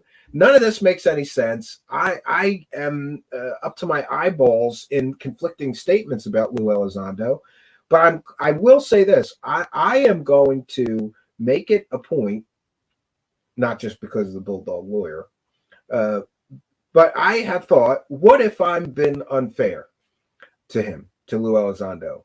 What if I have not been fair enough? I think I have, but I'm going to make it a point to do an extra effort to be fairer to Lue Elizondo. And I'm going to reach out to him for an interview for the 100th time. Do I think he's going to come here? No, because he knows I'm going to ask him about Guantanamo Bay, and I'm going to ask him about what contractor he works for. I'm going to ask him if it was legal or ethical for him to be involved in this situation whereby 3 videos somehow made its way out of the Pentagon, and then he profited from those 3 videos for 5 years now. And he's the guy who filled out the forms. I have a lot of questions that I don't think he wants to answer. And UFO John Doe says, dude's listening for sure. Well, let's hope it's him listening and not the Bulldog Lawyer who may come after me. I got enough problems, and I don't need a lawyer like that on my ass. That's for sure. And again, I just want to say that guy is a hell of a lawyer. So one thing I will say is that Lue Elizondo is very smart. He's a very intelligent man. If you're going to have an attack dog lawyer, get a good one. And he certainly did. Here we have some of the clearly. Why is everyone still confused about things? Maybe because the Pentagon said he had no assigned responsibilities around UFOs. Maybe because the Pentagon said that he was not the director of a program. And even he said it wasn't a program, it was an activity. And maybe because somebody lied to the New York Times and said that they ran a $22 million UFO program. That's not the case. The facts don't line up with that, right? Maybe people are still confused because Lue Elizondo keeps making conflicting statements. wasn't long ago that apparently people stopped calling him the director of ATIP and started calling him the Pentagon UAP portfolio manager. And that was for a while now, the last couple of months. And now we're back to him saying that he was the director of ATIP, not the Pentagon UFO portfolio manager. I don't understand any of this myself. It's very, very murky.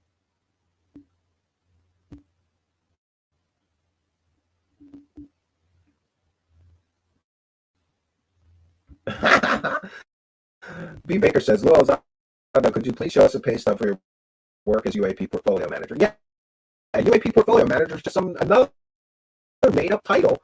And I think they're backing off of that now because that plan to retcon his story didn't work, you know? Yeah, good thing I have an apocalypse cabin to escape to, UFO John Doe, for sure. Good thing I have a cabin. So, look, friends, that's all we got for you. We'll call it a short one today, but I'm glad that I was able to come here, and certainly I want to be sure that everybody understands that I give my full support to John from the Black Vault. And by the way, should he happen to be sued by this lawyer, I will give as hefty a donation that I can to John from the Black Vault's legal defense fund. I'm hearing that the sound is bad. I apologize for that. It's probably due to my wonky internet connection. So we're going to bounce on out of here, friends. We may be returning later tonight after all their other UFO show hosts who've decided that I'm lazy or I don't work hard enough because I don't do enough shows. We only do shows if we have something worthwhile to talk about, just for your own information. I don't just ramble every day about nothing to grift super chats or whatever, but it is what it is. So that's all I got for you. I do want to thank Rather Be Squidding because I stole that clip from him, and I want to thank Lue Elizondo because I stole that clip from of him talking about being a counterintelligence agent, and also want to thank Dark Journalist because I stole a clip. He really explains what counterintelligence officers do better than I ever could, and so we stole a clip from him as well. We certainly want to thank Spooky and Sixth Sense and B. Baker and the others who helped make this show possible. And certainly thank all you kind and generous benefactors. There's instructions on how to help us if you're feeling generous in the description of the video. Also, how to go subscribe to Spooky's show as well. Some Pentagon officials to form this thing called OSAP so that we could learn that there is a disease that is transmitted by ghosts, by poltergeists. Now, I know that's ridiculous, and I for one, think that whoever decided it was okay to spend $22 million on this should testify before Congress under oath. Where did the money go? All I've been able to tell from OSAP and ATIP is that we got a bunch of reports written about things like werewolves, dino beavers, poltergeists, portals. You know, if you listen to George Knapp, you also get some stories about, you know, dogs that were smoking, and it's so ridiculous and stupid that, you know, I used to think this had to be some kind of a psyop that the government was running. And then I go, even they're not stupid enough to make it this ridiculous and this stupid, but this is where we're at, and this is where we find ourselves. That's what happened to our money. They spent it on ridiculous nonsense, apparently, like studying reports of werewolves, ghosts, and Skinwalker Ranch. And by the way, it's important to note that, you know, George Knapp, who is, I guess, considered the expert on Skinwalker Ranch, he's been reporting on it the longest. You know, he's got a lot of stories about werewolves and bulls being jammed into some little containment, shed, and they couldn't have got there. And there was a werewolf, and they shot it with a shotgun, and it didn't die. All this stuff from George Knapp. But on Joe Rogan asked him, is there evidence for this? Well, no, not, George Knapp says, no, there's not really, evidence. Yet in his book, he claims that the book that he put out with Lukatsky is based on all of this evidence. But in the book, I have it. It doesn't appear to me that they have actual physical evidence that is presented. Maybe I missed it. I'm human. I don't know. But lately, let's fast forward a while, and we get these recent revelations from the Pentagon statements which essentially say, hey, Lue Elizondo had no responsibilities with ATIP. That's what we heard. It's very, things get murky here then. So who's telling the truth? And here's what's incredibly interesting to me. Recently, The Intercept came out with an article, or excuse me, Liberation Times, right? Came out with an article confirming that Lue Elizondo did tell the truth when he said that he worked for Space Force, but apparently he works as a contractor and advises them on classified things. Great. It gets so murky, friends, and I'm going to try to get to the Discord here. We have a lot of information to share with you tonight, and there's some very troubling things that just happened right before broadcast, and so I'm having a real hard time here trying to get myself organized and going here, but we're half there. Okay, so. Gee, if Sixth Sense, if you could message me, or Kari, message me the Intercept statement. It's in the Discord a little ways back. That would be helpful. Somehow I'm logged into another Discord and can't get out. Yeah, live show, friends. So we'll move on then to other things and come back to that. But in this article, it said former head of ATIP in it, but that wasn't in quotes.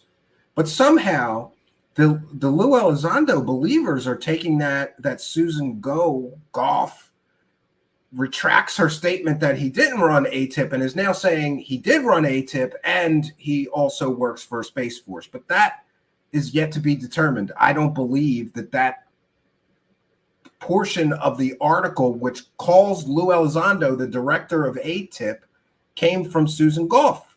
And this, again, is the muddying of the waters.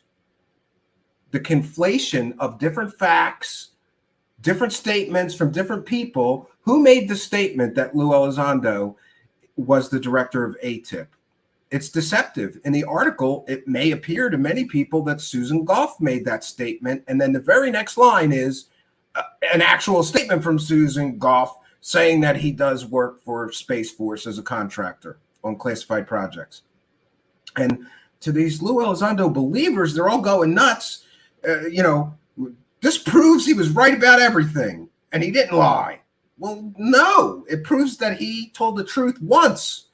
But my friends, if you've been caught lying multiple times and then it's proven that you told the truth once, it doesn't excuse the other times where you were not truthful.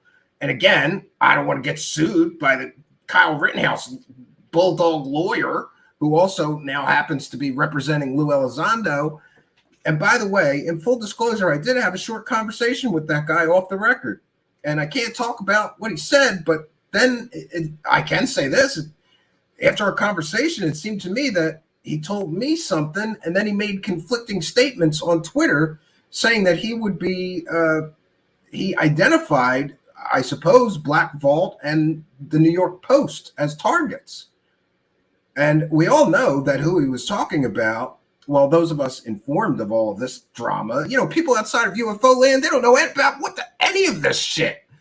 But it would appear that the lawyer is confirming that two of his targets is John from the Black Vault, which I have a real problem with, we can get into, and Stephen Greenstreet, which again I have a real problem with. I support free speech and I support journalists discussing evidence. And that's all those two media personalities were doing. I don't know if they should, how do you term it? Is John a journalist?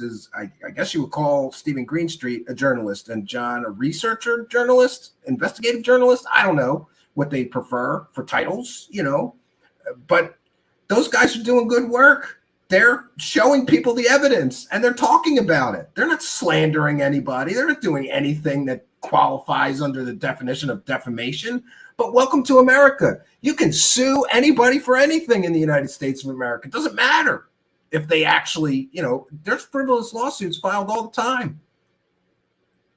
It happens. And even if somebody files a frivolous lawsuit against you, I know one case, Corey Goode filed frivolous lawsuits against all his critics. And one of those critics, one C.W. Channer, some of you may be aware of, has had $15,000 plus in lawyer fees to fight a completely ridiculous, frivolous lawsuit because C.W. Channer had the audacity to go on YouTube and talk about the things that Corey Goode was saying and talk about how ridiculous and stupid and childish and implausible it is and how there was no evidence. He got sued for that.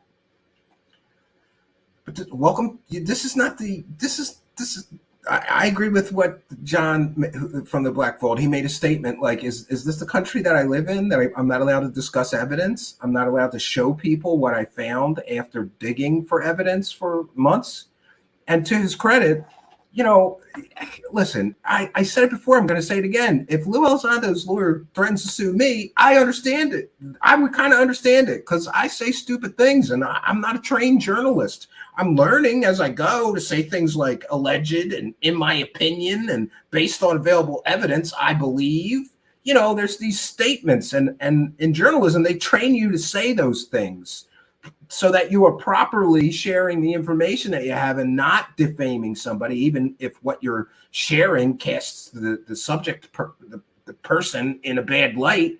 You frame things a certain way. Language is important. You have to speak a certain way. Up until recently, I didn't speak that way. I just said what I thought, you know? So I'm learning. I would understand it if they threaten to sue somebody like me.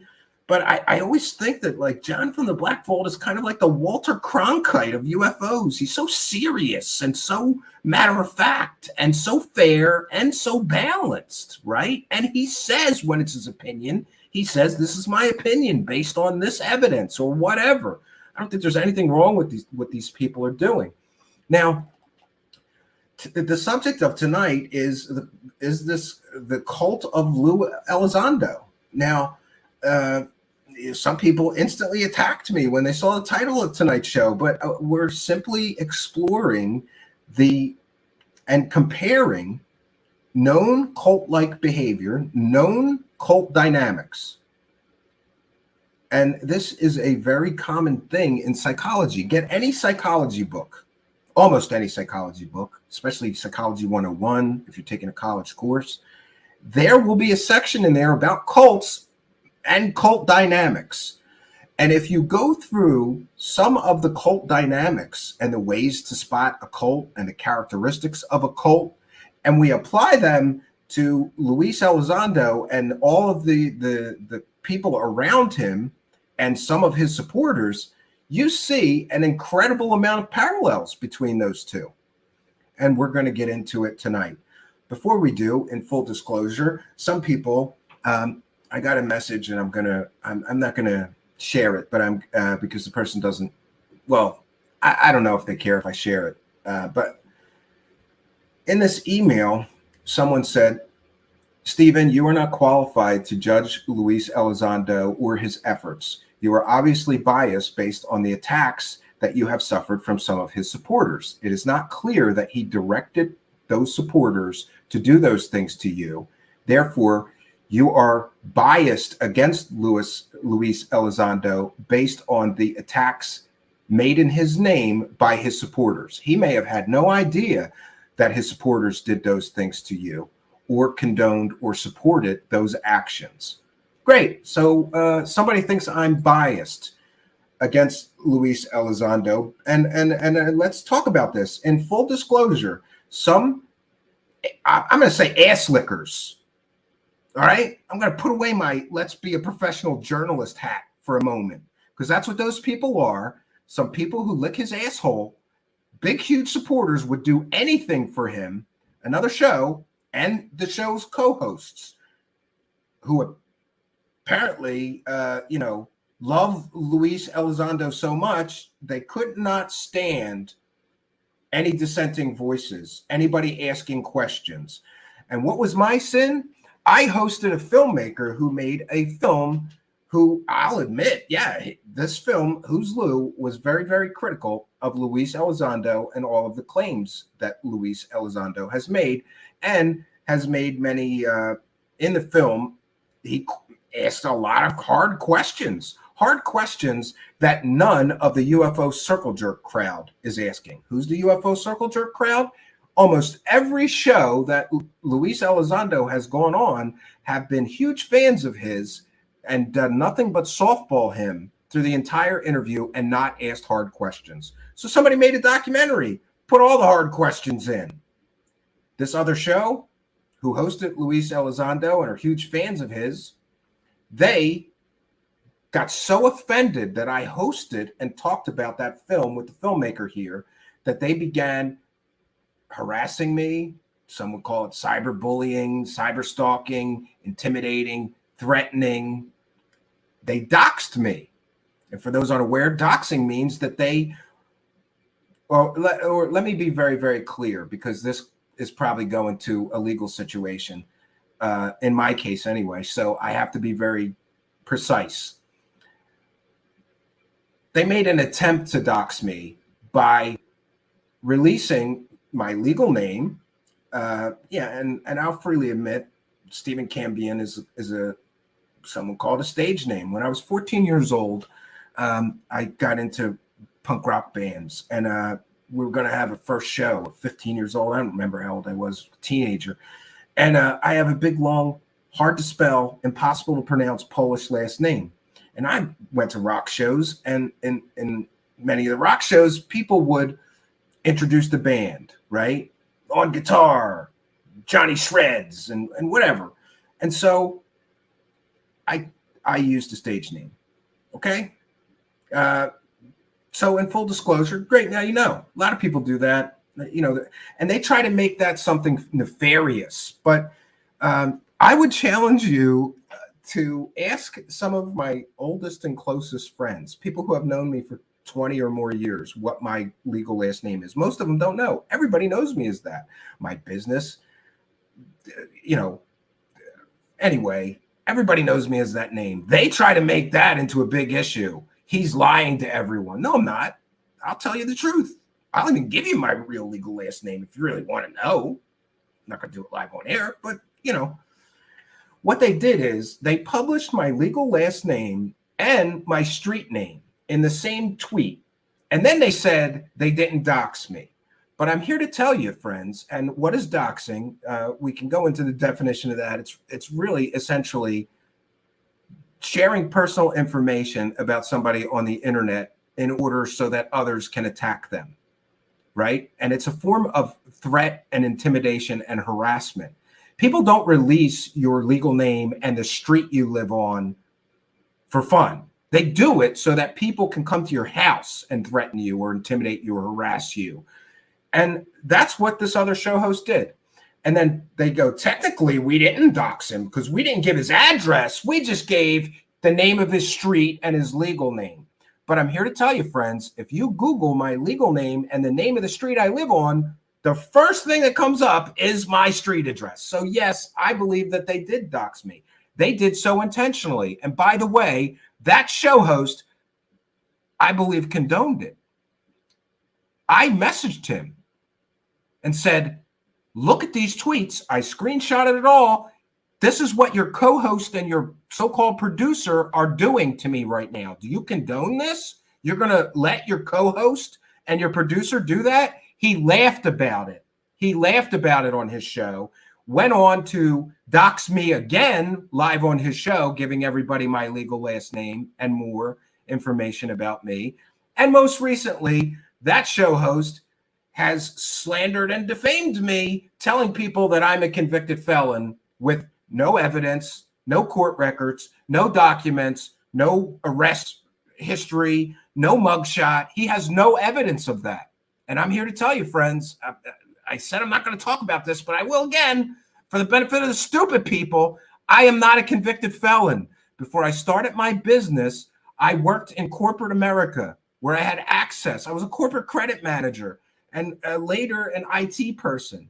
In both capacities, at both of those jobs, I had access to tens of thousands of customers' credit card numbers and the CV security number on the back. I had access to checking account numbers. I had the ability to direct draft right out of customers' accounts money with their authorization, of course. wire transfers in and out of bank accounts with millions of dollars in them. Friends, if I was a convicted felon, no one would give me a job like that. They background check you. And John has made the offer that John from the Black Vault told somebody, hey, if you're unsure if I'm one of the felon 5, then John offered to pay for a background check. Now, I'm not going to do that, but here's what I will do. I will make a public offer that anybody is free to get a background check of me and find out if I'm a convicted felon. And if you find proof that I'm a convicted felon, then I will pay whatever you paid for the background check, as long as you give me a receipt and the so-called evidence that you found. It's not going to happen, friends. I pass background checks routinely because I volunteer for children's charities. That's another thing you probably can't do as a convicted felon. But it didn't stop this idiot show host from just saying it, right? Oh, he's a convicted felon, right? The clip is on my Twitter. I'm not going to share that. He wants the attention, this clown. And by the way, if I were a failure of a father who abandoned his own children to go be somebody's gay houseboy, not that there's anything wrong with that, I would probably stop trying to make enemies on, YouTube. I would probably not try to damage somebody else's reputation when I'm a failure at life, right? But this is where we're at.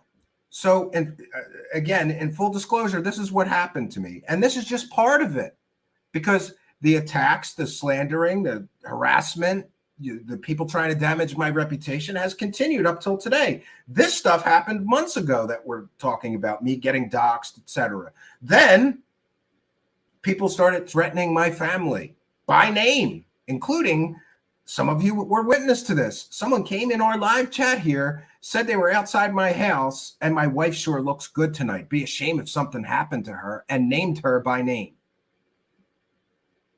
Does this sound like cult-like behavior to you? Because it does to me. Now, again, I don't have any evidence or proof that Lue Elizondo wanted them to do that, but he did appear on their show. And then on Twitter, I shared all the screenshots of everything that happened to me with Lue Elizondo. And then right after that, and all this happened to me, Lue Elizondo goes on that same show again. And I'm entitled to my opinion. I believe he was doing that to reward them for what they did to me. That's my opinion based on what I've seen, based on what happened. I don't think it's a coincidence that he goes on their show unannounced, last minute, I suppose, right after I got doxxed, threatened, intimidated, harassed. People are threatening my family. People come in my live chat and threaten my wife. And for what? Because I asked questions about a public servant who made all kinds of fantastical claims. I'm the director of a $22 million program. No, you're not. No, you're not. You never were. You lied. Somebody lied to the New York Times, Luis. Somebody lied to the New York Times. And since you were the primary source for that original article, again, based on available evidence, I'm going to assume it was you who lied to the New York Times and gave, let's just say, misleading information, inaccurate information, or not the entire story. Imagine if that article came out and it just said, Lue Elizondo, a guy who had no assigned responsibilities about UFOs, wasn't his full-time job to investigate UFOs, wasn't a director of any official Pentagon program, didn't have the funding of $22 million, had no funding apparently, in his spare time, while he was working at the Pentagon in a completely, totally unrelated, in a role completely and totally unrelated to UFOs, in his spare time, looked into some UFO stuff. Would that have been a little bit underwhelming and not have gotten the attention that article with the inaccurate, misleading, false information got? That article created a firestorm of publicity. And it helped launch To the Stars Academy. And that's another issue that I have. To the Stars Academy. I'm calling it a techno scam. They stood there on a stage and promised people a spaceship with a revolutionary power source that would change the world while they were soliciting public investment money from people. And I've said it before, I'm going to say it again. I've reached out. I keep on asking. I'm going to ask again. If you invested in TTSA and you made a single penny on your investment or got a single penny of the original money that you invested in TTSA back, please contact me at truthseekershow@gmail.com, because so far I've been unable to find anybody that made a single penny off their investment or even got their money back that they originally invested. I've talked to several people who told me they lost their entire investment, never saw anything from it, but they won't go on the record. Maybe they don't want to get doxxed, threatened, intimidated, harassed, or have their wives threatened either. You know? So this cult-like behavior that has been going on is absolutely ridiculous. And I, for one, am sick of it. And, you know, I have reached the point now where, you know, I am considering what I should do. You know, do I just let all that go? I have all the evidence and proof of all that stuff that happened to me. I have an incredible amount of media clips from this show host that's such an idiot that he says things on his show that are completely and totally factually correct, and then he laughs right after he says it. I have the screenshots where I informed him I'm not a felon. I have no criminal record, previous to him, again, making that statement on his show.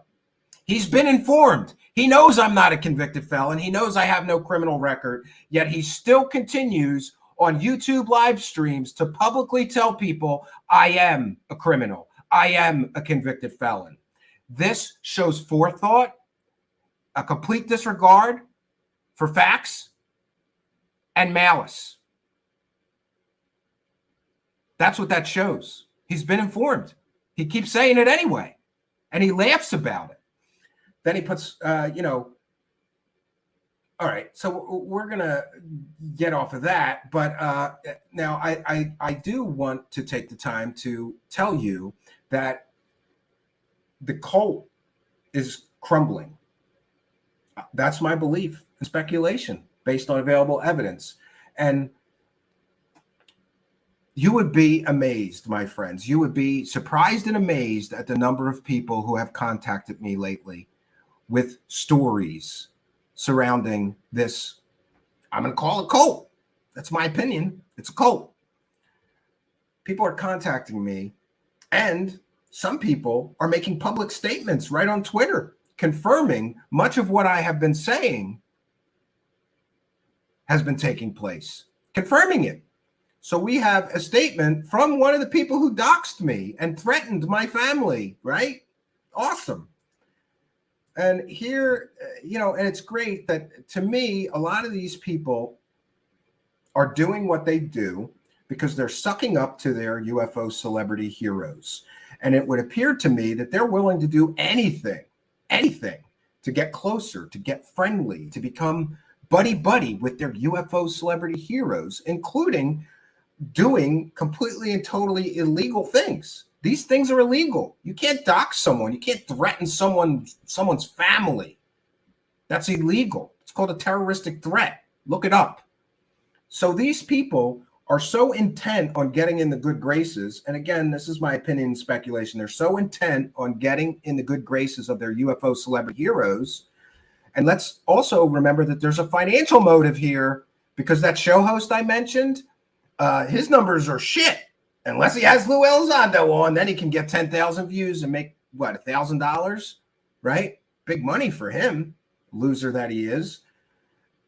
Great. So this is Gary, also known as Ack. And by the way, I'm not going to share them tonight, but I have them available, all the screenshots of this person, Gary, who was a producer on that shit show. I'm not even going to mention the name of the show because I don't want to drive traffic to somebody that's doxing me, slandering me, defaming me like an idiot. And by the way, besides being illegal, all those things that other show are doing are completely and totally against YouTube terms of service. I don't know how that guy still has a YouTube channel based on what he's doing. We've got clips of him telling people to crowd strike other YouTube channels. That's against YouTube terms of service. We've got clips of him after he's been informed that I have no criminal record and I am not a felon. We have clips of him telling everybody in his audience and publicly on YouTube that I am a convicted felon. That is against YouTube terms of service. And also, I learned a word from Lue Elizondo's lawyer. Doing that is also something that's called actionable, because I can show that he was informed that I have no criminal record. I am not a felon. So that shows that he disregarded facts, and he did what he did with malice. And I have the clip of him saying that and laughing about it. Great. So this is the one-time producer for that idiot who says, and again, here he is now, instead of sucking up to Lue Elizondo, in my opinion, he's trying to suck up to John from the Black Vault, but you know, it is what it is.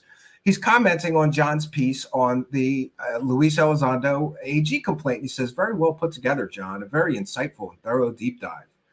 And before I get sued for saying that Lue Elizondo's supporters act like a cult, here's one of the former cult members calling it a cult. He says, there is a cult of Lue, and sadly, I was a part of it for a while, doing things and saying things I shouldn't have done. And by the way, I just want to mention that I'm a Christian and I'm a forgiving man. So if this Gary just contacts me and apologizes for what he did to me and my family, I'll forgive him. But he hasn't apologized, and he hasn't reached out to me to make amends for what he did to me and what he put me and my family through. But if he does that as a Christian man, I'll forgive him. He says, I was doing things and saying things I shouldn't have done. When I stepped back from it and started applying logic instead of blindly following, I noticed a lot of new things. I also know what is going on behind the scenes. There is more to this than meets the eye. Casually place people in certain social media areas controlling various things, and to make sure the diehard followers react to create disorder and chaos. And the same the other way. Talking to you privately, making you feel like you were doing the right thing, being promised stuff that never happens, and the second you question something, you are booted out. There is a few people working on behalf of Lue on UFO Twitter at the moment, whose, quote, job, unquote, it is to make sure we keep fighting. It worked on me for a while. I'm glad to be out of it. It's too nasty and vicious and calculated. Another angle they use is recruiting veterans like Rob Heatherly. And boy, that's another thing. If I was a show host and I had a co-host in the form of Rob Heatherly, who had, hours and hours and hours of 8-year-old girls dancing on his public YouTube channel. And by the way, I have captures of all that. If I was a show host and I had a co-host who had questionable material concerning children on his YouTube channel, I might not want to piss off another show host that has copies of all that, right? Maybe, just maybe, all right? All right. Another angle they use is recruiting veterans, because it's frowned upon to call out veterans, so people don't question anything. It's all a club. Again, thank you, John, for all your hard work on this. So there is the person. And by the way, I have the screenshots of that person taking action against me with the doxing and the threats and the intimidation and the harassment. I have all those shots as well to go with this shot I just shared with you. I'm not blowing my load tonight. I'm not going to blow my whole load. I got good dick control. Okay. I'm going to keep some things. And, I've got a lot more. I got a lot more for you. I got so much more about all this, but tonight we're just going to share a portion of what I have, just enough to show you that I'm serious and that, what I'm telling you is factual. I'm not sitting here making things up. This happened to me. And, but back to someone saying that I'm biased.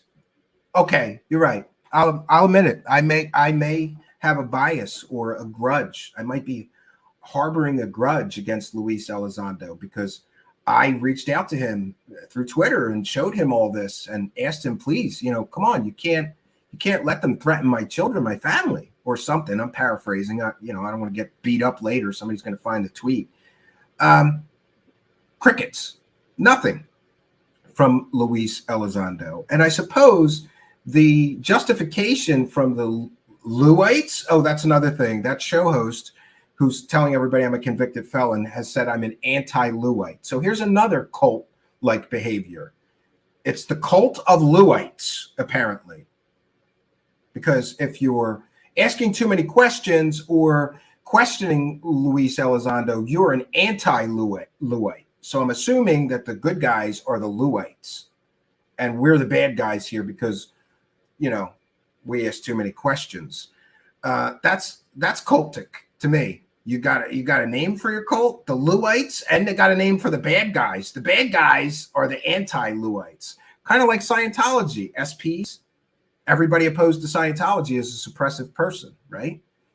So I have a lot more to share, but we're going to be cautious in just how much I do share. I do want to make sure that I mention, and you know, sometimes things happen for a reason, and I'm glad for when things happen for a reason, because I was very critical of another show host who I will name, and that would be Lue Angeles from Unidentified Celebrity Review. I was very critical of the way that he handled some 7 interviews with Lue, and I stated, you can find record of me saying that I thought that Lue from Unidentified Celebrity Review was being used and manipulated and used for a mouthpiece to get whatever information that Lue Elizondo felt like talking about out without being challenged one bit. And I will stand by my statement that I don't believe that Lue Angeles did his job correctly and that he did not ask him, in my opinion, any hard questions.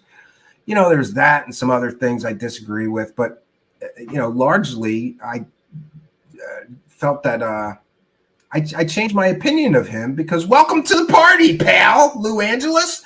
After years of me getting this crap from these people, some of you are aware that after interviewing Lue Elizondo some 7 times, I believe, they had falling out because one of Lue Angeles' co-hosts asked a question about the sock puppet accounts that Lue Elizondo is, to some people would say, well known to employ to attack his critics. And so that created a rift between them. And then suddenly Lue Angeles went from being in their good graces and a great guy and a huge supporter to being the devil. He is the devil now.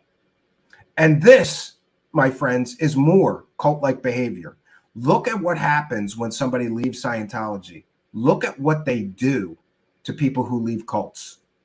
They do everything they can to tarnish their image, discredit them, call them crazy. All of this right now is happening to Lue Angeles from Unidentified Celebrity Review. So despite my differences with that guy, I now say I support him because now he's speaking out. You know, and I support him doing that. I hear that tomorrow on his show, he's going to have a banger. And he's going to, you know, he's finally going to open up. And I say good for him. It's cathartic, Lue Angeles. Get it out. Get it out of your system. It's cancerous if you hold it in. Can't hold that shit in. You got to let it all out, bro. Let it all out tomorrow. Everything you know, all the dirty shit, let it all out. Can't let this stuff continue, because if you don't speak up, there's going to be more victims like me, like you. So I stand with Lue Angeles, and I know stranger things have happened here, but yeah, I'm sticking up for that guy. And by the way, I'm giving everybody my firm commitment that I'm going to try. All I can do is try because I'm a human. I'm going to try to be fair to people. I am very judgmental, right? I have my own set of ethics, morality, and the right way I think you should do things. And I thought about this situation a lot with that guy, and I was unfair to him because I have my own ethics, morality, and way of doing things. And I can't blame somebody who has their way of doing it. I can disagree with that guy and not hate him for it or whatever. So he has my apology for anything that I said unkind. And I did judge him, perhaps unfairly. And I'm just glad that he has mustered the courage to do the right thing. And he's going to stand up and speak out. And I encourage all of you to be there tomorrow to support him. I will be there. unless I'm working on Dino Beaver animations. And that's a whole nother story, friends. So there is more to share here. Where did that go?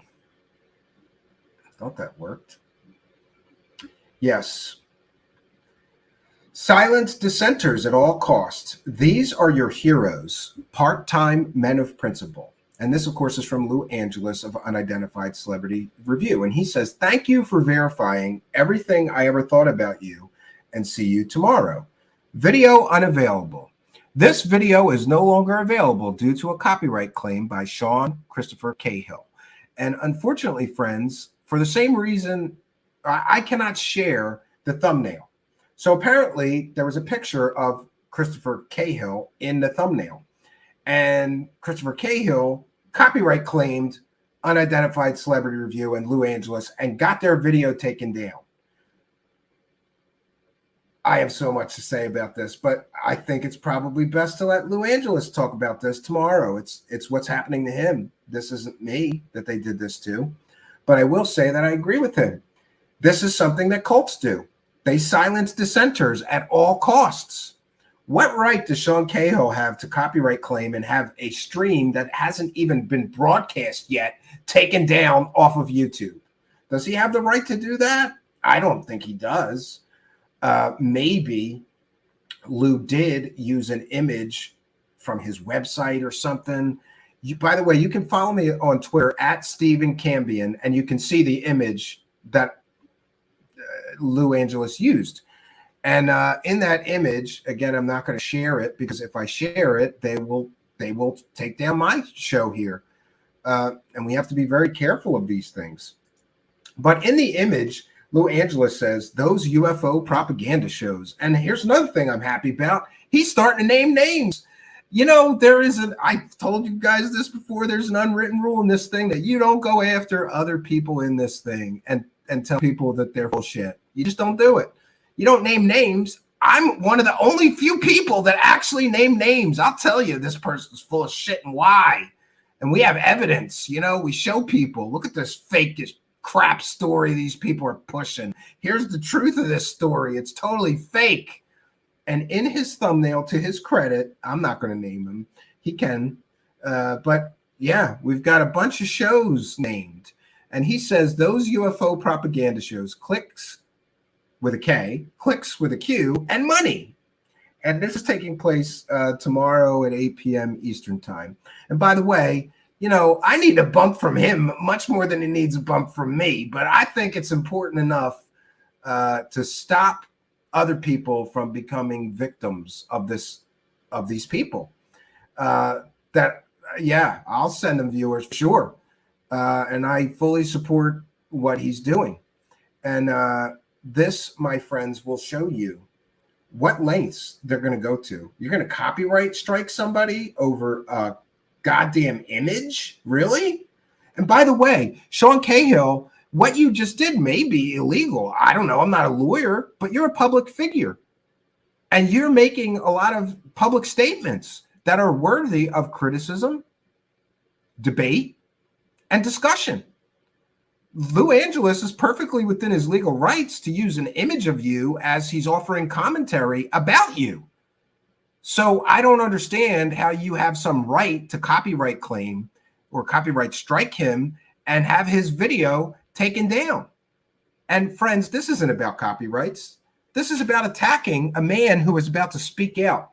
Maybe, just maybe, Lue Angeles is about to spill some beans that they would rather stay in the can, friends. That's what I think. I think Lue Angeles is about to spill some beans tomorrow that they would prefer stay in that can. So here we go, attack them. And what do? These military men, these big, strong, tough guys. Oh, the keyboard warrior. We'll get that video taken down. I'm Sean Cahill. I'm going to copyright claim, so he can't do it. He's just going to put it up without an image of you, dummy. You're not going to stop him. Or I hope to God you didn't stop him. I don't think you can. He just has to put up a new stream. He didn't even broadcast the show yet. So all he has to do is put up a stream and take your ugly mug. By the way, that was personal, and I apologize. I don't care if Sean Cahill is handsome or ugly, but I care that I believe that what he just did is a despicable thing to do, is a dirty, underhanded, slimy, rotten, low-down thing to do. A weasel does what Sean Cahill just did. This is your hero?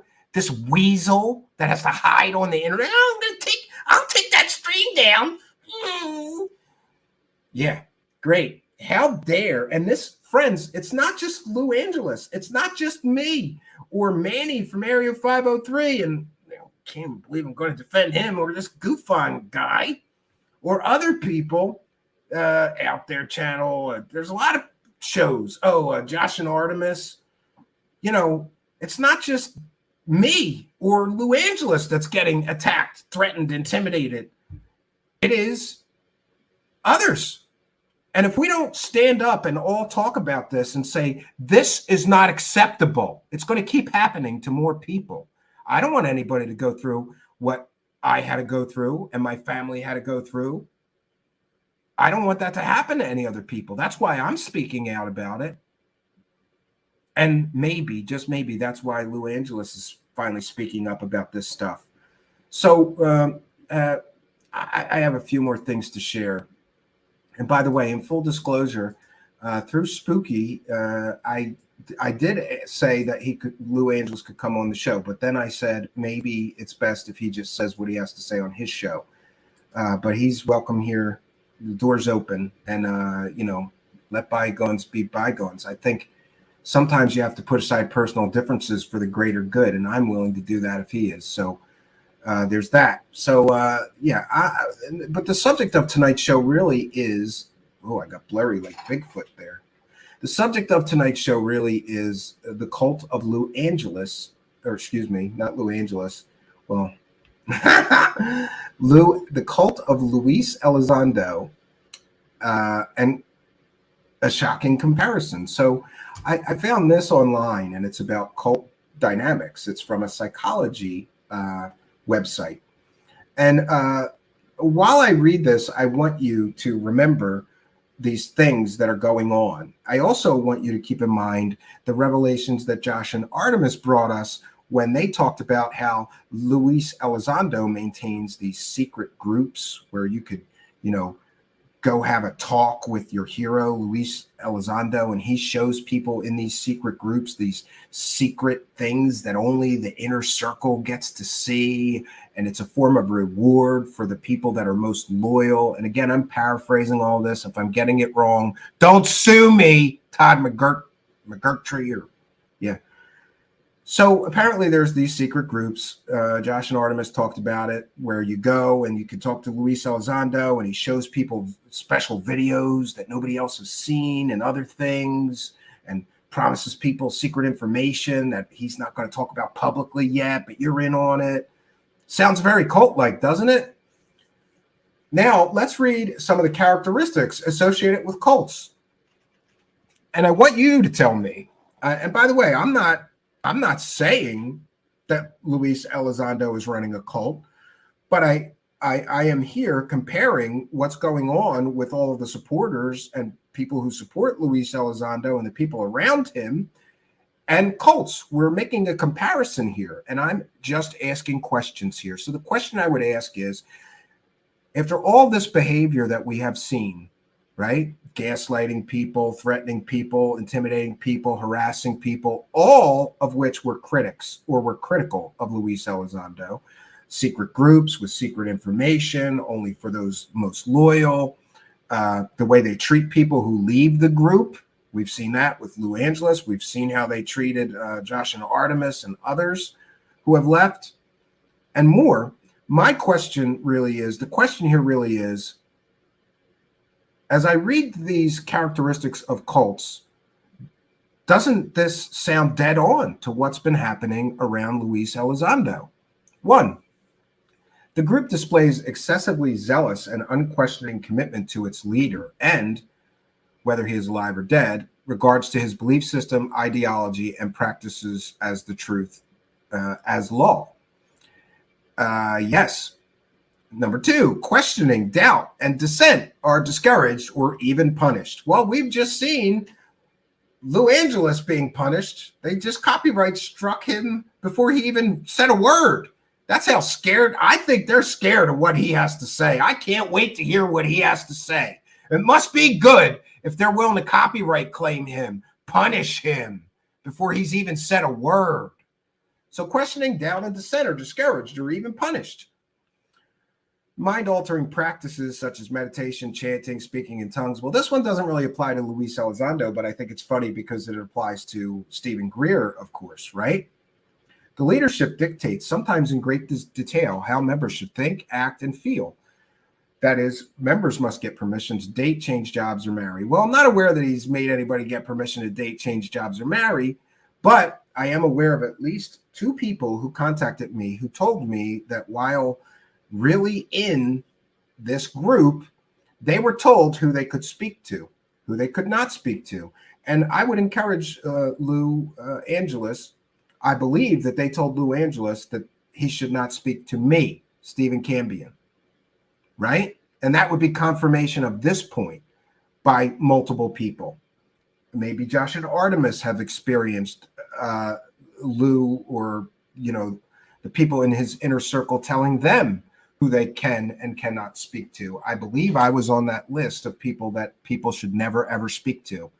And, you know, I take that as a badge of honor. It must mean that I'm asking the right questions if the, you know, glorious leader doesn't even want you to talk to me, right? Or listen, by the way. I know specifically that people were told, don't listen to his show, don't watch his show. Why would they tell people what they can and can't watch, friends? But again, it matches cult dynamics here, characteristics associated with cults. Okay. The group is elitist, claiming a special exalted status for itself, its leaders, and its members. The leader is considered the Messiah, a special being, an avatar. Or the group and or the leader is on a special mission to save humanity. Does this sound familiar to anybody? They're on a special mission? Disclosure. Their whole mission is disclosure. We got to get disclosure. Lue Elizondo is the savior of disclosure. He's going to bring us disclosure. The only information that I have learned from Luis Elizondo since 2017 or 2016, when that New York Times article broke and TTSA came out, the only thing I've learned from Luis Elizondo is that he likes money. That's what I've learned.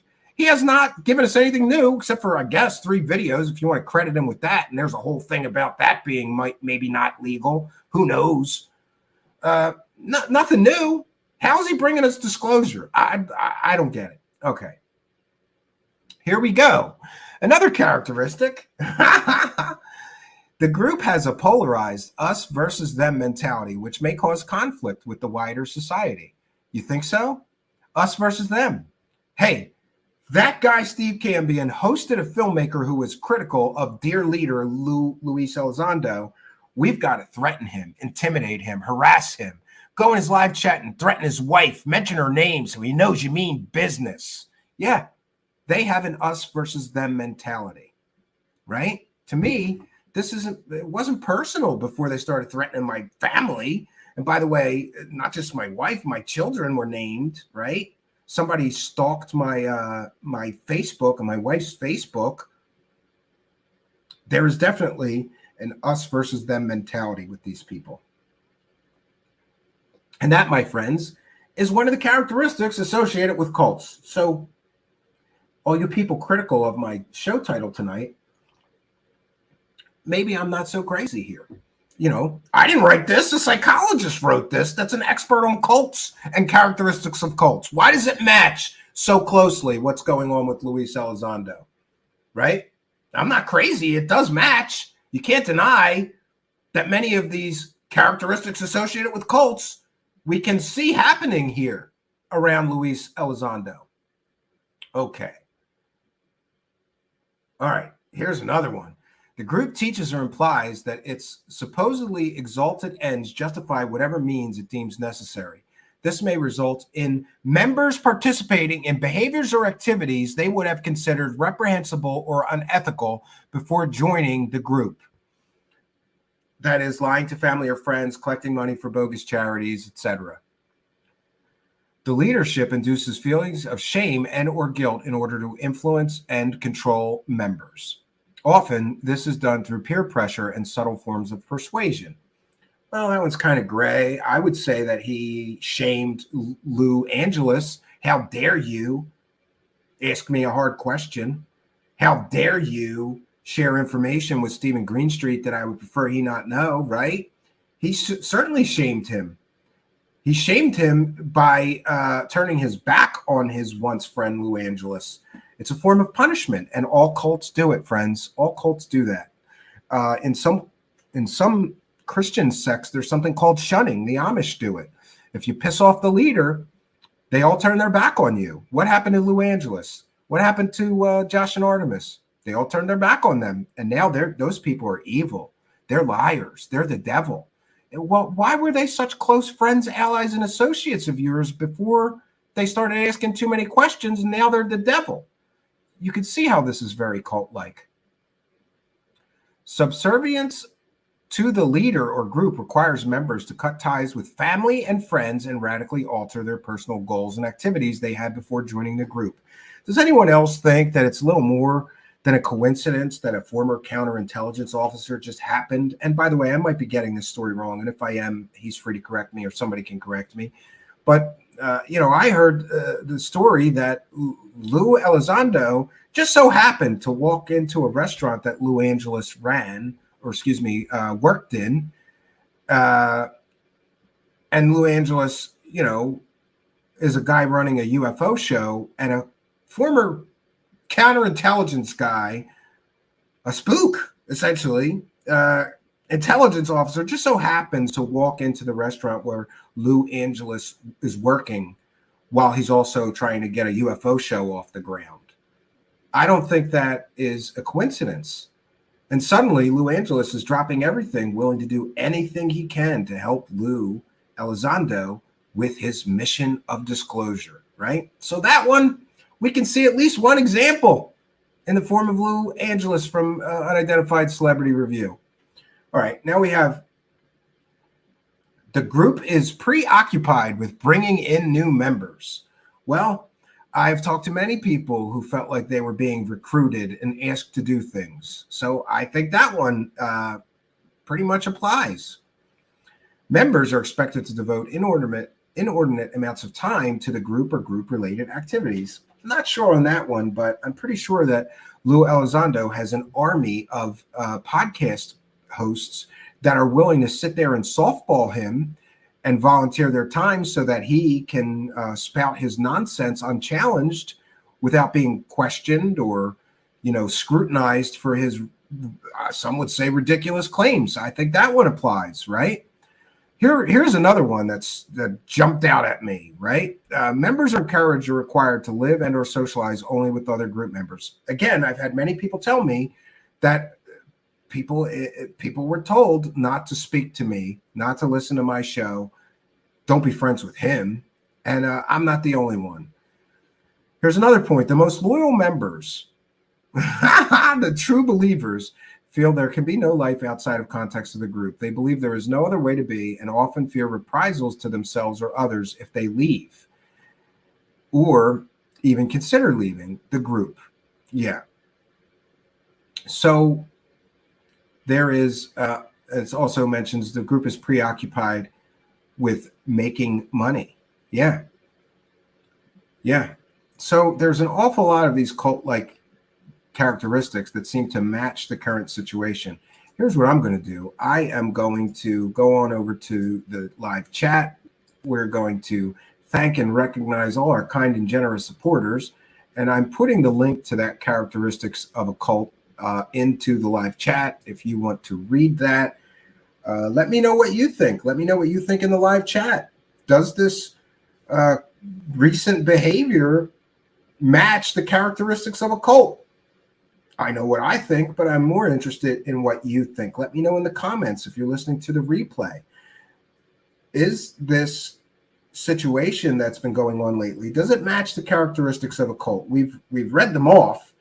It seems pretty clear to me that there are some severely cult-like characteristics going on here, and things that cults do that are going on here. And by the way, I was going to play. I'm not going to tonight, but I will encourage you to. You know what I'll do? I will put a link to it. I have a link to share with you that I think is very, very important and topical, and that is the story of Teresa Llaneras. For those that don't remember or may perhaps be unaware, Teresa Llaneras was once one of the big mouthpieces and inner circle members of the Corey Good cult. And she has experienced all of what Lue Angeles is now experiencing, and others who are leaving the cult of Lue Elizondo are experiencing. Teresa Llaneras had her reputation destroyed, her business destroyed. She was threatened, intimidated, doxxed, harassed, and more. All because she left. And now in her case, it's interesting that she did not, to this day, she has not really spoken out directly against Corey Good. She spoke in general terms about being influenced by New Age cultic-like people that were around her, but she has not really, she hasn't really named names, really. You know, she hasn't said she's talking about Corey, but everybody knows in these videos that she's talking about Corey. And I am going to, you know what, we'll play a portion of it. 1 second, friends.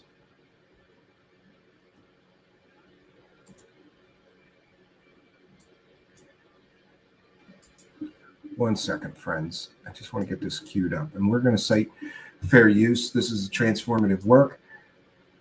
We are educating the public. This is a video, formerly, I believe she used to be called Divine Frequency, her YouTube channel, but she has dropped that because most of her Divine Frequency videos were about Corey Good and New Age stuff, and she has since found Jesus. Some have argued that she traded one cult for another. I'm not going to comment on that. I'm a Christian myself. I support whatever she chooses to do.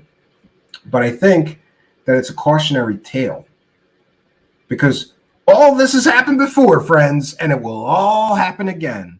Some of you may remember that before Lue Elizondo was the guy getting the big, huge numbers that everybody was talking about, Corey Good was that guy. He was the alpha dog for a while. And while he was, the same things happened. The same exact things happened. A bunch of echo chamber, UFO disinformation podcasts and show hosts would help Corey Good spread his garbage and hype up his latest, whatever he was selling, and they wouldn't push back. They would all softball him. Does this sound familiar? Yeah, because all of this has happened before, and it will all happen again. Lue Elizondo, in my opinion, is just the latest in a long line of UFO celebrities, saviors of disclosure that bring us nothing. But they sure fill their pockets with money. They're good at that. They're going to fill their pockets with money, but they're coming through with the promises after they've overpromised and delivered. How long is Lue Elizondo going to hype up UFOs and disclosure before he shows us one tangible, irrefutable piece of evidence of alien existence or visitation on Earth?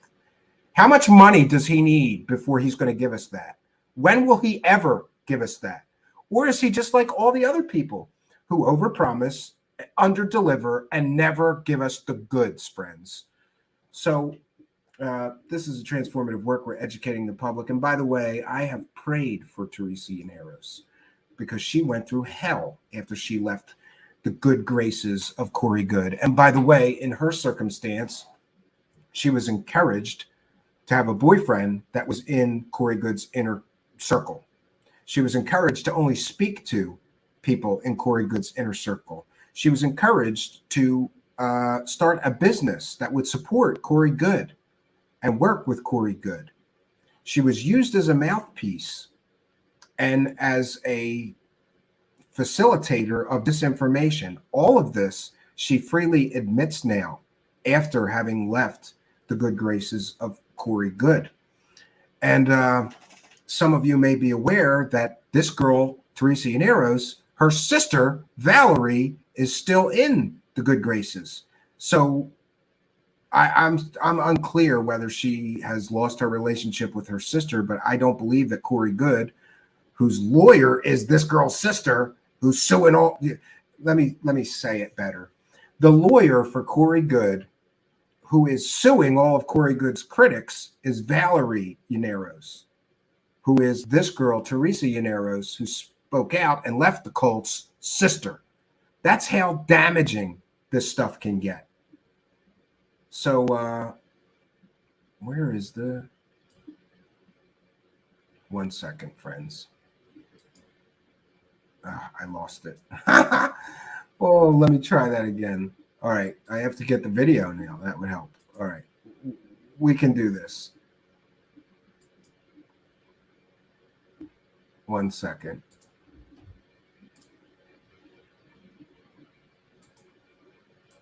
I got it. I got it now, I think. Yes, I do. Okay, so this is a transformative work. We're going to share this video to educate the public about the dangers of UFO cults, and we'll be discussing and critiquing the video while we're sharing it. Let's do that once more. Stupid share. I hate that thing. Share system audio. Great. All right, here we go. Now we got it, friends. Sorry for the delay. Light occult and dark occult, that magical powers could be harnessed for good or evil. That's not true. It's not true at all. And the occult is the occult, and all of it is evil. You're accessing power from evil realms. You deny God and you take on personal power. You're looking to yourself as a god. I became selfish, and I got further and further away from God, and to the point where I couldn't even hear his voice anymore because I was not in his kingdom. I remember when I realized what was going on in my life, when I realized that the occult had brought me to my knees, had put my life in shambles. I picked up my Bible and I started learning for the first time. I mean, I was raised Catholic. I was in the church till I was 16, and then I went off, into college, and I stopped going to church. But I had not real tangible access to the Word of God until a year ago. I think for me, it took me going through the darkness and literally staring the devil in the face to realize that, oh my gosh, this stuff is real and it's evil and it's taking me down and it's destroying my soul. Yeah, and it's interesting to note that she titled this video, "The New Age UFO Cult Hybrid," because she believed that Corey Good was not only, using New Age beliefs, but also occult beliefs. And it gets pretty woo, black magic and, spells and all kinds of dark forces, apparently. I remember when I realized that the tarot cards and all the New Age books that I had around me and all of the New Age philosophies and everything that I had been hanging my hat on and learning about, all of it was not doing me any good at all. The reality is, New Age practices, they get you spun up in this hamster wheel of seeking knowledge. So there's actually something I wanted to read you guys. You know what? I probably don't have this queued to a good section. So here's what I'm going to do, friends. I will put the link to her video in the live chat. I encourage anybody to really go and listen to her whole video, because she does talk in more detail about, the people around her who are telling her aliens are real and the dark forces that they were messing with and all these things. It's a cautionary tale. Teresa Llaneros is a cautionary tale because she was deep in the Corey Good, I'm going to call it a cult, the Corey Good cult. She was one of the right-hand people of him. And she was told what to eat. She was told when what friends she was allowed to talk to. And in full disclosure, I did have a conversation with her after her leaving the Corey Good cult, and she was told that I was Satan. That I was not Satan. She was told that I was a Luciferian, Satan worshiping or devil worshiping Satanist, and that I was evil, and that I was out to get Corey Good because he was the light bringer, and he was, a light worker, and I was a dark worker. And she, near as I recall, it's been some time since our conversation. And by the way, God bless her. I prayed for her at the time. I will continue to pray for her. She expressed to me that they told everybody that. Corey Good's cult told everybody not to listen to me, that I was evil, that I was out to get Corey Good, that I was a Luciferian Satanist or a devil-worshipping Satanist. And, this is the kind of things that they do. And in the case of Teresa Llaneros, she heard it so much. And by the way, it wasn't just me that they were saying that about. It was Dark Journalist, it was C.W. Channer, it was Joe from the Carolinas, and many other people. All people, Bill Ryan, Richard Dolan, basically anybody that questioned Corey Good's narratives or his lack of evidence or anything, they labeled a Luciferian Satanist devil worshiper that's evil and out to get Corey Good.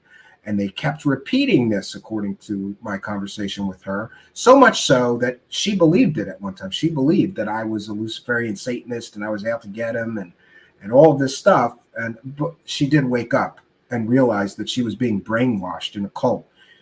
And here we could see parallels, friends, because I can show you examples of people that are, big Lue Elizondo supporters that are telling people, maybe not telling people that I'm a Luciferian blood-drinking Satanist, but telling people that I'm the bad guy here. Telling people they shouldn't listen to me because, one reason or another. I'm a liar, I'm a felon, I'm a criminal. None of which those things they have established with any facts or evidence, but they will continue to tell people that. It's almost like that Nazi ideology. Who is it, Goebbels? The Nazi propaganda mister who said, if you repeat a lie enough, loudly enough, and boldly enough, people eventually will believe it's the truth. That's what these people do. So I'm the bad guy. And you see, the reason I bring up this Corey Good cult is, like I said, all this has happened before, friends. And I was here for the first movie, okay? This is a rerun to me. And all these things that are happening are another rerun to me. Because I've been through this before with the Corey Good cult. I've been doxxed before, threatened, intimidated, harassed, slandered, defamed. People trying to tarnish my reputation, turn people against me, turn people away from me, tell everybody what a bad person I am.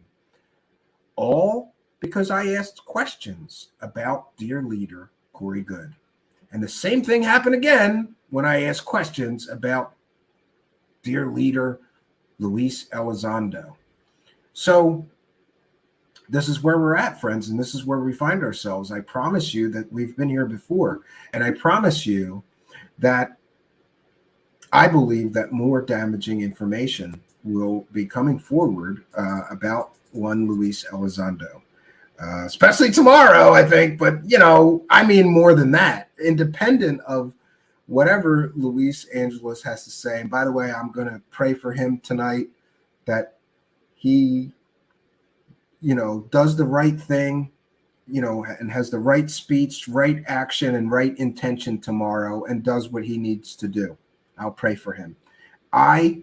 But independent of whatever Lue Angeles says tomorrow, I'm aware of some things that I hope will be coming out. And by the way, there are multiple sources speaking to me, many of which prefer not to go on the record. I'm trying to get people to come here, show their face, show their name, and repeat what they've told me privately. But as you can understand, they're looking around seeing people with their wives getting threatened, getting called felons, And they're a little hesitant to do that.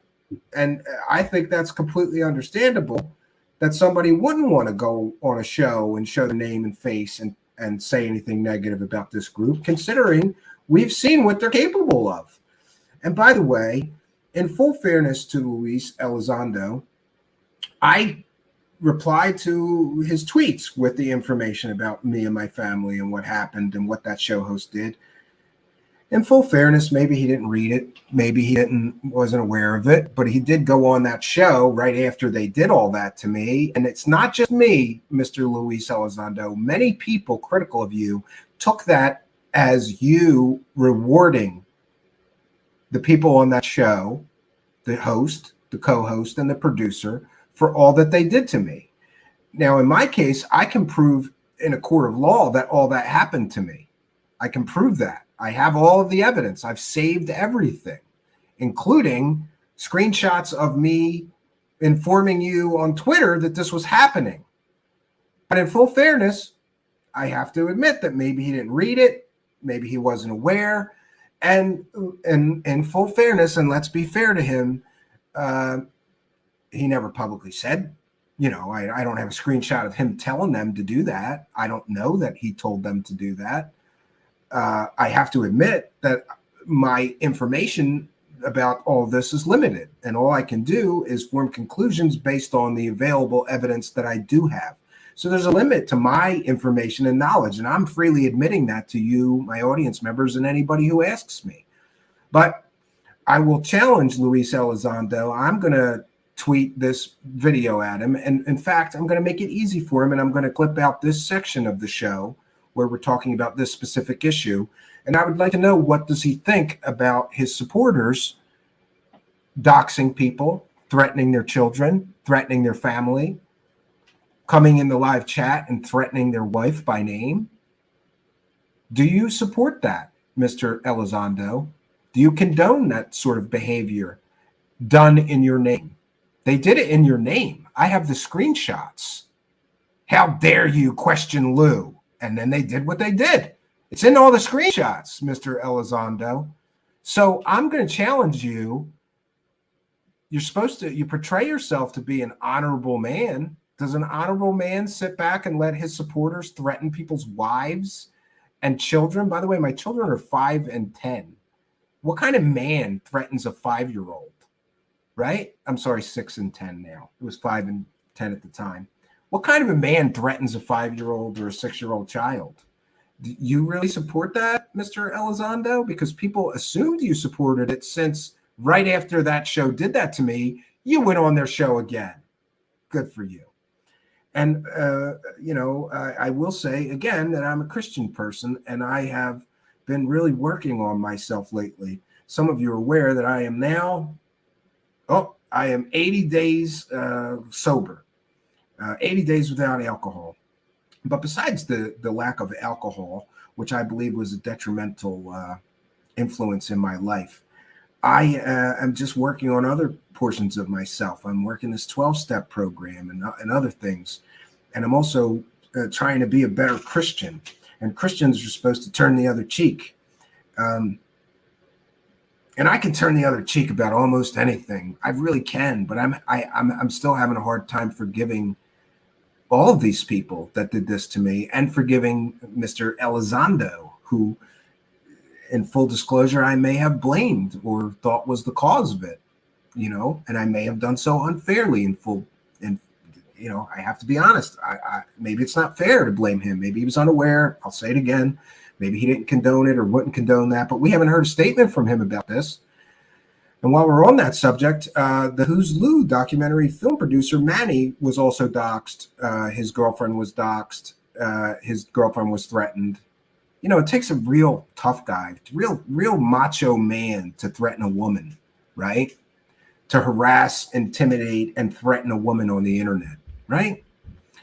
And also, in full disclosure, I do want to mention that this show host and his and Rob Heatherly, who likes to watch hours and hours and hours of 8-year-old little girls dancing on YouTube, and I have the playlist to prove it.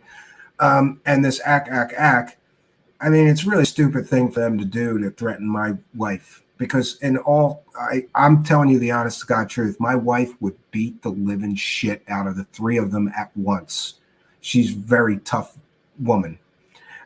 So, forget about me here. You guys really should shut your mouth. You don't know who you're threatening, especially,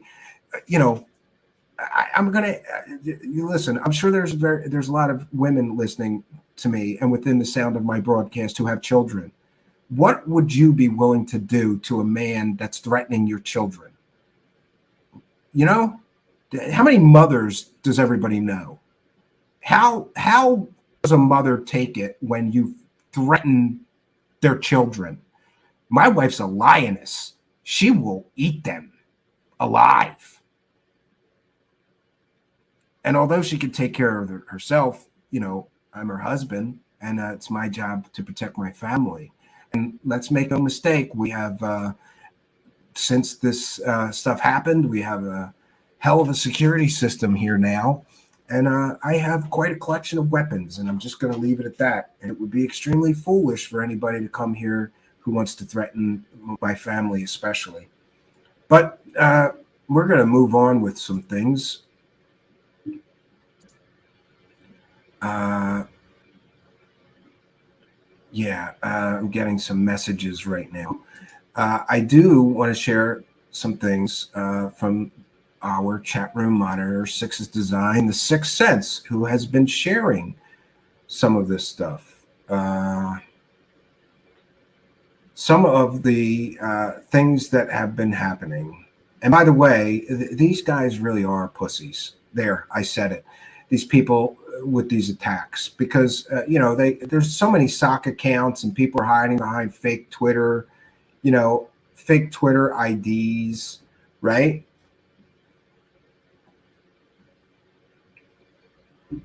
All right, let's see here. I'm trying to get Six's Design. I'm trying to get those screenshots that you shared, but you've been tweeting up a storm lately, and I'm scrolling back here. Maybe I'm mistaken, but Six's Design. It's at Six's Designs on Twitter. He has all of these screenshots of them calling, a whole bunch of people, the Felon 55 or the Felon 5. That was a whole nother thing. These attacks are absolutely ridiculous. And I think that it's very telling that people have to hide behind their computers and attack people from a keyboard. It makes me wonder, for example, those three people from that show, what would you do if I was standing right in front of you? Would you do the same thing? And here's another issue where this essentially proves that this is very cult-like. What kind of people risk criminal prosecution to threaten people's families publicly? It's not like they were smart enough to, hide their IP, use a burner Twitter account to dox me or threaten me. They did it with their known accounts.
Greetings and salutations, old friends, and hopefully some new friends. Since the year 2017, I have been covering some of the stories involving Lue Elizondo, To the Stars Academy, Tom DeLonge, and more, and have done so quite critically. And it appears that the longer time goes on, the more it appears that I may have been correct in my original criticism of the what I believe was a false narrative that started in 2017. Since then, I have continued to investigate and follow these stories very closely. Tonight on Truth Seekers, we're bringing you a Truth Seekers exclusive story, which involves a man named Rocky Swanson, a former Canadian military member who has had some interesting interactions with people that I would describe in the past as, quote, UFO celebrities, unquote. Also joining us tonight is Jeremy McGowan, who it appears has had some similar experiences with many of the same people as tonight's guest. So we will get right into it. We're going to get right into it tonight, friends. So welcome one and all. We welcome all members of the live chat. Got great attendance here already tonight. We welcome all of the live chat, but just a quick note, for whatever reason, the Instagram live feed was not working, so we're just going to continue. All of our other usual feeds, the Facebook live feed, the Twitter live feed, and the Rumble feed, the Pill feed, everything else appears to be working, so we're just going to roll with the punches tonight and bring in our guests. We have Jeremy McGowan joining us. Welcome. And we have Rocky joining us. Welcome, Rocky. Howdy.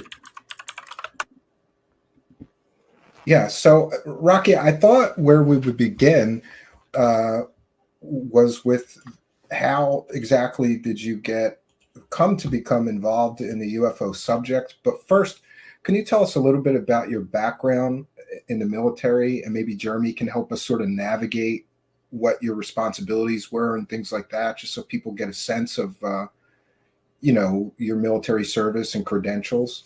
Sure. Well, when I was a young guy, I joined the Canadian Army right out of high school. I joined the Armored Corps, so I was a tank driver, and I was in the Lord Strathcona's regiment. And after a couple, half a decade or so, and toured to Bosnia in a reconnaissance squadron, I did something called a Land Occupational Transfer Re-Engagement Program. That's a long acronym that basically means I changed trades. I went from the Army into the Air Force, and I went into the airfield engineering branch. Airfield engineers there's a whole multitude of trades in there, including emergency services and all kinds of technicians and stuff. And I went into the emergency services area of that field. And Rocky, were you enlisted? Were you an officer? What was your rank structure? Right. So I retired as a warrant officer. So I was enlisted, and I looked after troops, but I was not a commissioned officer. No.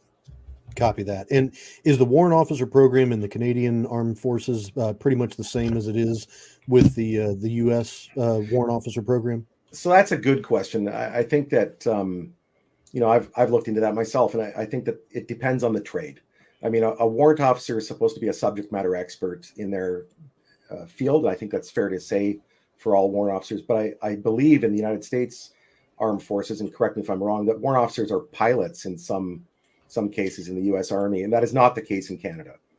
Oh, copy that. Okay. Yeah, I was just checking because in the United States, we only have warrant officers in the Army, and they can be helicopter pilots. They may have some fixed wing aircraft certs, but by and large, for the most part, they're helicopter pilots. It's one of the only programs I don't believe you need a full 4-year degree to get the warrant officer commissioning. Right. It's kind of it's an interesting history to that rank, warrant officer. What does it mean? It's back in the old days in the British Navy. Actually, the king had served in the Navy, and had decided that he was getting some bad info from some of his officers, because back in those days, the commissioned officers, could simply purchase their rank. And so he wasn't getting the straight goods that he wanted. And he knew that some of his most senior NCOs would feed him a no bullshit assessment of any given situation. So he gave a special warrant to the most senior NCOs on each ship, and they were called warrant officers. And the idea being that they could express their opinion without reprisal from the chain of command. So even to this day, it's fairly difficult to charge a warrant officer with a service offense unless it's something extraordinarily serious. So how long did you stay in the military service total time in uniform? About 25 years. 25 years. So you retired from the military, career military. Yeah, I could have gone longer, but I figured life's short, so I might as well get out and do other things. So. Gotcha. And when you were in uniform, and especially with your overseas tours, you said you'd done Bosnia and things like that. Were you wrapped up in the whole UFO topic at that time? Not at that time, no. I mean, like anybody, I watched the X-Files, you know. Sure. I like Star Wars, but no, I didn't think there was any reality to it, so I didn't really pay much attention to it. But it was, you know, I wasn't closed off to the concept. But no, at that point in most of my career, I wasn't. But at the end of my career, I started reading some books and had experienced a hoax that I kind of fell for, and that, but really? oddly, yeah, that I was up in the Arctic, and some guys knew that I was reading some books on the topic, and so were some other members, and so some members decided to sort of play a hoax, and I basically fell for it, but because of that, I started looking into the topic more seriously, and that got me interested. Gotcha. And just to confirm, there was a question in the chat. Your military status, was this considered active duty? Was it reserves, National Guard, in American term equivalent, or were you full-time, day in, day out? Full-time, day in, day out, active service. I did do a couple of years in the reserves, way back, but no, I was full-time. Copy that. Okay, fair enough. And did you ever have a personal UFO experience that was not a hoax? Well, I mean, I certainly, when I was a kid, I saw something in the sky that perplexed me. I didn't know about UFOs at that time as a child. I was 9 or 10 years old. And so I saw something that I could not identify. And, but, you know, not knowing about the topic at all, living out in the country, pre-internet, there was no reference. There was nothing to look at. So I saw something, wondered what it was, and left it at that for many, many years. Yeah, that would be about it. Gotcha. Fair enough. So when do you think was the pivotal moment for you that really brought you into this topic?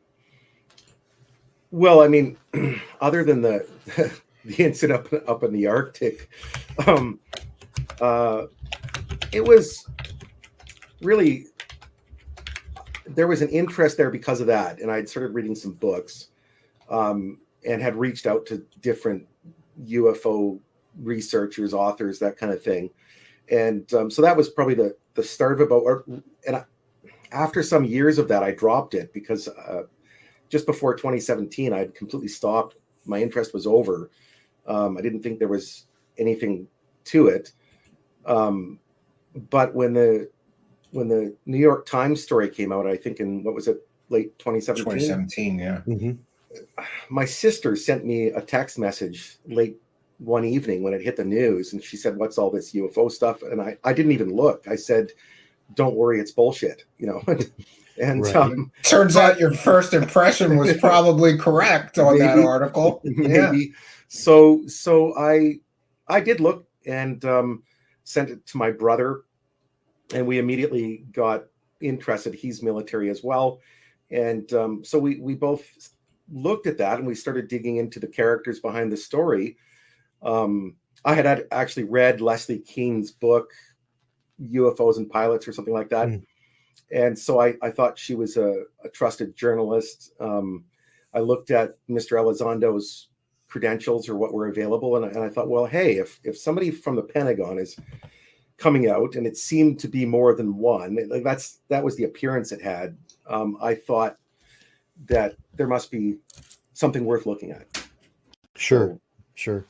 And I think that's probably a starting point for a lot of folks, is there's a personal experience connected with a ton of information out there, and you just kind of gravitate towards that and try to check out the things that you have access to, and until you start developing access towards people. And that brings me to my next very pointed question. And Rocky, I would like you to explain this so the viewers don't hear it from me. But you had said that you had read the New York Times article, you had read Leslie Kean's book, and you mentioned Lue Elizondo, but you also have a history with Lue, and you and I have had some very old, years old conversations regarding that. Would you like to take us through the how you came to know Lue and how you came to know me? Yeah, okay. Where do I start? So I think it was May of 2021. A very dear friend of mine named Byron Delir and I did a podcast on Byron's show. I'm sorry, Byron, I don't remember the name of it. And where we interviewed Mr. Elizondo. And so I was able to ask him a few questions on that show. And being that we were both former military guys, I think we retired very close to the same time. We started messaging one another just via text or Twitter or Signal or whatever. Shortly after that interview, and it was we were both Jeep guys. We both like to build Jeeps, and that's really what we talked about. Was what was the time frame in this? Was this when I was still with Lue? Was this after I had pulled out? Was I even in the picture at this point in time? Well, I hadn't heard of you. Okay. Sorry. It's just no, it's fine. This would be between May and August, let's say, of 2021. Okay, fair enough. So, had you ever met Lue in person? No. Gotcha. And then fast forwarding a little bit, and then we can come back. But fast forwarding a little bit, you became a little suspicious of some of the things that Lue was texting you or telling you.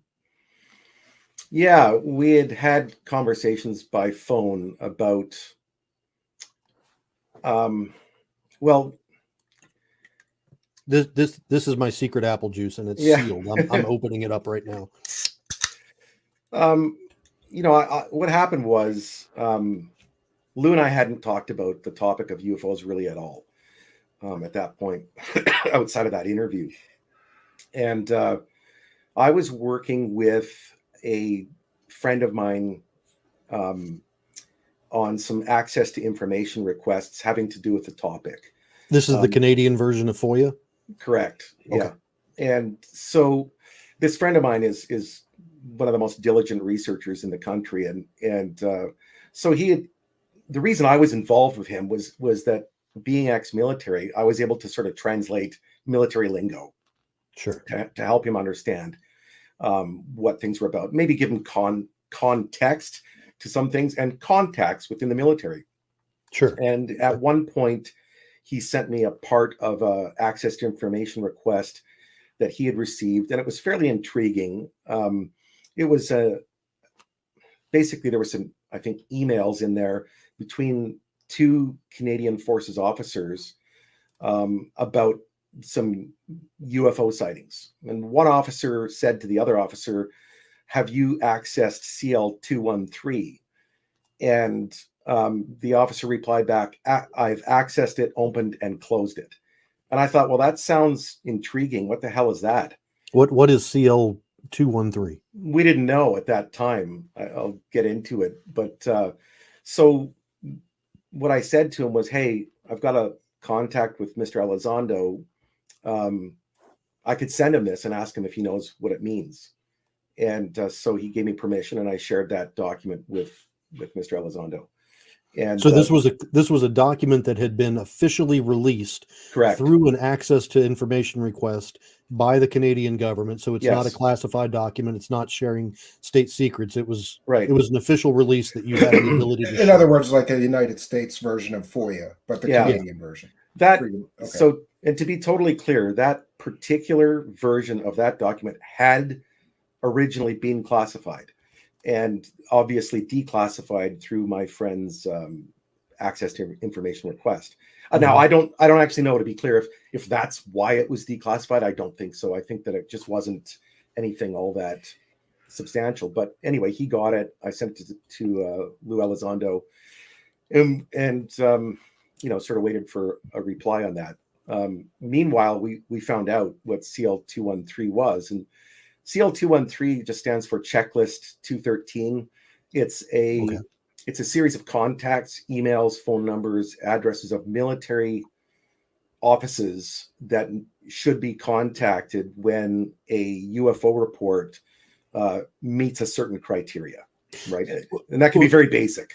So let me pause you right here for a second. We don't have this in the United States. Until Arrow was spun up, there was absolutely no way for a standardized data collection of pilot reports or military witness reports.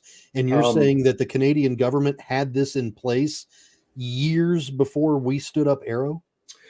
Well, I don't know if what I think is that this had to do with NORAD. And so I think you guys definitely had this. Yeah, because NORAD's joint Canadian and US. Yeah. And so the number 213 may have been a Canadian version of the same document in the American side of NORAD. The ISRD, Intelligence Surveillance Reconnaissance Division of NORAD, has ISRD North up in Winnipeg near 1 Canadian Air Division, and then ISRD down at Peterson Air Force Base. And they all share those same documents, of course. And so I'm not an expert on that. I don't know exactly, what the American side called it, but there's no doubt they had the same document. And you said you shared this with Lue. What was his take on when you shared the document with him? Initially, he said he did not know what it was, but it seemed, and this is from memory what he said, but that he would look into it and get back to me. Anything ever come out of that? Not exactly out of that memo. I found it strange that he didn't know what it was, in a sense, because it turned out it was so basic that it was odd, because if you had run a top secret UFO program, the most basic reporting document should have been known to them. He should have been familiar with that if he actually ran the Pentagon program. I mean, right? if any, so did that jump out at you as like a red flag then? Well, it just hit me kind of odd. It just, any fat slob like me can get it. Then it would seem that someone running a top secret Pentagon UFO program would likely have access to the most basic documents, and many of these CL213 documents are not classified. It's just a basic reporting procedure. That's all it is. So it was just a weird thing that he didn't know what it was. So was this like one of your first interactions with Lue after you had done the podcast? You said, "Hey, I know," and I'm speaking for you, and correct me if I'm wrong, but you basically said, "Hey, we had this podcast, we've been texting for a while. I've got this document I'd like to share with you." And was this kind of like the genesis of a longer, more involved conversation that you started to get into with Lue? Yeah, I would say that's a fair assessment. Yeah. So where did it go from there? After Lue said he was going to check in on this document, what happened next? Well, there was lots of messages and stuff back and forth via text or whatever. Some had to do with research, some did not. But eventually I got a phone call or a text. I think it was a text message from Lue asking if I could take a phone call. And so, of course, I said yes. And then and this was July, I think, of 2021. Okay. So he called me up, and somewhere in that conversation, and I don't want to give an exact quote because I can't remember exactly what was said, but something in that conversation led me to believe that I was going to, he inferred that he needed to update my security clearances to bring me in on some program. right? Wait, this is very important. So let's Yeah, make sure that we have to, unpack this. So Go ahead, Jeremy. You're having a conversation with Lou via text message. We'll call it Signal for lack of better terminology. You're having a conversation via Signal with Lue Elizondo. You've never met him. Right. You've only done one interview with him, had a series of phone calls with him, gave him a declassified document that he didn't know about, and now Lou is asking you for personal information by saying the reason he's asking for the personal information is because he wants to upgrade your security clearance to be read in on a program. That's the way I understood it. Yep. Did he say what this program was? Wow. No, I never got a program name or anything like that, but I understood it to be one or two programs with NORAD. With NORAD? With NORAD. Something to do with NORAD, something to do with Peterson Air Force Base, something in that area, one on the base, one off the base or something. So the guy that didn't know what a CL-213 was is going to read you into a program with NORAD, who is the originator of the CL-213. Whether he was going to read me in or needed my clearances upgraded, I'm not, for what purpose, I can only surmise. But when I finished that phone call, I was of the impression that I was basically applying for a job. It was more like a job interview, right? What did he tell you were going to be doing, or did he tell you what you were going to be doing? Not really. It was fairly vague. There was some program he was working with. Like I say, it was something to do with NORAD and very vague. And were you still active duty at this time, or you? No. I retired in 2016, late 2016. Okay, so you retired in 2016. This is occurring in July-ish of 2021, and Lou is saying that he's going to read you into a NORAD program, never having met you, and you being a Canadian civilian. Well, okay, so let's be clear. I don't want to put words into Lou's mouth either. Like, he never said, Rocky, I'm going to read you in. That's not what he said. Okay. But it was that I needed my security clearances upgraded so that I could be brought in to some program or programs is what I took from that conversation. So what was he asking for on a personal level to upgrade, quote unquote, your security clearance? He didn't actually ask me for anything really. To upgrade it, he just took personal information down. I sent him copies of ID cards, etc.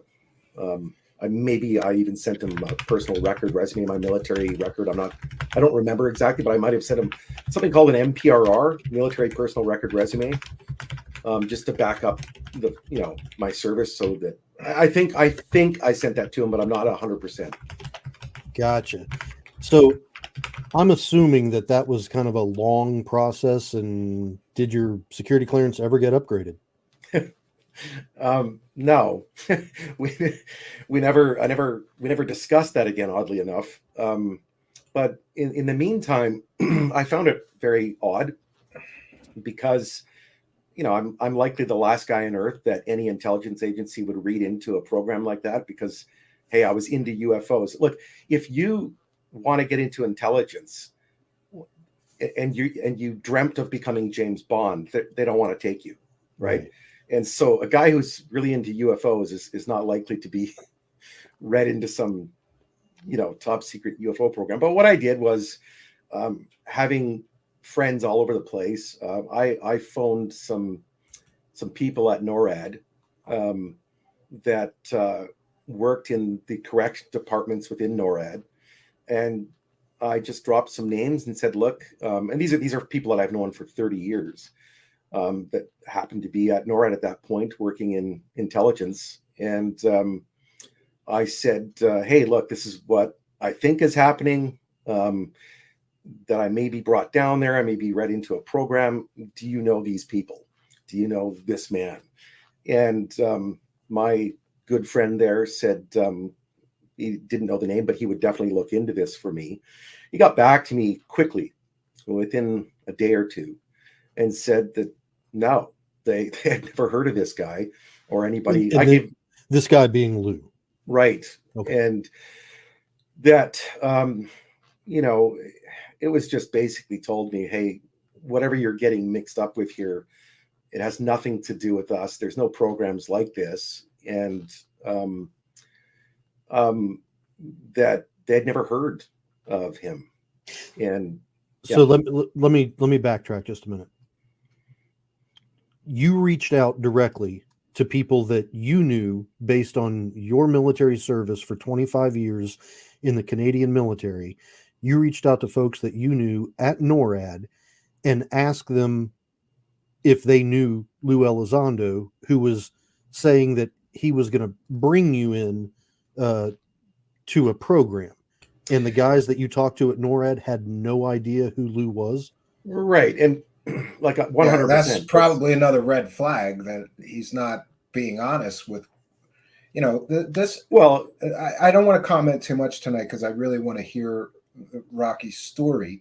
But you know, this appears to an outsider here hearing this to be very manipulative and deceitful. So, like I say, I mean, I don't want to put words in his mouth. I don't want to misquote him, but that's what I took from the conversation with Lue. And of course, I did my due diligence and I called the right people at NORAD, and that's the answer I got.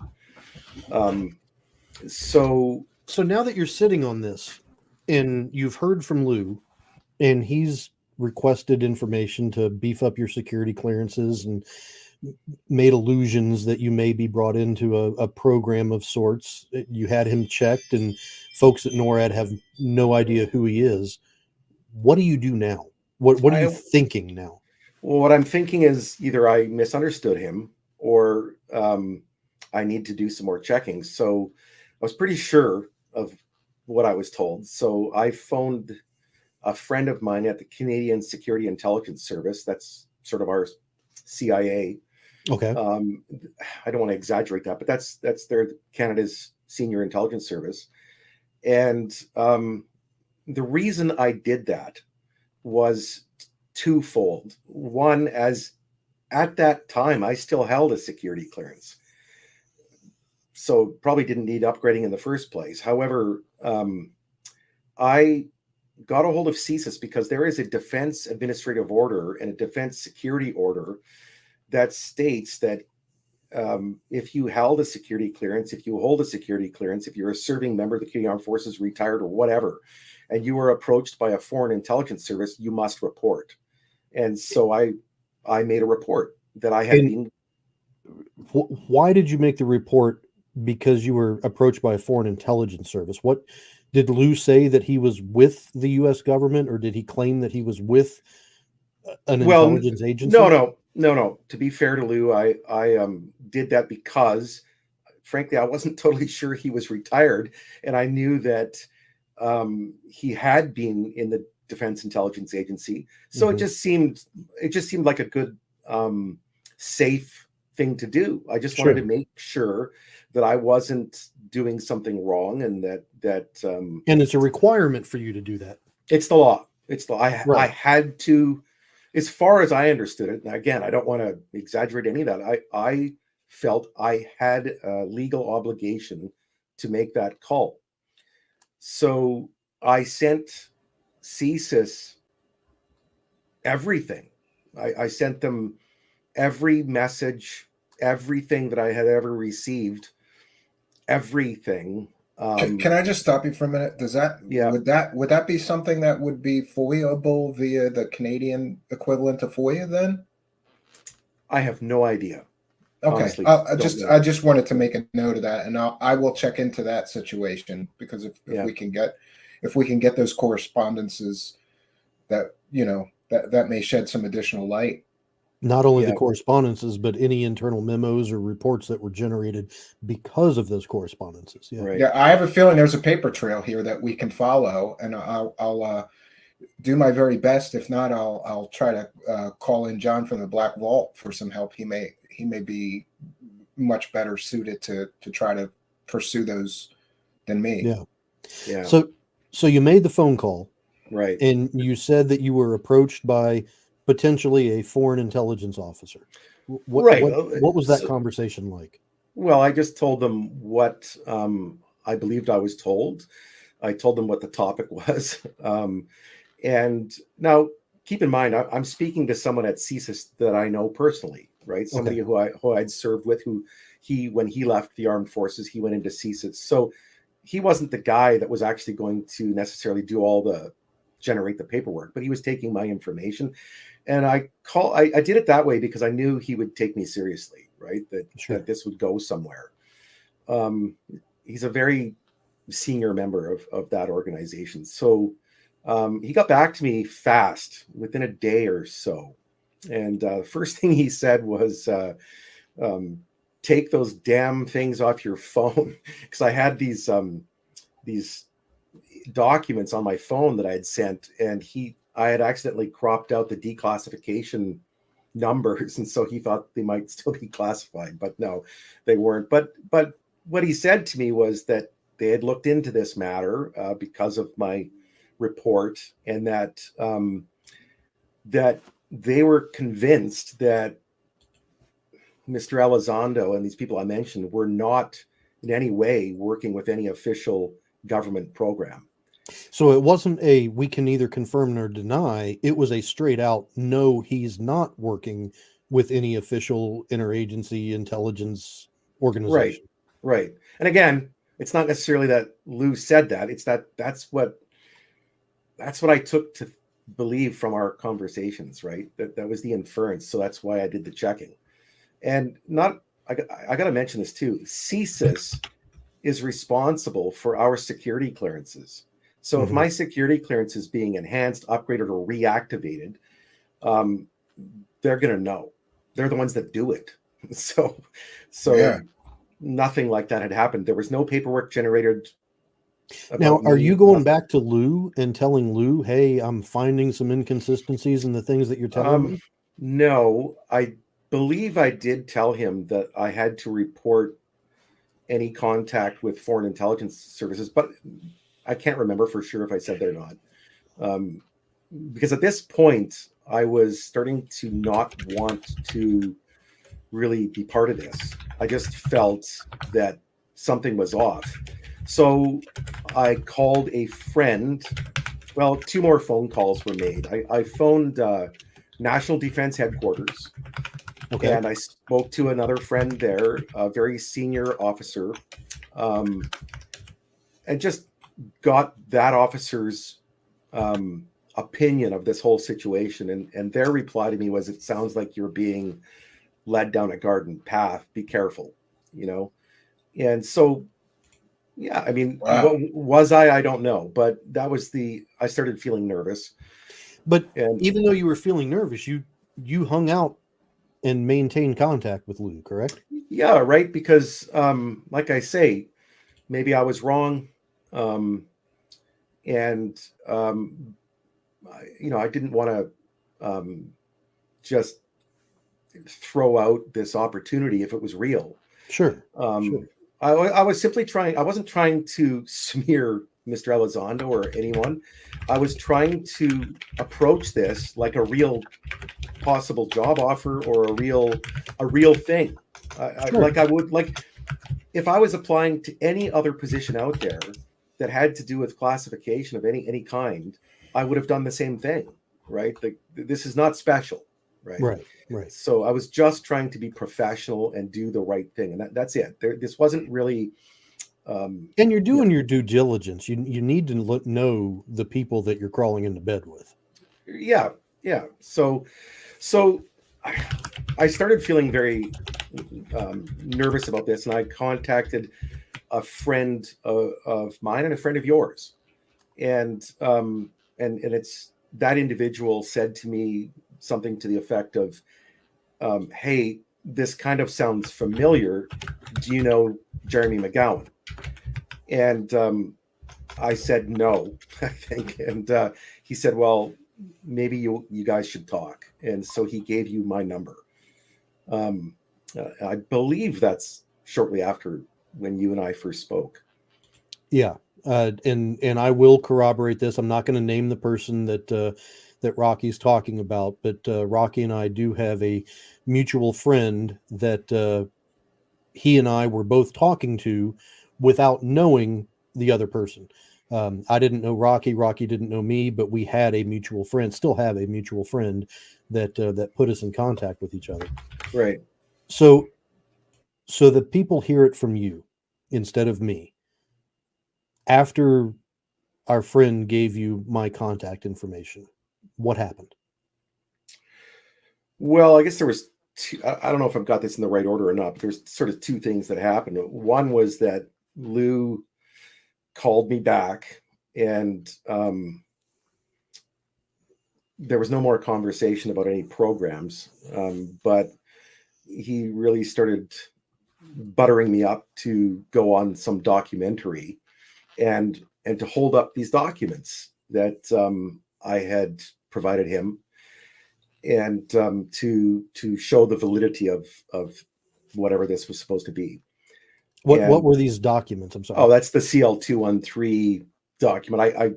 I'll have to get Stephen a copy of that. So Lou, just for my edification, and so I fully understand this, Lou no longer was talking about this program that you may be brought into, but now he's talking to you about a television show, documentary, and he wants you to make an appearance on this show by holding up the list that was declassified that anybody could get, that he didn't even know what it was to begin with, and he wanted you to do that to give validity to the list. What was the point of that? Yeah, that's the way I took it. 100%. Yep. So he was using you and your military credentials to prop up this document that was literally nothing more than a phone tree. That's the way I took it. Yeah. Yeah, it was. I was told that, I mean, this is almost a verbatim quote, that I would be known as one of the greatest researchers, that I'd be a hero to the cause, quote unquote. You could be known as a ha big hero in this. That's almost an exact quote. I'd be willing to take a And by the way, Rocky, just to be clear, because a lot of people are asking, and I just want to put this on the record, there was some recorded messages or whatever, and I've heard some of them, in which Mr. Elizondo was telling you that this new documentary, which he wanted you to be involved in and bolster the credibility of these nothing burger documents, was going to be a worldwide phenomenon and would make you an instant big deal in the world of UFOs and sort of a hero to disclosure. I'm paraphrasing a little bit. Sure. Just want to put that on the record, that he was leaving you these type of messages. And second, that I have heard some of these messages, and it's not really my place to ask if you're going to release all these messages. I just want to put on the record that I didn't just take Rocky's word for it. I verified his military credentials and background claims to be accurate. Then I've heard some of the, I've seen he's got receipts for everything that he's saying, but it's really Rocky's choice whether he chooses to make those public. I'm sure there's legal things that you might want to look into before doing so. Yeah. Well, I'm not here to slander or to badmouth or make anyone look bad. Yeah, just to be clear, Rocky has been incredibly fair this entire time I've interacted with him. He's not here with any malicious intent. He's just got an incredible part of what I think is the inside baseball to how this stuff all works. And I think it's incredibly interesting that you basically give him these documents, Mr. Elizondo I'm referring to, and a disclosure and transparency advocate. Instead of just releasing the documents, he's waiting for a documentary deal so that he can maximize sort of the monetization of these nothing burger documents, and also use you to sort of bolster their importance. Am I getting this right? Well, I mean, that's my take on it. That he certainly said that he wanted to release those in that documentary. He wanted me to appear on camera to show the validity of those documents. And so what were his motives or intentions? Was it about money? I have no idea. But what was he telling you personally like, what was your level of involvement going to be? Was it just about the documentary? Was there any other things that he wanted to use you for or have you involved with? What was his trajectory for you? No, it seemed to be that. It seemed to be having guys like myself, veterans, go on camera to bolster the credibility of him and Chris Mellon, Hal Puthoff. Those are the names that he mentioned. To bolster the cause, to be a hero for the cause. And I was very concerned about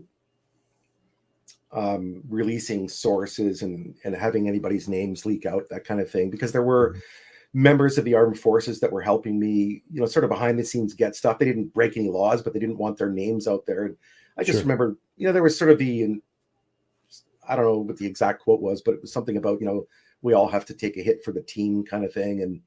And sacrifices have to be made, et cetera. Right. Something to that effect. Again, not an exact quote, but I felt, and this is just my feelings on this is what it all is, right? But I just felt that I was about, if I said yes, I was about to be used as some sort of a David Grushian type character, some sort of pawn to further some cause that had nothing to do with UFOs. There was something else going on there, and I don't know what, but it didn't. None of this felt genuine, right? I mean, certainly he wanted me on camera, absolutely. But that whole bit about programs and NORAD and secrecy and all, these things didn't match up. And so, again, maybe I'm wrong about everything here, and he was totally legit. Okay, fine. But I didn't find that to be the case. That wasn't your experience, sure. Right. So once you had my contact information, walk us through the initial conversations that you and I had, things that I told you and then told you to watch out for, and then things that you heard after that. All right. So, sorry, I got distracted by a comment on the screen there, but, all right. So you and I talked, you told me your story. You kind of told me some things to watch out for.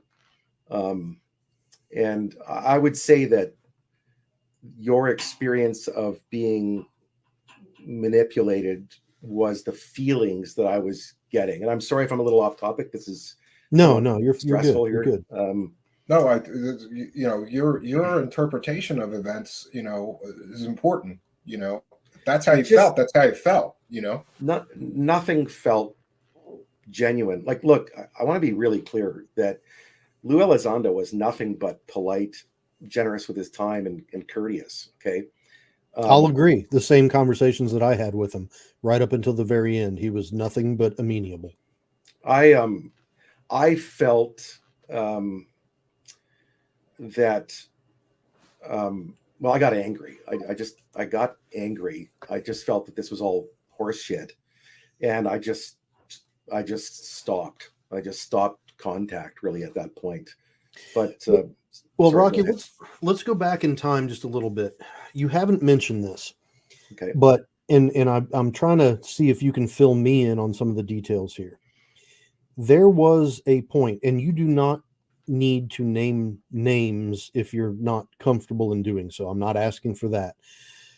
There was a point where Sean Cahill and Lou was involved in some dust up with the Canadian government. They had gone up and they were trying to talk to Canadian Parliament, and things went sideways. Were you involved in any of that? Do you have any insight on that, or understand better what happened? So there was federal government officials that had been in contact with Mr. Elizondo.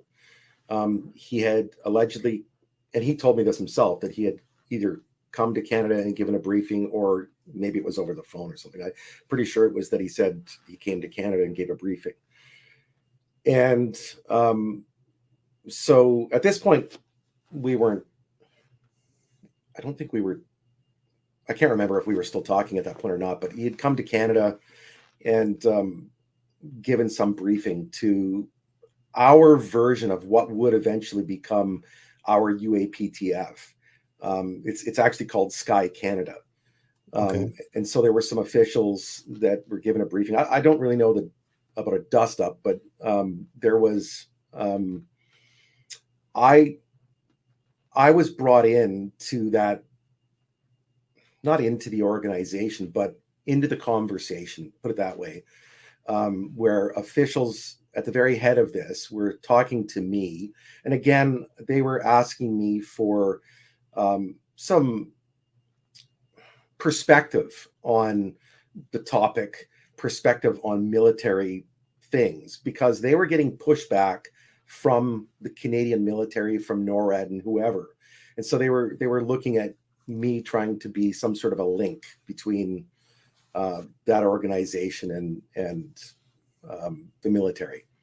And I told them that I knew Mr. Elizondo to a degree, and that they should be cautious because he was a foreign intelligence officer, and that perhaps his motives were not actually in line with theirs, that they should just be cautious of that.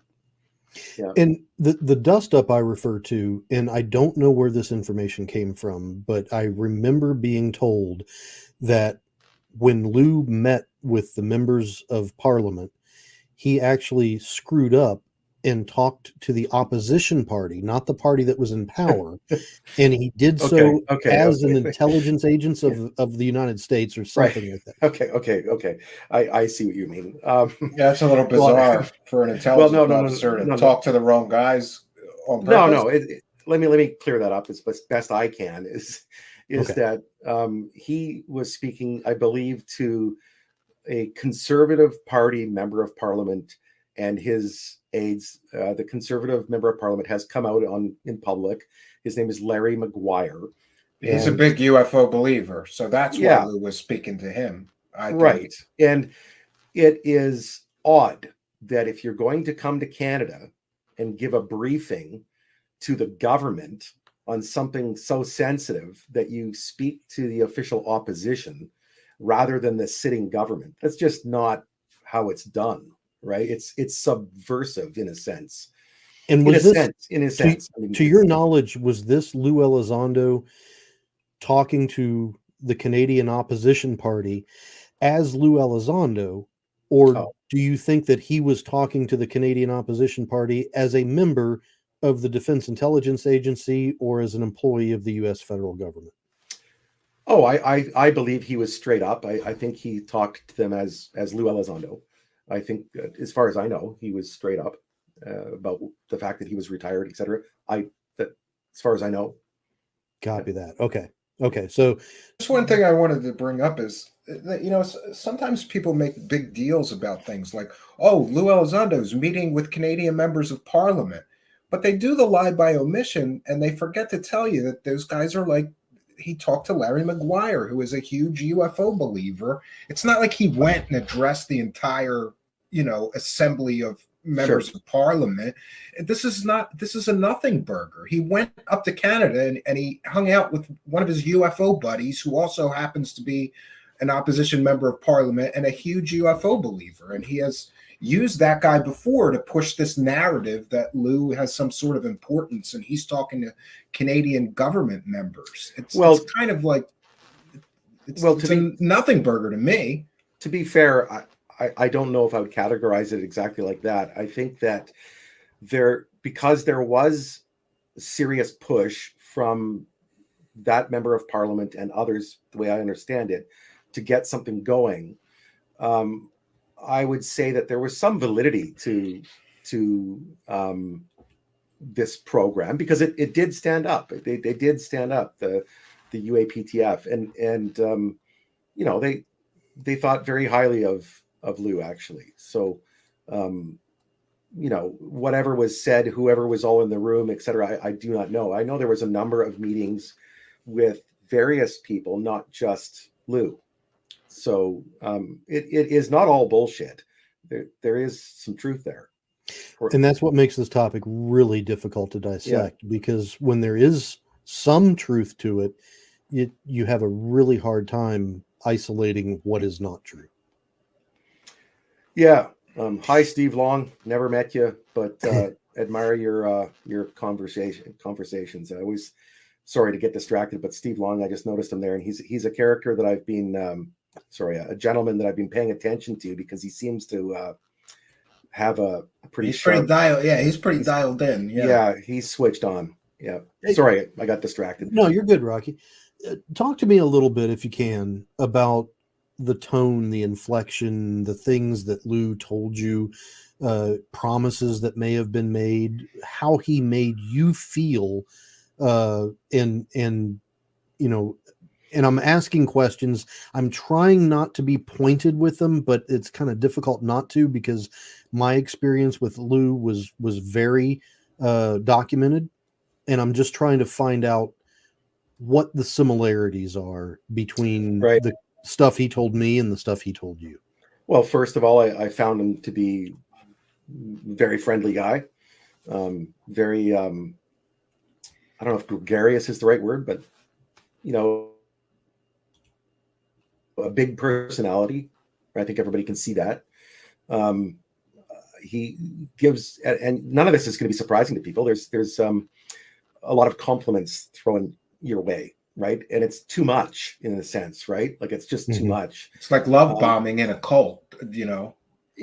Yeah, it just felt over the top. But again, how do you disparage someone for being nice, right? So I'm not. It's a powerful drug. When somebody tells you you're doing a great job, you're going to go far, you're going to be a hero and all this, that's a powerful drug, because everybody looks for a little bit of self-validation. Right. I mean, look, there's a good chance Lue does not know how I feel about this stuff, right? So it's like, this is my take on all of this was that it was just too much, that I was being sold something, and it just felt off, you know, and so maybe he just tried too hard. I don't know, but here's the thing.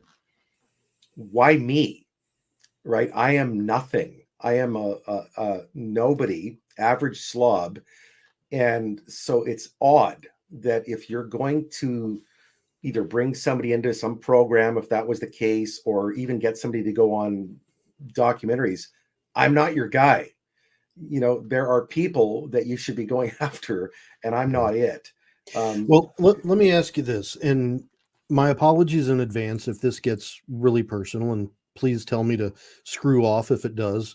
You are under no obligation to answer this, but I'll start by saying that Lue was very aware with me that I had a very fractured relationship with both my mother and my father.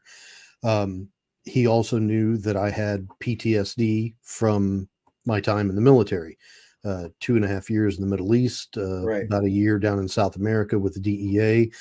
Saw a lot of things that I still see. Was that a factor with you? What, that I'm a case of broken goods or something? Basically, yeah. Are you as damaged as I am? Well, I don't know if I am, but I would say that any veteran who's gone on tours of duty overseas in active combat zones has that level of you know, stress and, you know, wear and tear, let's say. And I did get the sense that there was this sort of big brother savior type mentality. Now, is that legitimate, sincere, I want to help my fellow veterans kind of thing, or is it something else? And it's hard to say. One of the things that Lue did to me was when he was really trying to bolster his self credentials and the way that I looked at Lue was an incident that I've talked about quite a bit. Is he reaches into his back pocket, he pulls out his cell phone, and he shows me a video of what he described as a Russian, or I mean, yeah, I think it was the Russian Phobos moon mission. Yeah, it was a blob that came flying into the camera. Yeah, and gobbled up the. Right. Did he attempt to make you feel like you had access to things that you had no business having access to? I see. Okay. Did he attempt to do that? I don't know. But the feeling I had was that yes, if I continued down this path, I would have access, I would be read in, something, you know. That was the inference. That's the way I took it. What was he thinking? Who knows? But that was, sure. Yeah, that is the way I took it. Yeah. Understood. Yeah, you feel like you're about to be part of a club, that you're about to be part of the big game, that you're being brought in, right? And we've seen other people, just to be clear, we've seen many other people talk about Lue Elizondo. I'm going to try to be fair with my comments, sort of giving people the impression that they were going to be led into this inner circle, and that's where you're going to get to see the real goodies that he has. Did you get that kind of impression that other people have reported on? That was the impression, yeah. Yeah, I did have that impression, and is it accurate? I don't know, but you know, Stephen Greenstreet and John Greenwald, two people that I actually deeply respect, did a little conversation online where Mr. Greenstreet was saying that he felt that he was a message boy or something, that he was being used to put out disingenuous messages. And that is the same feeling I had. And I mean, it felt overwhelming. And I at that point, I didn't know anybody. This is going way back, but Yeah. I didn't know anybody else that was feeling this way. I have a little chat group that we were, you know, we've spent 7 years now sort of investigating this stuff together. Just a small little group of 6 of us, I think 6 or 7 of us. And I went onto our private chat group and exploded. I mean, because we were the fanboys and girls of ATIP, of Mr. Elizondo, et cetera. And I went on there and I just exploded because I felt that this was all bullshit, you know? So, did you ever hear Lue say anything that you confirmed to be false? I'm not asking you if you think Lue Elizondo lied with intent. I'm asking if he ever told you something like, you know, I don't know, I won the lottery, or I did this, or I know this, or something that you verified was absolutely not correct. Well, I mean, outside of what I said about NORAD and that, I can't think of anything drastic off the top of my head here. Sorry, I'm having a little hard time with this. No, you're fine. The reason I ask is because of, and again, this is well documented, he had told me that he was a 33rd degree Mason, which I have confirmed is not the case. Was there anything in a similar vein that he said to you that could have been him saying it to bolster his position or increase his perceived value? I think if he did, I'd be speculating. And you know, there were some things about working with the Canadian Special Forces. He said that online in the interview that I did with Mr. Delir and Mr. Elizondo. And I don't know what to think about that. But wait, are you saying that Lue said you worked with Lue in the Special Forces? No. Lue said that he had worked with our Coyote trucks doing direction finding. This might very well be true. I don't know. It just sounded odd to me. But look, No, I can't think of anything hard here that I just thought of was an absolute lie. No, I didn't. He didn't tell me stories about um, being a, what was it, a Mason or whatever. No, I didn't hear those stories. Copy that. Did you have any interactions at all with Sean Cahill during this time? No, maybe some messages or something. No, my interaction was with Lue and other people, but those other people I will not name just because they've got no part in this story.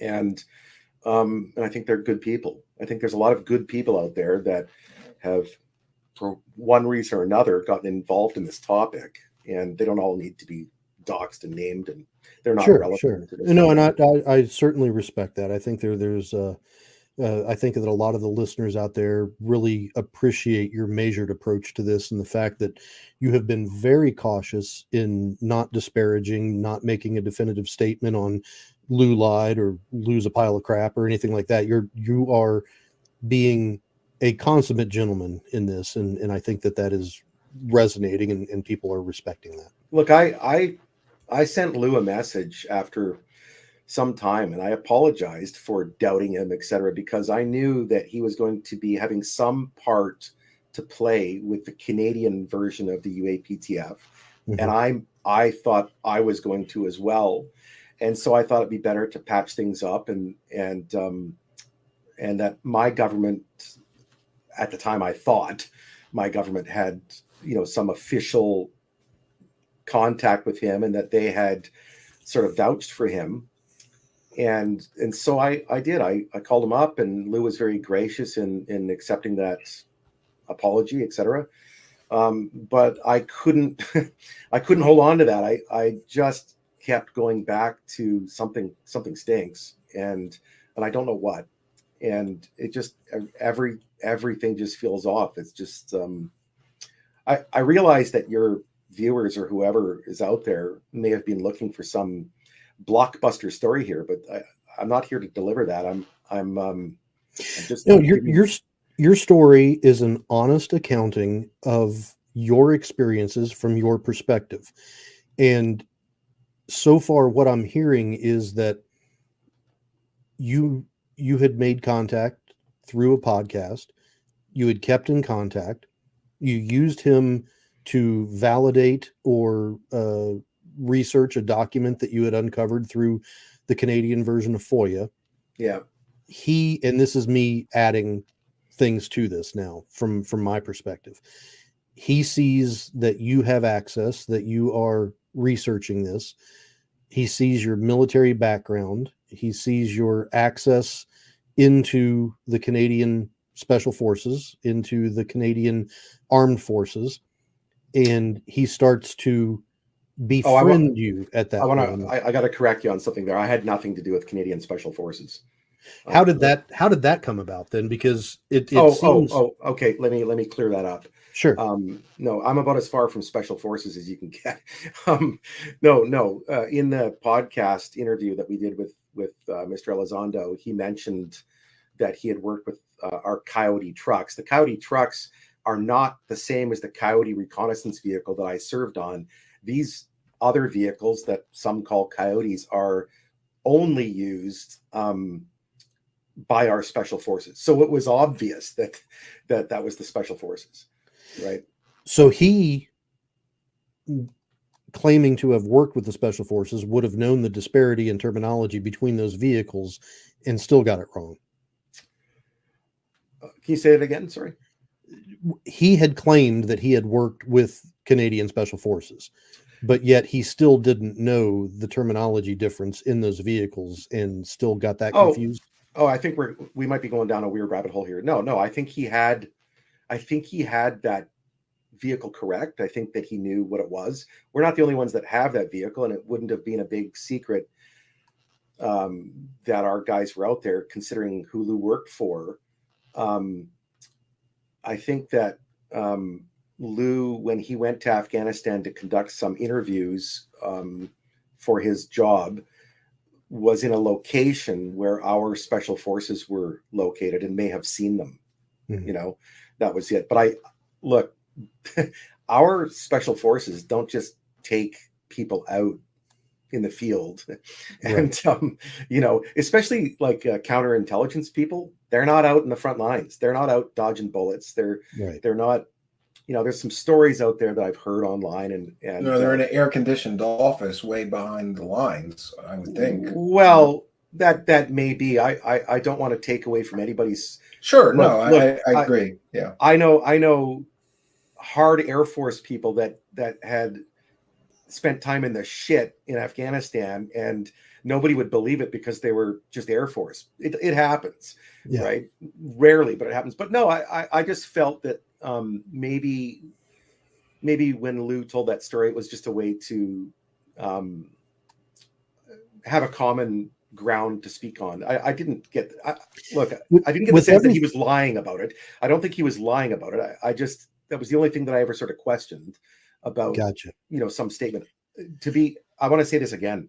There is not one thing that Lue said to me about being a Mason or a black belt or a whatever.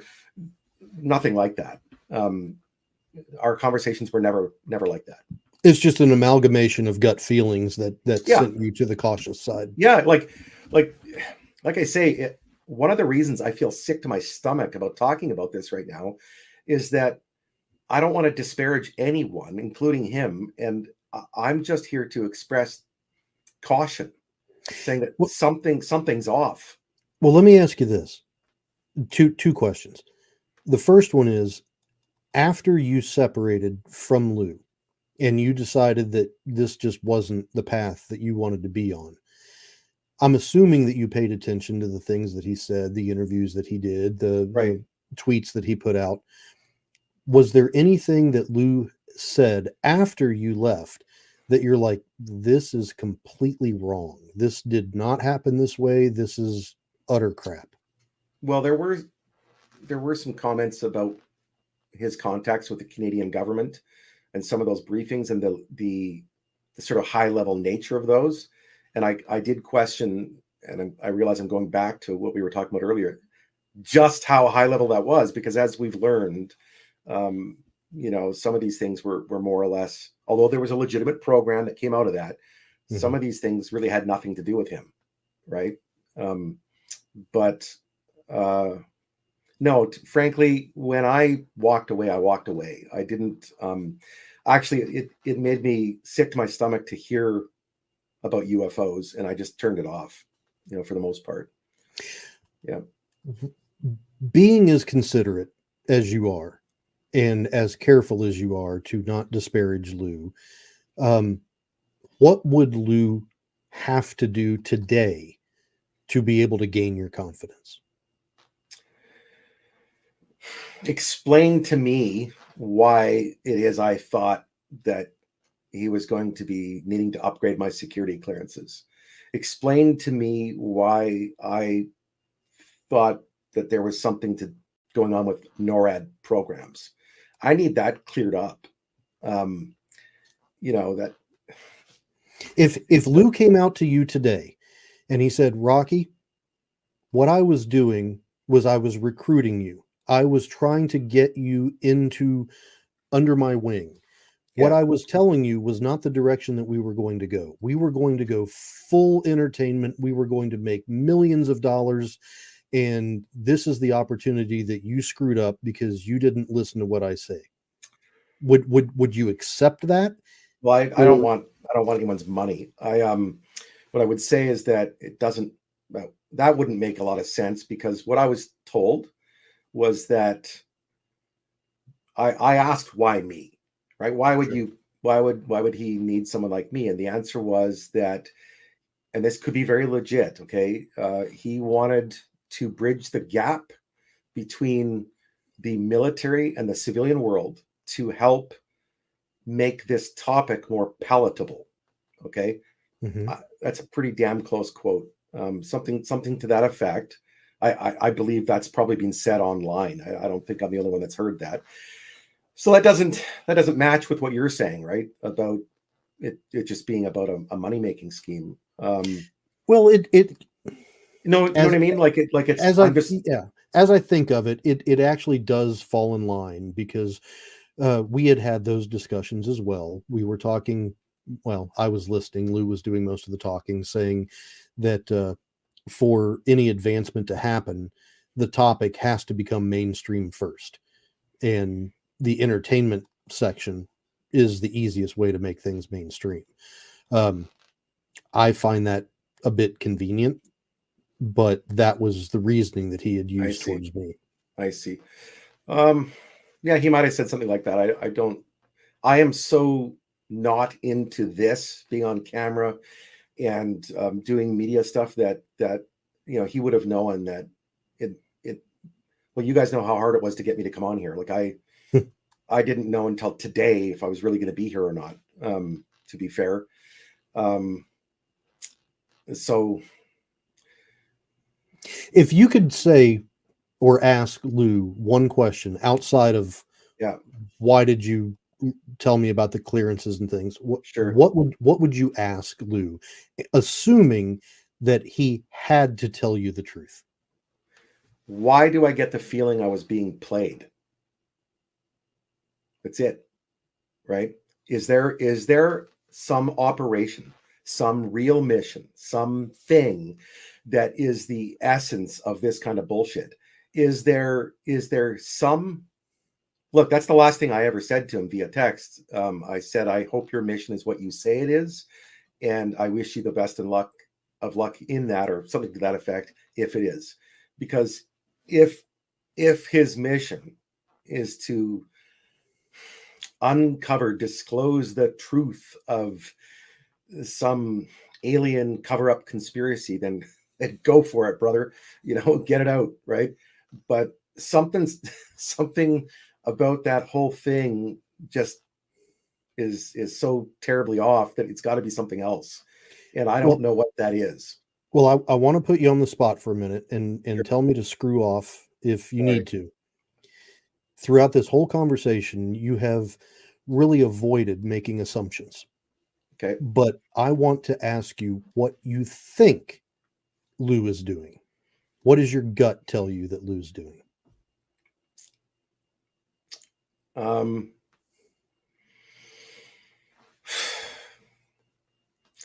if you're not comfortable answering that, you don't have to. Yeah, I mean, honestly, if I had an answer to that, I probably wouldn't be sitting here, right? It's easy to speculate, and it's easy to disparage. It's easy to do all these things that we all do.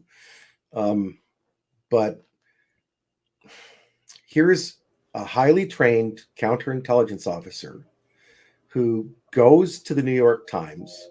He contacts them. He tells Leslie Kean his story. The story comes out in the way that he wanted it to. He brings in people like David Fravor and these others to tell also veterans, by the way, right? To tell all of us a story to what? To imply that there's a giant alien cover-up going on. There's no evidence that any of that stuff is actually happening. So to answer your question, I haven't got a goddamn clue what he's actually up to. And I would like to know, but I would like to know because I felt that our friendship was somewhat genuine. Mm-hmm. Yeah. It puts you in a hard spot when you feel as if you have developed a friend. Yeah. And then I'm not speaking for you, I'm speaking for me. You realize that friend has lied, has deceived you, and has played you. Not just played you, but played you for a fool. Well, I felt that way. And again, like, look, I'm it's such a weird topic that outside of holding up an alien head, it's going to be hard to get me to believe that aliens are here. Okay. So that's where I'm at on that. But so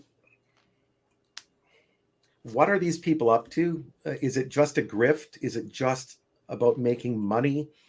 I mean, some of these people like like Mr. Mellon, they're billionaires. What do they need money for? Is it about power? Is this about affecting change in government? What is this? Are people like me being used as pawns to, yes, get attention for a topic, but is the sense I get, to answer your question, I guess, if I was to guess, is that this topic is used as a propellant, as a carrier to help move government in certain directions on some other issue, and it's not about aliens. And just to take a moment to read this comment, because I think it's a very important one. Stephen Greenstreet of the New York Post is here in the live chat and chimes in. Greenstreet here. I've been speaking back and forth with Rocky for a while. I find him to be a sincere and genuine person, and he has receipts. I've seen them. So, just to be clear, Rocky has shared those receipts with both myself, Stephen Greenstreet, and maybe others, for the people that are, asking for proof or whatever, we appreciate that. No, I mean, look, I was very measured in what I shared. And to be clear, you only shared a very small percentage of what the total. You just went here. He did that for me, and I think people like Stephen Greenstreet, just so that we would feel comfortable that he was being honest and forthright, and that he has the proof and receipts. And also, this is a very good question. We're going to read all the super chats at the end, but since this is a question for you, I'm going to read this one now from King Milk Fart Harassment Archive. We've already talked about this, but if you want to discuss this here publicly, what does Rocky think of Lue's fanboys harassing his critics, and is he concerned? You are supported, Rocky. Thank you. Well, yeah, I'm expecting some harassment. I've been harassment online. I don't expect any harassment from Lue. I don't think he does that. I think that his fanboys can all eat a big bowl of fuck. Sorry. Eat a bag of dicks, you bunch of losers. I'm not concerned about that. Sorry, excuse my language. I mean, first of all, look, there's a reason I'm here today. I didn't come on here to disparage Mr. Elizondo. I came to give my perspective and my feelings on what I experienced, but mostly I wanted to express some support for Jeremy, because I felt through what I experienced that your story rang true. I felt that there's a gentleman out there who I don't know, but his name is and I'm going to butcher his name probably, but it's Lue Jimenez, I believe, used to have a podcast. It's called Lue Reviews. Mm-hmm. And it's actually, I get a little emotional when I think about that gentleman, because when he was going through his stuff, holy shit, I felt such a connection there, because I felt I knew exactly what he was feeling, and there was no one to mention this to, right? Like it was just this visceral feeling, and I actually took a video of him, slowed it down, and I put a whole bunch of battle music to it when he was ranting about his experiences, and I sent it to him. He probably thought I was some wackadoodle and never responded, but that's well over a year ago. So to him, and there's a young couple from Canada named Josh and Artemis that had a little show, and they received a lot of harassment, and we have as well here, just to put that on the record. Yeah, for sure. People have threatened my wife, my children by name. Right. Like, congratulations, Sherlock. You looked me up on Facebook.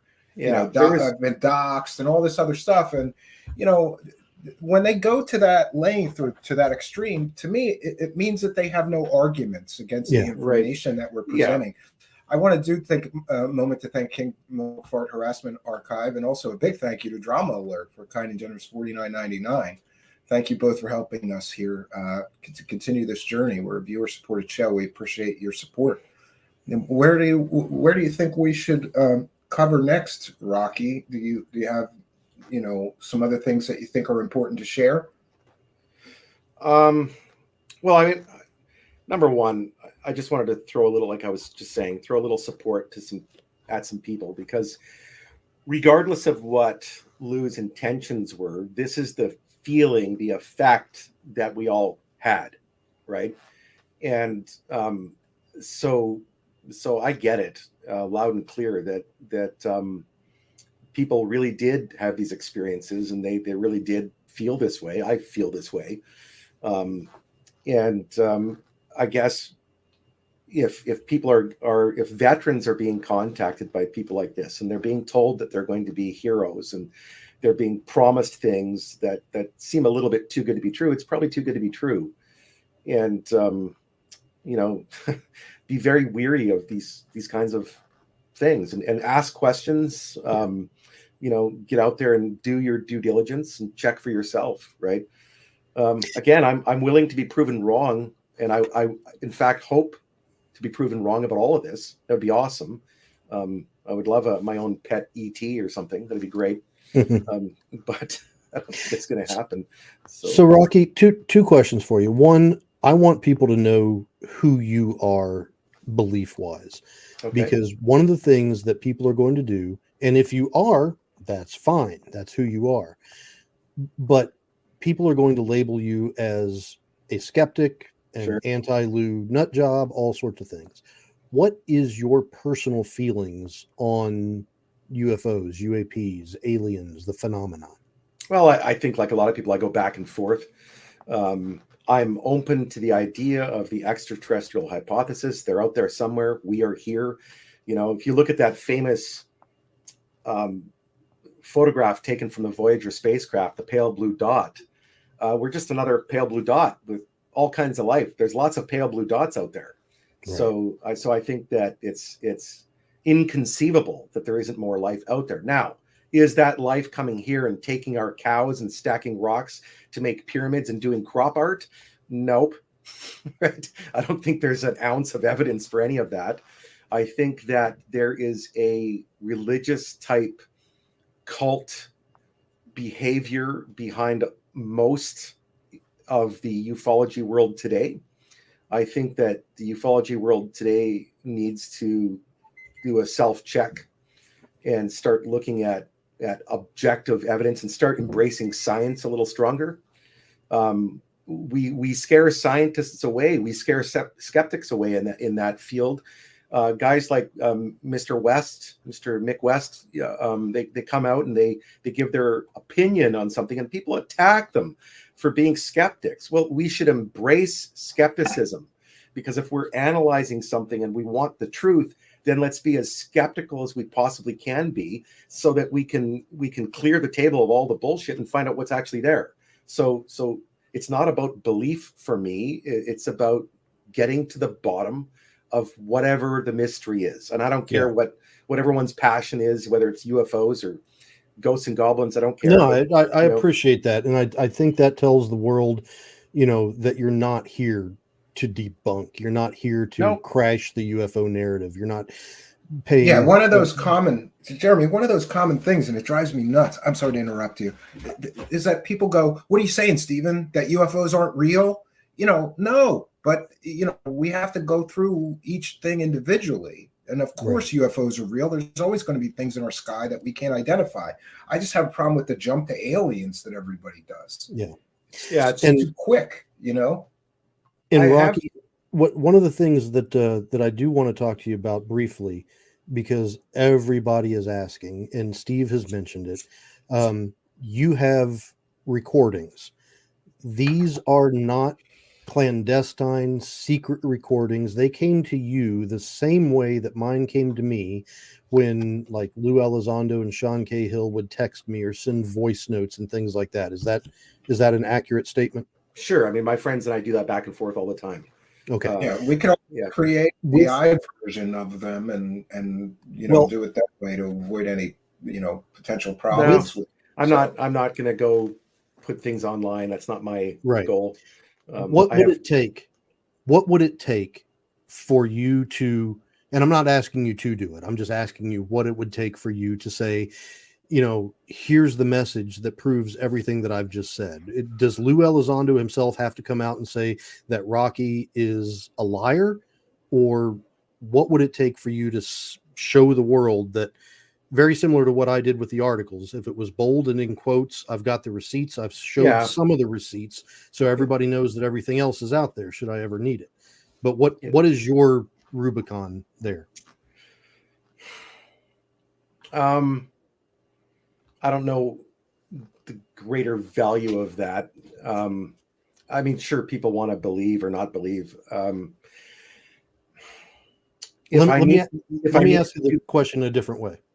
No, I got your question, Jeremy. I get it. But I mean, if for example, if Lou said, like I claim that he said things to me like that I would be a big hero for the cause or whatever.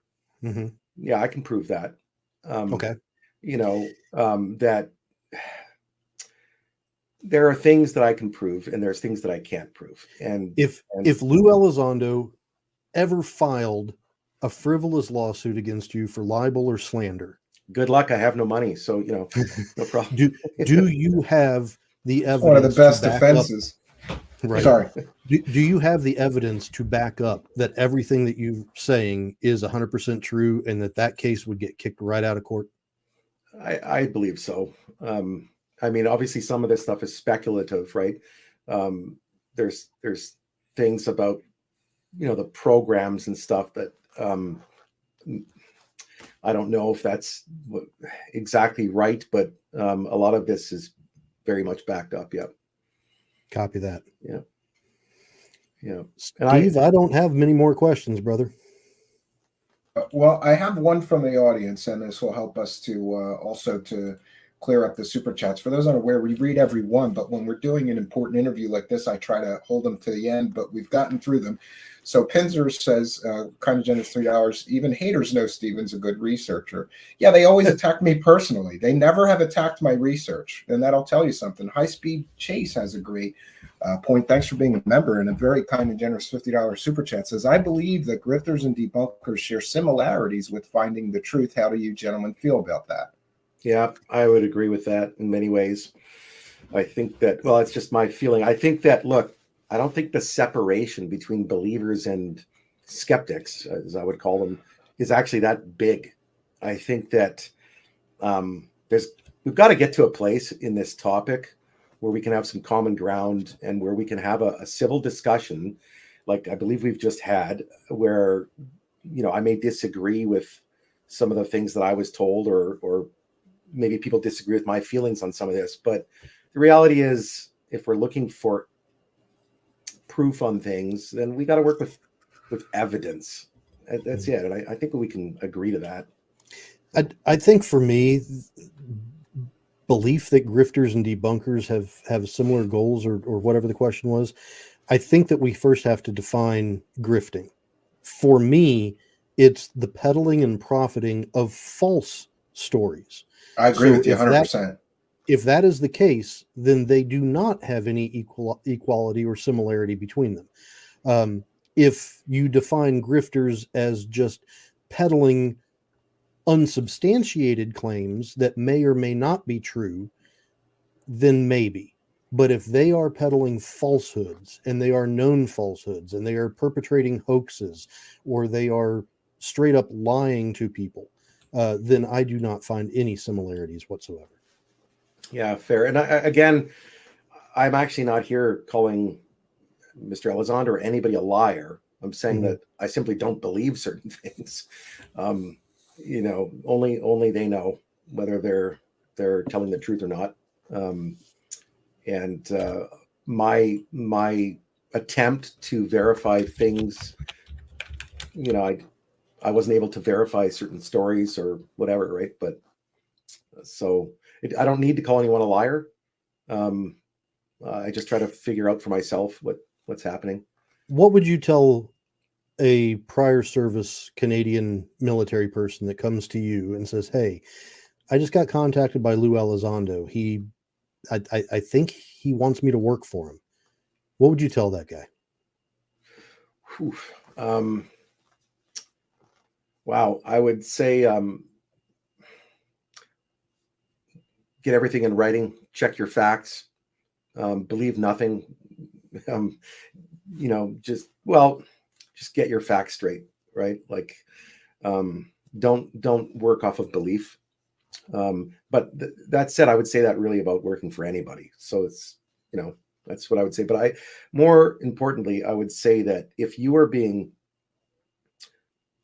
feel like you're being brought into something and you're not being given the full picture, something stinks, right? So it doesn't make any sense, right? You've got to be given the full picture.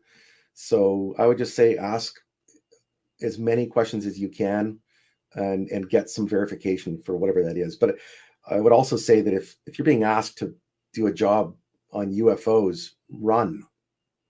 Just don't, right? It's whatever this is, it isn't about UFOs and it isn't about aliens. It's something else. And if they're not willing to share that with us, then it's probably not worth getting involved with. I did have some questions that we haven't really covered, because I think a lot of this ties into a lot of this stuff that we're talking about. Lue Elizondo certainly would tie in with the Grush story, because Brian Bender has claimed that Elizondo groomed Grush for his current situation. And I want to ask Rocky, do you think that he was recruited in a likely or similar manner to this current role that we've just heard your description of, and Jeremy had a very similar experience? And we're at 245 days now, so and still no evidence that Grush has provided. So I just wanted your take on that. Do you think he was recruited in a similar way to you and Jeremy, with promises of, sort of being a hero of disclosure? And do you think he's ever going to show us any evidence, or is this just another perhaps person that was manipulated by this whole machine? It is my honest feeling that he has been manipulated by someone, that he has been coached, that he has been used. And yet, having said that, I mean, maybe he enjoys some part of the limelight. I don't know. But I don't get the sense that whoever approached him, because Mr. Grush said he was approached, right? And that, as soon as I heard him say that, it was like every flag went up. Fuck, flares were going off, right? Like he was approached and told things, and it just felt familiar to me. So I would say that my opinion is that he's being coached, and that there's something wrong with that story. I mean, there's something very wrong with the Grush narrative of things, extraordinarily wrong. The whole thing is wrong. But how does a gentleman like that get to a position where he's telling these stories about, the giant Star Destroyers being buried in a hangar or whatever?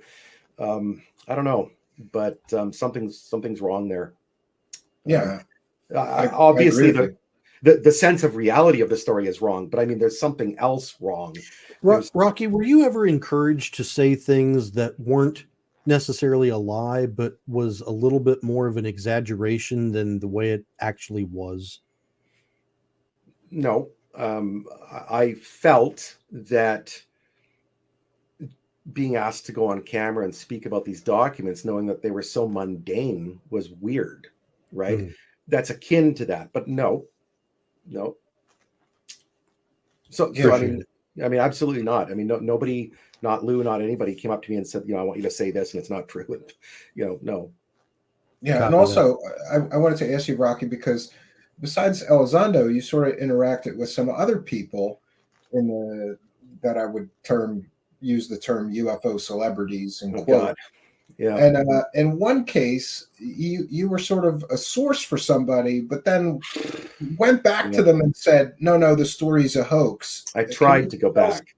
Tell us a little bit about that situation, because I think it sheds light on this whole game a little bit. I like I said at the beginning, I'd kind of fallen for a hoax years ago. No, not kind of. I did. I believed that a UFO incident had occurred up in the high Arctic, I really was intrigued by that. I passed that on to a famous UFO researcher. You're not going to name him? I don't know if it's fair. In fact, you know what? I don't want to. Okay, fair enough. Well, let's just tell the story, and we'll just say it's a prominent, well-known UFO. Yeah, I would say about That's as big as they get. And so I passed that story on to him. I didn't know if it was true, but I felt like maybe it was. There was some kind of UFO, is what I thought. And in the end, it turned out to be BS. But I tried to get that message back to this gentleman that hey, look, I've got new information. But he'd already run with the story. He did, and that's unfortunate. And I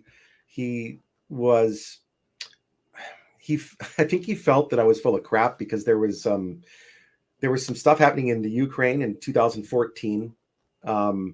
I was sitting at home talking to him on the phone, and we're talking about the Ukraine stuff, and we get off the phone. My work phone dings, and it's another warrant officer saying, "Hey, Rocky, you're being deployed to Ukraine." And I'm like, what are the freaking chances of that happening that fast? So I said to this researcher, call me back. And I told him the story, and I don't think he believed me. And we've never talked since. And I never did end up going to Ukraine. The guy that sent me the text message, this fellow warrant officer, first name's Scott. I'll just leave it at that. He ended up going in my place because I had done enough tours of duty that I was frankly done doing tours of duty. So that's what happened with that. And I'm sorry. I feel like if I put that name out there, that I'm dragging someone into my own bullshit. You're good. Yeah, well, this is an excellent question from Tekken Fighter. Thanks for the $5 super chat. He's asking to the guest, did Elizondo ever mention Richard Butt, Counter Mundi, on Twitter? Interesting. There were conversations about, and look, I can't quote this because I don't remember the exact nature. You can paraphrase. That's perfectly fine. Yeah. There were conversations about some of these people, and he knew that they were supporters of his, etc. But there was, like, I knew, for example, that there was a Twitter handle that Lue was using that was a different name, and that's the very Twitter handle that Lou Jimenez and his team discovered. I knew about that. Are you talking about Faceless Bureaucrat or Yes. Robot Mafia? Yeah, Faceless Bureaucrat. Faceless Bureaucrat, yeah. Yeah, I knew about that before they did, and I knew about that. Did you know about that from Lou? Yes. So Lou admitted to you that Faceless Bureaucrat was in fact his account. I think so. I mean, look, there was two ways that I got that, and one was from a mutual friend that said, "Hey, this is his other handle," and so I contacted him that way, and so it had to be him because we were having conversations, and it was just obvious. But well, that's interesting. So we have further confirmation of the use of sock puppet accounts by Lue Elizondo. Whether he told me or it was someone else, I don't think it matters. But yeah, I'm 100% confident that was his. And look, I had a handle. I was the Dino Beaver on Twitter, and so I was when I backed out of this topic. Yeah, I created a handle like that, and I went online and I was having some fun. I talked to different folks on Twitter, and I did that for about 2 months. Couple years ago, and I had some fun as the Dino Beaver.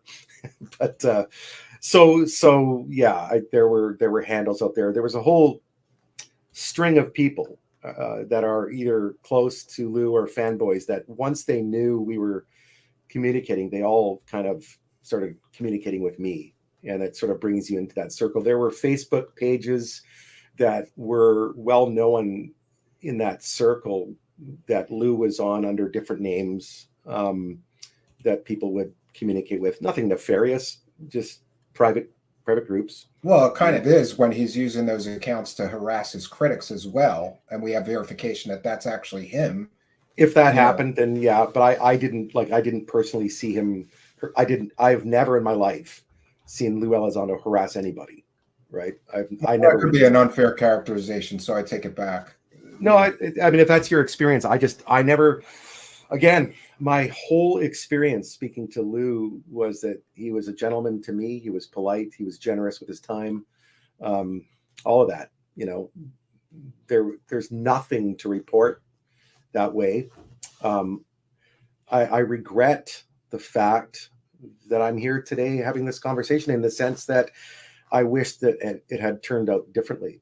Did you get the fact, Rock? Sorry to interrupt, but did you get this sense that the majority of Lue's efforts was geared towards narrative and image control more than it was researching the topic? Did he come off as actually being knowledgeable about UFO, UAP histories? Well, that's a good question. No, I don't think he had much knowledge about ufology, about its history. I studied this stuff hard when I got into it, and I think that I wouldn't call Lue a scholar of the topic by any means, and I don't think he claimed to be. Would you find that to be odd for somebody that claims to have run the Advanced Aerospace Threat Identification Program that, actually, according to him, was supposed to study UFOs?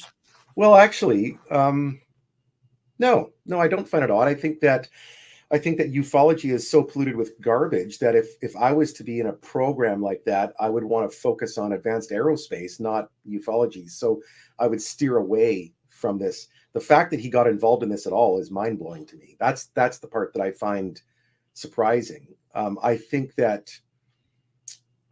Lue actually answered that a few times quite well on different media platforms, where he said he wasn't part of this. That he had no interest in it. Whether that's true or not, I don't know. But I think that, yeah, I would have to defend him that way and say that I too would not have gotten involved with ufologists and ufology if I was there to actually study a real event. The only way you get involved in ufology, I think, is if you have nothing. But if you talk about remote viewing and extra humans, or sure, the others, and extra dimensionals, you would think that somebody that has the ability to speak on those topics would also have been well versed in the ufology aspect. Yeah, okay, I could agree with that.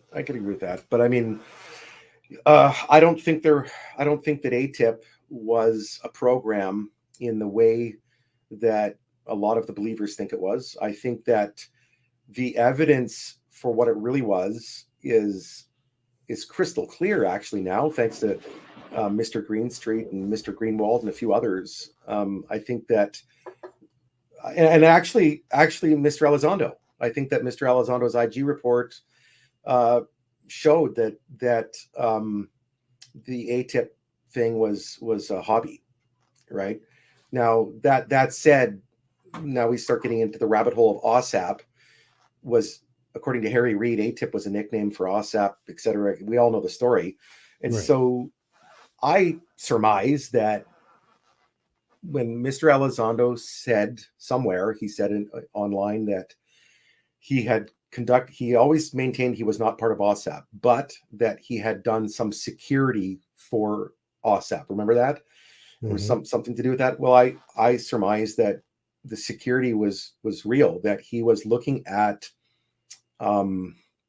the security classification around it, the paperwork generated, what the hell was going on there, because that was a real program. And I don't think that the Defense Intelligence Agency was very happy when they found out about the Dino Beaver, ghosts and goblins. And so they didn't want that stuff out. Perhaps Mr. Elizondo's job was actually security. In other words, keep that shit closed, right? And then when they closed the program down, he had access to those files, knew that he could get away with using the word ATIP, because that was not a real name. That was not a classified name. OSAP was. I don't think that perhaps he didn't expect that Mr. Lakatsky would come forward.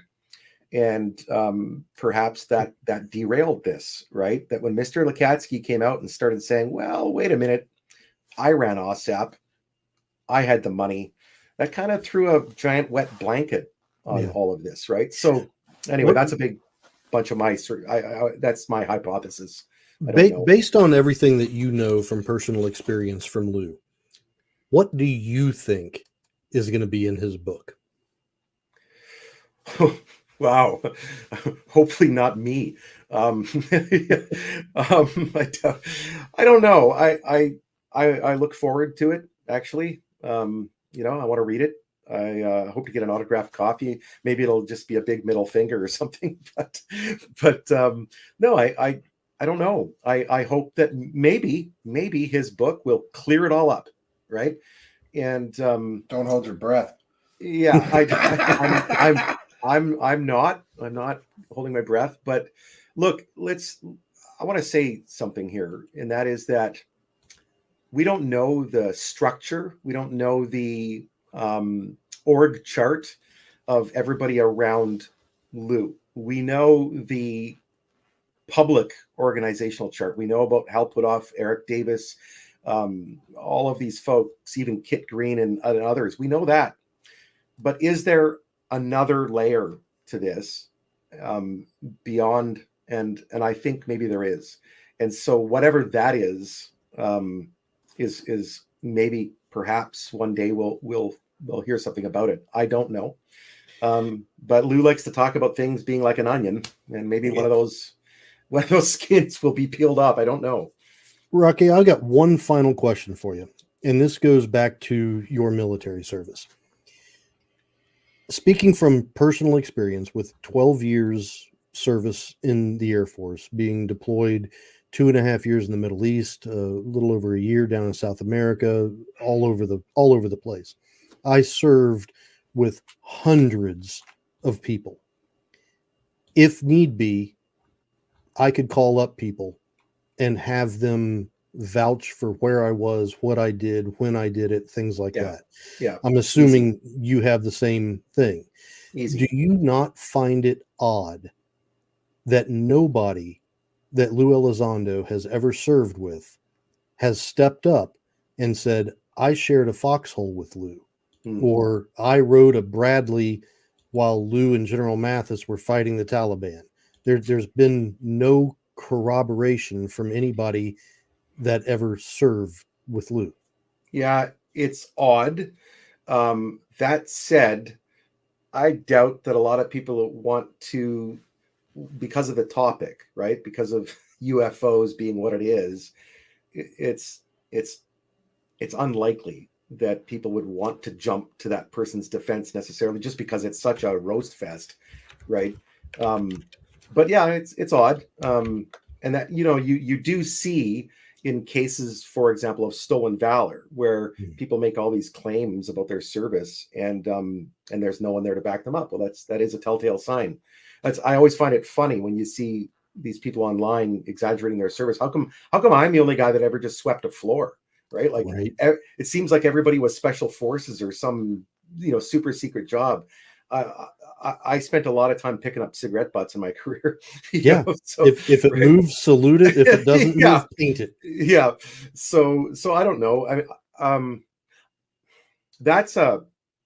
It's an interesting point. I don't know. And first of all, I don't know. Is that the case? No one's ever come to back them up. I don't know if that's the case. But I think that Lue did serve in the DIA. That much is true. He was a counterintelligence officer in the Army. I think that is true. I think that he was highly educated. I think that's true. So, there's a lot of truths there. Not everything is just a pile of horse shit. So sure. So no, I completely get that. I just find it odd. I'm not saying it's nefarious. I'm not saying it's it is a red flag to me, but I'm not saying it's a huge point of contention or concern. But I would just have expected that since 2017, when the New York Times article came out and Lue Elizondo became a household name, that somebody somewhere wearing the same pair of boots that he wore would have stood up and said, I know him. Yeah. Oh, that'll probably happen. I think that no matter what, it's likely, now that you've said it, it may happen because, we all have friends, and I'm sure he has plenty too. So I don't know. I just think that the topic is toxic, right? Like, look, none of my military friends want any part of this. Before this interview today, everybody was telling me, don't do it, stay away, stop. Yeah. It's, it'll be the end of you. And by the way, you've said you're one and done. You're not going to be on every podcast for the next 2 years, right? I've said to one other person that if I ever do this again, it'll be their show. But I did tell him that I don't know if I can do this again. That's why I want to get this right and just say my piece.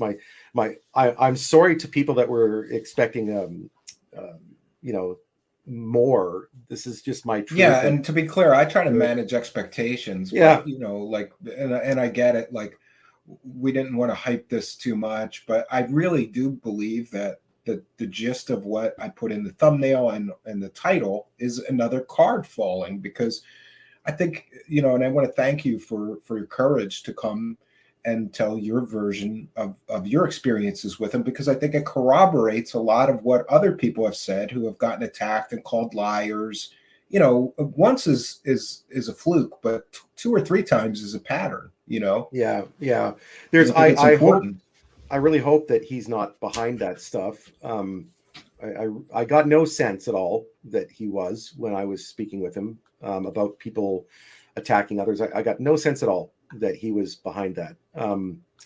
In fact, well, he certainly, I've never said that he's behind it. Yep. But what I've said is that he's aware of it. People have made him crystal clear aware of it. People have texted him that have his phone number saying you have to condemn this, and he never has. That's my major problem with it. If he would even just issue a half-ass, I don't condone or support anybody being doxxed or threatened or their families intimidated or harassed, that would be enough for me. But the fact that he's never done that makes me believe that maybe he doesn't direct it or create it himself, but he doesn't step in and say, don't do that, and that's a problem for me, especially when people are throwing around like, oh, military veteran, hero words. An honorable man would say, what are you doing? You're attacking people's children and wives by name. Yeah. You're threatening people. Like, don't do that in my name.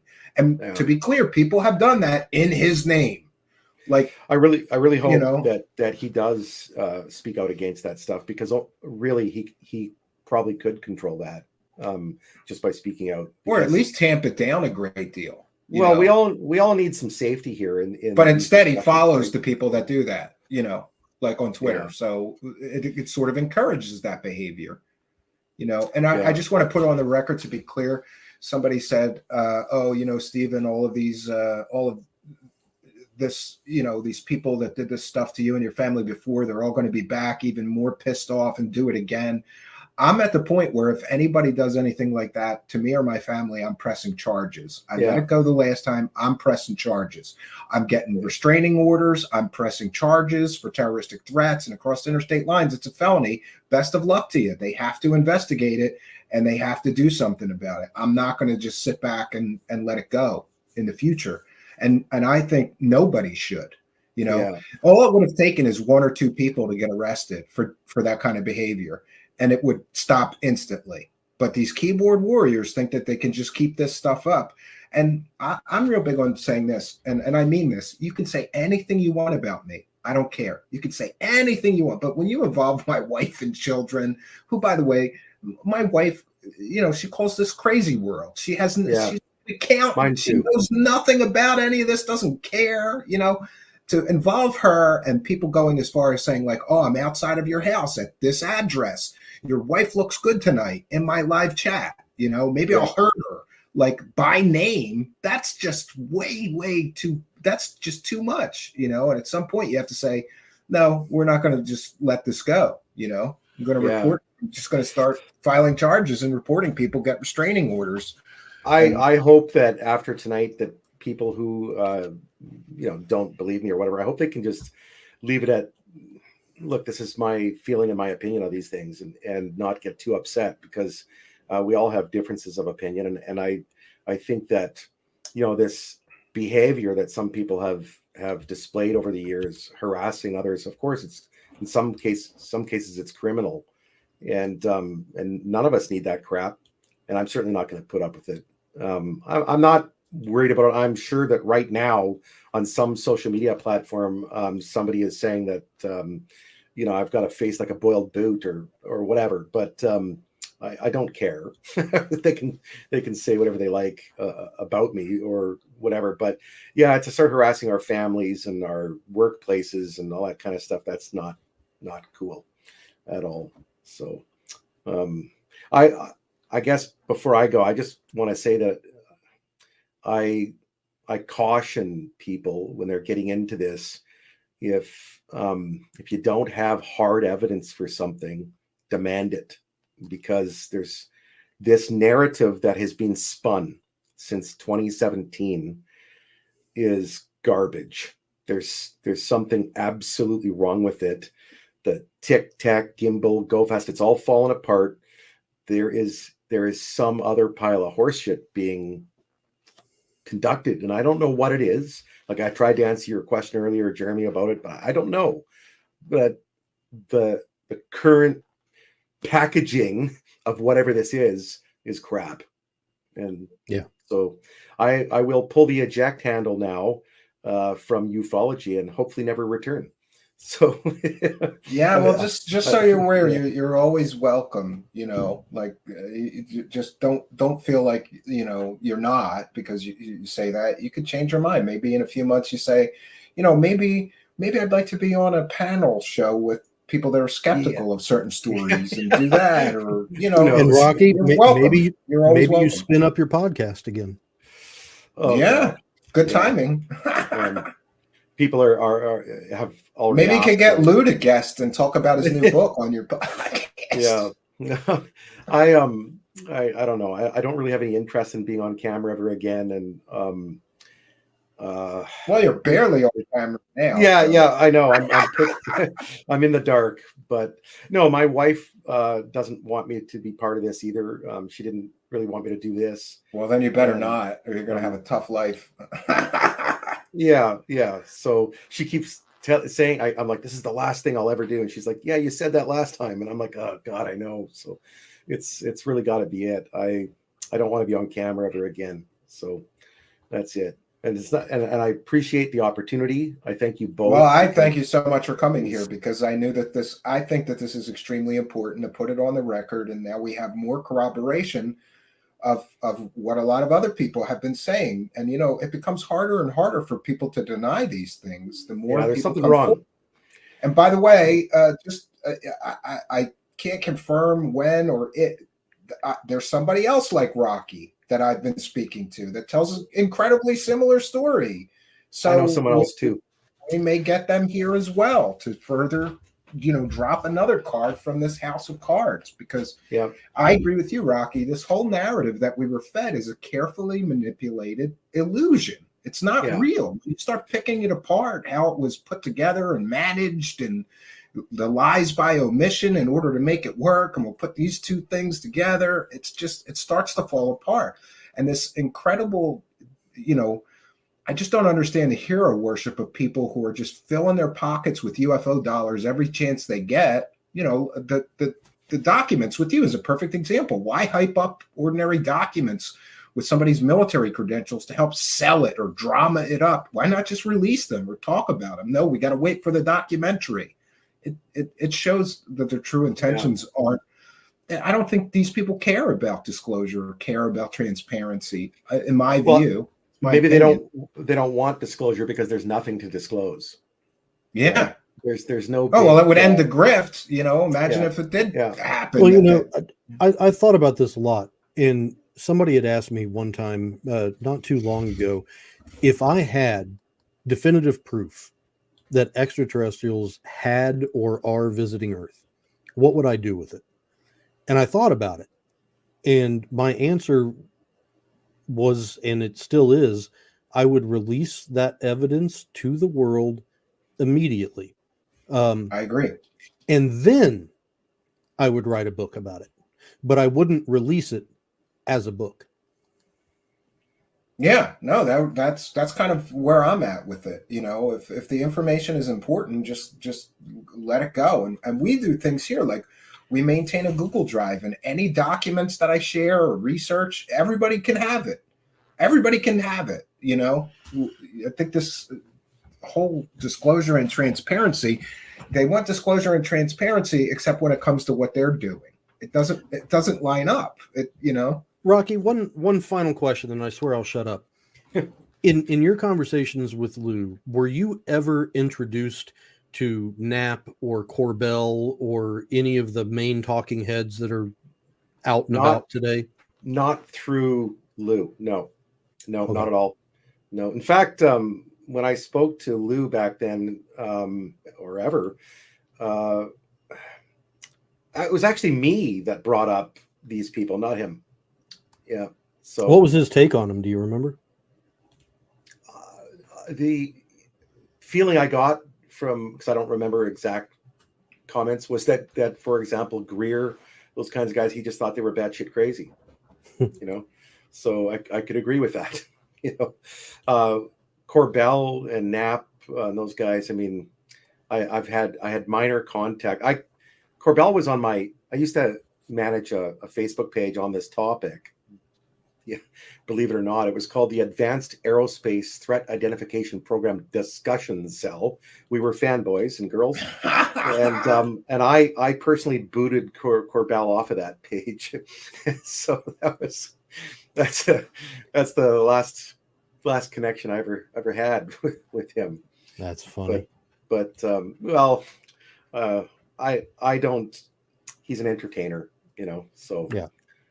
But anyway, I do thank you both for this opportunity to speak about this. And yeah, don't be a stranger, Rocky. I've enjoyed talking to you over the last bunch of months and getting to know you and your take, because there's not many skeptical people that, but I would call Rocky a skeptical believer. Like we discussed, he believes there's probably, just like me, he believes there's probably intelligent life, but he wants to see evidence of it before people jump straight to aliens are visiting Earth.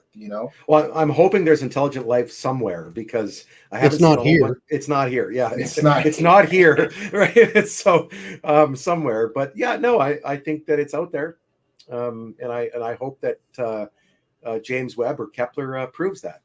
And UFOs are real, right? People fail to identify objects all the time. Yes. There you go. Yeah. So, yeah. But, look, lastly, I do have friends, close friends that really believe that they've had very hard to believe encounters with things. And these are very honest people. And so something convinced them of that. They're not crazy. So I don't have answers for everyone's sightings or everybody's experiences or beliefs. I don't claim that to know. I know that those people, some of my closest friends, really do feel that they've had incredible experiences, and they want to know why. They want to know why they believe that. And I have. I believe that stuff is out there. I just don't believe in this bullshit narrative that we're being spoon-fed. Yeah. And Rocky, I'm deeply appreciative of you. Me too. Being able to come forward and say everything that you've said. And I want to let people know this is me talking. This is not Rocky talking. He was very reserved, very cautious in his words. And I'm pretty damn certain that if Rocky was an American instead of a Canadian, this conversation would have taken a completely different path. It's the Canadian nice guy thing. Yes. Sorry. Yes. Yeah. Yeah. Well, look, like I say, I was never treated badly. I just felt that if Mr. Elizondo wanted me to be involved with something, that something was wrong and with that narrative, and it needed to be cleared up. That's it. That's all. Okay. Fair enough. Yeah. Well, I guess it's time to throw you out of here. And I appreciate everything that you've done tonight. I think it's really important that you came forward and told your experiences and your story. And we appreciate you doing so.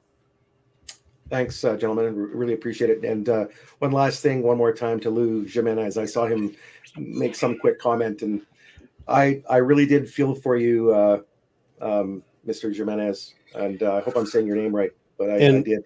Rocky, I just got a text from Lou this very second. I didn't know you knew him. Please tell him thank you from me.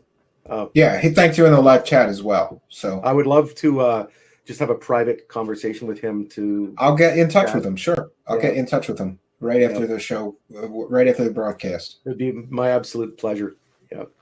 Okay. Sure. All right. Well, thank you for all you've done, Rocky. You have a great evening. I'm going to throw you out of here. All right. And Jeremy, just to wrap up, that's a lot to digest. But what are you thinking now that somebody's sort of,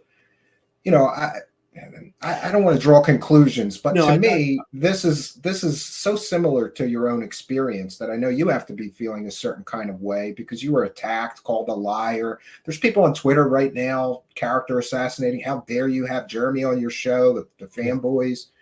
Does this sort of vindicate you? Do you feel like a little vindicated? It absolutely helps. It certainly does. I appreciate Rocky's approach. I appreciate his measured approach. I appreciate the fact that he does not want to libel or slander or degrade or insult anybody, even the people that he has questionable issues with, right? But if you look between the lines, if you look what he said, what the intent was behind what he was saying, the recruitment tactics that Lue used on Rocky, saying that, hey, you're going to be a hero, you're going to go far, you're going to be a really important person in this whole part of disclosure. That's what happens. That is 100% what happens. And to hear it from someone else that directly went through it with a degree of separation from me at the time, we hadn't influenced each other at all. Rocky didn't know me, I didn't know him until he was embedded in that. And that's and just so you're aware, I've been talking to him for many months now. And when he first started telling me his story in confidence, he was like, this is off the record, and I said, okay, I'm always a man of my word when it comes to that. As soon as I started hearing his story, do you know the first thing I said to him is, I have to put you in touch with Jeremy McGowan, who's had a very similar experience to you. Now, I don't recall, he may have said, I've already spoken to him. I don't really recall the sequence of events completely. Either he had already I think he'd already contacted you. So that was my first, when hearing his story, I said, I've got terrible deja vu of Jeremy McGowan's blog. This sounds like a repeat of Jeremy McGowan's blog. And, wanted him to get in touch with you, if for nothing else, for moral support. And I appreciate that you were willing to come on tonight and sort of help him, navigate this, because, it's not an easy situation. Patterns tell stories. And the story that we are being told now is that it's a load of crap.